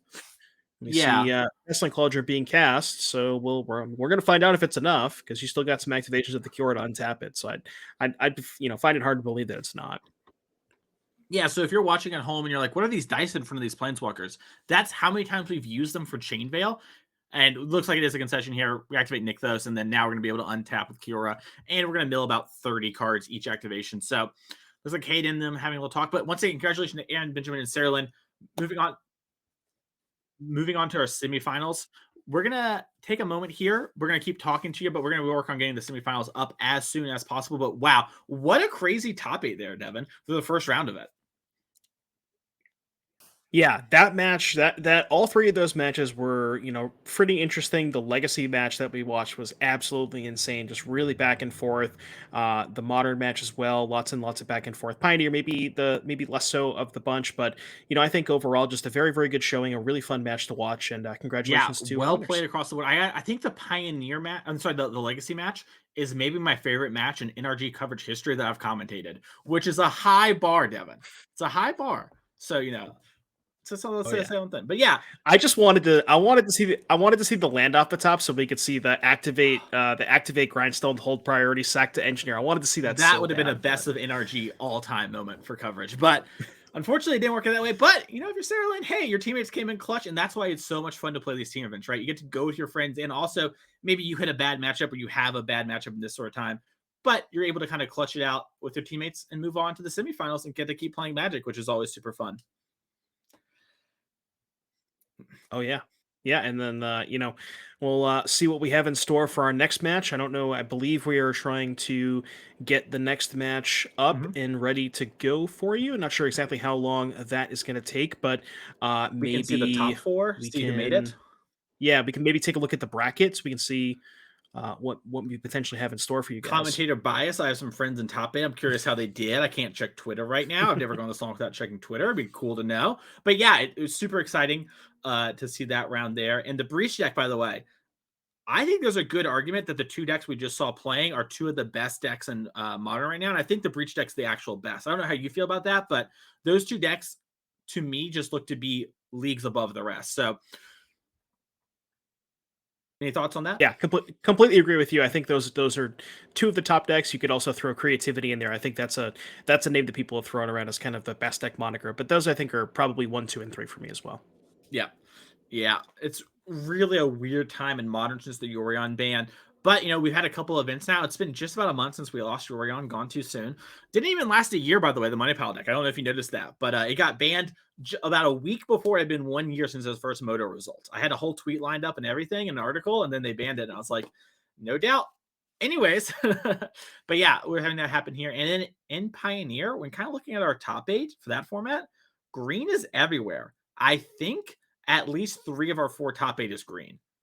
I'm sorry, of our top four. Yeah, right. Yeah, kind of not surprising. The green deck is definitely the best deck in the format, and maybe Rakdos is a close second. But yeah, very, very well represented. There are some decks that can boast a good matchup against it. Like I think Mono White has a fine matchup. We've seen decks like the Spirits, Heroic, but that one's maybe fallen out of favor a little bit recently, which has good matchups against green, but if those decks maybe get kind of pushed out by Rakdos, and then later on in the rounds, Rakdos is in the winning bracket playing against green. Green is usually favored against Rakdos. So yeah, at the end of the day, not a lot surprised to see this. Well, it looks like one of our matches is still playing. So we're gonna take a quick break, real quick, have that match finish up, and then come back to you with the semifinals match. So hey, go get your drink, go get your sandwiches, whatever you want. Come back here and tune in for the last 2 rounds of the NRG here. We'll see y'all in just a couple minutes.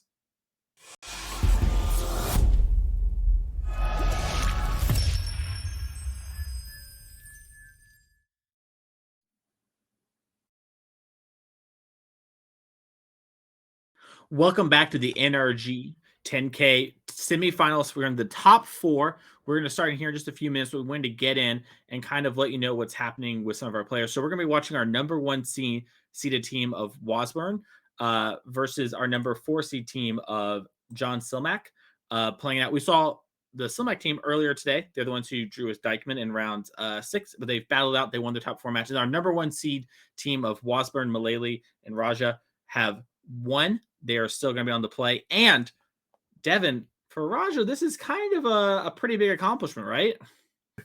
I think we were talking about this in the break. This was back to back to back, I think is what you said. So yeah, looking to Raja's been just been absolutely tearing it up. So congratulations to him as well, and the rest of the team. And it's just absolutely killing it on the NRG circuit. And yeah, just an amazing feat for sure.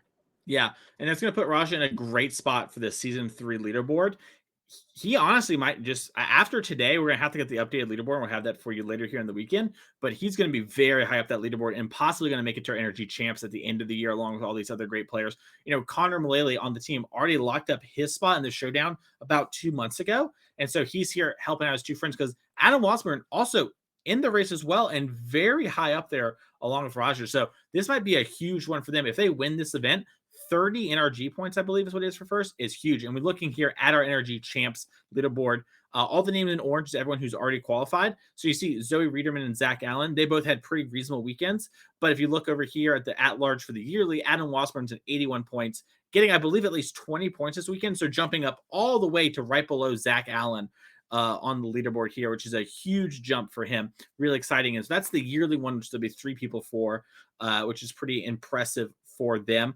But then if we look at the seasonal, which is, you know, this last one, the next 2, yeah, we see Raja is already number 2 at 42 points, you know, and so he is going to have a dominant lead. I believe Zach Allen's team ended up going 5-2 this weekend for 13th place. So a decent number of points, but still a strong showing. So for both players, this is a huge one. And for Wasburn, getting this a minimum 20 points is going to put him at least in the 10 to 15 spot in the pack, and might put him in a position if he top 8s tomorrow as well to be right up there with Raja. And Raja might pull off the quad top 8s tomorrow.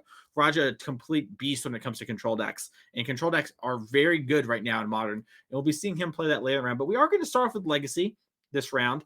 And we're going to be watching the Snow control deck versus actually Naya Depths this time. He doesn't say anything that's wrong. It is actually Naya Depths. And Devin, I'm curious, what do you think of this matchup before you jump down into it? So I will suffice to say I don't have a ton of experience in Legacy, but you know, looking at both decks, I would have to imagine the 4-color Snow deck probably has the tools that it needs to be able to, you know, fight Merit Lages and things like that. But the thing about the Depths deck is it's very good at reassembling Merit Lage, especially with something like Knight of the Reliquary. So very interesting to see how it plays out. And yeah, I think the players are just about ready. So that's going to be an awesome match. Yeah, it's going to be a really interesting game. I'm looking at the Snowco deck. This one has 4 of the new Legacy All-Star Minsk and Boo. That is a card that, from my understanding, has actually made the matchup winnable. I teamed with Zach Allen a couple months ago at one of the NRGs. The showdown, actually, Connor Mullally won. And at that event, we played against this deck a couple times, and we were able to actually get Minsk and Boo big enough that you can, like, win through Swords of Plowsharing, Dark Depths, and stuff like that. They start chaining them every turn. You can't win, but you can actually just kill someone after you gain them 20 life, which is a kind of a wild thing to think about. But Minsk and Boo has been a real player in this format. Have you got to play any with that card? No, I haven't had the opportunity to play any Legacy, but I have watched a little bit of coverage. I've seen people play with it, you know, watch some Menguchi Legacy videos, and he's been playing a lot of that card, and it does look like a very, very powerful card, and just, you know, really awesome that with these kinds of, you know, commander products, you know, I know that there's maybe some people that don't enjoy them, but it's just really nice to be able to get powerful cards like this into Legacy, because there's, you know, with a card like this, you can't print it into Modern, you can't print it into Standard, Pioneer, anything like that. So just really nice to be able to see, you know, a card like this just being, you know, so dominant, so powerful. Yeah, and usurping cards like Jace the Mind Sculptor as well. We don't see any sort of those cards anymore. Maybe a one-up, but you see so many Minsk and Boos because it just generates you more advantage than a card like Jace the Mind Sculptor does, which is kind of weird. It also just has a lower rate replacement. We are just going to be one more in here. The players are double checking the deck list. Once again, our top 4 event is open deck list. So, you know, you want to look at the deck list. If you're in the RC in Atlanta coming up for DreamHack, that's something you might want to practice doing with your friends. Take a minute, look over the deck list, kind of look for the key cards that matter. And then that way, you know, go into the game like, oh, dang, my opponent has 2 main deck spell pierce. That's important to know. And maybe that will come up in your game. So the players are doing that right now. But yeah, Minsk and Boo, I'm going to say it, Devin. I think it's like the 3rd or 4th strongest Planeswalker of all time. I think Oko, Ren, Minsk and Boo. That's where I'm at. It's got a lot of words on it. Very, very, you know, the ability to, it kind of plays offense and defense, and that's what's really nice about it. Just being able to, you know, create this massive board presence with the hamster, putting 3 counters on it, and then just also, like you said, the ability to just kind of one-shot people. You can get the hamsters get very, very large, and even just, you know, obviously just acts as removal, replaces itself with more hamsters. Just all around an incredibly powerful card, and I do agree with you. Hopefully we get to see some hamsters being flung. I hope so too. By the way, a little fun fact, both these teams had to find emergency thirds. So these emergency thirds have apparently gone really well. I'm not sure who is who on the emergency thing for each team, but it's kind of exciting and a really cool narrative, especially if you win the tournament. Oh yeah, that's awesome. Just the day before, can I don't know if you were in that spot, but your teammates just like, hey, I don't feel like going, maybe I'm sick or something like that, and just the exhilaration or the exhilarating being able to just find that third, just kind of hey, is anybody available? Because a lot of people last minute they have their own teams, and just being able to last minute find that third person and then make it all the way to the top four. It's a really incredible story, and it happened twice. So really, congratulations to both these teams. Yeah, they say lightning doesn't strike twice, but I'm hard pressed to not true.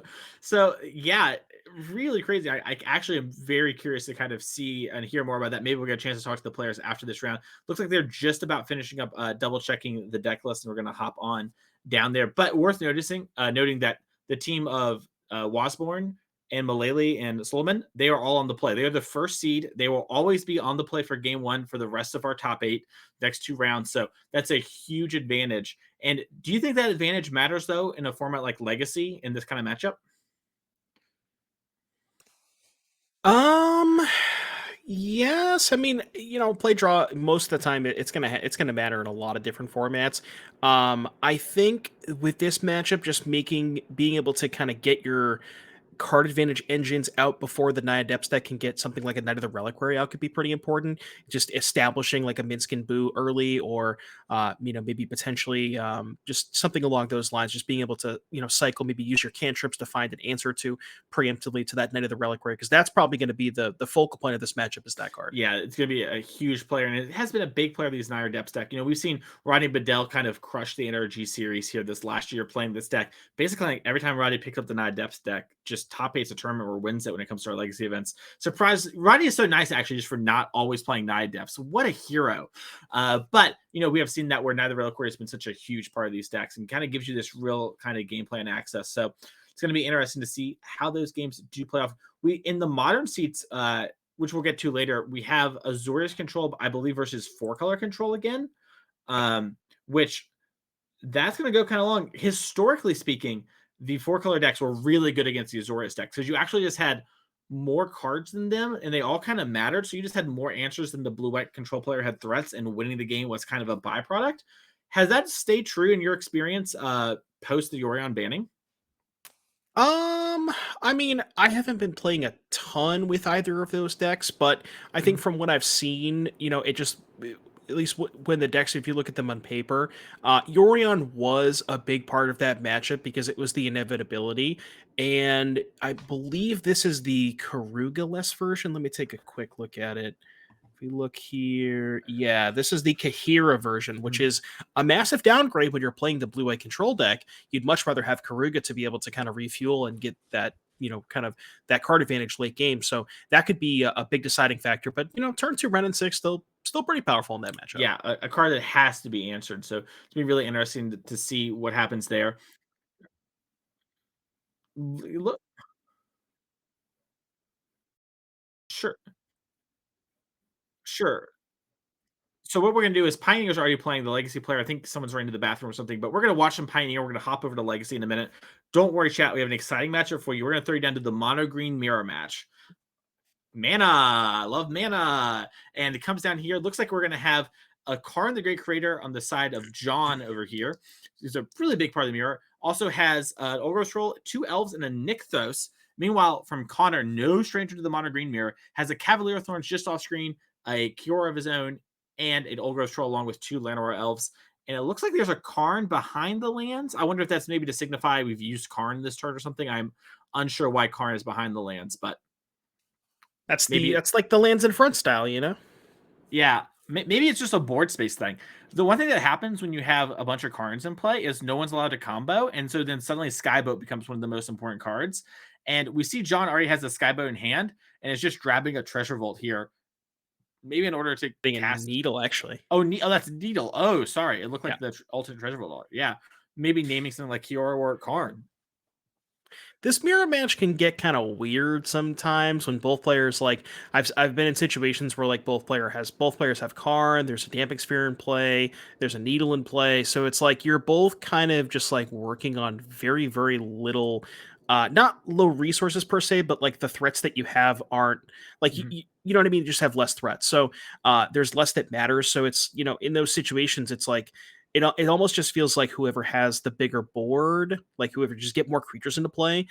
These mirror matches can get kind of weird sometimes when both players have Karn. 100%, yeah. It also got extra weird back when we had Bolus in the deck because you would like needle Karn with your Karn needle and then use Bolus to grab your wish board. So it was like a very weird matchup for a while. There was a lot of like idiosyncrasies. Nowadays, mostly just big and green, but we're noting John here does have Teferi Time Raveler in the deck. We saw that in round 6 of the tournament.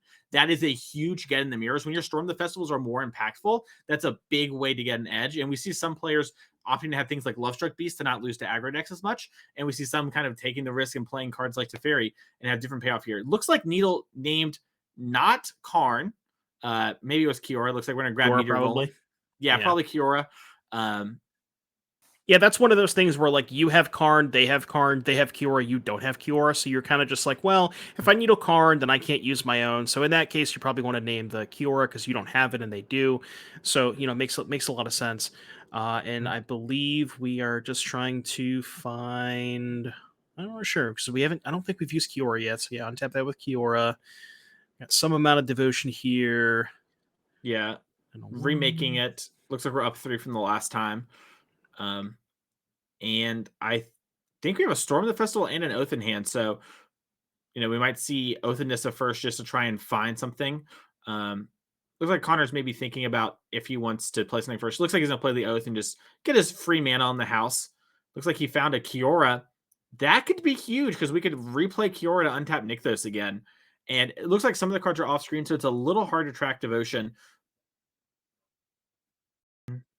We're going to jump down to Legacy, though. Looks like Connor Mullally kind of in a commanding position here and is resolving a storm and grabbing more things. So let's go check out Legacy. We'll have plenty of time to check out the Pioneer Green Mirror. And here we go. Adam versus Alex. All right, let's go. We don't have to watch any more Mono Green yet. Hopefully. Yeah, and then Adam on the Misty and Pass. Not much to see. Yeah, and the other thing that that I wanted to mention was that the Naya in Naya Depths is actually Minsc and Boo. So we got kind of a hamster mirror match, as it were. That card is just apparently so powerful that you want to splash it in every deck. Is that the new Oko, maybe? I would argue it's pretty close. Depends on who you ask. So we have Green Sun Zenith here. Probably going to grab Dryad Arbor. You see Adam had Force Will, chose not to fight that fight. Going to fight over more impactful cards. But yeah, Minsc and Boo, great against the control decks, a great grindy threat. Also, can just fling things like your Dark Depths at them. So they kind of just die sometimes. And that sort of weird pachinko I win button is a good one to have. Yep, so we see a Green Sun Zenith for 1, getting a Dryad Arbor. Now, looks like, I believe Adam does have a copy of Wasteland, so probably going to fire that one off. Maybe you see something like a Wasteland Swords to Plowshares to kind of just, I think that is what we're going to see, because I see a Wasteland and a Swords to Plowshares. So, yep, just kind of double Stone Rain here. Pretty powerful. Yeah, I like it. If you're Adam, this match is going to go on for a little bit. You can't win really quickly. The quickest you're going to get is probably Minsc and Boo, right? So just taking a turn to double Stone Rain and just develop your land drop is a really good way to maybe sort of cheese this matchup. And maybe Alex, kept a hand that was really reliant on something like Green Sun Zenith, a pretty common line from Green Sun Zenith decks. Right, for sure. So we'll have to see if Alex has enough, more mana sources left over. I think I saw Sejiri step into Plains, but neither of those are green sources, so can't, maybe deploy like another Green Sun Zenith. Now, I want to take a look. I want to say some of these decks had multiple Arbors in the past. I believe this one only... Well, they put it in the creature section. Okay, only one Dryad Arbor, so Green Sun Zenith won't be able to fetch a second one of those, but, could have something like an Elvish Reclaimer or something along those lines to be able to deploy this turn. Yeah, lots of things we can do. And then, later in the game, Green Sun Zenith will find something else to do. We did pick up a Minsc and Boo for the turn. Obviously, we fell behind by 2 lands in the last turn, so it's going to be a while before we play it. But it is important. We see here the forest getting grabbed. I don't feel like getting Stone Rained again, said Alex. I think I'm all set. I've gotten Stone Rained enough this game. And the Reclaimer, if it does survive, could get something like a Flagstone to Trocaire. The Flagstones get sacrificed. That's Minsc mana. So, if the Reclaimer represents, the ability to ramp you up to that Minsc and Boo if it does survive. So that's, a potential pretty powerful line for Alex here if Adam doesn't have another Swords to Plowshares, or I think we got Prismatic Endings in here, I'm assuming. Yeah, but if there's no Swords to Plowshares or Prismatic Ending, then yeah. Yeah, we see Alex pick up another Green Sun Zenith, and we just saw Adam play land go. And we expect a lot of turns like that from Adam here while we are still in the developing stages. and Alex with another basic. Really not going to get ever wastelanded again. These decks do play loam, typically from Adam's side. So that is pretty backbreaking against this deck if that happens to you. So playing around it, Adam's choosing to only play one life in the loam this weekend. But open deck list, you can kind of respect it. Not much else going on. And like Devin, you mentioned, we can go get flagstones now. We're getting really close to that Minsk and Boo mana. Yeah, we can, maybe something like sacrifice planes, get a flagstones, the turn after, sacrifice the flagstones, maybe get something like maybe your own wasteland, but I guess you don't really want to wasteland the Savannah if you're playing towards Minsk. But yeah, just being able to ramp with that flagstones could be pretty effective. Adam's only on 80 cards, 2 copies of Wastelands, the 1 copy of Loam, so just has access to it if the game does go long. But it's not something that, like you said, it's not like he's that's not his primary. Yep. And we did see Adam here just develop the snow-covered mountain, pick up the Orion, and pass the turn. So we do have a blue card for Force now if things get too hairy. But for the most part, not much going on, like we kind of expected here from Adam. And then, as expected, Alex goes and gets Flagstones of Tarkir. Just a good one to sack. Right, and even after getting double Wastelanded, once we untap and be able to sacrifice this Flagstones, we just got all of our mana back. So it's almost like not to say that Adam, obviously Adam's play was kind of scripted on turn 1, but Alex is recovering very nicely here with this Reclaimer for sure. And looks like there's also a Green Sun Zenith that could potentially get something like a Knight of the Reliquary, so it has 2 powerful 4-mana plays lined up next turn to maybe fight through the Force of Will after the first play gets forced. Now, looks like we're not going for sacrificing Flagstones here. We're going to Zenith for 1, which I'm assuming gets another Reclaimer. The only other option is Sylvan Safekeeper. Yeah, it might have been a Sylvan. Well, Adam, by the way, is someone who's played a lot of the Knight of Depths deck. We've seen Adam top 8. I think 3 NRG series events this year alone with just that deck, and has more to their name. So Adam, well aware of what could go on here, and probably is like, hey, my hand can't beat a Sylvan Safekeeper, nor can it maybe even beat a 3/4. So I'm just going to take care of this one and move on with the day. Yeah, I mean, even that's the thing, right? If you get another Reclaimer, you can just go beatdowns. Yeah. Just 2, 3, 4s, just get it done. And, with Adam maybe not being able to answer the first one, because you kind of assume that if he could have answered the first one, he would have by now. Well, you wouldn't have got on tap with the Reclaimer a couple times. I think we're going for lining up an iteration here. Loam. Yeah, I think we picked up the Prismatic ending too. So this might be a Loam, get a Wasteland, waste your land again, and then Prismatic ending this Reclaimer. And start turn the corner again. Oh, looks like we're crop rotating. Ooh, Bajuka Bog maybe? There is a Bajuka Bog in the main deck. Now, I'm wondering, would you go after the Wasteland or would you go after the Loam? I guess you probably go after the Wasteland because that also gets the fetches too. Yeah, so. I think you get the fetches too, which is kind of nice. Obviously, long term, this play is a little risky, but short term, we do probably resolve Minsk and Boo. We used a Force of Will in the last turn, pitching Yorion, which is a pretty key card. And I think Adam here, after using the Prismatic ending, has only 2 cards. So if you play Minsk and Adam forces, well, you didn't get your Minsk and Boo, but bonus points, Adam has nothing left.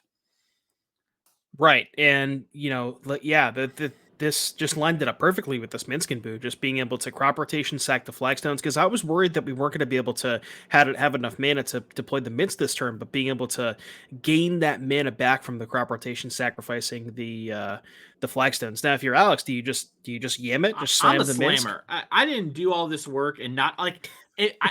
If we had fought over the Loam instead of the Wasteland, then I would understand being more hesitant. But since we fought over the actual card Wasteland, I really want to take advantage of that time and just slam Minsk and Boo and just tick on up and hit for 4.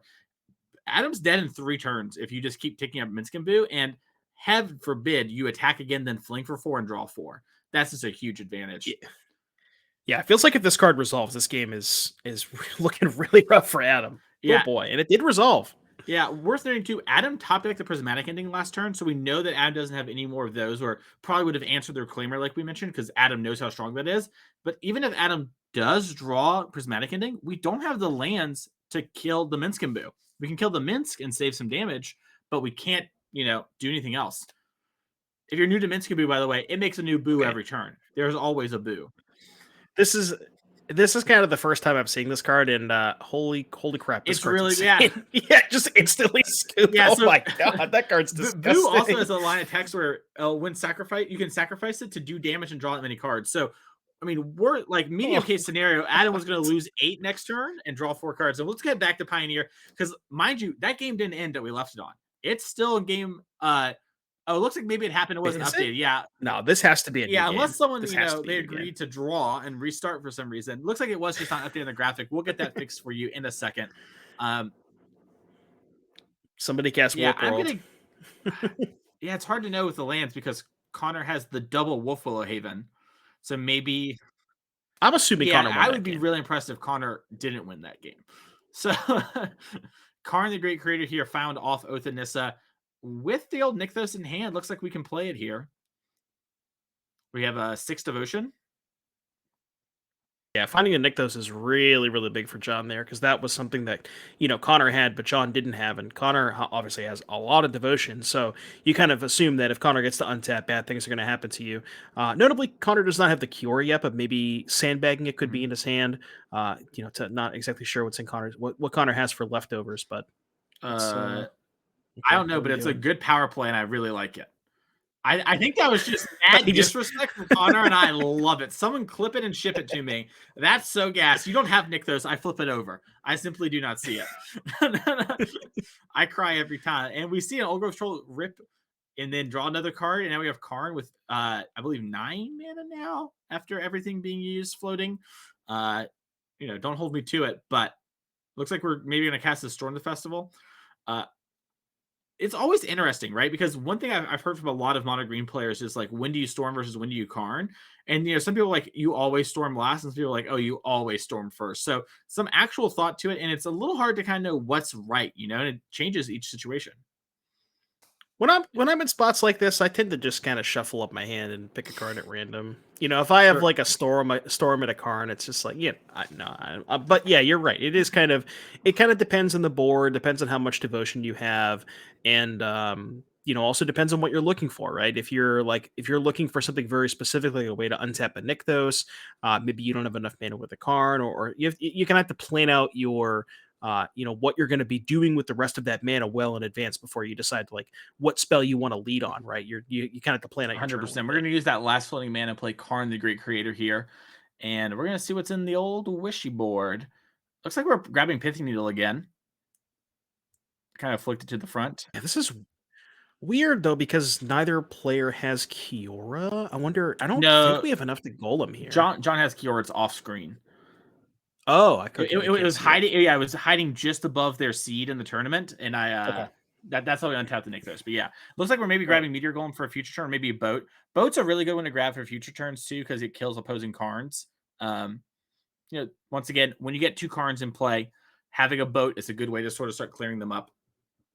Right, and it also kind of makes Connor play, it in a little bit of a different way because if you know that the boat is there, you don't really want to downtick your Karn because then your Karn's going to die to boat. But it's almost like a sub game, right? It's like the boat versus Karn sub game. When do you downtick? When do you uptick? Kind of thing. Yep, and then we see John here just deploy an elf, and looks like Connor is sporting the Lovestruck Beast this weekend. Has a Storm the Festival as well, and an Old Growth Troll. And we're going to start things off here with Old Growth Troll. Just get, our Dark Ritual for free, get some more in there, and then activate our Nykthos here. Looks like we have 10 Devotion, which is kind of nice. We're going to use 6 of it on a Storm the Festival. So let's see what Connor hits.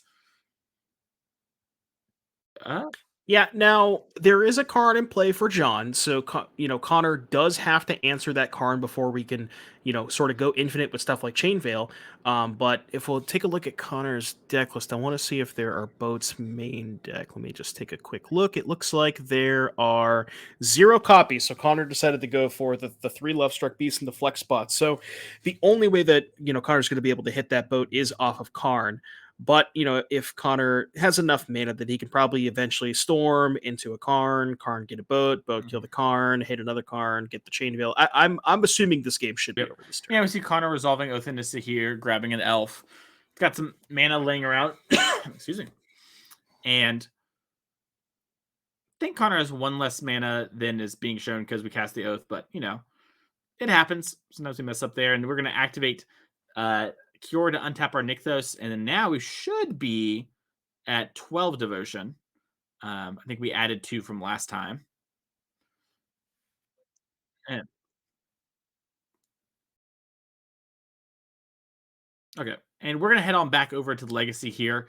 Gonna be interested to see what happens over here, but Connor's gonna have a big turn. But let's see what's going on in Legacy as they are. Looks like probably have kept. Maybe they're still mulliganing with the way Alex is very intent there. Yeah, gonna take a mulligan.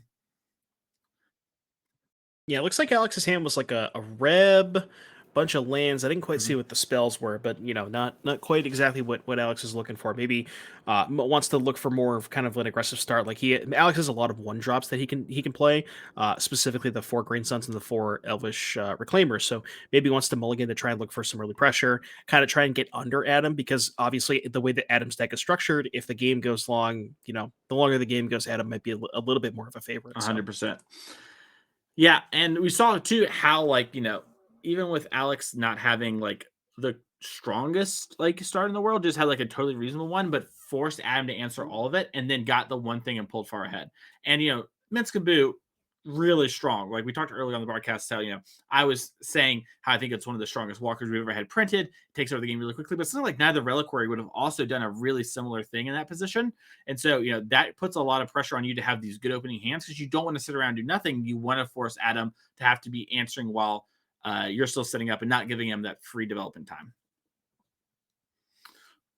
Right. The other thing that I wanted to mention, a very important point, Adam has 4 copies of Minsk and Alex has 2. So I'm just going to assume that Adam is favored because of 4 Minsk versus 2. But that's just kind of how math works, 4 right? is twice as much as 2, and 2 is half as much as 4. Yeah. Wow. Wow. There you go. See? And we've determined that Minsk is the most powerful card in both of these decks. So gotta be close. Gotta be close. I can't imagine many better. Maybe Brainstorm. I don't know. Brainstorm's kind of overrated. Anyways, draw for turn before chat gets me. Get a rip. And it looks like just a little Savannah. Is that Savannah or an island? Oh yeah. Savannah. Okay, so it's the exact same start as game number 1 here. Let's see what we got. I guess this time it's an island. Yeah, well, that's the thing about Adam's draw, right? Is because he led on Island, we won't be able to see something like a Wasteland plus Plow. Last game he led on Fetch, which will, fetch a White Source, Plow, Wasteland, but now he can't do that. And as a matter of fact, he doesn't have any Plow or Wasteland, so that's that. No Stone Brains. And Adam does have like a Hydroblast in hand, just passing turn, has Prismatic Ending, can't hit Dried Arbor as a land. Worth noting, by the way, Raja won game number 2 in the Modern Control Mirror. When it comes to Control Mirrors, no matter the deck, it's hard for me to vote against Raja. So it's, good to see my sort of thoughts staying true over there. But we're going to get attacking for 1 here for Alex. It looks like a little slam jam. Yeah. Downs. Get it in there. No, I think we're tapping it for mana. Well, there was a little non-verbal. Maybe we're getting frisky. Yeah, I guess you could move to combat and just cast a flash spell. It is a land still. Oh, looks like we're going to cast a Sylvan Safekeeper. Hit that. Yeah, that's the Safekeeper. Unfortunate that it's not the original Old Errate art. We do what we can in these trying times. It looks like we might get a Brainstormer response. Once again, Adam has played the Naya Depths deck a lot, so Adam knows what this deck is capable of and how important certain cards are. Sometimes you'll see in Legacy, like, oh, there's a lot of weird decks. Maybe I play this, this deck only when the team events come around. I'm not used to all the intricacies. Not Adam. Adam plays Legacy all the time and plays these 2 decks. So Adam is, probably the expert on both sides of the table, someone who just mastered both the decks here. We are going to see Brainstorm, we're going to see the Sylvan Safekeeper resolve, and then a Yavimaya Cradle into the Elvish Reclaimer. Yep, and we saw Elvish Reclaimer did a lot of work that last game, being able to find something like a Flagstone to Trocare, which was especially powerful against Adam's, kind of mana denial strategy with the Source to Plowshare's Wasteland. And, there's also just plenty of lands that we can get with this. Let me just pull up the deck list real quick. So we can get something like a Caracas, which I guess is maybe not going to help that much in this matchup, but we can get Wastelands of our own. We can obviously set up the Dark Depths Thespian stage, Bajuka Bog, which obviously, broke up the Life from the Loam stuff last game. And then just looking quickly over the sideboard, not too much else on the sideboard, but yeah, just, even when you're not ramping with something like a Flagstone to Trocare, just being able to, the utility that it provides and the fact that it, it is essentially a threat in and of itself because it does set up the 100%. combos. And we are going to see an end of turn. On our turn here, Swords to Plowshare. Looks like we're targeting the Sylvan Safekeeper. Going to force Alex to sacrifice a land if we want to keep this. Looks like there's some conversation with the teammate, maybe Justin. Brickman here might be used to doing this. By the way, Brickman, we talked about Raja on the triple top 8 in a row. Brickman on the back-to-back. Top 8'd our modern 5K last weekend with the same deck. So maybe a little bit of a rematch there for them as well, as we are going to see the Swords of Plowshare resolve and gain 1 life. Did you know? So I was interesting. going to say that Swords of Go ahead. Plowshare was designed off Solitude. Did you know that? That's why they're so similar. Yeah. I that's did a not little know known that. fact. No, that's good to know. That's why it's weaker. Interesting. I was gonna. It's not from Yeah, Modern Horizons too. That's why. I was gonna say. I'm wondering if you're in Alex's spot. I guess you didn't want to fight over the Swords. Yeah, I wonder what's going on. Oh, Kozilek's return. Oh my goodness. Devoid, my favorite mechanic, wiping the board here. Yeah, I wonder if you're Alex, you didn't do that. Maybe you have something like Minskaboo in hand, and so you prioritized having that land. And then now, Adam can clear the way and kind of kill it. Adam does have that. Yeah, that was an absolute beating. Adam should. And I was actually I was looking at the deck list, and I wonder if because we have open deck lists, I wonder if because Alex knew that was a possibility, if you sacrifice a land and that can then get Kozilek's return, the 100%. game's over. Yeah, we're done. Mind you, too, Alex does have the Minskaboo in hand, so there was some respect there going on with that. So we might see that here on the next turn after Adam is done shuffling on it. Yeah, that is a massive, massive sideboard card for Adam here. And we saw Elvish Reclaimer get to be a 3/4 pretty quickly game 1, but when you don't draw fetch lands or you're not able to activate the Reclaimer, it's just you can't really get the resources. And the Minsk in hand, Yeah, but Minsk no in red hand. mana. Also a Hydroblast from Adam. Now, Alec, not to be outdone, has Pyroblast in hand, the classic. But Adam's now got the Icewind Coatl, which is legally a clock, and it's drawn Endurance as well, which is much more of a clock. Does it really count as a clock? Yeah, Well, the Endurance does. But I've done a lot of 20s with Icewind Coatl in Modern. You just cross the Orion would never. Crack is actually kind of important in this matchup. Both players, like we mentioned, have Minskaboo. Boo is legendary. So you can be unsummoning the Boo every turn and prevent any flings. Also, really important with Uro, Tide of Nature's Wrath, which is a key card in Adam's deck. Yeah, 4 copies of that card. I think the Legacy might be the only format you can actually play it in anymore, I guess, outside of Vintage. But yeah, for that card's obviously incredibly powerful. There's an Abundant Growth here, which we don't see maybe a ton of in Legacy, but in there is this is a Yorion deck trying to hit our land drops, and obviously can play around something like a Blood Moon, then obviously very powerful with the Yorion as well. So setting up a little bit of a board here to be able to get to that Yorion. Now, I don't know if Adam wants to ever tap out for it, but maybe that depends on what Alex does and the rest of his draws. But yeah, full grip for Adam here. It's looking kind of tough. Now there's the red source, but the awkward part is you have Minsk Pyroblast. You only have 1 red source, so you can't Minsk and fight over Pyroblast. I wonder if we'll see Alex sort of set up and just not go for it this turn, try and find another land in order to fight the battle, or if Alex feels better, like, hey, the more turns I give Adam, the more that Adam can sculpt their hand and maybe take over the game. Yeah, it's kind of tough. Like you kind of, if you're in Alex's spot, you kind of have to assume that Minsk is not resolving. But maybe you just also feel like if you wait a turn, it's just going to get worse. It's a really rough spot for Alex. But it looks like we're fetching main phase, so I'm assuming that means we're going to go for something. Possibly the plan is just draw another Minskaboo. Yeah. Well, yeah, that works too. But it's only 2 copies. We got enough, just enough.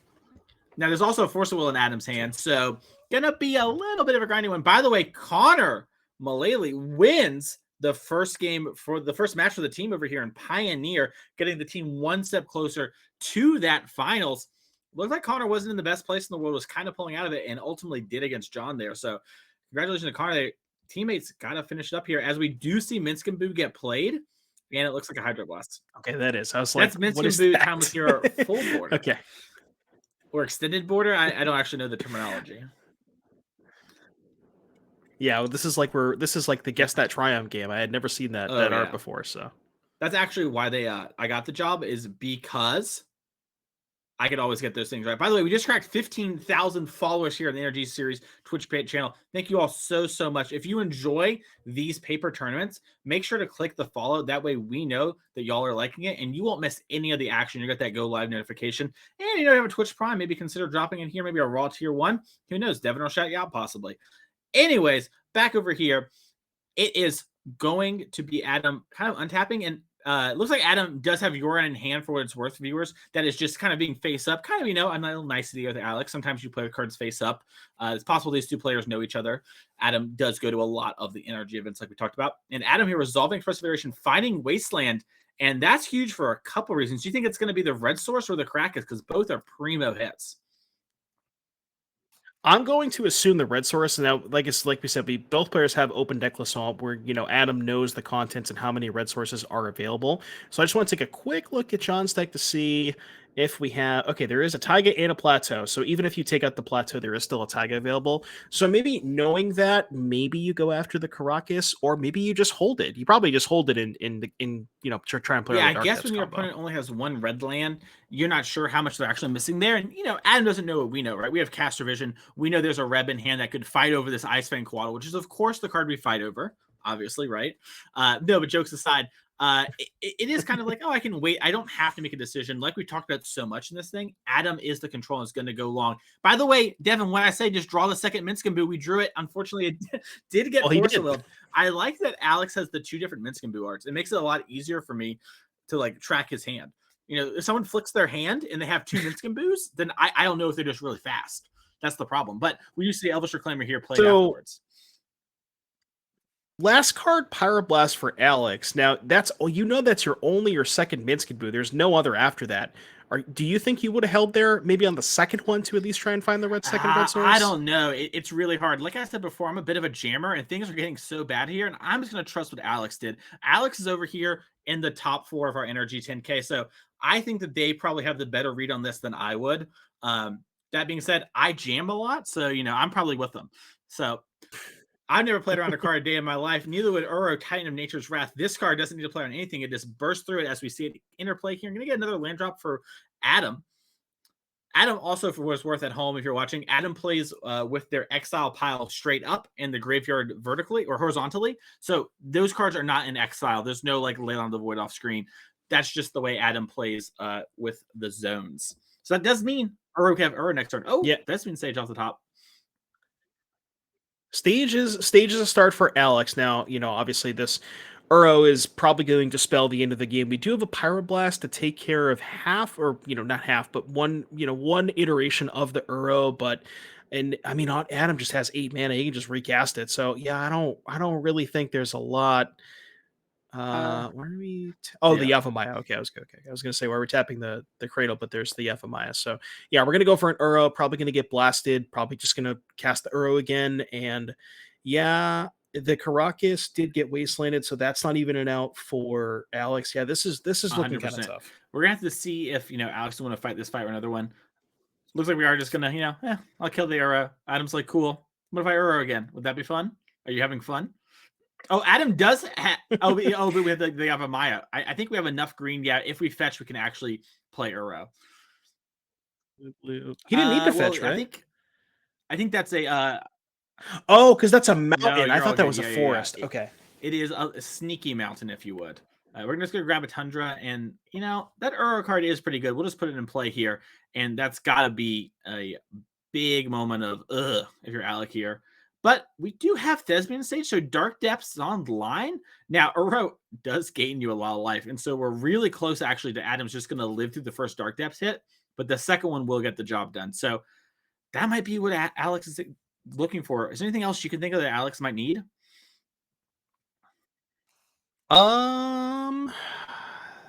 I don't think there's not a second copy of Karakas in the sideboard. Is there? Let me just take a quick look here. I think it's just the one Karakas. So looking at the deck list here, how does Alex get out of this? There is Prismatic Ending, and we do have the red mana, so we could hypothetically Prismatic Ending the Uro.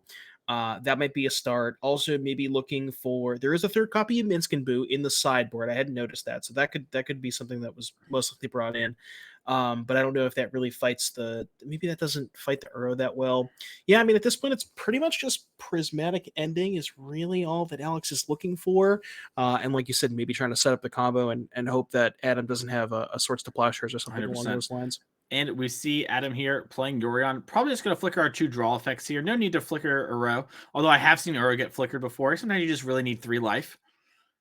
We're going to move the Abundant Growth onto the forest. A little trick you can do. You can also put that on your fetch land. Now, in Legacy, you typically want to hold your fetches for actually using Brainstorm and such. But in Modern, it's something that you actually typically used to do. We have Endurance here. A little late, but, it will make it that if we answer this Uro, it would not come back immediately. Fashionably late, as the kids like to say. Ooh, protection. Get it in there. Let's go. All right. Yeah, that's enough. And Alex has lost game number 2 there. And we're going to have to go to game number 3. Let's see if we could check in on Modern real quick. I know it's a control mirror, and these 2 are probably going to take a minute to sideboard anyways. Looks like, yeah, we're going back to the sideboard. All right, so Raja here on the left playing blue-white control. It's straight blue-white. There's no Ren and 6 or anything like that, I believe, from Raja's deck list. Still just only using the Triumphs for Leyline Binding versus Justin Brickman, who is playing a more pure 4-color deck of old. And it looks like Raja has the key card to Fairy Time Raveler in play, making it so Brickman's counterspells are going to be turned off and Leyline Bindings can't be used at instant speed. Oh yeah, Teferi, definitely one of the more important cards in this matchup. Looks like Justin's resolving an Omnath. Potentially, maybe can do something with that. I don't know if he's already played a land this turn. Maybe he could get some mana that way. Maybe pick up Kahira. And I actually, so Raja just didn't even fight over the Omnath. Are you surprised? Yeah, I was going to say, Raja is, I think, the person that I would least like to play in a control mirror against, even like the 4-color control deck back in the Yorion heyday, which is something that I, am pretty apt to do most of the time. So if he's not fighting over any of this and letting this resolve, I am inclined to believe that it just does not matter as much as we think it does, because he would know, and he has played this sort of matchup so much, if he was supposed to Archmage's Charm there. That's not like something that's going to catch him off guard. I wonder if maybe he knows some card in Brickman's hand that is really a problem to fight over, and maybe he's just playing the line the Solitude up with Omnath and wants the raw cards instead. Looks like chat pointed out that a Veil of Summer had already resolved that turn, so that's probably a good reason as to why he didn't fight over it. I didn't notice that. That's why Raja's better than us. We would have tried to fight over with the Archmage's Charm, and then we'd just be like, can't be countered, and we'd be like, Judge, can I rewind? They'd be like, no, and you'd be like, very cool, put it in the graveyard, move away. Anyways, Raja got a good amount of lands, has the Solitude, still has the Kahira that they could pick up in order to pitch to kill Omnath, but a lot of different options available here. Yeah, the world is his oyster. Looks like most of these are just removal spells. I think 2 endings, a charm, a Teferi, and a Solitude. Maybe just go like Tef, bounce, counter it on the way back down or something. You could also Solitude it. If you Solitude, then you don't get to hold up counterspell. I don't know. Tough spot. I guess you're just ending it because you have the mana to, and then you have charm for the next one. One of the things to note about Brickman's deck versus Raja deck is that Raja's deck has way more reactive answers, while Justin's deck has way more proactive answers, right? And so we're not going to see as many counterspells from Justin. So when you try to fight those fights as Raja, you're more often going to win them. So holding them up and making sure you get to use them is pretty pivotal, especially if, Justin could slam something that gets underneath, and then, the charm has to be used to draw 2 cards again, which is a little bit of the nightmare disaster scenario, but not the end of the world when it's drawing 2. Right, so Raja fetching now, which I wonder what that means. Fetching now means probably leading to Fairy? Maybe. If I had to guess. You just want to leave up the other. Maybe you go, I guess what you could do is maybe Teferi uptick Prismatic Ending at instant speed if Justin were to crack a fetch lane, because you don't care about the 4 life that Justin gains, but we'll have to see. Yeah. What do you think Connor's doing? Because Connor won his game, and his 2 teammates are just masters of their craft. I'm probably going and getting the teammates. I'm going to go grab the boys some hot dogs or something, bring them back, Can't talk anymore, but you just hand them the dog, the little glizzy. You're like, here you go, teammate. I believe in you. Because, you don't want to give away any information to the teammates there. Adam knows both those decks, master of both. We don't need to do anything there. But we do see the Teferi unsummon the Omnath and just a passing of the turn with the counterspell mana up. And it looks like Yeah, which does make sense. Yep, Justin's going to go for the Omnath. It's going to get counterspelled. And no Veil of Summer here because the Teferi's in play. So. And then Ren and 6 answer the Teferi. A little nice sequence there, especially if Brickman has another Omnath in hand for a future turn. Ren and 6 is a card that's weirdly hard to answer. Very, very good sequence. Now, Raja does have 2 copies of Prismatic Ending, so I don't think it's going to be too difficult for him to answer it. But yeah, I think he has the answers rolled up, but typically kind of a spot where you're much happier to have a Planeswalker than that. But Raja's the GOAT. Yeah. I think we're going to probably head back to Legacy. This game is going to go on for a little bit. We'll wait for the Legacy players to finish resolving mulligans, then we'll hop into that game. But we are going to see Prismatic Ending on this Ren and 6. Yep, definitely makes sense. He wants to not make sure Justin, because noticeably Justin did miss a land drop that turn, so doesn't want to give Justin the extra land drops. Looks like Kahira has not been picked up yet, so that could be something that Justin goes towards. He mentioned maybe because of the sequencing, Justin very easily could have a second copy of Omnath, but Raja does have that covered with the I believe there's another charm. I think there's charm and ending, so it's dealer's choice. Yeah.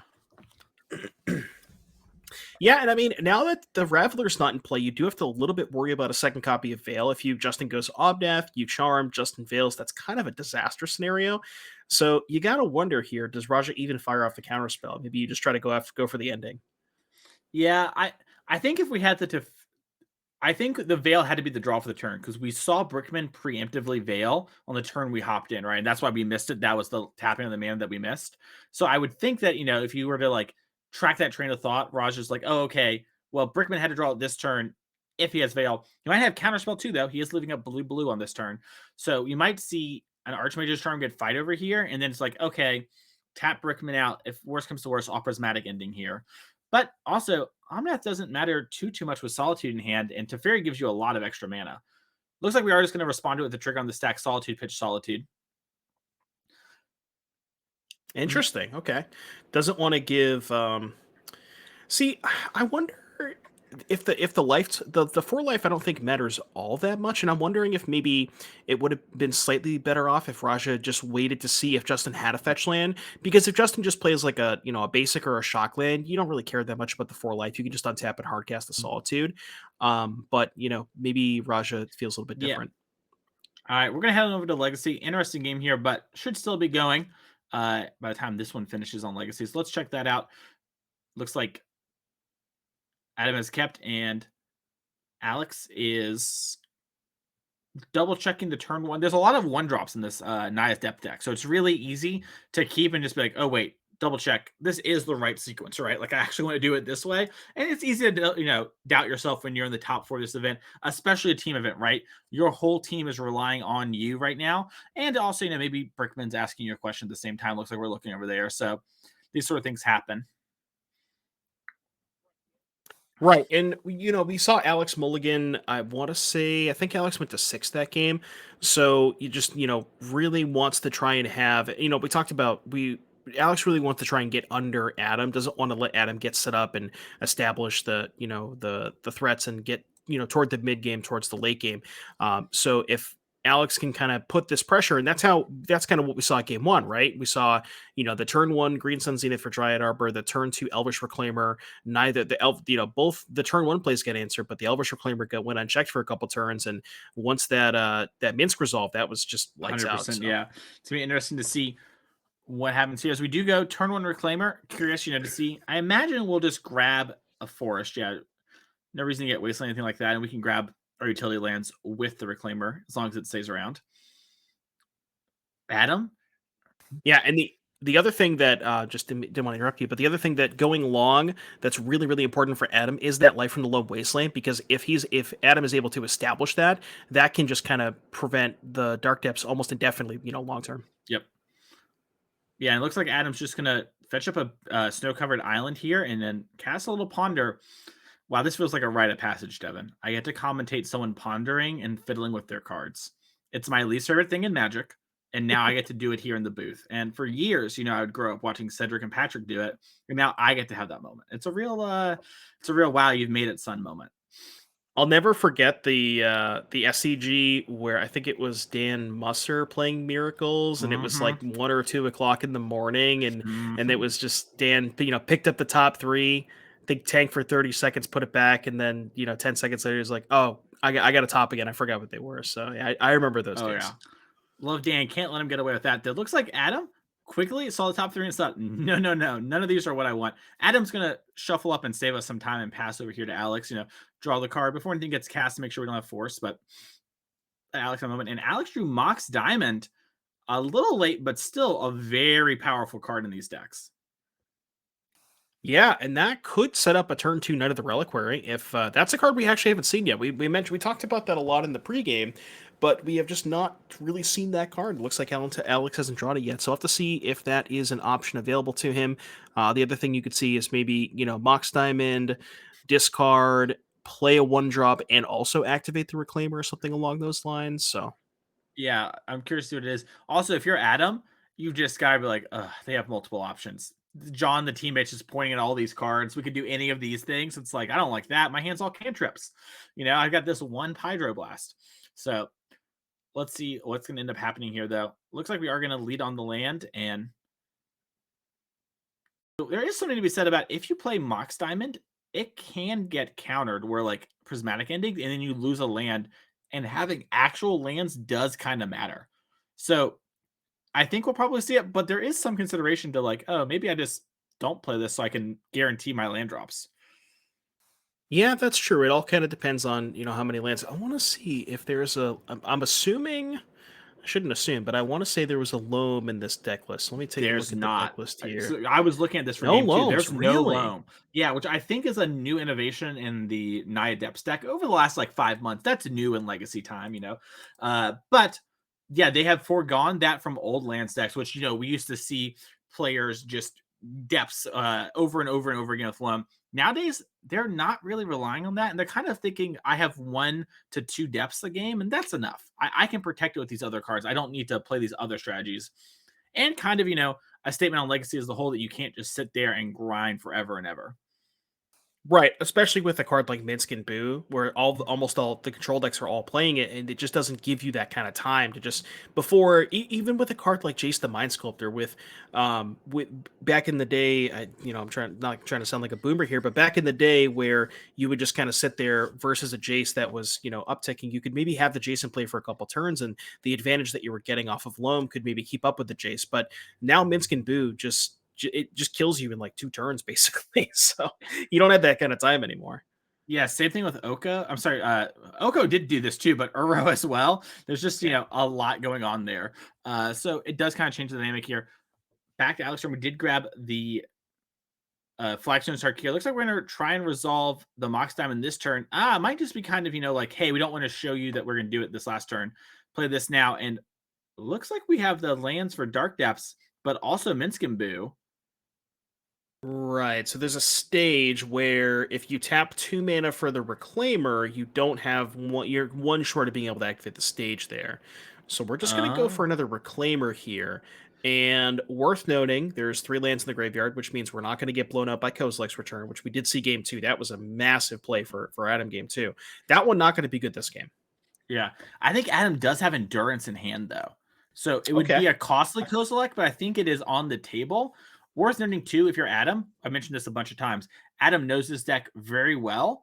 And if this is happening, Adam might think that there's a card like Sylvan Safekeeper already in the hand for Alex, because that's a card that you would maybe, go and grab. I'm no Naya Depths expert, but that's a card that's like, oh, I have everything for the Dark Depths combo. Why not give it Hexproof?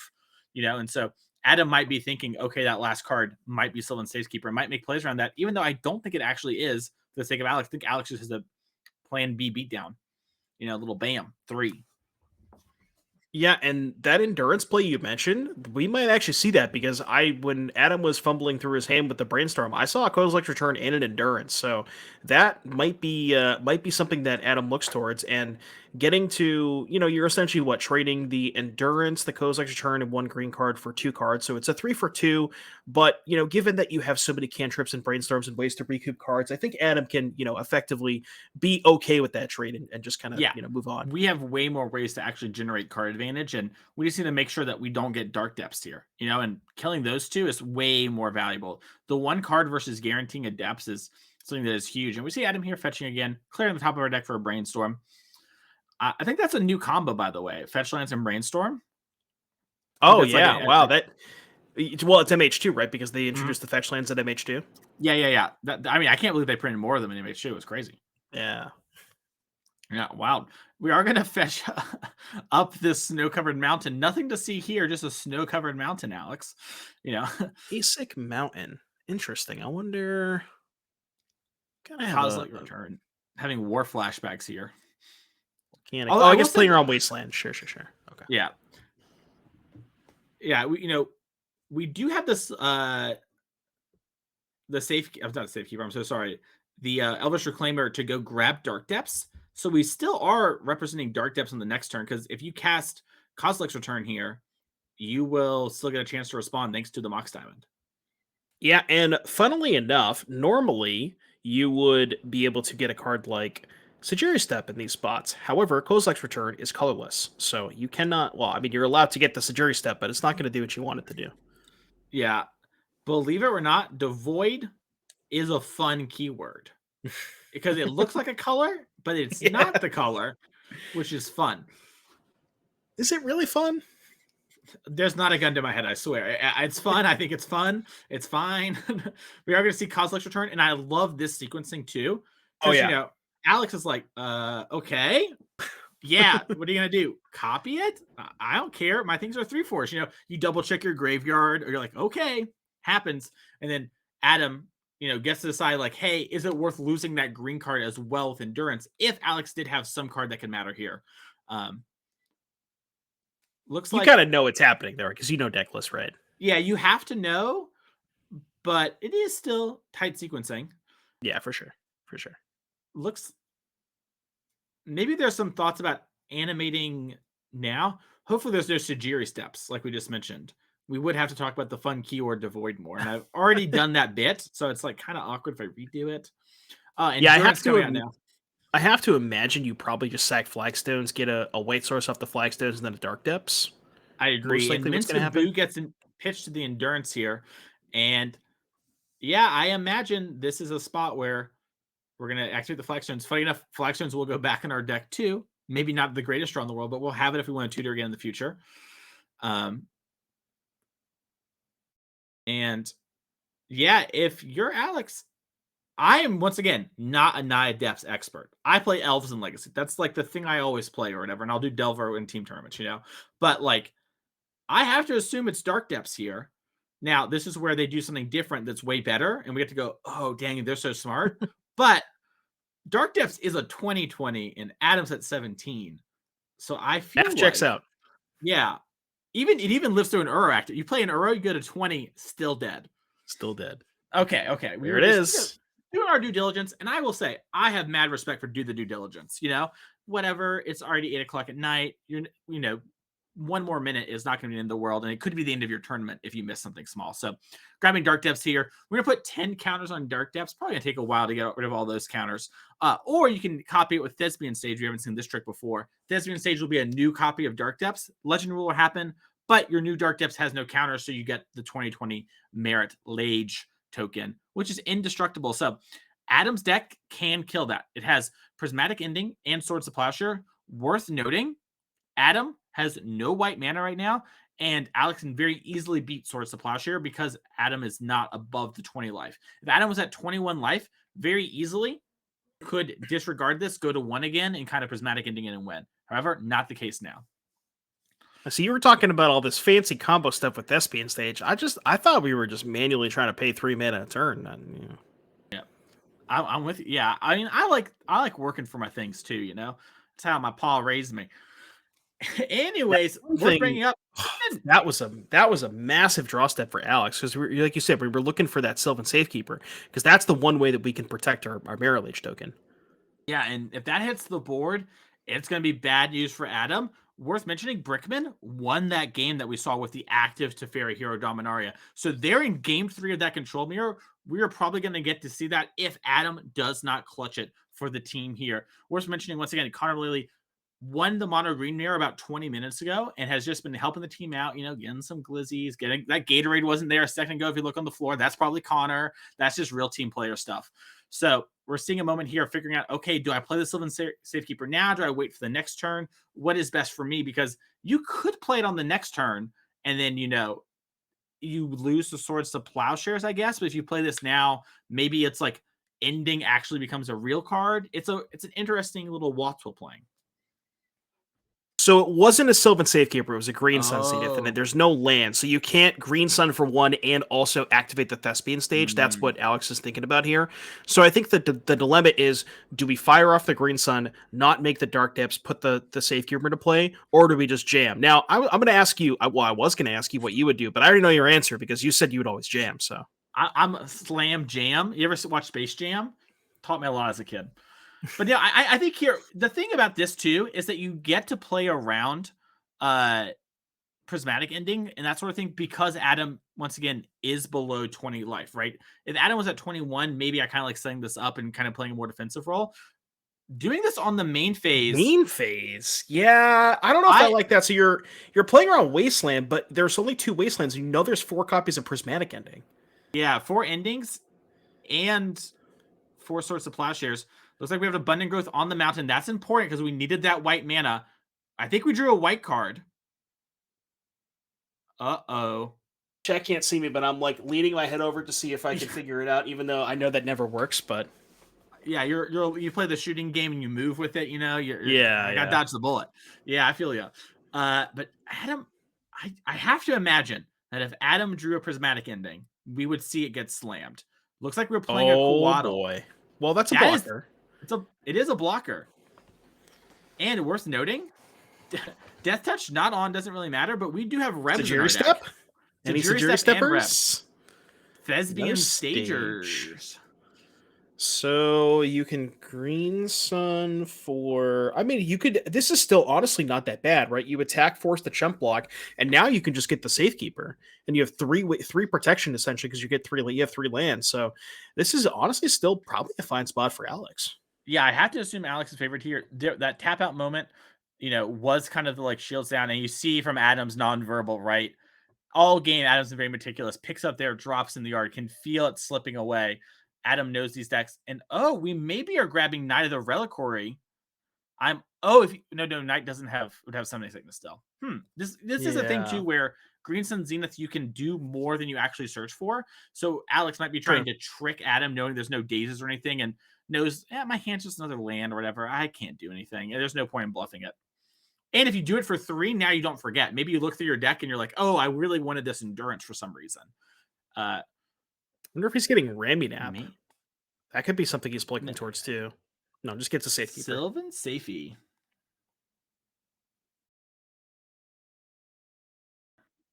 Actually, I lied. There's no Rammy Naps. Oh, no, there is. There's a Rammy Nap in the main deck. I just didn't see it. Yeah. Okay. So yeah, could have went towards something like Rammy Nap to maybe reset up the combo, but decides to go for the Safekeeper, which I think it's a more aggressive line, but it's almost certainly going to work out because you know that Adam didn't have a removal spell last turn, and you have essentially three counter spells in play. Yeah, so. I feel like both roads lead to Rome, and this one gives Adam less draw steps, which I kind of like. Even if it does lead to some weird, you brainstorm into triple Swords to Plowshares, and then you like shuffle and find the 4th one. You know what I mean? Like it gives Adam that 0.1% chance, but I think in the average it's much better. And we see Adam here just double checking everything, solving our brainstorm, making sure to do everything, and just passing the turn back. Worth mentioning, Cosmic Return in hand, the Void can kill the Sylvan Safekeeper. Now, I don't think that matters, so I don't think we have anything else we can do, nor the mana, but could have had some fun Cosmic Return moments. True. What if Adam casted a 7-drop Eldrazi and then flashback the Cosmic Return? Then we'd have a little card advantage going. Still a little bit close to killing that Mirror Lage, I think. We're a little ways off. Most likely just going to have a Coatl here at the chump block. So we'll have to see if, I would assume crop rotation would be a lethal draw step, right? Because you attack, Kodal gets played, you respond, crop rotation for Sajuri step. But I don't know if that was the draw step for Alex here. Yeah, Looks like and Adam probably not. has another Ice Fang Coil, so buys another turn and choke. Oh, Corpse well, Husband could never. it's Yeah, it good. stops one of Adam's lands. Worth noting, Adam only has one blue land because of the snow-covered mountain, which makes cantripping into the answer much harder. That's also the only one, and Adam conceding there, dead. Let's hop over to Modern because this is the penultimate match. And we're going to see here, we're mid-control mirror. Justin Brickman on the right with a more traditional 4-color control. Think of it like the Yorion deck of old versus Raja over here playing the Azorius control deck. Very much like the ones you've seen of old, just playing a couple triumphs in order to turn on Leyline Binding, one of the more powerful cards from Dominaria United. Oh yeah, that card has been an absolute. That card's been so massive for Modern. Just there's so many decks that were already kind of teetering on, like they're playing 2 or 3 colors, and it given the combination of Leyline Binding plus the triumphs, it just basically means that it's largely, it does not cost you a lot to put just this 1 mana kill anything flash into your deck, and it's been a really powerful removal spell in Modern. Might even be one of the best ones printed in quite some time. Or some you could argue that it's better than ending in Unholy Heat. So, 100%.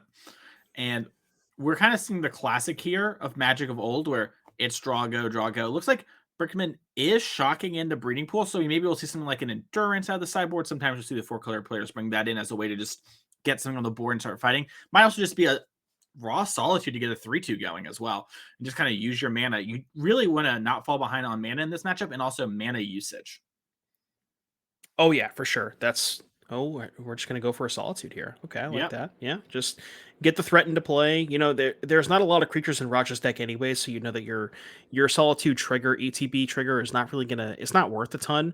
So just being able to have the flash threat, basically playing on Raja's terms, being able to deploy a threat, and looks like there's a Red and 6 here as well. Yep. And worth mentioning too, Raja's Solitudes are much stronger than Brickman's, right? Because Brickman also has Omnath and things like that if you're going to Solitude are big game and it can actually take over a game.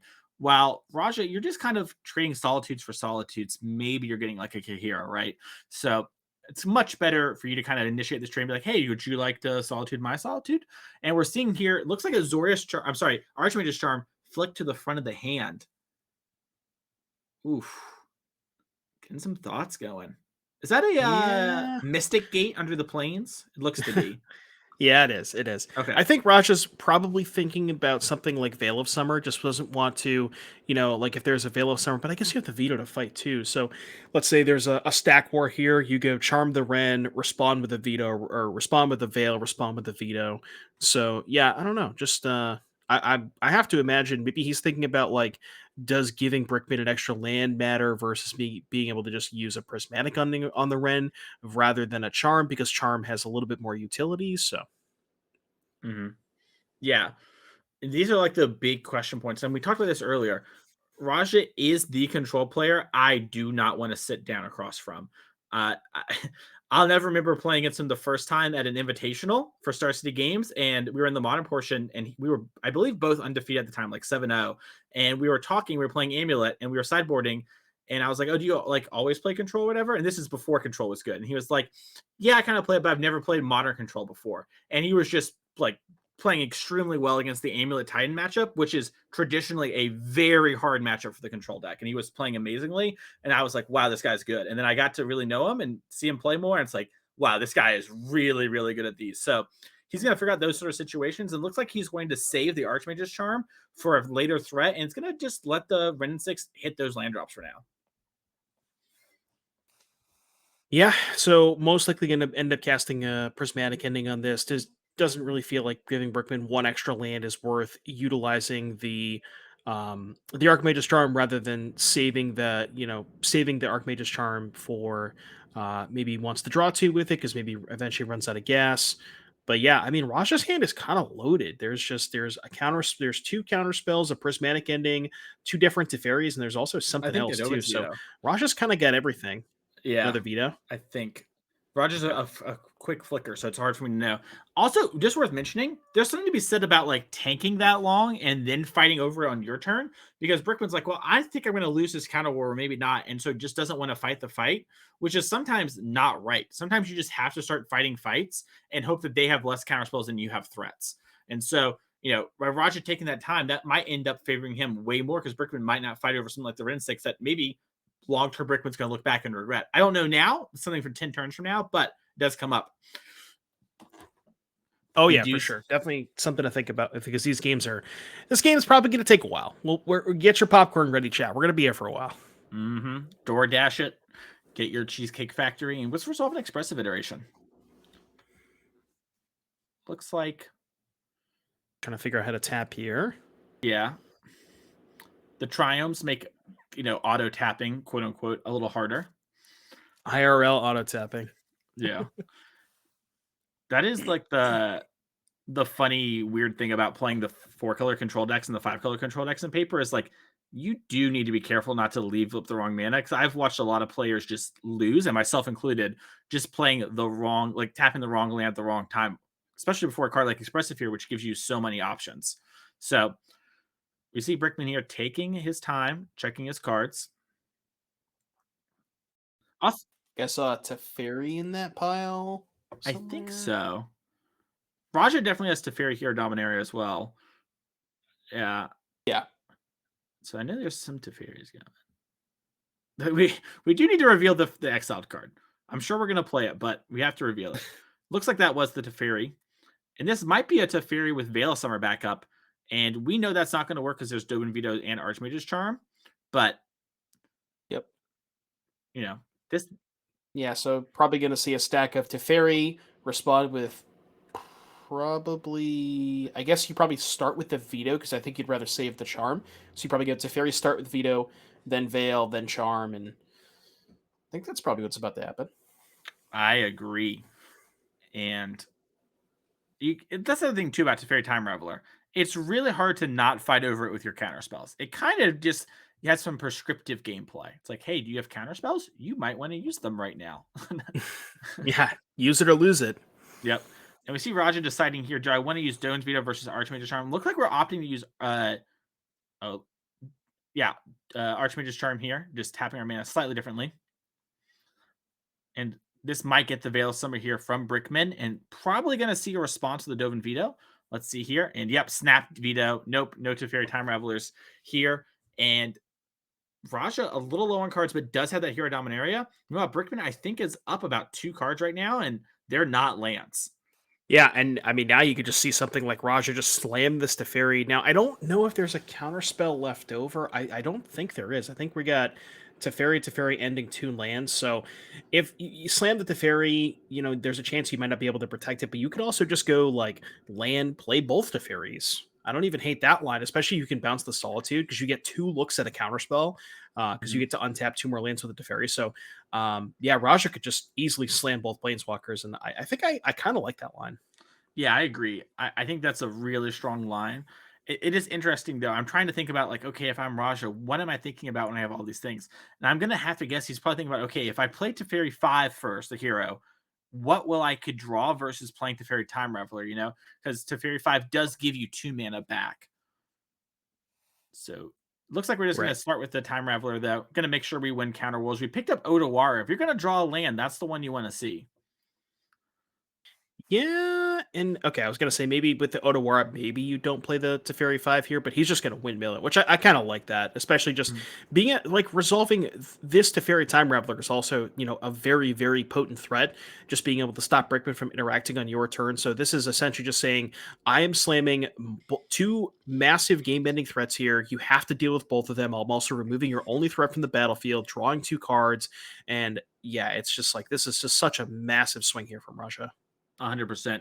This also might be a spot where Raja's like, okay, well, I can't protect the Teferi like you mentioned, and if you spend your turn Prismatic ending my Teferi Hero Dominaria, I like that exchange from me. I need time in order to catch up with all your gas. So, this might be a spot where Raja considered, and that's what all they're thinking about, right? It's like, okay, if I draw this, what does that mean? We'll draw that, what does it mean? And that is what we see from these top players in these sort of high leverage matches, thinking through it all. Looks like we got a little bit of conversing going on here. Justin, making sure the team likes what we're doing. Oh, Yeah, funny enough, with the Leyline Binding mana base, Berkman does have access to 5 colors of mana, so you could see a Prismatic Ending for 5 take out that Hero of Dominaria.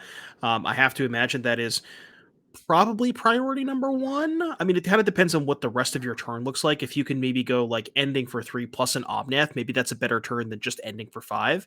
So, yeah, maybe it looks like we're gonna just try and get our own Teferi down, like while only counterspells in the way. And then, if we get this down, maybe it'll be easier to fight on the next turn. Yeah, if you're Raja, this is probably worst case scenario, right? Because if you see something like Teferi uptick play Omnath, I guess even if that's the case, you still have the ending for one of these threats, but then one gets to stick around potentially. So, yeah, kind of an interesting spot. And Brickman has a lot of cards in his hand, so. Yeah, and you have to assume Brickman doesn't have Omnath as one of the cards because we did lead on the Temple Garden, which maybe we'll regret if we draw an Omnath here, but for now, it is kind of a sign for Roger, like, okay, well, I'm not going to get Omnath. It looks like we drew Leyline Binding. That's we're going to take that. And we're 2 double bindings? binding. Oh, boy. Talk about being in a bind for Raja, as now we're passing back with potentially counterspell mana up as well for Brickman. Maybe that's why Brickman didn't care. He was like, oh, I have double kill spell, counterspell. That's pretty good. Wear Tear off the top for Raja. That is a nice one as well. So that one can probably unlock. God, that's tough. Probably have to unlock the Teferi 5. Maybe you start. I'm trying to think here because I wonder if you start. I wonder if you start maybe with the Otawara. Well, you could. I was about to say, you think you can do that. I think no matter what you do, that you start with Teferi 5 because 5 can tuck the other Leyline Binding, and then you get your Teferi 3 back. And so then the counter spells are offline. So we might see that Yeah, like Otawara the binding on Tef 5. Tef 5 tuck the other binding, get the other Tef back. So we're gonna go for Teferi 3 here. Interesting. Okay. Raja really valuing the card draw here. I guess also this doesn't leave you any chance, while the other one you can rebinding or redo something. Obviously, we don't have that mana for binding at the moment, but there could be other cards that Brickman could play. Now there's not a chance. And this gets you an extra card too. I guess you're going to get the extra card other way because you'll probably get a down tick that's Teferi 3. But I guess you get a card out of the Teferi 5 this way because the other line makes you minus the Teferi 5. Okay, yeah, this one I think probably makes more sense. Yeah, and I think there's still that Prismatic Ending, so we might see Prismatic Ending your Teferi 3, untap my lands, I have Counterspell, and now Raja is, obviously has to rebeat the 2 Leyline Bindings, but has the tools to beat some of it, and that is not what we were thinking a second ago. Yeah, and got a couple of cards for his trouble too. So yeah, it looks like we're going to start with the Prismatic Ending on Teferi 3. We're going to untap 2 lands. And also, because Raja picked up the Wear Tear, that answers one of the bindings. Yeah, so we have Wear Tear and Counterspell up. So we might see, if Brickman goes and tries to hit Teferi 3 first, maybe we'll see like Wear Tear this, fight over with Counterspell, and then, counter the other thing you do with you unable to respond. So it'll be interesting to see exactly what matters here. Because you probably would rather... So there's 2 options here. You could kill the binding with the trigger on the stack, keep the Teferi on 1, or you could let the binding resolve and get a Teferi with 4 loyalty, which I have to imagine is probably just better. So maybe you see something like... But the only thing about that is that gives you a window where you don't have Teferi 3 in place. So if Justin does have a counterspell, that could potentially be a little bit worse. Yeah, you have to weigh how much is loyalty in card versus opportunity, time. And it looks like we are going to see it target here. Raja's hands are crossed. I think that's because he is thinking about that Wear Tear like we talked about. And, this card templated in such a way that if we kill it now, we will get to keep the Teferi. It's not like the Banisher Priests of old. Right. Yeah, so Leyline Binding Resolve trigger did target the... I don't know if the trigger's on the stack because the die's still on there, but I'm guessing it probably resolved. Oh, no, it is still on the stack. Okay. So would rather just be able to guarantee to keep that Teferi 3 in play. So, really kind of has the read that Justin has a counterspell. Yep. And Raja knows, like, hey, if I do this and you go for the other Leyline Binding, I have counterspell for that Leyline Binding. So you're going to get to resolve your next thing, but I know I get to keep my things. So that's the case. And Brickman's like, I think pretty I'd good rather next express thing. Tradition. Yeah. Looks like there's some clarification from the table. Probably seeing what happened there. Oh, okay, yeah, with the trigger on the stack. Yeah, it's not worded like the other Oblivion Ring-esque type effects of old, where they used to have 2 separate triggers, but I want to think they say they started that with Banishing Light, where they just kind of made it all one trigger. So if you kill it with the trigger on the stack, it never actually leaves the battlefield. Yep, good change. Make Magic more accessible. Agreed. Looks like we're tanking on what we're gonna pick off the Expressive Iteration here. This is, by the way, one of the key reasons why this matchup used to be a problem. We dropped the card. Looks like we're all good there. Floor spotter, everything. But anyways, Expressive Iteration, big card advantage spell. Teferi Hero Dominaria, another big card advantage spell, but takes way more to kind of protect and keep around, as we've seen so far this game, while Expressive Iteration gives you that instant card advantage. And that is something that we have seen time and time again be a big player in Modern. So looks like we have Omnath as pickup. I'm not sure what the exile card was. It looks to be maybe a land. Think so, yeah, Misty. Yep, playing the Misty. We're going to lead on Leyline Binding here, it seems. I like this too. You could Omnath first and try and get the extra mana, but you've already played the land, so you kind of ruled that line out. But either way, your Omnath could get killed with the trigger on the stack, and then you're just kind of down your whole turn. So I think this is much better. Just try and fight this fight, see what happens, and then figure out your follow-up threat from there. Yeah, it also kind of makes more sense to lead on Binding because that's the one that Raja knows about, and he doesn't know about the Omnath. So, not knowing the contents of Justin's hand, Raja's more likely to try and fight over this Binding. And if the Binding is fought over, I think you're happy either way. But maybe for Justin's side, given the rest of maybe the contents of the rest of your hand, maybe you'd rather resolve the Omnath. Yeah, maybe. And it looks like we're going to resolve another Expressive. I wonder if Brickman is just like, well, if I Leyline Binding right now as is, I have to hit Teferi 5 because Teferi 5 just resets the Teferi 3 if I'm binding it. And so maybe Brickman's just trying to like set up some other things. But regardless, we've Expressive Iteration. It looks like we hit a Ren 6 in the Exile Zone, which we do have the mana to cast. And that actually is pretty big because it will kill the Teferi Time Raveler. And it looks like Raja's going to resolve. Yeah, so looks like Raja is prioritizing the Teferi 5 because he knows about the Leyline Binding, which I think makes sense at this point because the Teferi being at 1 loyalty, it's a little bit more susceptible, and also the Teferi 5 gives you more cards, and Raja is kind of out of gas at this point. Yeah, we see Brickman here also doing it here to try and maybe play around multiple counter spells, from hand or whatever, where maybe something like Archmage's Charm requires more mana. But Raja here did draw Teferi 3. And we hit Archmage's Charm. That's a big one. Just constant counter spells. And that is the difference. These are 2 control decks. But like we mentioned before, Raja's deck has way more reactive answers, right? We get something in play. We can protect it. Not really a problem. Well, Brickman's deck can answer the things. So Raja kind of is always trying to run Brickman out of cards. And probably going to see a Teferi take up here as to not just instantly die to the Ren 6. It also kind of sort of feels a little bit like Brickman's answers are a little bit less efficient. Something like a Fury, or I guess more prismatic endings. But yeah, just being able to, like you said, just have more copies of Counterspell and Archmage's Charm, which gives you some flexibility while also being able to protect your planeswalkers rather than have to like commit more threats to the board, because that's kind of what most of Brickman's answers are. Outside of Leyline Binding, it's like I have to play Omnath and more creatures to try to get to your planeswalkers, and Raja just has the ability to just have more 2-mana counterspells. Yep, we see Raja pick up Kahira and play Kahira, which is Raja's now answer to the Ren 6, which is a card that could have became a problem, but now we at least have it checked, so Brickman's going to have to do something. Now, we know Brickman has Omnath in hand, so that's going to be able to block, but Brickman is going to have to get through Raja's Archmage's Charm. Looks like we do have enough mana to double Omnath if we choose to do it that way. Nothing to see here, just separating 2 piles of 4 mana that can make Omnath. No reason. Why would we ever do that? Yeah. I'm just being a little silly goose, Raja. Will you let it resolve? Raja is going to fetch up the island and do the old cancel variant on Archmage's Charm here. And worth noting, Brickman hasn't minus the Ren yet or ticked it up. So we still have some options available there. Something like Fury if we wanted to. if we had like a land for turn, no, you would have killed the Teferi. I think we're probably just going to see it tick up after the Ren 6 hits play, and we wanted to just try and draw our card first.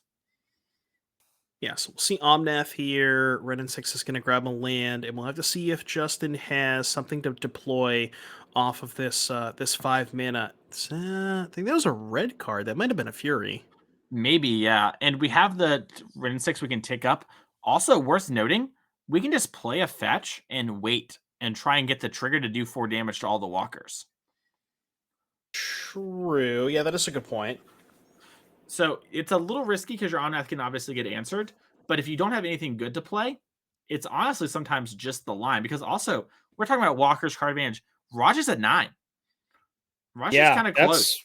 Very true. That 4 damage is very, very relevant. Even if it's not killing the planeswalkers, just being able to kind of dome shot Raja for 5, get a little bit towards these planeswalkers. The Kihira's not doing too much in the face of the 4/4. So, yep. And we know Raja's last card in hand, just another fetch land. Brickman doesn't know that, but fix up the planes here and tapped it. So maybe we're going to see a Solitude. Yeah, just main phase the Solitude actually, and answered that. And I wonder if Raja left any verdicts in, maybe just one or something like that in case something like this happens. But Brickman's being like, hey, you better have verdicts. Otherwise, I'm going to answer these walkers where you're going to need to use them in a reactive way. Yeah, let's take a look at Raja's deck list to see how many Raja ripped his Golden Karn. Uh-oh. It's not a good draw step. Yeah, I'm only scared. one verdict in the 75. Only one. It's all we need. That is true. Looks. We're going to tick up the Teferi. I guess that makes it so it's pretty hard to kill. We drew Prismatic Ending. Whew. That's huge. Okay. So that can take up the Omnath. Omnath in check. Solitude we can unsummon, and we get to live through the Ren 6 ping. So we are still in a pretty good spot, all things considered. By the way, Brickman still has Kahira to grab later. Small, but does kind of come up on these low life totals with the Lord effect from Kahira. Yeah, that's true too. And just obviously the 3/2 body help being able to clear out these planeswalkers, potentially maybe get towards Raj's life total. So yeah, that's another aspect, another angle that Justin could take. Now, this is the 3rd Omnath, right? I think so. The game is bleeding a little bit. I believe it is at least the 2nd, probably the 3rd. So not Jace the Mind trying Sculptor. Ooh. Oh, that's a good one. That one's greater than that all. qualifies as a good draw step. Yeah, and with all those lands in hand too, this is what Raja needed because all these other plays, good, but we're kind of treading water a little bit. Now we have another card to actually kind of take over, and 3 good ones: Wear Tear, Solitude, and another Teferi 3 off the top. Whew. This is I don't want to call it yet, but this is this one's looking pretty good for Raja here, especially because we have the answer to the Omnath. This is looking really good for Raja. Yeah. Funny enough, the holding a fetch land line kind of coming back to where it would have been very nice, if you had the other Omnath in hand. Also worth mentioning, Brickman kind of pulled ahead there in the mid game, right? Didn't have many lands, had a bunch of spells, and resolved a bunch of expressive iterations over the last 2 turns. Expressive iteration is kind of your card to catch back up, and Brickman kind of used them to push himself ahead. Now, that's fine, but if these planeswalkers stick around, using them that way might catch up to Brickman here because you won't be able to find those exact answers you're looking for. As we see Raja here, Prismatic Ending for all 4 colors needed, thanks to the Triumphs. Yep, got the what's the Triumph that he tapped that turn? Oh, that's Zagoth Triumph, the bug one. Damn it. I thought I was going to get you on that one. No. No. You're too good at this. We need to find somebody to replace Mason who's less good at the Triumph game so I can win it. Dang. That'd be hard. Well, it'd be hard to replace me, but easy to find someone who's worse at than me. I'm the goat. As we see Justin Brickman here, tap 2, I think, for expressive iteration. Yep. That's a start, right? That's when you're facing down 2 Teferis and a Jace, getting a 2 from 1 off the iteration is definitely a start. But the other thing that you talked about, just because Brickman's answers are a lot more proactive than reactive, there's not Brickman doesn't have a lot that can answer this battlefield outside of something like lane line binding, which I believe there was at least 2 copies already gone, right? One got countered, one got wear-teared. So there's not a lot of those left. I believe there's only one Omnath left, which I think that is now in play. But there's just not a lot of stuff that Brickman has that can really answer this battlefield. Agreed. And Brickman has some cards like Dovin's Veto he's brought in, but as long as Teferi Time Raveler is in play, that doesn't matter. And so we're going to have to see what happens here. Looks like Brickman has placed the Teferi essentially on the battlefield, but is maybe double checking how we want to tap our lands. Even though this does look to be the obvious one, maybe you want to tap Temple Garden instead. Small things matter. And it looks like, oh, we're going to lead on Bolt. I love this. Get rid of the Teferi Time Raveler or start a fight over it, and then see if you want to resolve your Omnath. Well, the awkward part is, do you go after the Teferi or do you go after the Jace? It's you're between a rock and a hard place at this point. Agreed. But I guess because you have the veto, you probably have to go after the Teferi. Yeah, it feels like a forced play. I agree that there's some amount of like, well, if this resolves, I can hit the Jace, and maybe that's really good. But looks like we're going to see a fetch and maybe a Solitude at the trigger on the stack. Yep. Roger going down to 10, and Brickman looking to be going up to 18. Yeah, which you wouldn't have been able to veto anyways. So probably ended up working out, a little bit better for Brickman that he didn't do that, because now the Bolt can just go after Jace. Because I think that's the more potent threat rather than the Teferi. But also this, we're one turn away from this Teferi 5 ultimating, and I don't think that Justin's going to be able to beat that. Yeah, that is an unbeatable card when it ultimates, essentially. So it looks like we're probably, you probably do have to Bolt the Solitude. Now, worth noting, the Ren 6 can minus to buy you a turn on the Teferi 5. Not the greatest place you've ever been. You still draw a card, but you can buy at least 2 turns without losing the Ren 6 currently doing that. So I think this is coming down to like, okay, do I keep Dovin's Veto mana at my potential, or do I answer this Jason not to deal with the brainstorms? And you might just have to be like, listen, if I'm winning this game, it's 12 more turns, and I have to kill this Jace the Mind Sculptor, and I'll deal with the Teferi when I deal with it. And we see Brickman with a beautiful, I believe, beta Bolt going after that Jace. That one's high in a couple ways. I think that one might be an FBB 4th edition, but those look really nice. Those look really nice. Yeah.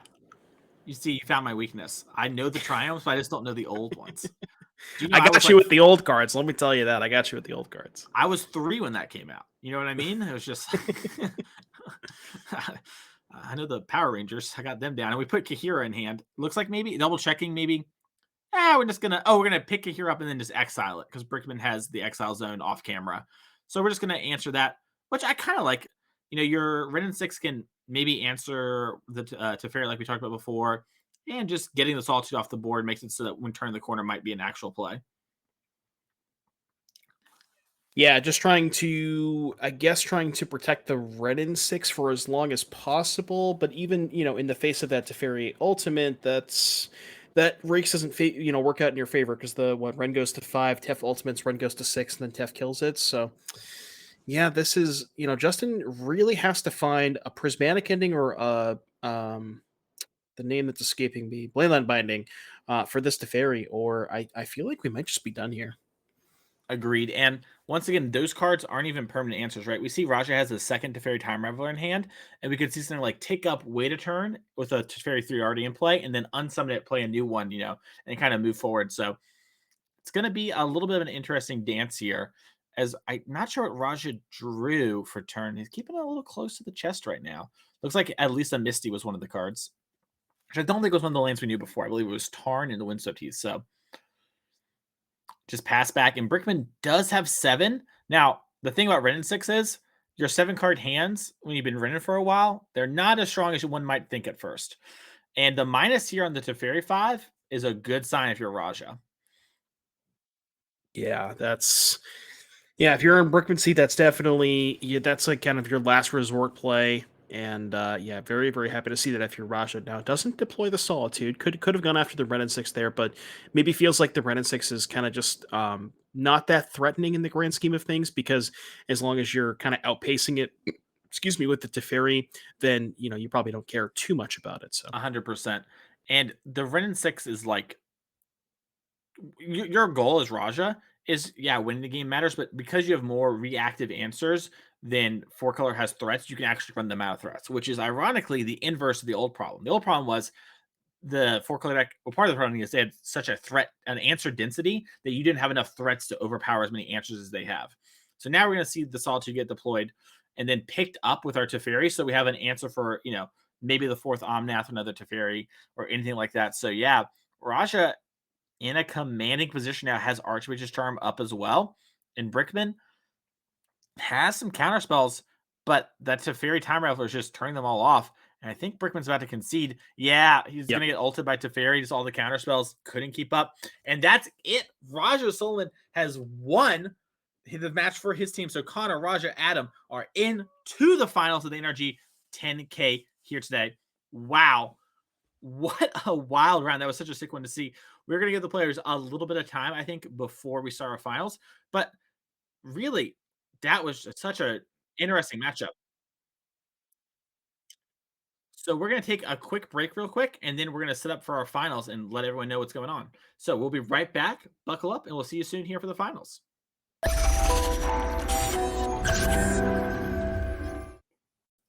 Hello, everyone, and welcome back to the NRG 10K here. I'm here with Devin. We're here for the finals, and here's what's happening. So the players have agreed to a split of some things. So they have split the cash, and both teams are taking the money and even split both ways. The team of Connor has won the event, technically speaking. They get the NRG points and the DreamHack invite. But here's the sticking point, Devin.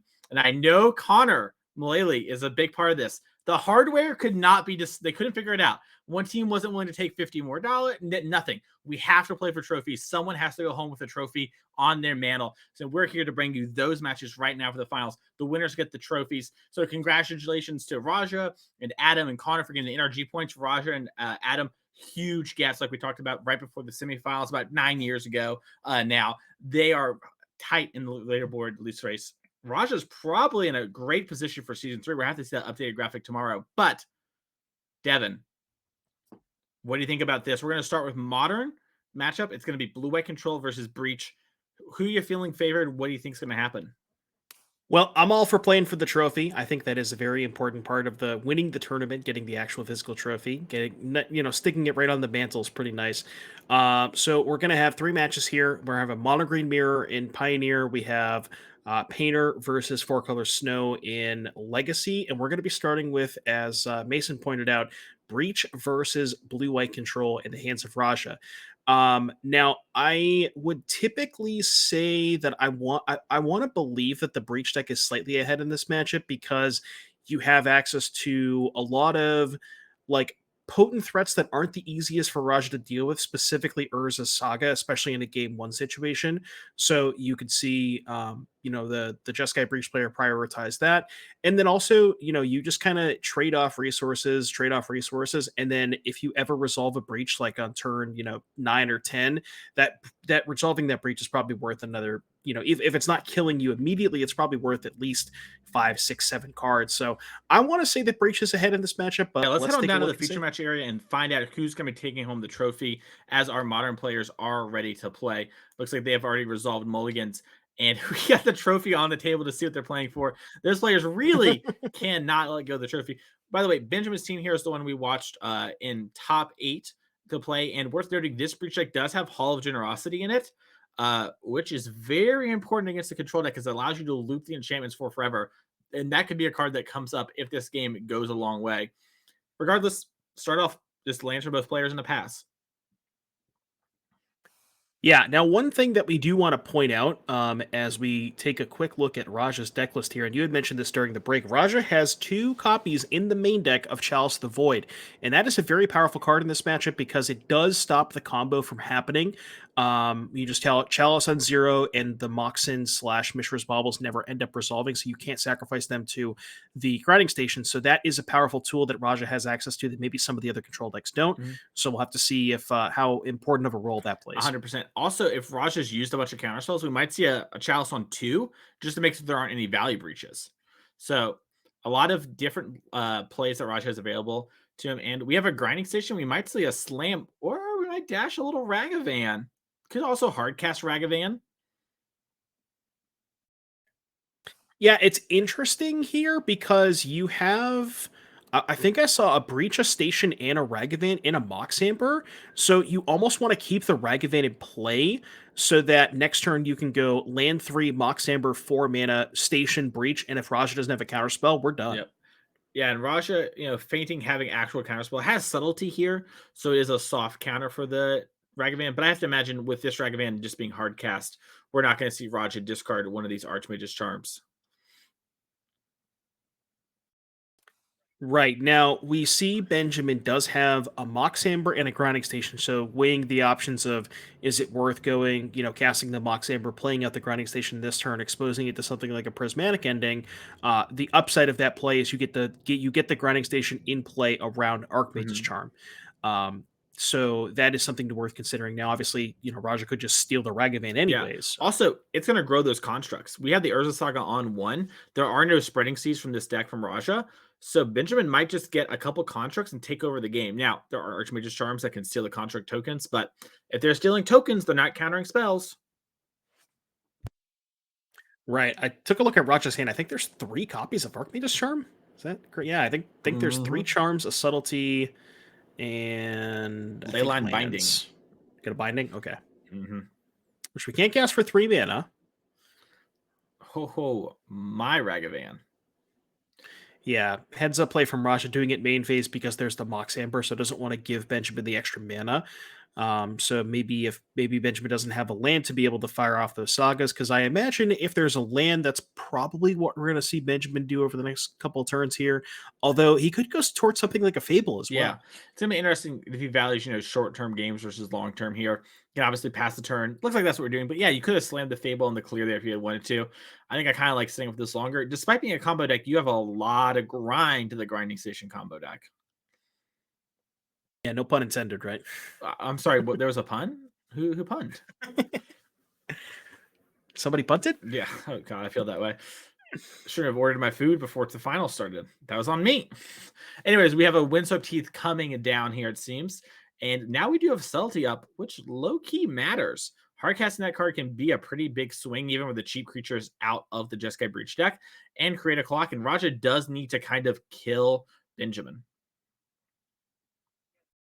Yeah, the one thing about these Archmage's Charms is you could see, hypothetically, something like attack with Ragavan, token gets made, and you charm a token.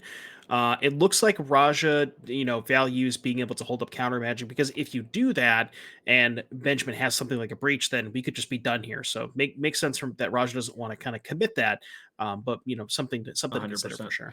And yep. Oh, also worth mentioning, we didn't really talk about this before, but one of the upsides of playing the Grape Shot in this version of the Breach deck instead of Thassa's Oracle is you get Dragantha, a companion, which in this matchup kind of awkward because it weirdly could matter, because if you just run them out of things, you present so many threats recursively, it could come up where having a 5/5 kind of matters. Looks like there's an activation of the Urza Saga contract, but before it goes and searches our deck, Raja's going to fetch up and maybe do something here. Yeah, it doesn't want to get Pithing Needles, most likely. Yeah, makes sense. No reason to just, Let's take a look at pull up the Breach deck list here. Just I want to see what we're looking for here with Saga. So we could get Amber, probably just end up getting a Bauble, although maybe going towards the Springleaf Charm if you want to, maybe a little bit of a boost in mid.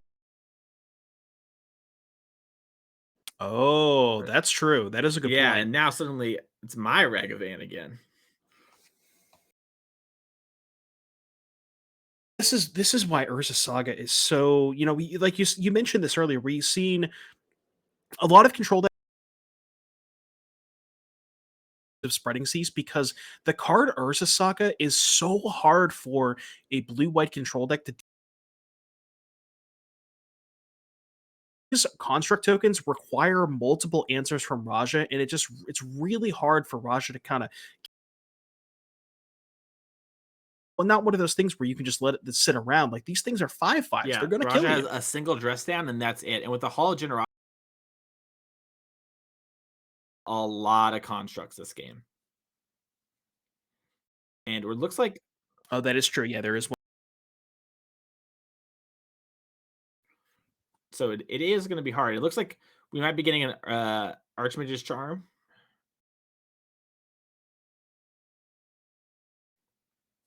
I gotta read this card. Raja's playing one copy of Broker's Charm. You know what that one does?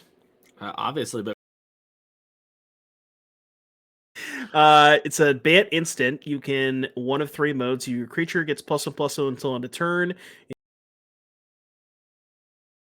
Draw 2 or destroy an enchantment. One copy in Raja's deck list. So that could, maybe blow up a.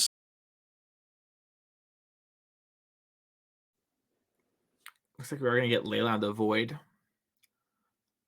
Not Leyline. There's just a void in it. But looks like, yeah, this is also the hard part too. Mess up anything here. And you, especially when you reach the finals, right? Like you've agreed to play for the hardware. If you're going to stay, players on both teams are probably playing in tomorrow's event.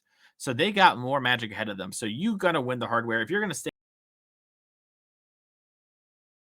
The one good thing about playing for the hardware, we get an extra hour of sleep tonight. So That's true. Yeah, it is daylight savings time. So hey, if you're watching this and you live in the North America, you go back an hour this week. So get that extra hour of sleep. I'm gonna use that extra hour of sleep to make up for the fact I'm getting up a little early tomorrow. Same. Ooh. Draw 2 from the Archmage's Charm. No fear about the 5/5. Makes me wonder if Raja is just trying to find something like Dress Down or Verdict and kind of maximize that card now. Or maybe he's just light on lands. yeah, I think Raja recognizes that like trying to just use all of his cards as 1-for-1 answers. You're just the Breach deck generates so much advantage between Urza Saga and Breach and Emery and Hall of Heliod's Generosity that Raja just can't fight that kind of game, So it's like it makes sense that he's just kind of trying to dig for that copy of Dress Down.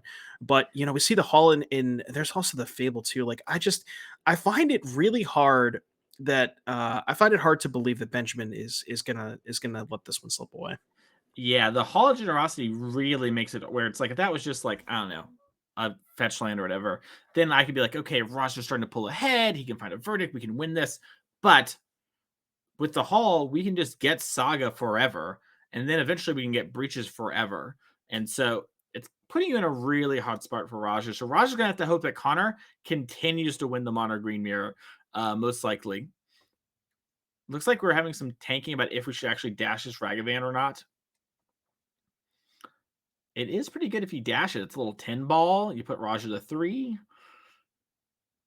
You do get the mana back from the Amber too. Yep. So you could even see something like dash Ragavan, play the land, dash Ragavan, and also post combat play Fable. Yeah, you maybe pre-combat the Fable just to play around Solitude, because that might be what part of the worry is. True. Playing on the pitch elementals is very hard. We are just going to see a nice little counterspell here from Raja on that Ragavan. Showing a lot of respect for that card. And battling in for 8 here. 8 ball. Raja can't really afford to take this. Kind of have to fire up the charm here. Yeah, I'll be surprised if we don't fire up. I'm surprised. Color me. Color me surprised. Probably going towards the binding, right? Sure. Yeah, looks like binding. That makes sense. Okay. So we're only going to take 3 as well because there is an artifact being lost. And honestly, the thing about this binding, it doesn't look great, but if Raja can find something like a Teferi Time Raveler to bounce the binding, that answers the second construct, and then you help. Well, I guess you would probably just Teferi bounce the construct, but then you also just having the binding not on a creature is really good for those situations where you can eventually Teferi pick it up and then actually kill something else. So that is something that Raja does have. 100%. And we drew the Hero of Dominaria for Raja, which is a big one. That is good. So you can go uptick, play a land, leave up 3 for the charm. Oh, no, dude. Okay, Raj does have a land. I was going to say, don't tell me you missed a land drop. So yeah, we can hold up the charm here, which is not a bad spot for sure. Yep. And we get the untap, and we might see Benjamin here do a little upkeep, activate Hall of Generosity. It looks like we're just going to take the natty draw step. We don't need to put an Urza Saga on top of our deck just yet.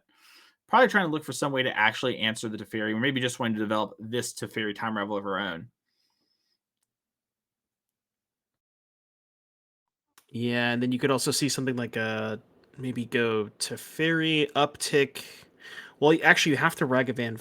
Oh no, you haven't played a land yet, so you can go maybe Teferi first, uptick to make sure that the Ragavan gets through, and then land dash Ragavan. Yeah, something it's like interesting. That. It's really hard, right? Because if you dash Ragavan, then you're threatening to kill the Teferi, so Raja will counter if he can.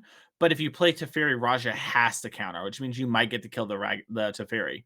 So it's a really tricky spot there. Right. And now I'm curious real quick. I just want to take a look at the deck list. There's 2 Steam Vents in play. Okay, there's a Sacred Foundry. I wanted to make sure we had a fetchable red source because that Mox isn't tapped for red right now. But... Yeah, it looks like we are going to probably go. I imagine we're going to set up Sacred Foundry as well, too, because even though we have. Oh, we're just going to grab Mountain? Okay. Oh, yeah, there's some Mountain in the deck. Okay. Yeah, I thought you would want Sacred Foundry as well just to activate the Hall, but maybe. I guess your deck doesn't play that many white cards, so it's not going to come up too much. Yeah, so it looks like you said, we're probably going to go dash Ragavan, hit Teferi for 5, most likely. Well, there's a subtlety from Raja, so we could see pitch. Yeah, And Raja's going to protect the Teferi.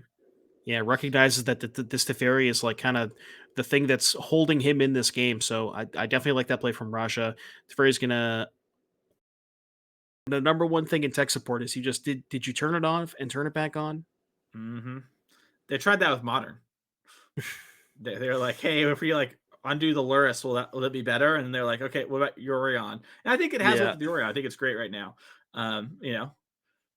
Oh, the stream is off right now. Okay. Oh, the stream is off, like off? I think so. Everybody's saying F's in chat, so. Oh yeah, it's not on. Oh, I see some movement. I see some 480p movement. It's a good start. Are we back? We might be back. All right, I think Twitch chat confirms we are back. All right, perfect. Thank you for your patience. I appreciate you. And what did we miss? We missed some. Teferi's still in play. We missed a lot. There's Teferi Time Reveler too. But let's try and get you back up to speed. So it looks like Raja went untap, uptick Teferi, played a second Teferi, downticked on the construct, and then we are at the point where Benjamin drew the Ragavan, dashed it, and so you didn't miss too much. Yeah, and it looks like now we're deciding if we want to Unholy Heat or Fable. And with the Teferi 3 in play, you also might just draw something you want to play here. Because, if you drew like a Prismatic and you'd like to use that and save the Unholy Heat. Now, we have unlocked Fable, the Mirrorbreaker, and Unholy Heat. Looks like we're going to use Unholy Heat first on the Teferi Time Reveler. We do have Delirium. Sorry, Teferi Hero Dominaria.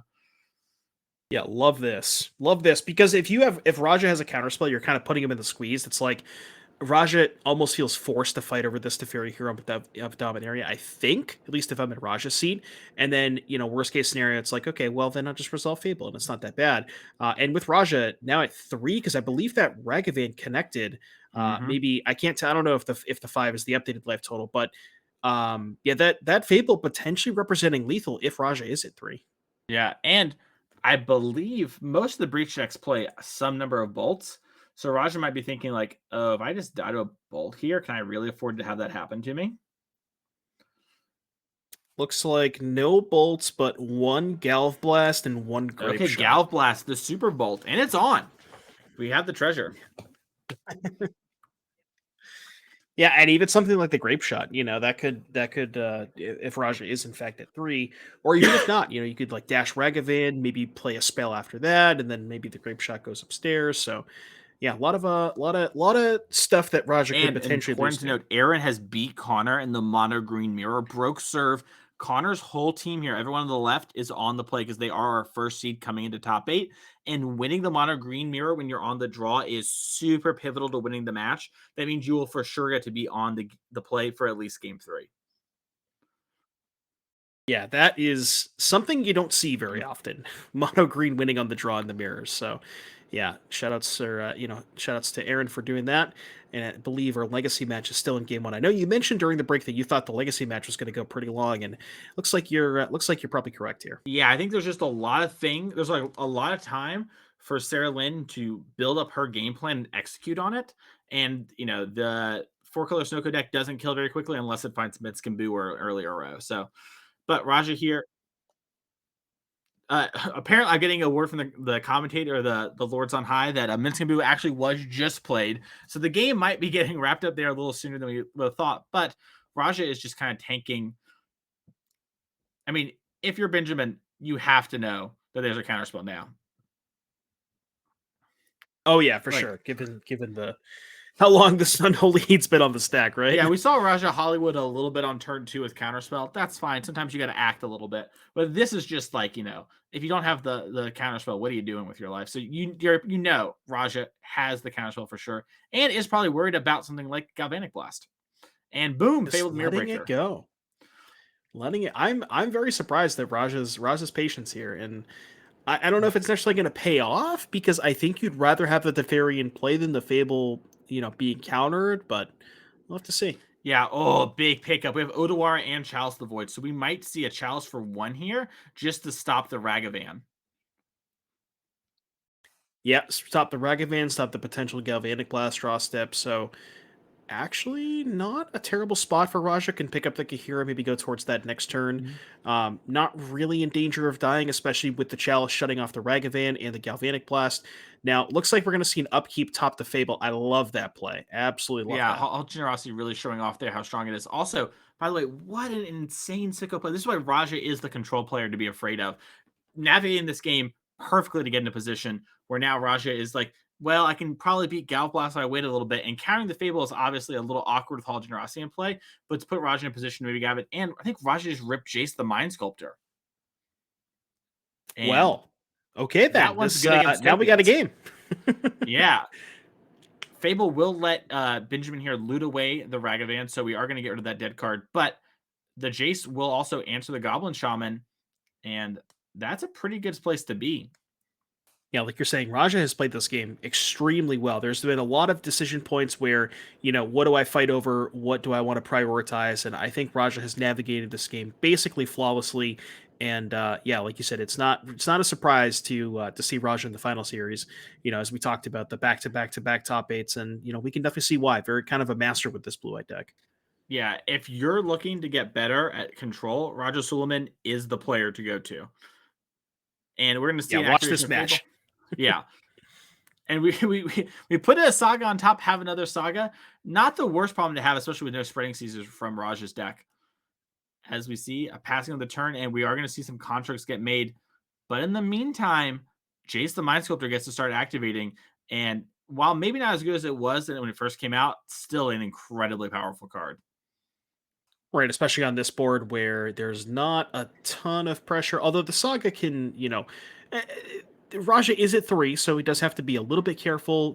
Those constructs are going to be lethal once they start getting generated. And also the one thing that Raja has to keep in mind is that Fable flipping, because the Fable can also essentially is going to represent a lethal attacker if the construct gets to. If Benjamin doesn't tap with the construct, because you can just copy a construct and then now you have 2 attackers. So has to be a little bit careful of that as well. Does have the prismatic ending to answer that. So doesn't have to answer it now because the Fable doesn't have haste. So can maybe just wait a turn to prismatic ending on the Fable token. But picked up a subtlety, a counter spell. Yeah, Raja kind of has everything he needs at this point. 100%. And it is kind of just like, okay, can I find the dress down? Can I find the verdict? We can use things like prismatic ending and instant speed with Teferi time ravel or tick up ability. So we do need to kind of make sure to go through the motions and everything, but we've kind of got things sort of low key unlocked. And we just need to avoid hitting a big land patch for a while. And with things like fetch lands, we're probably gonna be able to do that. There's a play another Urza Saga for turn here for Benjamin. And Adam, we talked about played a Minskimbu about 2 minutes ago, is now up a game. So things are getting a little tied up here. Adam's team getting one step closer to getting that trophy that they all want. So what you're saying is that the win rate when you resolve Minskimbu is 100%. Interesting. That's how it works in the NRG series. Card seems pretty powerful, but yeah, the second Saga does really help Benjamin here because we talked about that Raja has maybe a couple of answers for Saga tokens, like he can maybe chump block with a subtlety, maybe prismatic ending one here and there, has an Odawara, but the thing is, you know, if Benjamin gets to the point where he can make 2 tokens in the same turn, which he's going to be able to do this upcoming turn, you know, say, you know, end step, make a token, untap, make a token, and then make a token with the third one. That's 3 lethal creatures that Raja has to answer all of them. Has Teferi to answer 1, Jace to answer 1, the Otawara, but then with the Hall of Heliod's Generosity, just looping those sagas, you know, maybe can eventually run. Basically, it's a race. It's like, will Raja run out of answers before the Jace gets the ultimate, right?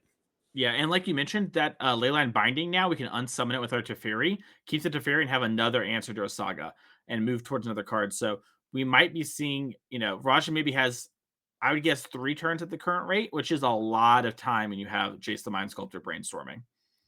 Worth noting that Raja can only fetch 1 more time until Raja finds a Solitude, because down to 2 life. Oh, and There's found the Solitude. Solitude. All right, nice. Well, that's going to help with the old fetch problem. We also have this Gigantha over here. If we ever decide that that's worth picking up, get a little Colossipede action. A little 5/5 for 5. Yeah, I mean, I wonder if at that point it's probably just better to, like, you know, make a token, activate Hall, because the Hall's representing effectively a Gigantha every turn with the Saga token, right? Yeah. Yeah, maybe just have some left over on some weird turn with the activating, but I guess not with the way our mana lines up. Look, oh! Interesting, we're shrinking the construct in order to get some mill action. Oh, so if we found Breach with Hall, we could put it on top. I see, okay. One thing I just thought about, I wonder what Raja's deck size looks like, because with this grinding station in play and making artifacts every single turn, that's got to be a realistic, like, look how many cards Raja's gone through at this point, right? Yeah, Raja's gone through probably, let's say, 25 cards between lands, cards in hand, and graveyard. So 35. So yeah, if this game, like, treads water for a little bit, then maybe Benjamin can switch to the old, the way Garfield intended for grinding station and get the old actual mills going.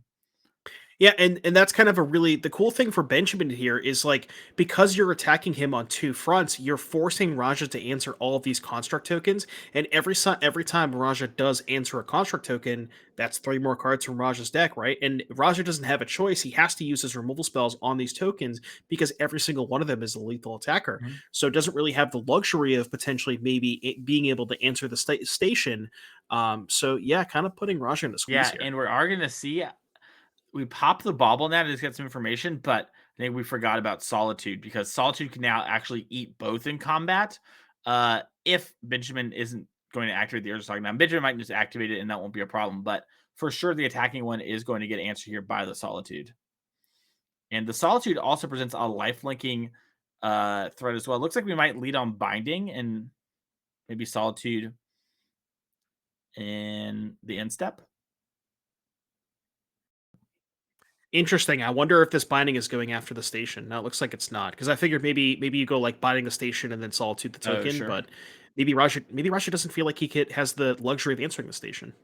Yeah, I think Raja's plan is just to hope to counter Underworld Breach and then kill with this Solitude before that matters. But Yeah, maybe that's Benjamin's only at 13, so that is, you know, that's definitely on the table as well. Yeah, and we have Kahira too in exile, so like if we flood out a little bit, maybe we'll do that. And now that we have this extra life, we can consider fetching. We know what our top card is, and so does Benjamin, so we can gain a little bit of hidden information by doing this. And I think our top card was like a land anyways, so it's probably not that good. Yeah, Raja's deck does look kind of small. We got to be at least more than halfway through, I think. Yeah, I wonder. Who's to say? But we do have Counterspell and Salty in hand, so you know these Urza Sagas can go for forever. But anything else we try to cast is going to have some problems. Yeah, as you talked about, the life buff are very, very relevant here too, because it's actually getting to a point where Raja might be able to survive a 1 token hit, right? Because if you go end step, make a token, untap, well, not really, make a 2nd token, then the Urza Saga represents a 5th artifact, so still probably can't survive a hit, although the Solitude now has 4 power, so you go to 6, maybe you can go to 1. I mean, obviously it doesn't want to go to 1, but... Yeah. And worth noting, Solitude now has Vigilance, so it gets to get in here for 4, and you probably, have to activate this Saga and trade with the Solitude just so that you don't, Raja doesn't gain so much life that long-term it's a problem. Yep. and we do see the block here. So wonder if Raja had the option to. Oh, we're ley line binding the grinding station, which means now the construct isn't big enough to kill.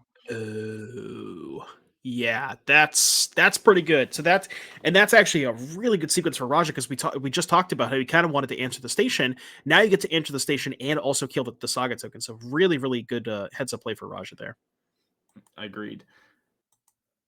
And that kind of feels like the moment, the swing factor, because we're about to have a turn cycle where there are no Urza Sagas being activated at all. One, right?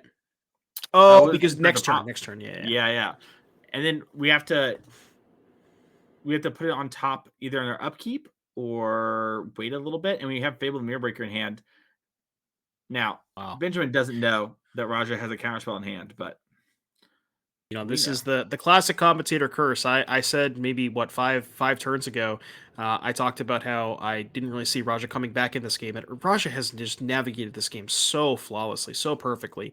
Just every single turn, like just using the best answer, making sure. Raja did get a little lucky, drew the Jace when he needed to, drew the Teferi when he needed to, but he put himself in the position to draw those cards, and that's the thing that Raja is just going to make every decision correctly, and he's played this game so well.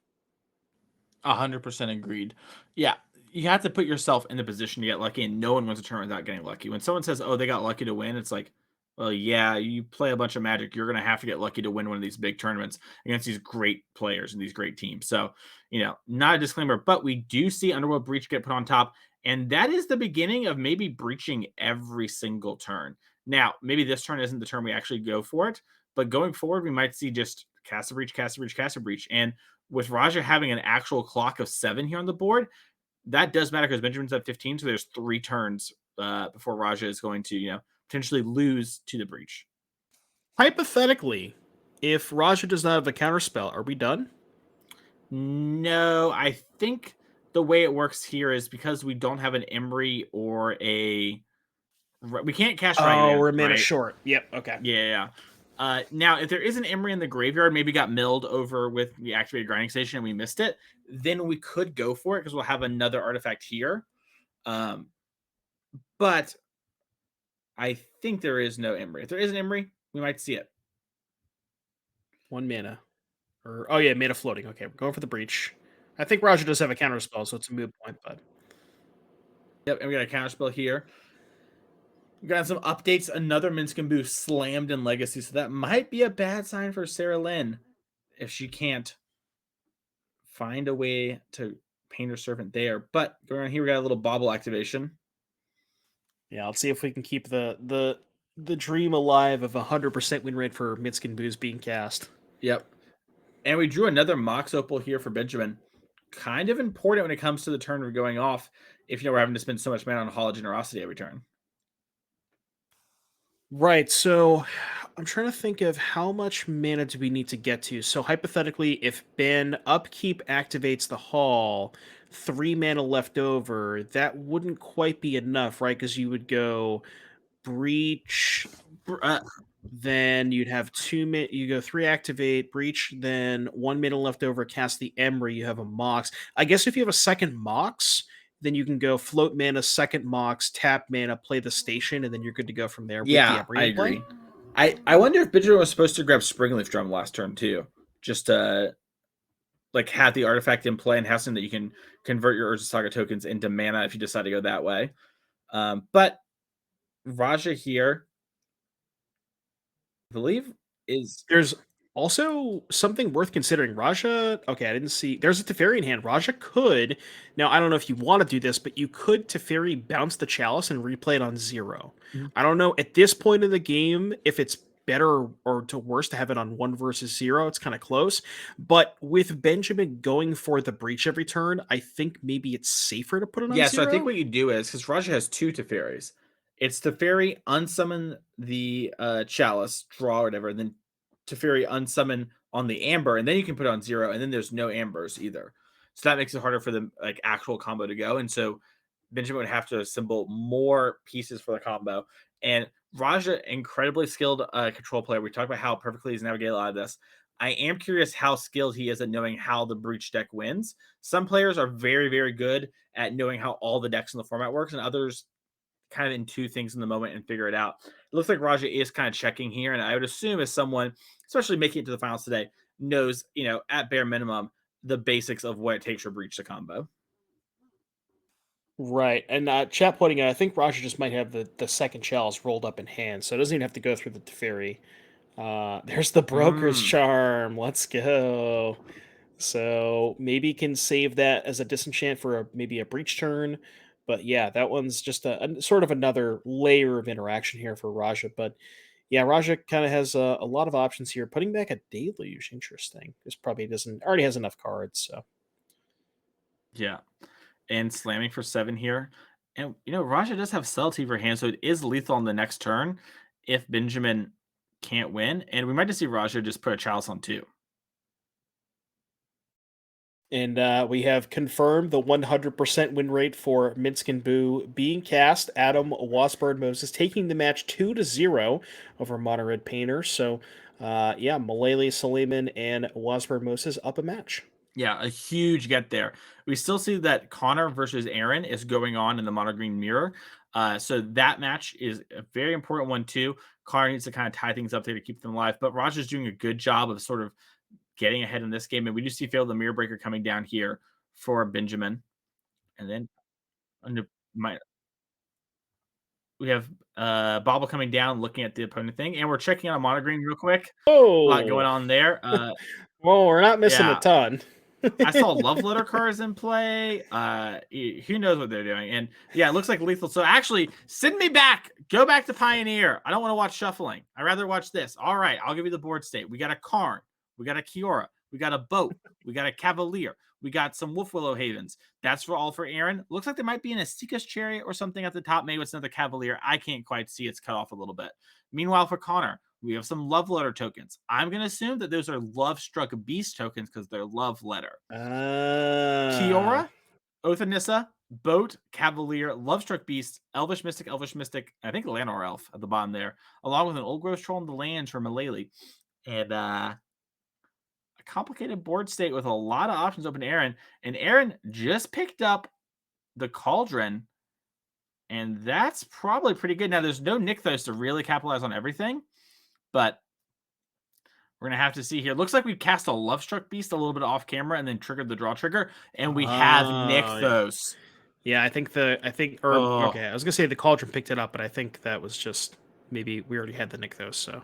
Yeah, and that's signaling to Connor. I have to imagine this is enough.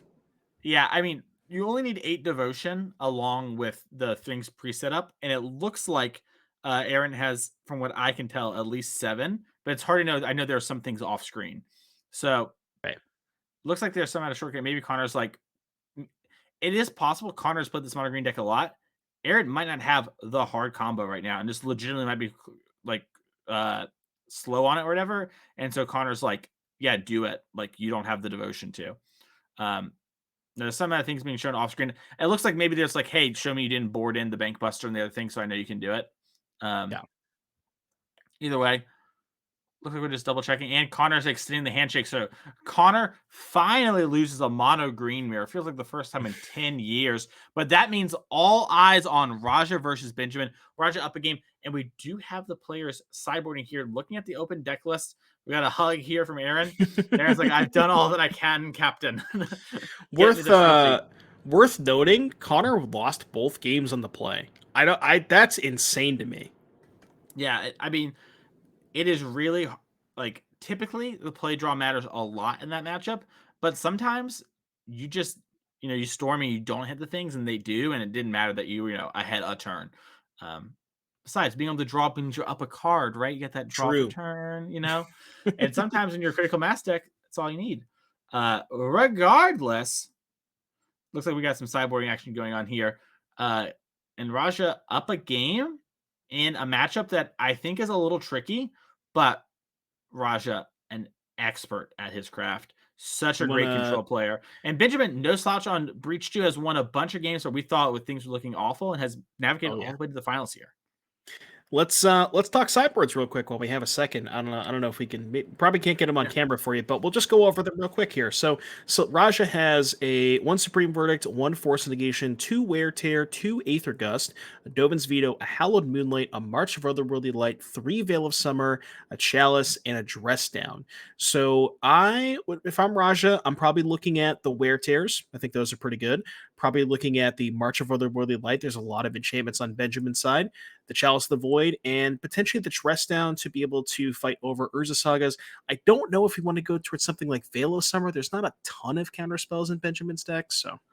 Yeah, I imagine you're probably not going to do anything like that, but you're going to probably see the cards like Wear Tear come in just as nice answers to both like an Artifact and Underworld Breach. But it can also blow up Urza Saga and things like that as well. What do we have for the Breach player? So for Benjamin, we got a Gigantha, Teferi, Time Raveler, 1 copy, 2 Prismatic Ending, 2 Wear Tear, 2 Mystical Dispute, 2 Aether Gust, 2 Spell Pierce, a Shadow Spear, a Soul Guide Lantern, and an Engineered Explosives. So give me that Teferi. That one's a slam dunk in this matchup. Mystical Dispute, Spell Pierce.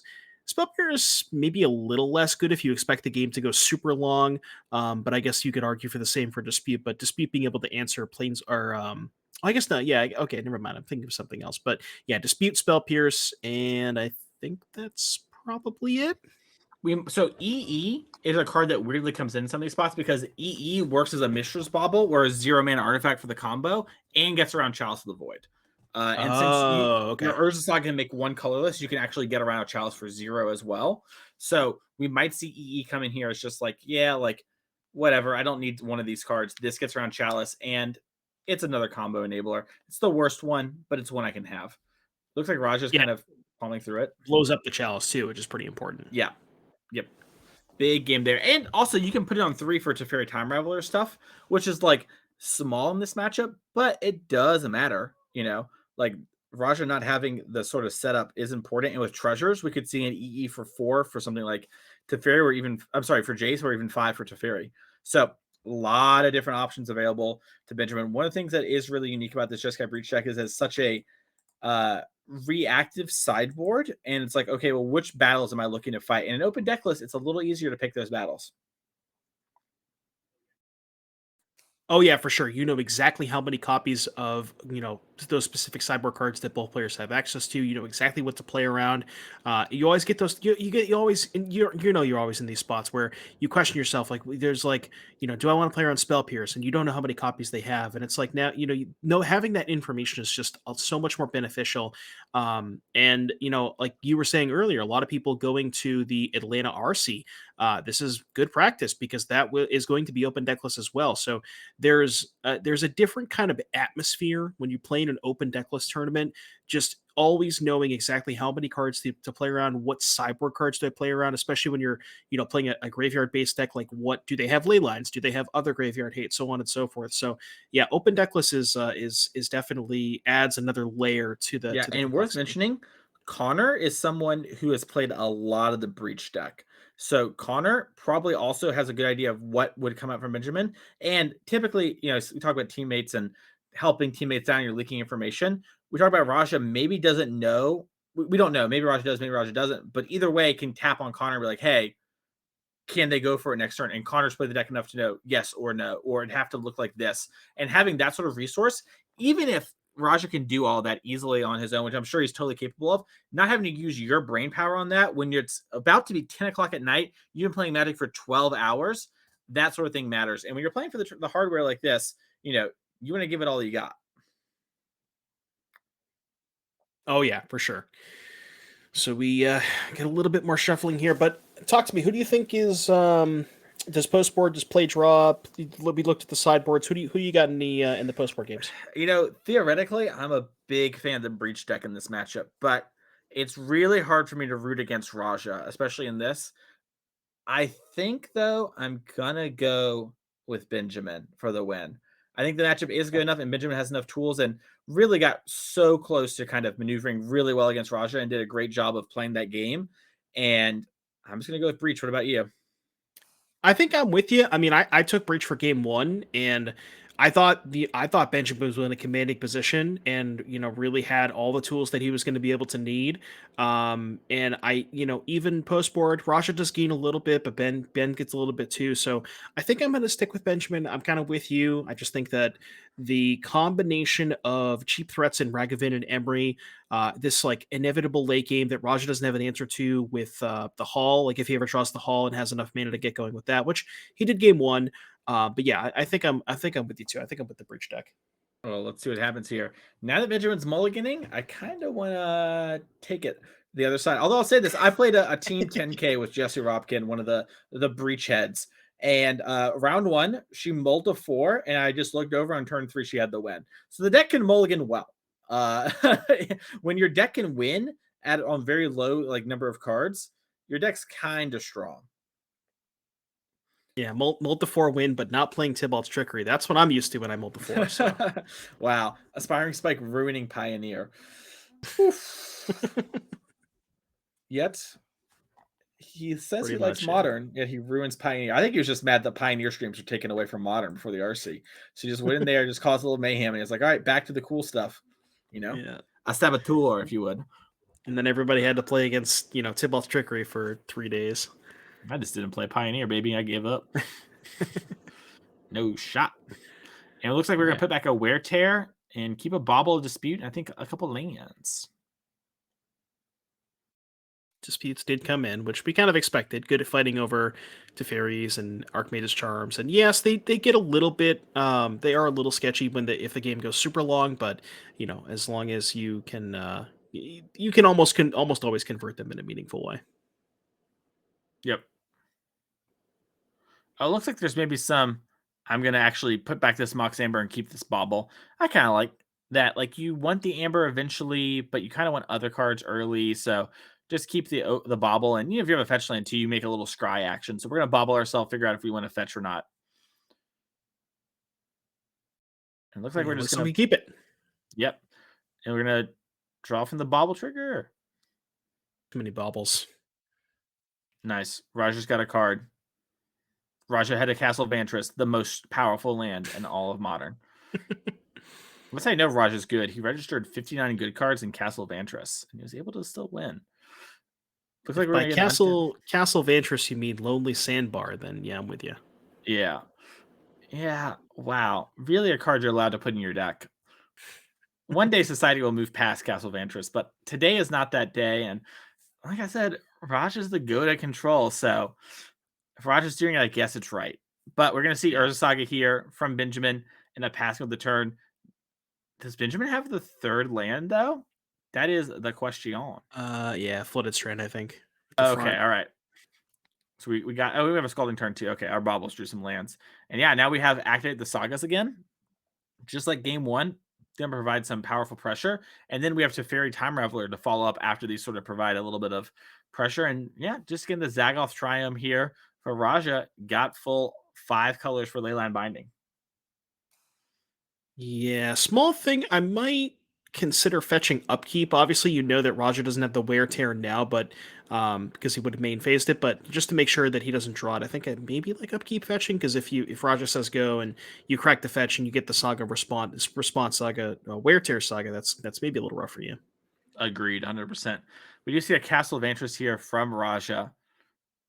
Benjamin and Benjamin's team shaking the boots now that in multiple turns, Raja could look at the top 2 cards and put them on bottom. Only 2 turns away from death is what you're saying. Yeah, I mean, how could you ever win if your opponent in Modern scry 2 for only 4 mana? It's a steal. It's a steal. I'll say it. I feel like it's an MH2 card, personally. Makes sense. It's Eldraine. Am I right? Right. Yeah. Yeah. We have a Hollowed Fountain coming up here. And yeah, activate Urza's Construct.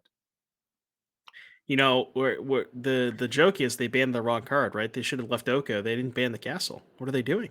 Yeah, it's true. Well, I mean, with the castle, you could find your Okos more consistently. So it's really just shows what were they thinking when they did that? Now you can find your Minsk and Booze more consistently. Oh boy, we're playing Castle Vantress and Legacy. Might as well. Yeah, drew an Odawara. Got a lot of lands here for Benjamin. If you're a fan of Raja and friends, you're kind of loving to see it. Yeah. Okay, token. We're second. Where are we getting? I would guess Springleaf Drum, but I could be wrong. Yeah, post board, there are a little bit more options depending on, if Benjamin decided to go towards those. You could get like a soul guide. I guess that's really it. That's the other Yeah. cantrip, but yeah. Probably just wants like maybe just wants mana, especially do you even want the mana? Yeah, though? you have enough a lot of in lands. hand. My thought was maybe on the combo turn, but maybe it just doesn't matter. So we're just gonna grab a bobble and get a redraw. I'm a big Springleaf Drum fan. In this deck only. I hate it everywhere else. But this deck, I like it. As we get bobble here, bobble fetch, attack for 3. And we do see the Leyline Binding coming down for a single mana. Yeah, and Raja has the combo. That's just, oh man, I love the combo. That's basically Splinter Twin, right? Teferi plus Leyland. Oh yeah, 100%. 100%. And geez, the Mind Sculptor off the top. Now, we've seen Raja be really conservative in the way in which he deploys his threats, and kind of develops his mana, and then with all these answers will do it. So we probably won't see this for another turn. But true. Benjamin is going to feel forced to push through because this is kind of what happens against a control deck, right? You feel forced to win the game before they get something like that. Raja already has it rolled up, and he's kind of just like a snake waiting to strike. Well, to be fair, Raja already has his win condition in play, right? Yeah, it's Castle Vantris. Right. That's why Benjamin has to go. Castle Vantris costs 1 million mana, but it is on the board, so you have to start cacking. Yeah.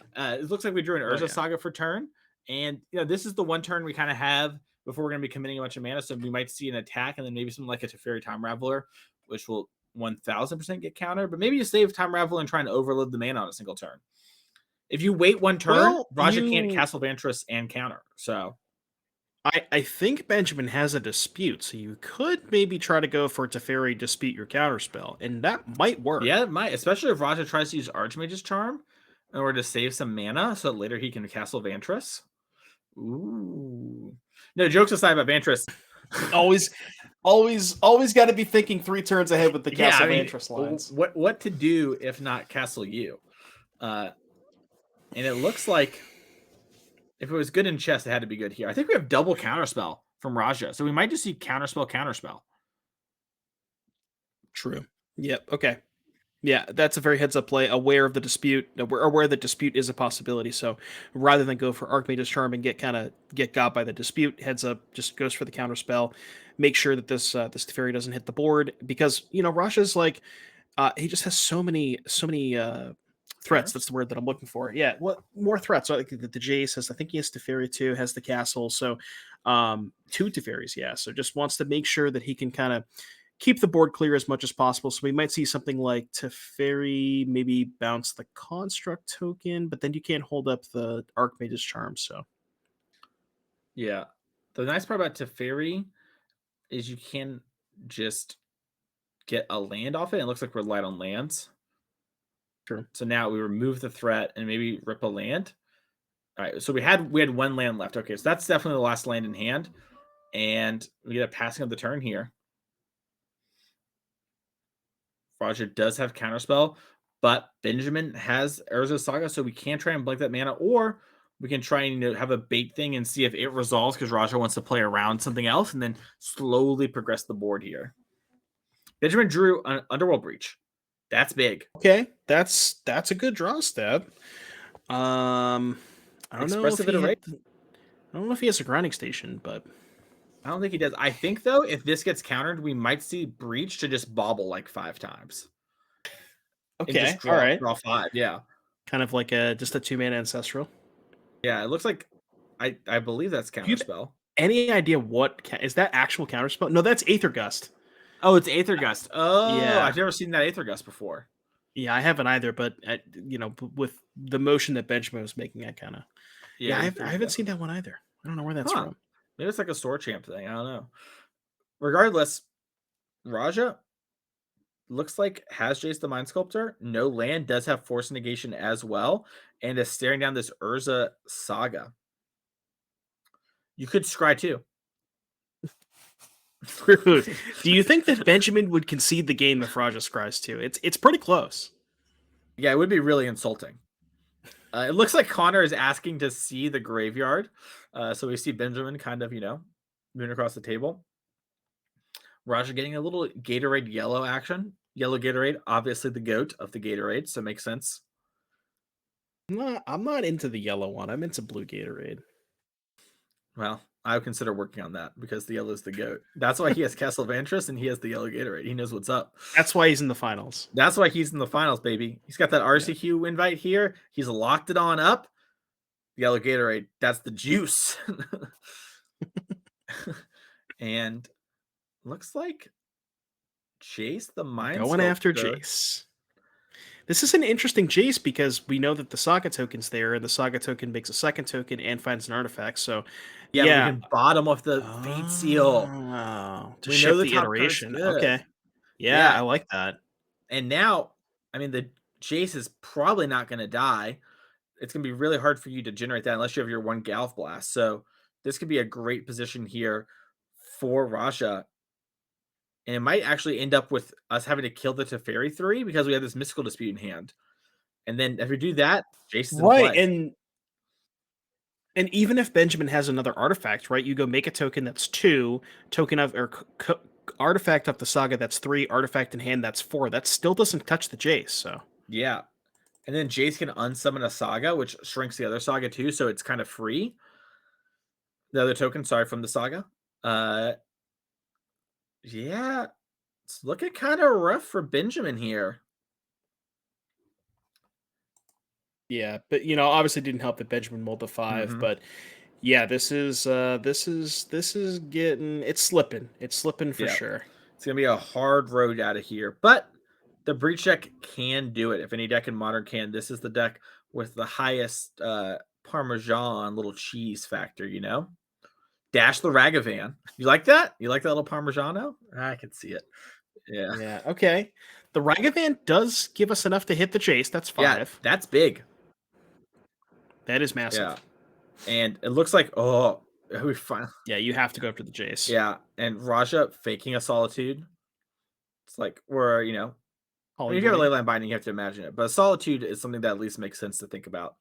Right. And yeah, Benjamin's like, okay, I've got these threats. There are many like them, but these are mine. What shall we do? And a Subtlety off the top for Raja. Oh my goodness. Would have been good last turn because I think Raja would have instantly Subtletied that Ragavan. Agreed. Also, looks like Benjamin does have Delirium. It's also got a text message. His friend saying, how are you going to beat that Castle Vantress, homie? Benjamin's like, that's outside assistance, Judge. I didn't ask for it. And then Raja's over here thinking, I could scry to. Always going to keep the options open. Raja played that Castle Vantress on turn 2, and I'm actually kind of shocked that Benjamin just didn't concede right there. So, aren't we all? Ragavan in hand here. We do have a subtlety that we can hard cast for Raja. So we might see that as a hard cast here, which actually gives you a blocker to eat the construct. Now, Benjamin might have some artifact in hand that can grow them out of that range. But if you're Raja, it looks like a pretty good lineup. You're choked on mana. You've got to use it somehow. Right. And you want to protect the Teferi as well. Kind of hoping that Benjamin doesn't have an artifact here so you can at least threaten the Solitude for a construct trade. And yeah, it looks like Benjamin's just kind of okay with that. So, I assume you probably want to take the trade at this point. Just, I guess not.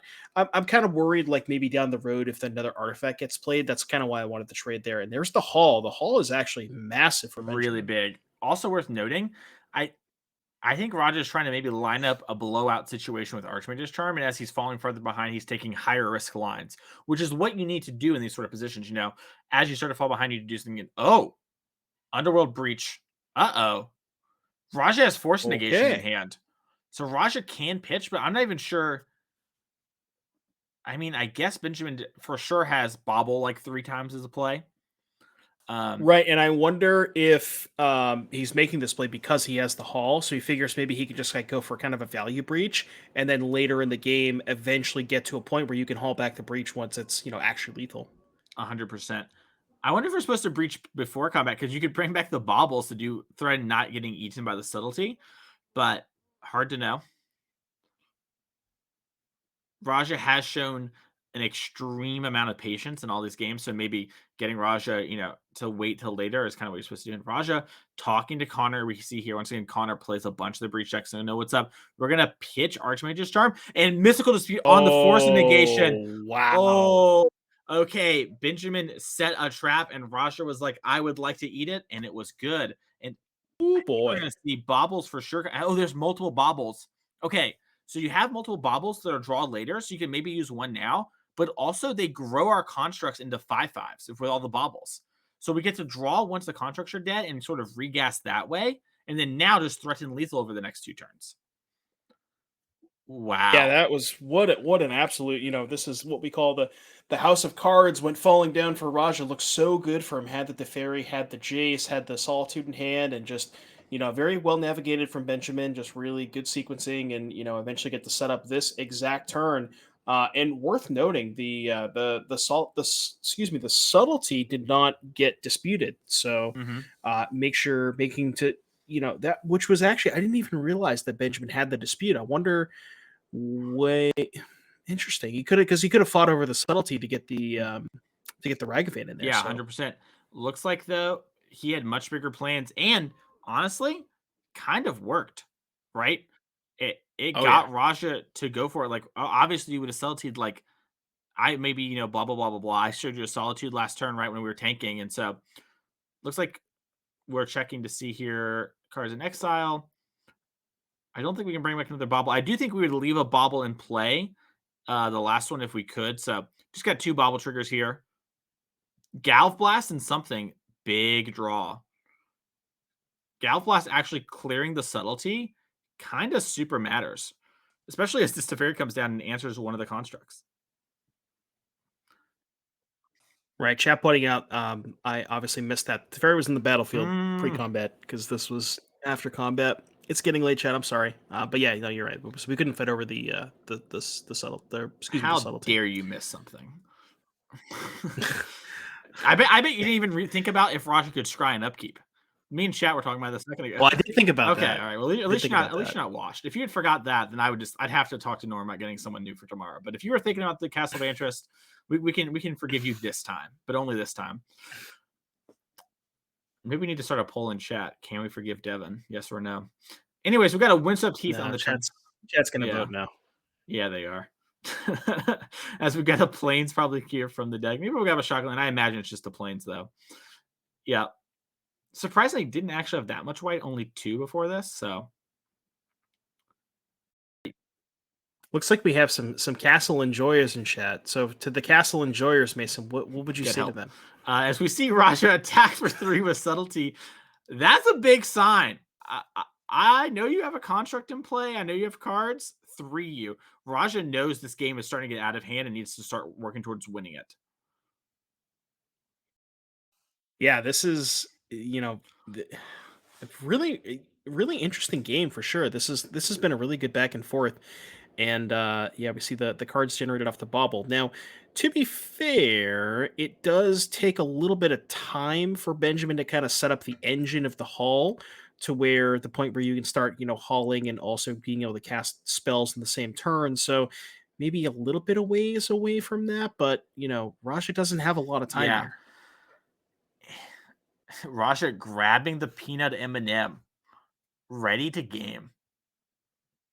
With the peanut M&M and the Castle of Antris advantage, I have to think that even though it looks like Raja's going to lose, that he will not. As we do see an Emery here. And in Mill's Grape Shot, EE, we did see the EE come in. All right. Benjamin's got the heads up on the Chalice. We have a Galv Blast in hand, and I wonder how close are we to Galv Blast kind of actually killing? Because next turn, Emery brings back an artifact. That makes it 10 for Raja. Then you're at 6. It kind of matters. Getting pretty close. We can't be that far off. Yeah, that's true. Obviously, we need 2 more artifacts before that. Oh, and Leyline Binding hits the Emery. Whatever. There's a Leyline Binding next to it. We agree. We move on with our lives. Raja leaving up Castle of Interest mana. Decides to forego it again. Plays Kahira. Attacks for 4 with the subtlety. Actually huge. Beatdowns. I know we were memeing, but this is actually so huge. because It is, yeah. Just it really shortened the clock, yeah, right? 2 whole turns were just taken off the clock there because of that 1 damage. Now we have Underworld Breach drawn here, and we have Gal Blast to kill the Kahira, but we are running low on time. So if Raja You know what has like Raj's last card is? I have no clue. Keeping it pretty close to the chest. I mean, if it's a counter spell, I think it's an island. It was blue for sure. Blue for sure. I mean, honestly, you can kind of breach and grape shot here and just kill the creatures. Like you Galv Blast the Kahira, and then you like cast a bauble, and then you cast a grape shot, and then Subtlety's dead, and it's not great, but at least like you're not under pressure. Although you do unlock Castle of Antris for Raja if you do that, which is brutal. I'm trying to think with Raja at 12. I'm trying to think like how far away we're away from just burning him out. I guess we don't have Metalcraft, so yeah, we're probably a little ways away. Yeah, I like this starting with Wear Tear because it's kind of free. It costs you 1 mana, but the card you get back from memory is actually up 1, which means you might get closer to the combo as well. So, like starting off with getting rid of the Leyline Binding also builds that pivotal storm count in case you do Grape Shot this turn. And yeah, it looks like we could probably put a Bauble in play for sure. I guess we know we have 2 Baubles in the graveyard from earlier. So the Galv Blast is on if we want it. And if you've gotten this far, you have to assume Raja doesn't have the counter spell. Like Raja probably would have stopped the breach from happening, and if not the breach, then protecting the Emery. Since you only had the 1 white. Right, for sure. Oh yeah, 100%. So yeah, definitely you can kind of assume at this point that you're kind of just good to go. I don't think Benjamin's going to be able to kill this turn. I guess maybe might get a couple extra looks at the station because that's really all we're missing is the station. But I don't think there's an Emery in the graveyard. I think we have like a bunch of red cards. So Heats, Wear Tears, another Breach. So yeah, I don't. We have a weird line. We can Unholy Heat our own Emery. Oh, and run it back and get 4 more looks. Okay. Yeah, so you need to play the Bauble first, so it only costs 1. But if you're really trying to go in on the combo, you could high roll the Amber and the Grinding Station. I don't think we're going to see that from Benjamin, but it is a play available. And Benjamin was looking at everything, so that might have been what we're thinking about as we now are slamming with this construct. It's a 3/3. Subtlety is a 4. You have to wonder. Oh, yeah, I love this attack. Yeah, like, oh, what's going on here? Love it. Yeah. Raja's debating, it has been 12 hours. Benjamin's pretty tired. Maybe this is actually an attack where I have to block with subtlety. Also, maybe I can't win if I don't block, you know? So I imagine, though, with Raja actually having some closeness to lethal, we're not going to see a block, but you might see Raja kind of slip here. Right, that's the thing is, I feel like Raja's not that Raja's not that far enough from death where you can probably afford to just take 3 here, because the other thing is like Benjamin kind of wants to pick up Gigantha, but really can't afford to, because if you pick up Gigantha, you're leaving yourself open to just removal spell, kill you, attack for 7. So you still have to, you kind of still force the removal spell out of Benjamin here, where you know kind of has to kill the Kahira to buy a turn. But yeah, no, I think I like the no block here from Raja. Yeah, I think that's the line, and we'll probably see Benjamin here just Galv Blast to answer probably the subtlety, because you maybe just want to block with Emery too. It's you know, kind of the world's your choice there. I guess you definitely want to kill subtlety if you're going to kill one, because subtlety is unblockable in your deck because you're not playing Letter Shredder. And we just killed Raja. So Raja didn't block because we looked like there was exile. So Raja went to 8. We Galv Blasted, sacrificed both Mystery Bauble, enough cards to escape. Great shot. Holy moly. Double Galv Blast to the moon. Wow. I forgot about the grape shot. Yeah, the way that we couldn't quite see everything in the graveyard. I thought that Benjamin had used the rest of his graveyard to put the 2 Baubles in play. But this, oh my goodness. What a play from Benjamin. And that was the Mold of 5 game. We did it. That was the Multi-5 game. Yeah, Benjamin navigated that very well.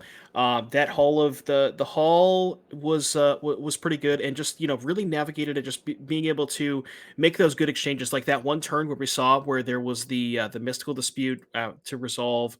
After attack dash the Ragavan, attack in combat, Teferi died, and then set up that dispute turn. That was just a really, really well-played turn and a well-played game for Benjamin, and we got ourselves a game 3 for all of the marbles. Yeah, it's a wild one to see. I mean, can you believe that Raja played Castle Vantress on turn 3 and lost that game? Like, whew! No, it was turn 2, right? No, it was turn 3. Went Triumph. Was it? Yeah. Okay. Turn 3 castle. Oh yeah. Have some respect for the castle. Can you believe that he didn't activate that castle once? I can't believe it. Honestly, it kind of explains why I lost. If you had activated the castle, you would have so much card advantage from scrying bottom because your deck's full of cards that are putting with bottom. But Raj is so goated that he can win with them. No, but jokes aside, seriously, incredibly well played. Also, incredibly well played from Raja. We saw Raja be stuck on mana, and that was the kind of the choke point that we kind of been highlighting. What are the choke point in this game? What's going on? And Benjamin was able to set up that amazing Underworld Breach into Mystical Dispute turn that had Raja fight over it, run out of cards in hand, and then by the time he drew mana, it was too late. And that is something, we talked about in the sideboarding going to game 2. We're like, maybe you want Spell Pierce, maybe you don't. You kind of have to fight those early fights, and there are a lot of times where Raja is going to have to use 2 counter spells. So having Spell Pierce, as long as it doesn't turn, 12 or whatever, is going to actually maybe line up really well. Right, for sure. Yeah. So, wonder what we're thinking about here. Players are, and we're taking bathroom. Little bathroom break. Well, we've been drinking the yellow Gatorade. That's the best Gatorade. True. Yeah, that's true. There, so. True. Yeah. Well, we're here in this moment. Oh, okay. Maybe we just stepped aside. Oh, maybe there was like an Oracle text question or whatever. Yeah. True. What's the Oracle text on, Aether Gust? I don't know. There's got to be something. But yeah, pretty interesting. Both players have played really well to get here at this point. We've had some really awesome matches, and it's been really cool to kind of see. And these players get to battle it out again tomorrow morning, just like you viewers can watch. We have a, I believe, 10 a.m. start time, East Coast time. It is daylight savings, so if you're in the United States, hey, you get an extra hour of sleep tonight. It's roll back. That's exciting for everybody. But that means you get to wake up well rested and join Devin and I in the booth tomorrow for more NRG action. It's going to be a Pioneer 5K trial. So that is going to be exciting because, like you mentioned so much, this is the last big tournament before DreamHack Atlanta. And that's where all eyes are on that. That is going to be release weekend for Brothers War. A lot of other RCs play off that one. And it's the first time we'll see someone in an open field qualify for the Pro Tour, which it feels so crazy because it feels like we've been in the system for a while. It was announced back in June, but it's just now getting to the point where players are getting qualified who weren't already qualified via, Mythic Championship type stuff. Right, yeah, and like you said, the Brothers War is going to be shaking up things quite a bit. There's a couple of cards that I have my eyes on. We've been talking about them over the course of the day here, and yeah, there's just taking a quick look at the kind of the breakdown. So the top 8 had 1, 2, 3, 4, I think 5 mono green decks: Phoenix, Spirits, and Greasefang. So, I kind of what you would expect it, more than half of the top 8 being mono green. And yeah, Clip it's it. just, We got Benjamin's phone password. I'm sorry, continue. Oh, okay. Sorry. I was like, wait, we've been on camera for too long. I had to meme a little bit. Leaking the DMs. We're leaking the DMs now. But yeah, lots and lots of mono green, and it is the best deck, so and not totally surprised to see that. And maybe in team events it's a little bit different too, because your teammates are like, well, maybe I play this deck that has like a really good matchup against green, but I'm bad against this deck, and your teammates are like, well, why would you gamble? Just play green. You know what I mean? And so I think maybe it's different in team events, but yeah, green is definitely the best deck, and probably will be the best deck heading into the RC.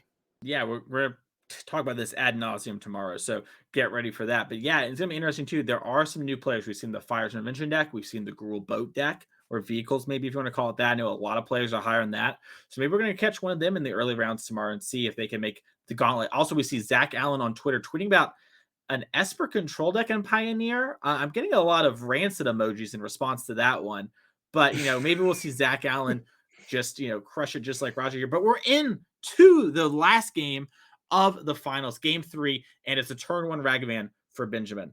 I also love that chat is having issues with fallback spring forward. We all do. We just have to get rid of daylight savings time. Anyways, Ragavan entering the battlefield. Just pretend that we're all living in like Antarctica or something. I don't think, do they have daylight savings time in Antarctica? I don't have Daylight savings time is like an us thing. Do you know there are states that don't use daylight saving time, like Arizona? They don't follow daylight savings time. Yeah, Really? Indiana doesn't have it until a few years ago. Just a little fun fact from the coverage team.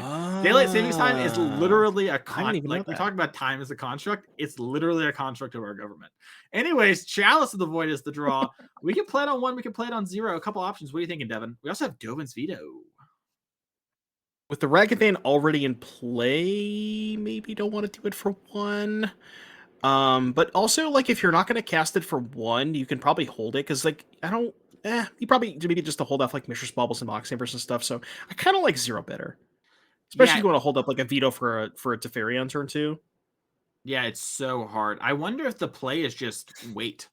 Like, we've seen that patience from Raja, just like, hey, it could be good now, but I can wait and get a little more information and kind of sculpt my game around it. Looks like Raja is going to go for the 0. Probably just best to do that if you're afraid of like a turn 2 Emery coming in, and Ragavan into the red zone, flip a card. It's a big one. If it flips one like the Fairy Time Raveler, that could be huge. And it flips Counterspell. Not a great one to play, but a great one to, essentially kill.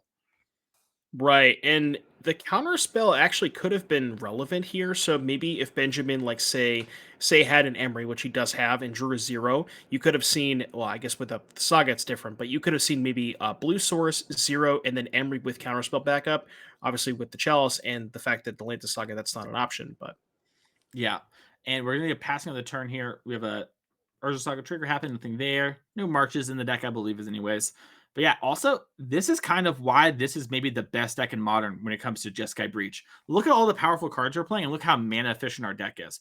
We have this Ragavan into Urza Saga. We have Treasure to like use extra things. We have things like Spell Pierce, Mystical Dispute to fight over stuff. And we also have a combo finish, which is just like the icing on the cake. Decks like Murktide are great and totally reasonable things to play, but not having that combo finish is something that is way, way different in matchups like this, where the Murktide matchup versus Blue-White is very good for Blue-White. That's what Raja wants to play against kind of all day. Yeah, I know people like to throw around the S word a lot, but I think this feels a lot like Splinter Twin, where you have that aspect of just being able to play this kind of interactive game. Maybe it's a little bit more. The threats are different, obviously, than Splinter Twin was back in the day, but it kind of has that same feel to it, where you're playing a bunch of cheap threats and you're kind of making your opponent answer stuff that isn't your combo, and then you're eventually like, oh well, I just have a combo. Okay, looks like we're gonna have a Wear Tear on the Urza Saga and upkeep. Worth mentioning too, Raja does have Archmage's Charm in hand, so the Ragavan might not stay on this side of the board forever.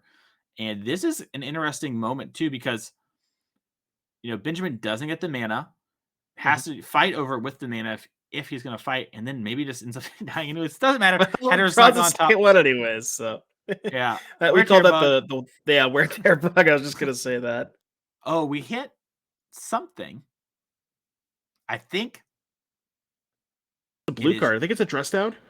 Oh yeah, we're just casting it to draw a card. Yeah. I love it as well, right? Cycle. Yeah, we hit a bobble, kind of nice. Chalice. Oh, nice. Good Chalice check. I think we just forgot, but yeah, reasonable place to be.